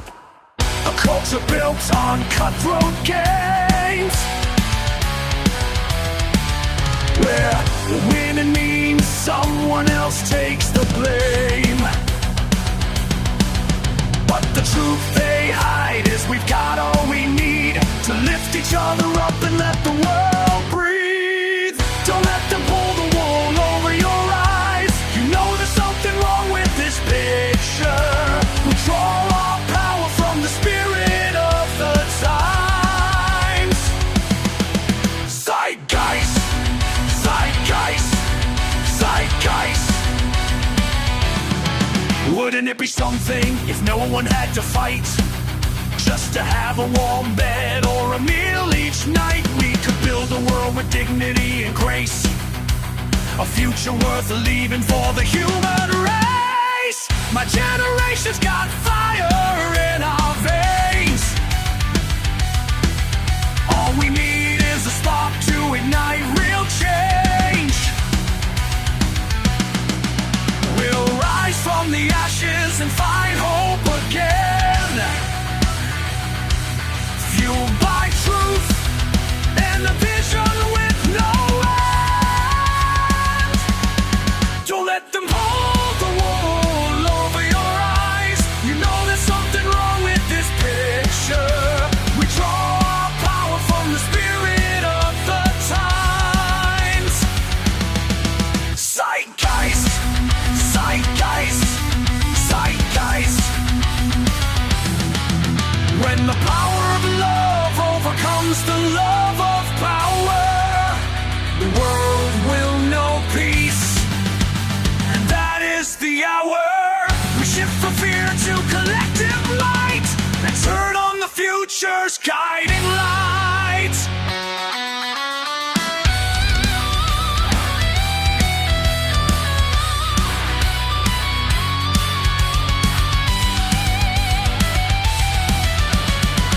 This is the dawning of a brave new dawn, where all under the sun can be transformed. When it's all said and done, love will conquer war and silence the hunger we can't ignore. Don't let them pull the wool over your eyes. You know there's something wrong with this picture. We draw our power from the spirit of the times. Zeitgeist, zeitgeist. Learn more at thephoenixproject.com.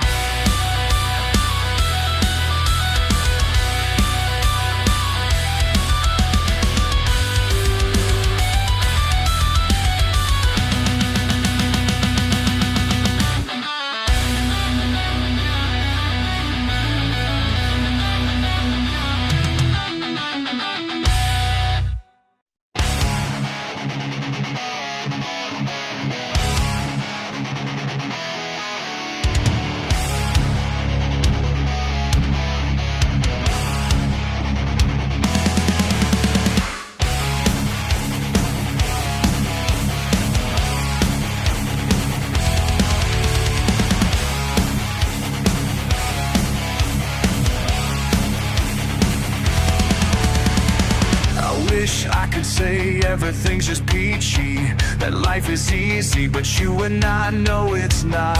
They got everyone thinking that's just how it is, so no one asks if the system could stop. A culture built on cutthroat games, where winning means someone else takes the blame. But the truth they hide is we've got all we need to lift each other up and let the world breathe. Don't let them pull the wool over your eyes. You know there's something wrong with this picture. We draw our power from the spirit of the time. Zeitgeist, zeitgeist, zeitgeist.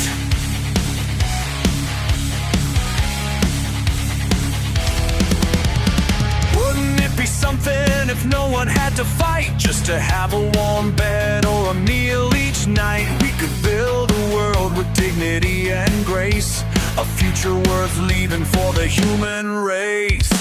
My generation's got fire in our veins. All we need is a spark to ignite real change. We'll rise from the ashes and find hope again, fueled by truth and a vision with no end. Don't let them pull the wool over your eyes. You know there's something wrong with this picture.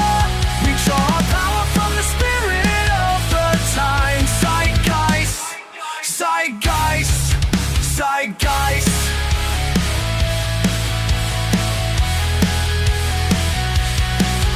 Zeitgeist, zeitgeist, zeitgeist. When the power of love overcomes the love of power, the world will know peace, and that is the hour. We shift from fear to collective might, and turn on the future's guiding light.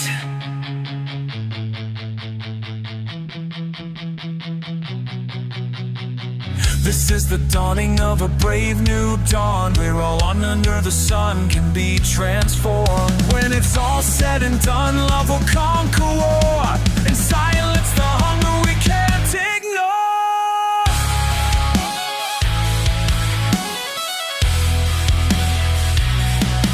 Don't let them pull the wool over your eyes. You know there's something wrong with this picture.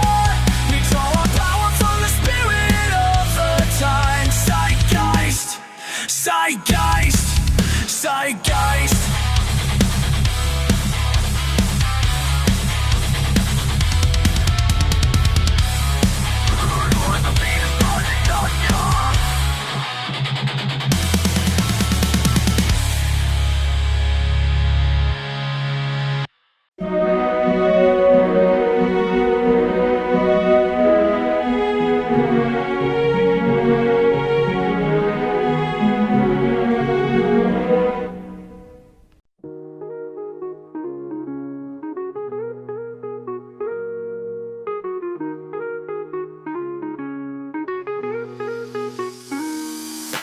Imagine all people sharing the world, a society united and not completely twirled. Imagine all people living as one, a loving society where we've all won.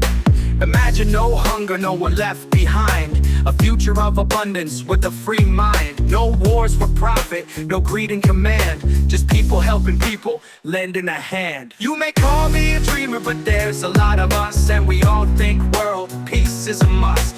I hope someday you'll join our mission, where we give up war and the markets class division.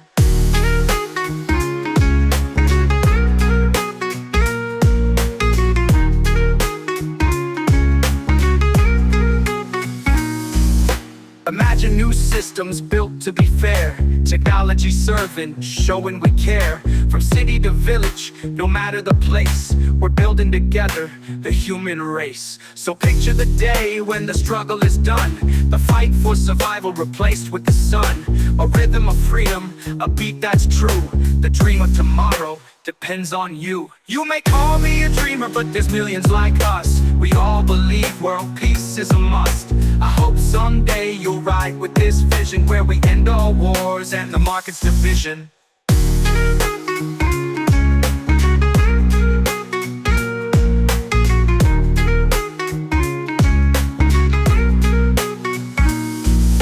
Imagine no religion, can you see it now? A world without division, humanity allowed. Imagine equality, no gap between poor and rich. A life without poverty, no one left in the ditch. Imagine no property, no need for cars, just advanced transportation that will take us far. Imagine all people thinking of the present, where we live our lives as if we meant it. You may call me a dreamer, but there's a lot of us, and we all think world peace is a must. I hope someday you'll join our mission, where we give up war and the markets class division.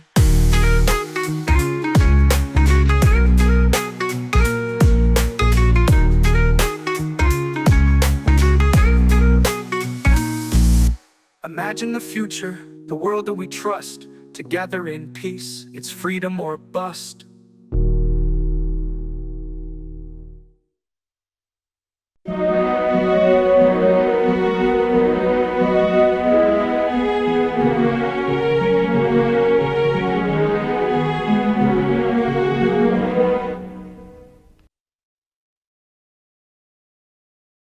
Now, Krista, make sure you stay with her the whole time. She's new to the country. This is her first Mom, day. This is a brand new country. Mom, it's a whole different it's gonna culture. be okay. But now make sure you stay with her the whole time. I'll be here right after school to pick you up. Okay, Mom. Okay, have fun. Bye-bye. Bye. Ignore my mom.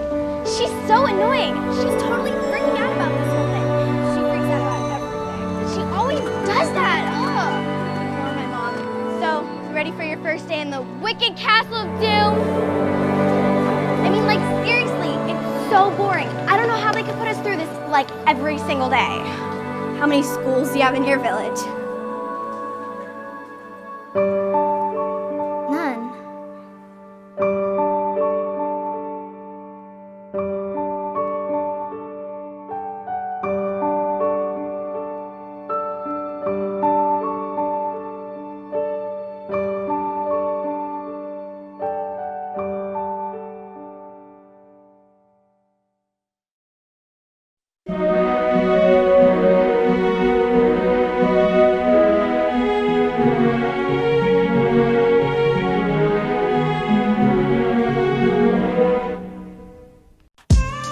Yeah, yeah, yeah, yeah, yeah. Your picture a world with only skies above. No heaven or hell, just peace and love.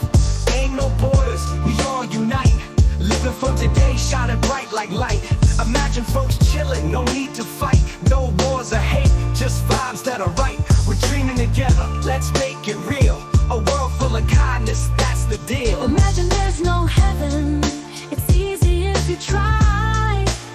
No hell below us, above us only sky. Imagine all the people living for today. You might call me a dreamer, but I ain't alone. One day we'll rise, make this place our home. Hope you ride with us, let's make it clear. In this one love vibe, we've got nothing to fear. Yeah, rich and no riches, just sharing a plan. No greed, no hunger, just a brotherhood of man. Living in harmony, that's how we roll. Imagine a world where we all play a role. Imagine there's no countries, it isn't hard to do. Nothing to kill or die for, and no religion too. Imagine all the people living life in peace. You might call me a dreamer, but I ain't alone. Together we'll shine, let's build this throne. One day we'll join hands, make the dream run. In this global family, we'll all be one. Imagine no possessions, I wonder if you can. No need for greed or hunger, a brotherhood of man. Imagine all the people sharing all the world.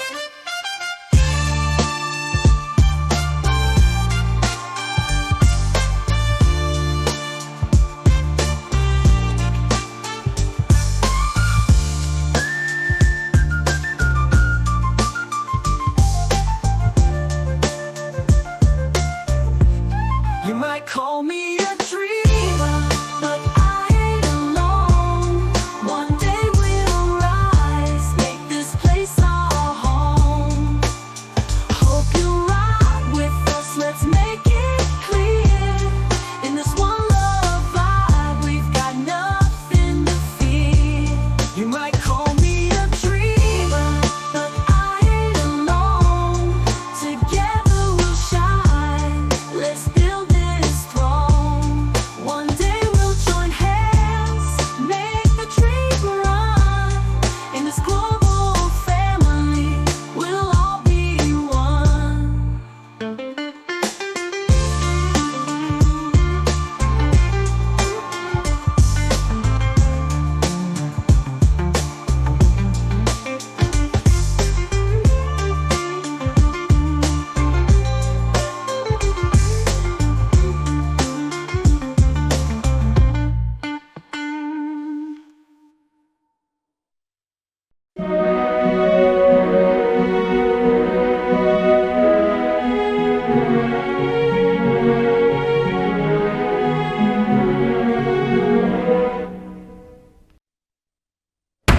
Next case, The People versus Martin White. Mr. White has been charged with... Guilty. Next case. But Your Honor, you haven't heard the charges yet. Guilty. Next case. Guilty. Life in prison. Guilty. Next case.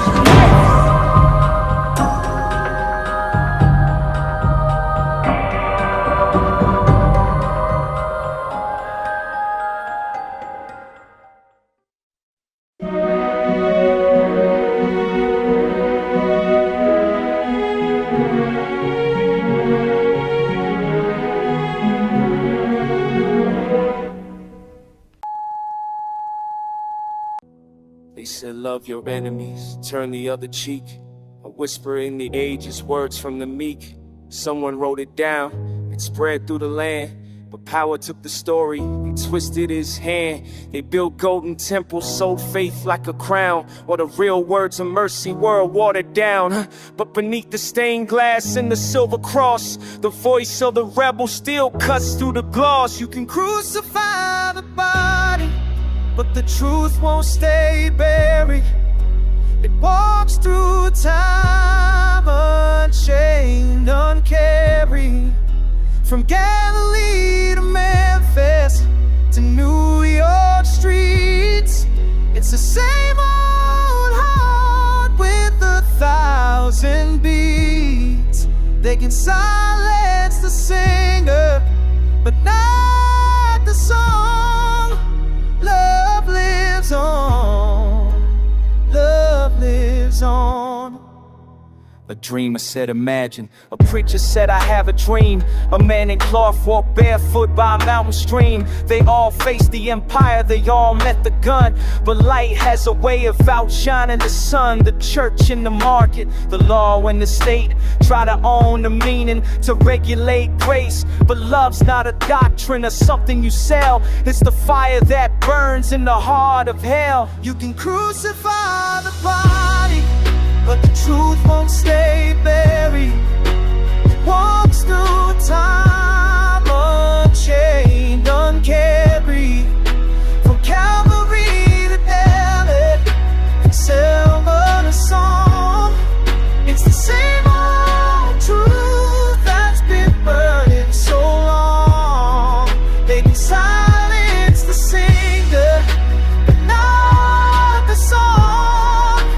Love lives on. Love lives on.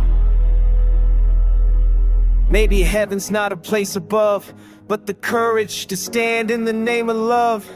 The truth doesn't kneel, it doesn't fade. It's the resurrection every time we're brave. You can crucify the body, but the truth won't stay buried. It's the pulse of the people, the light we carry. From Lennon's piano to Gandhi's prayer, to the cross on the hill, it's the same love there. It silenced the prophet, now the dawn. Love lives on. Love lives on.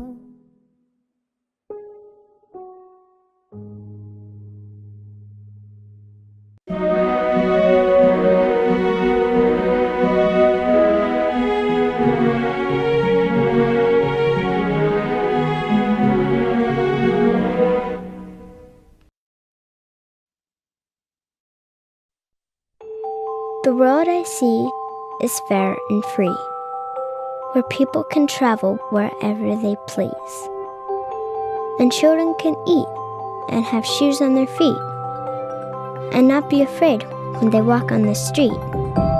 It's not like there has to be rainbows and bunnies, or streets full of people all dancing like dummies, but freedom to live, to learn, and to play, to just be yourself and think your own way.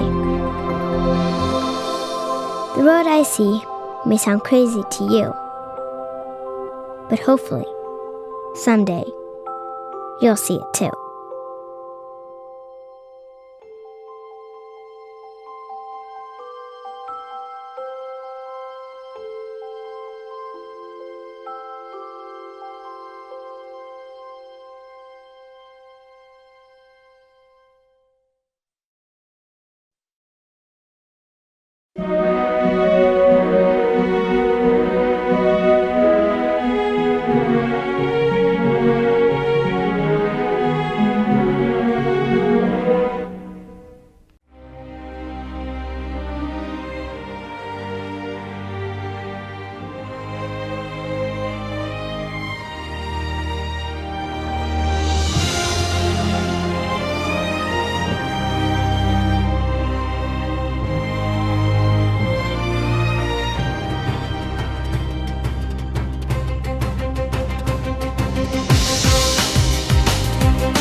as knowledge lights up open skies.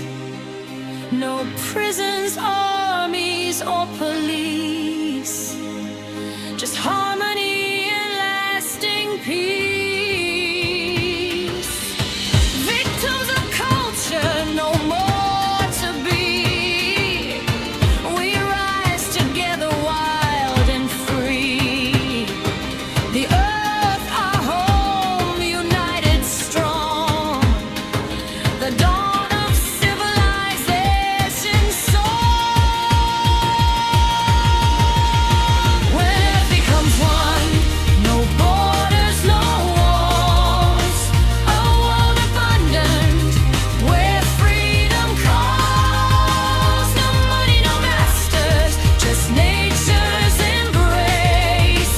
A peaceful tomorrow, a human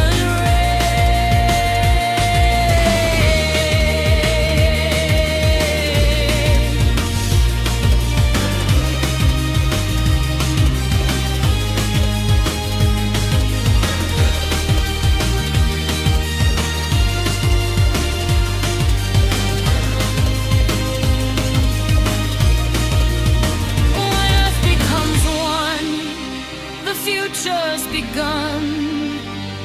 A resource-based world for everyone. Together we stand, hand in hand. The Venus Project's plans, a design land.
And imagine a public that can critically think, where we don't accept politics as a way of thought, where instead we arrive at decisions through the scientific method. Imagine a world without war, a peaceful world with no conflicts or fights. A world where we work together to solve our problems. Imagine a world without scarcity. The market is a lie and it's not based on science. Science which is too good is actually counter to the market religion. Imagine a world without inequality. According to the book, the spirit level, the greater the gap between rich and poor, the worse the health of society. Imagine a world without ugly art. Modern art is not beautiful at all. It conveys a message of purposelessness.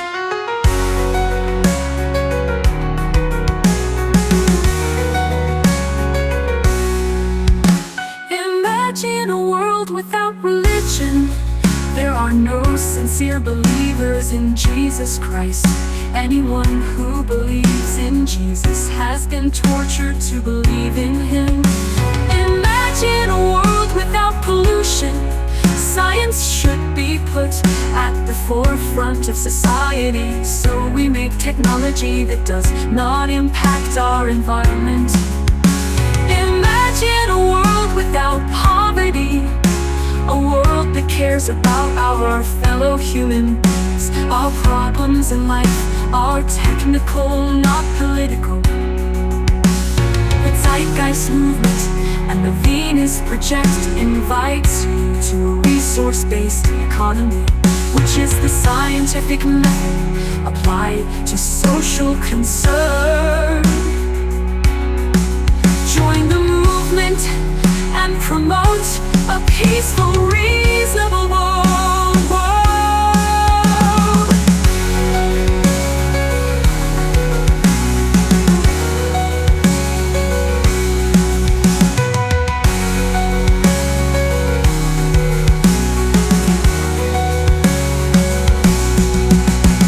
Imagine a world without inequality.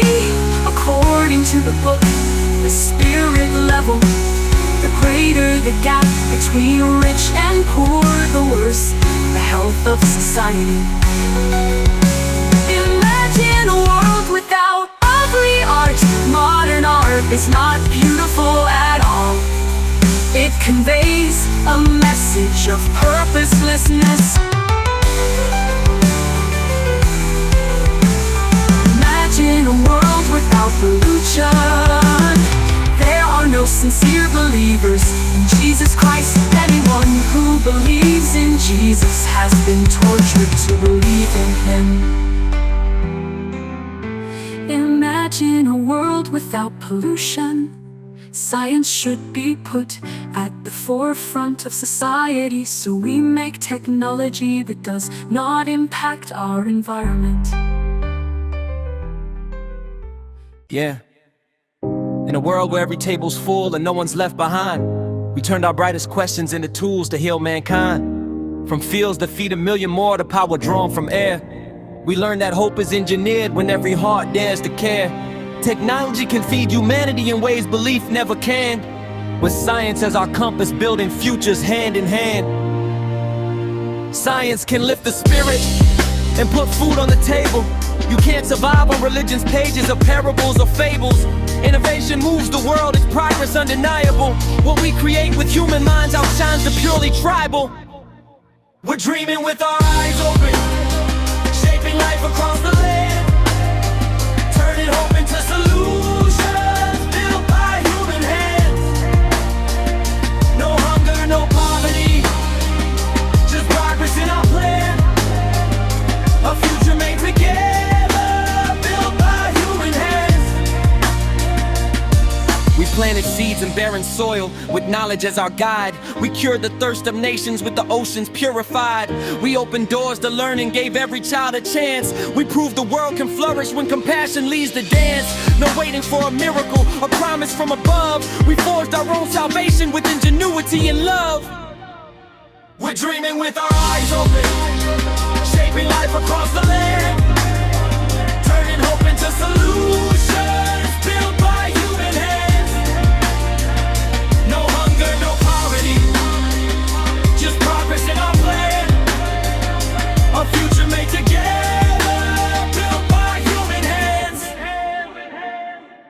Imagine if tomorrow starts with every voice empowered. If science lights the darkest nights and every life is showered with dignity, security, equality, and peace. A world where human brilliance lets all suffering cease.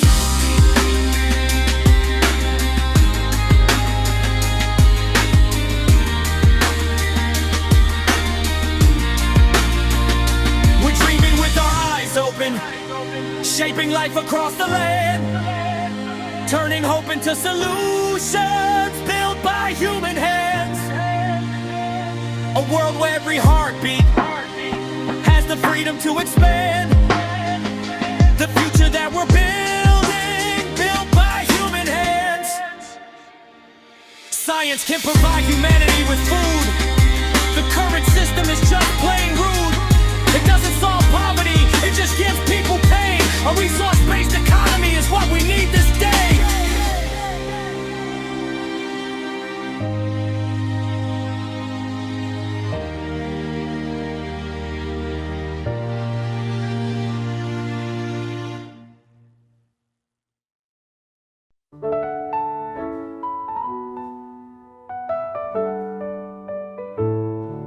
Imagine there's no heaven.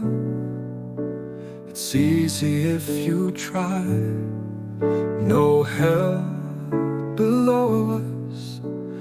above us only sky. Imagine all the people living for today. Imagine there's no countries. It isn't hard to do.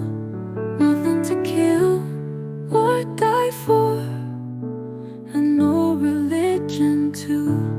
Imagine all the people living life in peace.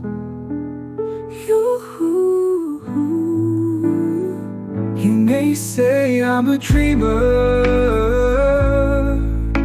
but I'm not the only one. I hope someday you'll join us, and the world will be as one. Imagine no possessions. I wonder if you can. No need for greed or hunger, a brotherhood of man. Imagine all the people living for today.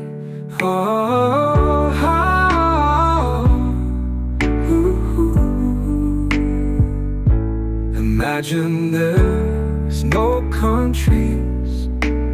It isn't hard to do.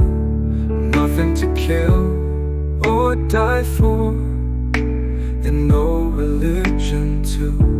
Imagine all the people living life in peace.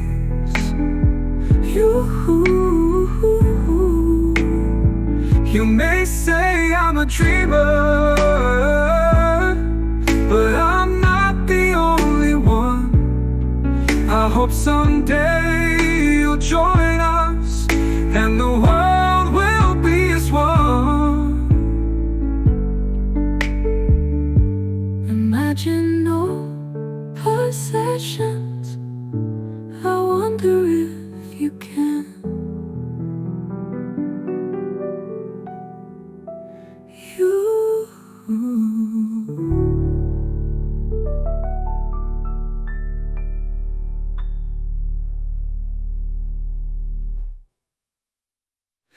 You may say I'm a dreamer, but I'm not the only one.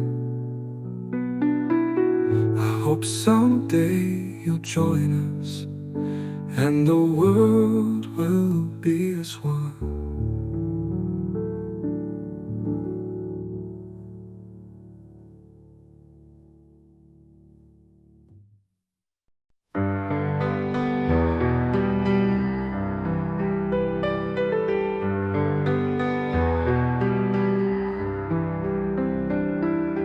Imagine there's no heaven. It's easy if you try. No hell below us, above us only sky. Imagine all the people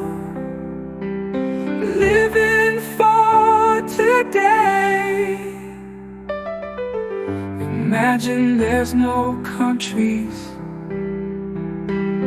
It isn't hard to do. Nothing to kill or die for, and no religion too. Imagine all the people living life in peace.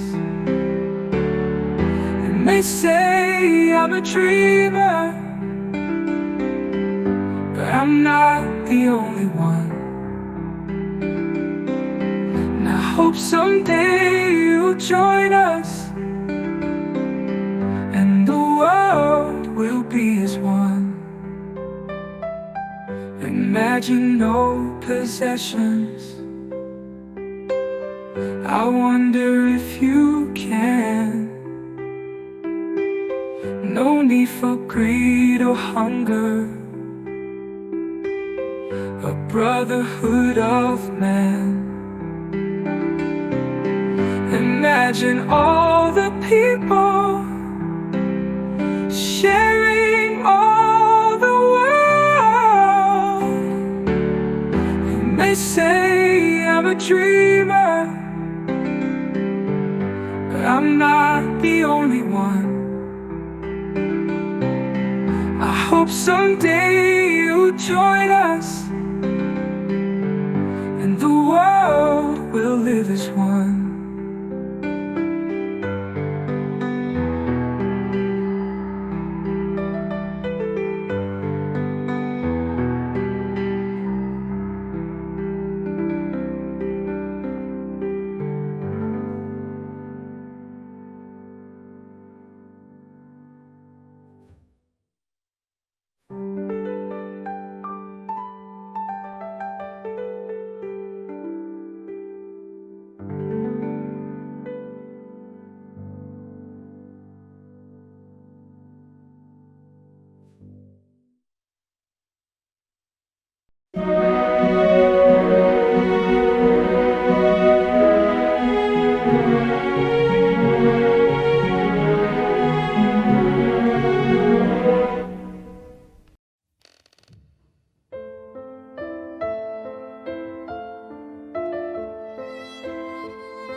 Money ain't wealth, it's a note that you owe. Every dollar in your hand got a chain on the flow. They print it as debt, add the interest too. So the math locks the masses in a system they can't chew. The banks make the money, lend it out for a fee, but the interest ain't printed. Where's it come from, G? It comes from your labor, your grind, your sweat. But the gap just widens, that's the system's bet. Money is debt, poverty's enforced. The rich ride high while the poor off course. The gap gets bigger, society cracks. Health declines, crime climbs, that's the facts. It's wealth transfer, top to the few. The rules rig heavy, that's nothing new. The poor pay more, the rich collect rent. That compound interest where your life gets spent. Markets disguise it like freedom of choice, but the poor man's voice drowned out by the noise. Inequality rises, sickness in the street, broken homes, cold bones, justice on repeat. Money is debt, poverty's enforced. The rich ride high while the poor off course. The gap gets bigger, society cracks. Health declines, crime climbs, that's the facts. Mathematics don't lie, the numbers confess. There ain't enough money to pay off the debt, so somebody sinks while another man floats. That's how poverty's baked in the system's notes. Till we see the lie and rewrite the game, we'll be slaves to the cycle, different mass, same chain. Money ain't neutral, it's a rigged roulette. Remember, every dollar is a piece of debt.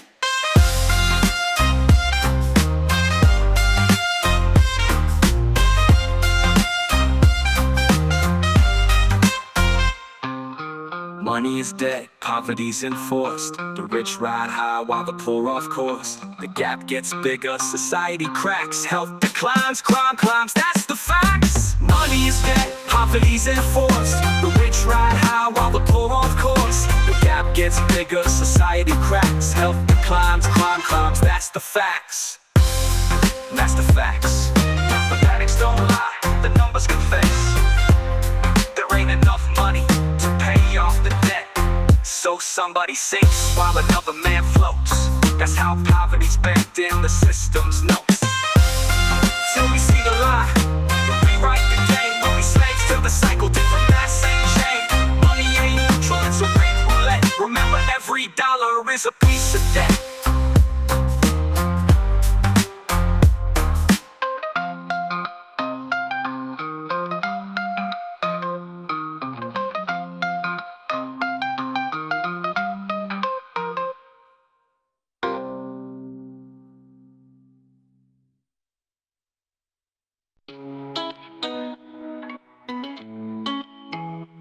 They told us that's just human nature, but we've been misled. When systems breed behavior, that's what spreads. Competition, greed, the symptoms we see are reflections of an economy, not humanity. From schools to screens, they train compliance, while poverty solved by collective science. You can't buy freedom, it's not for sale. When empathy reigns, no one will fail. Automation, innovation, time to realign.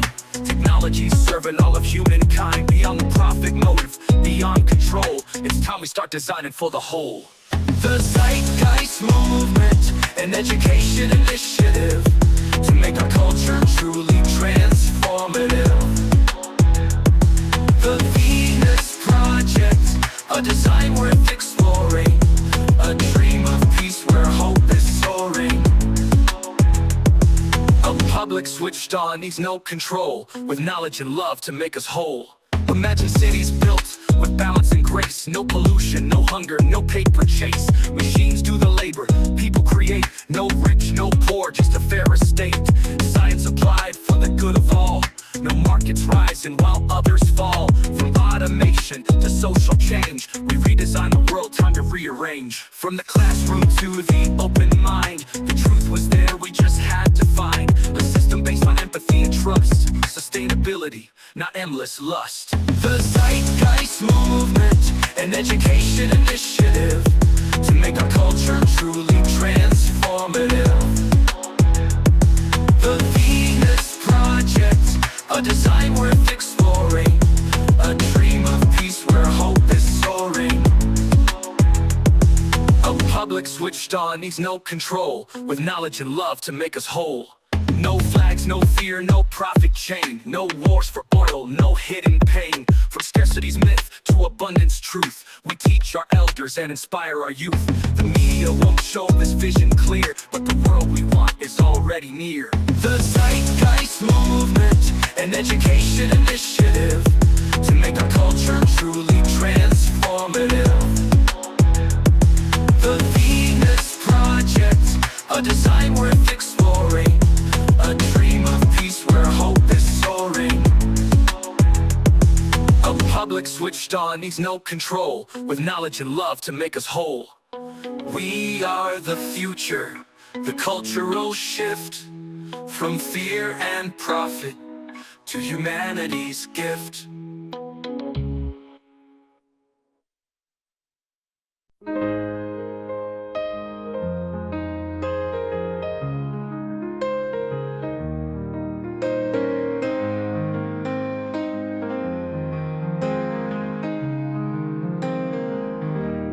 Truth is a mirror we hold to our pain. God is a concept by which measures our pain.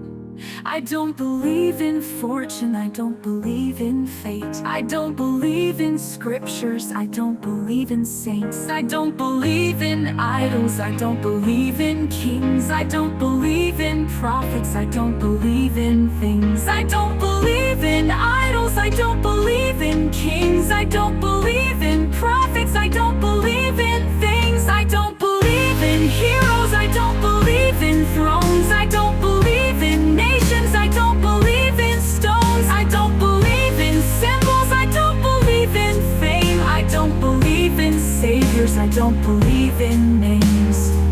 I just believe in being, in the self I see. That's the only ground that feels real to me. The dream is over, what can I say? The dream is over, it's gone away.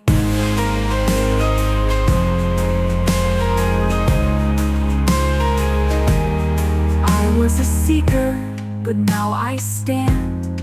I was a dreamer, now I understand. So friends, you'll have to carry on. The dream is over, but the truth goes on. I don't believe in idols, I don't believe in kings, I don't believe in prophets, I don't believe in things, I don't believe in heroes, I don't believe in thrones, I don't believe in nations, I don't believe in stones, I don't believe in symbols, I don't believe in fame, I don't believe in saviors, I don't believe in names.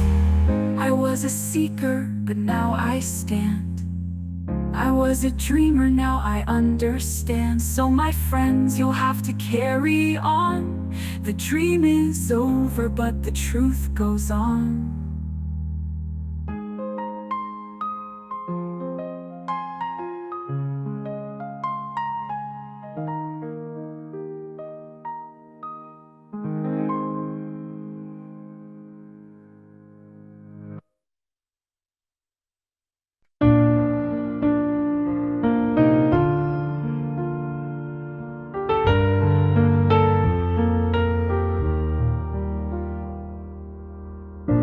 All we want is world peace. Can we have it, please? All we want is war to be over, so love can bloom like fields of clover.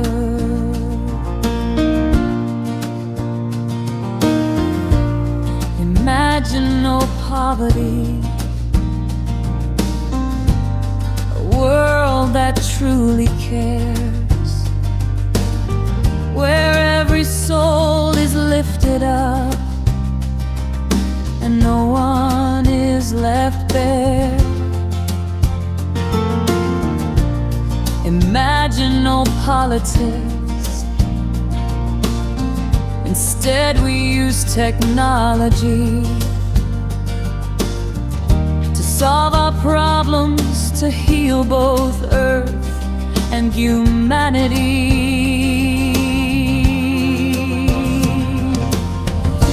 All we want is world peace. Can we have it, please? All we want is war to be over, so love can bloom like fields of clover.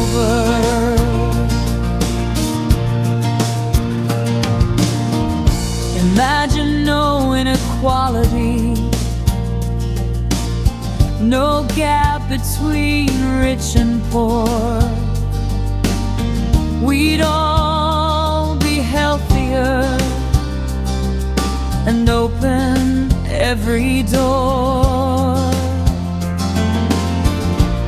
Imagine no religion, no chains of mind control. A people thinking for themselves, with freedom in every soul. All we want is world peace. Can we have it, please? All we want is war to be over, so love can bloom like fields of clover.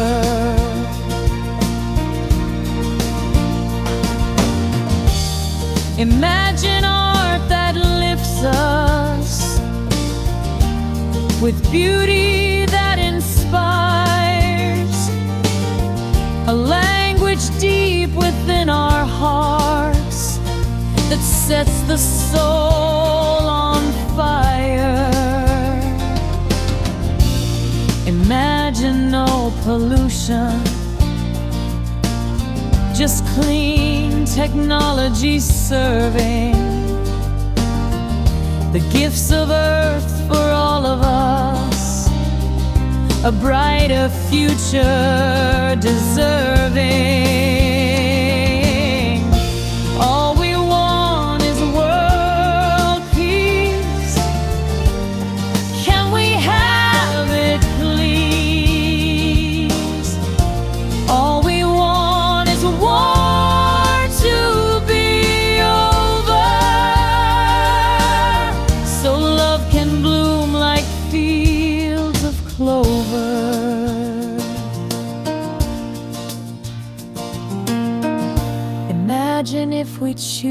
today,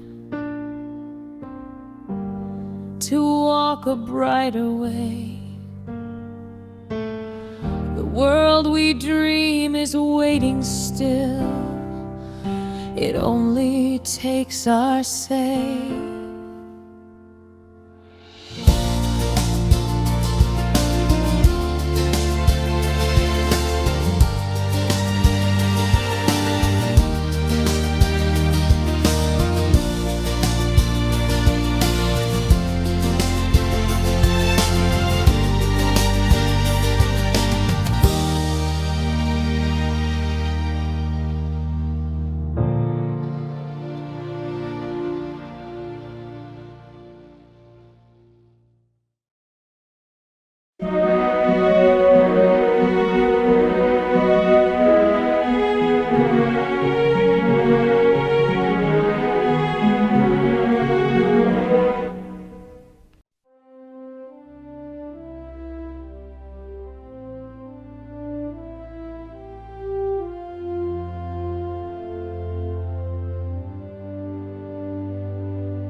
From the ashes of the old world, a brighter vision rose.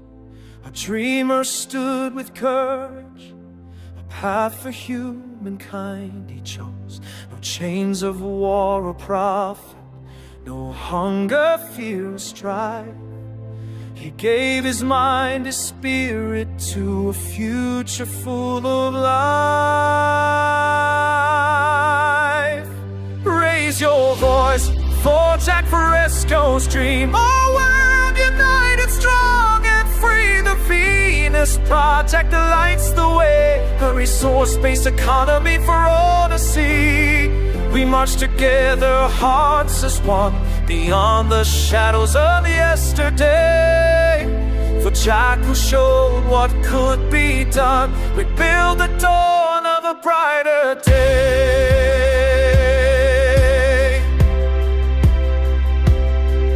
No flag shall stand divided, no borders to defend. The earth belongs to all of us, on this truth we depend.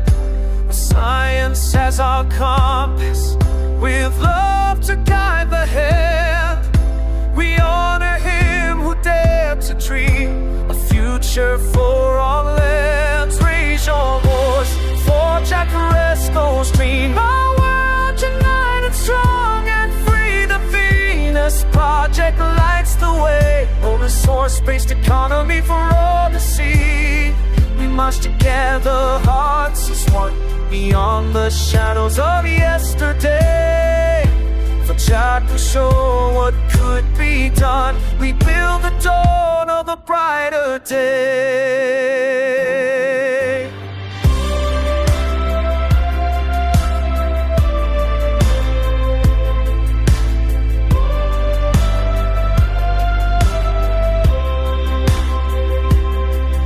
Let rivers flow unbroken, let cities rise with care. Let knowledge be the birthright, a future all can share.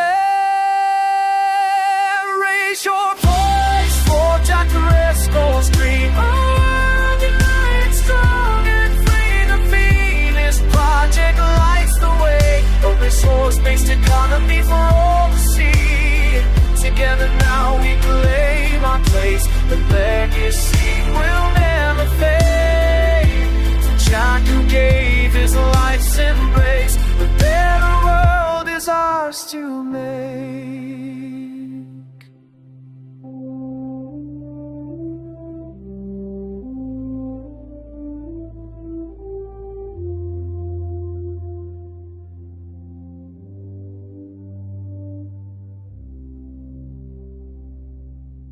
The scientific method, when applied to social concern, will guarantee a wonderful future.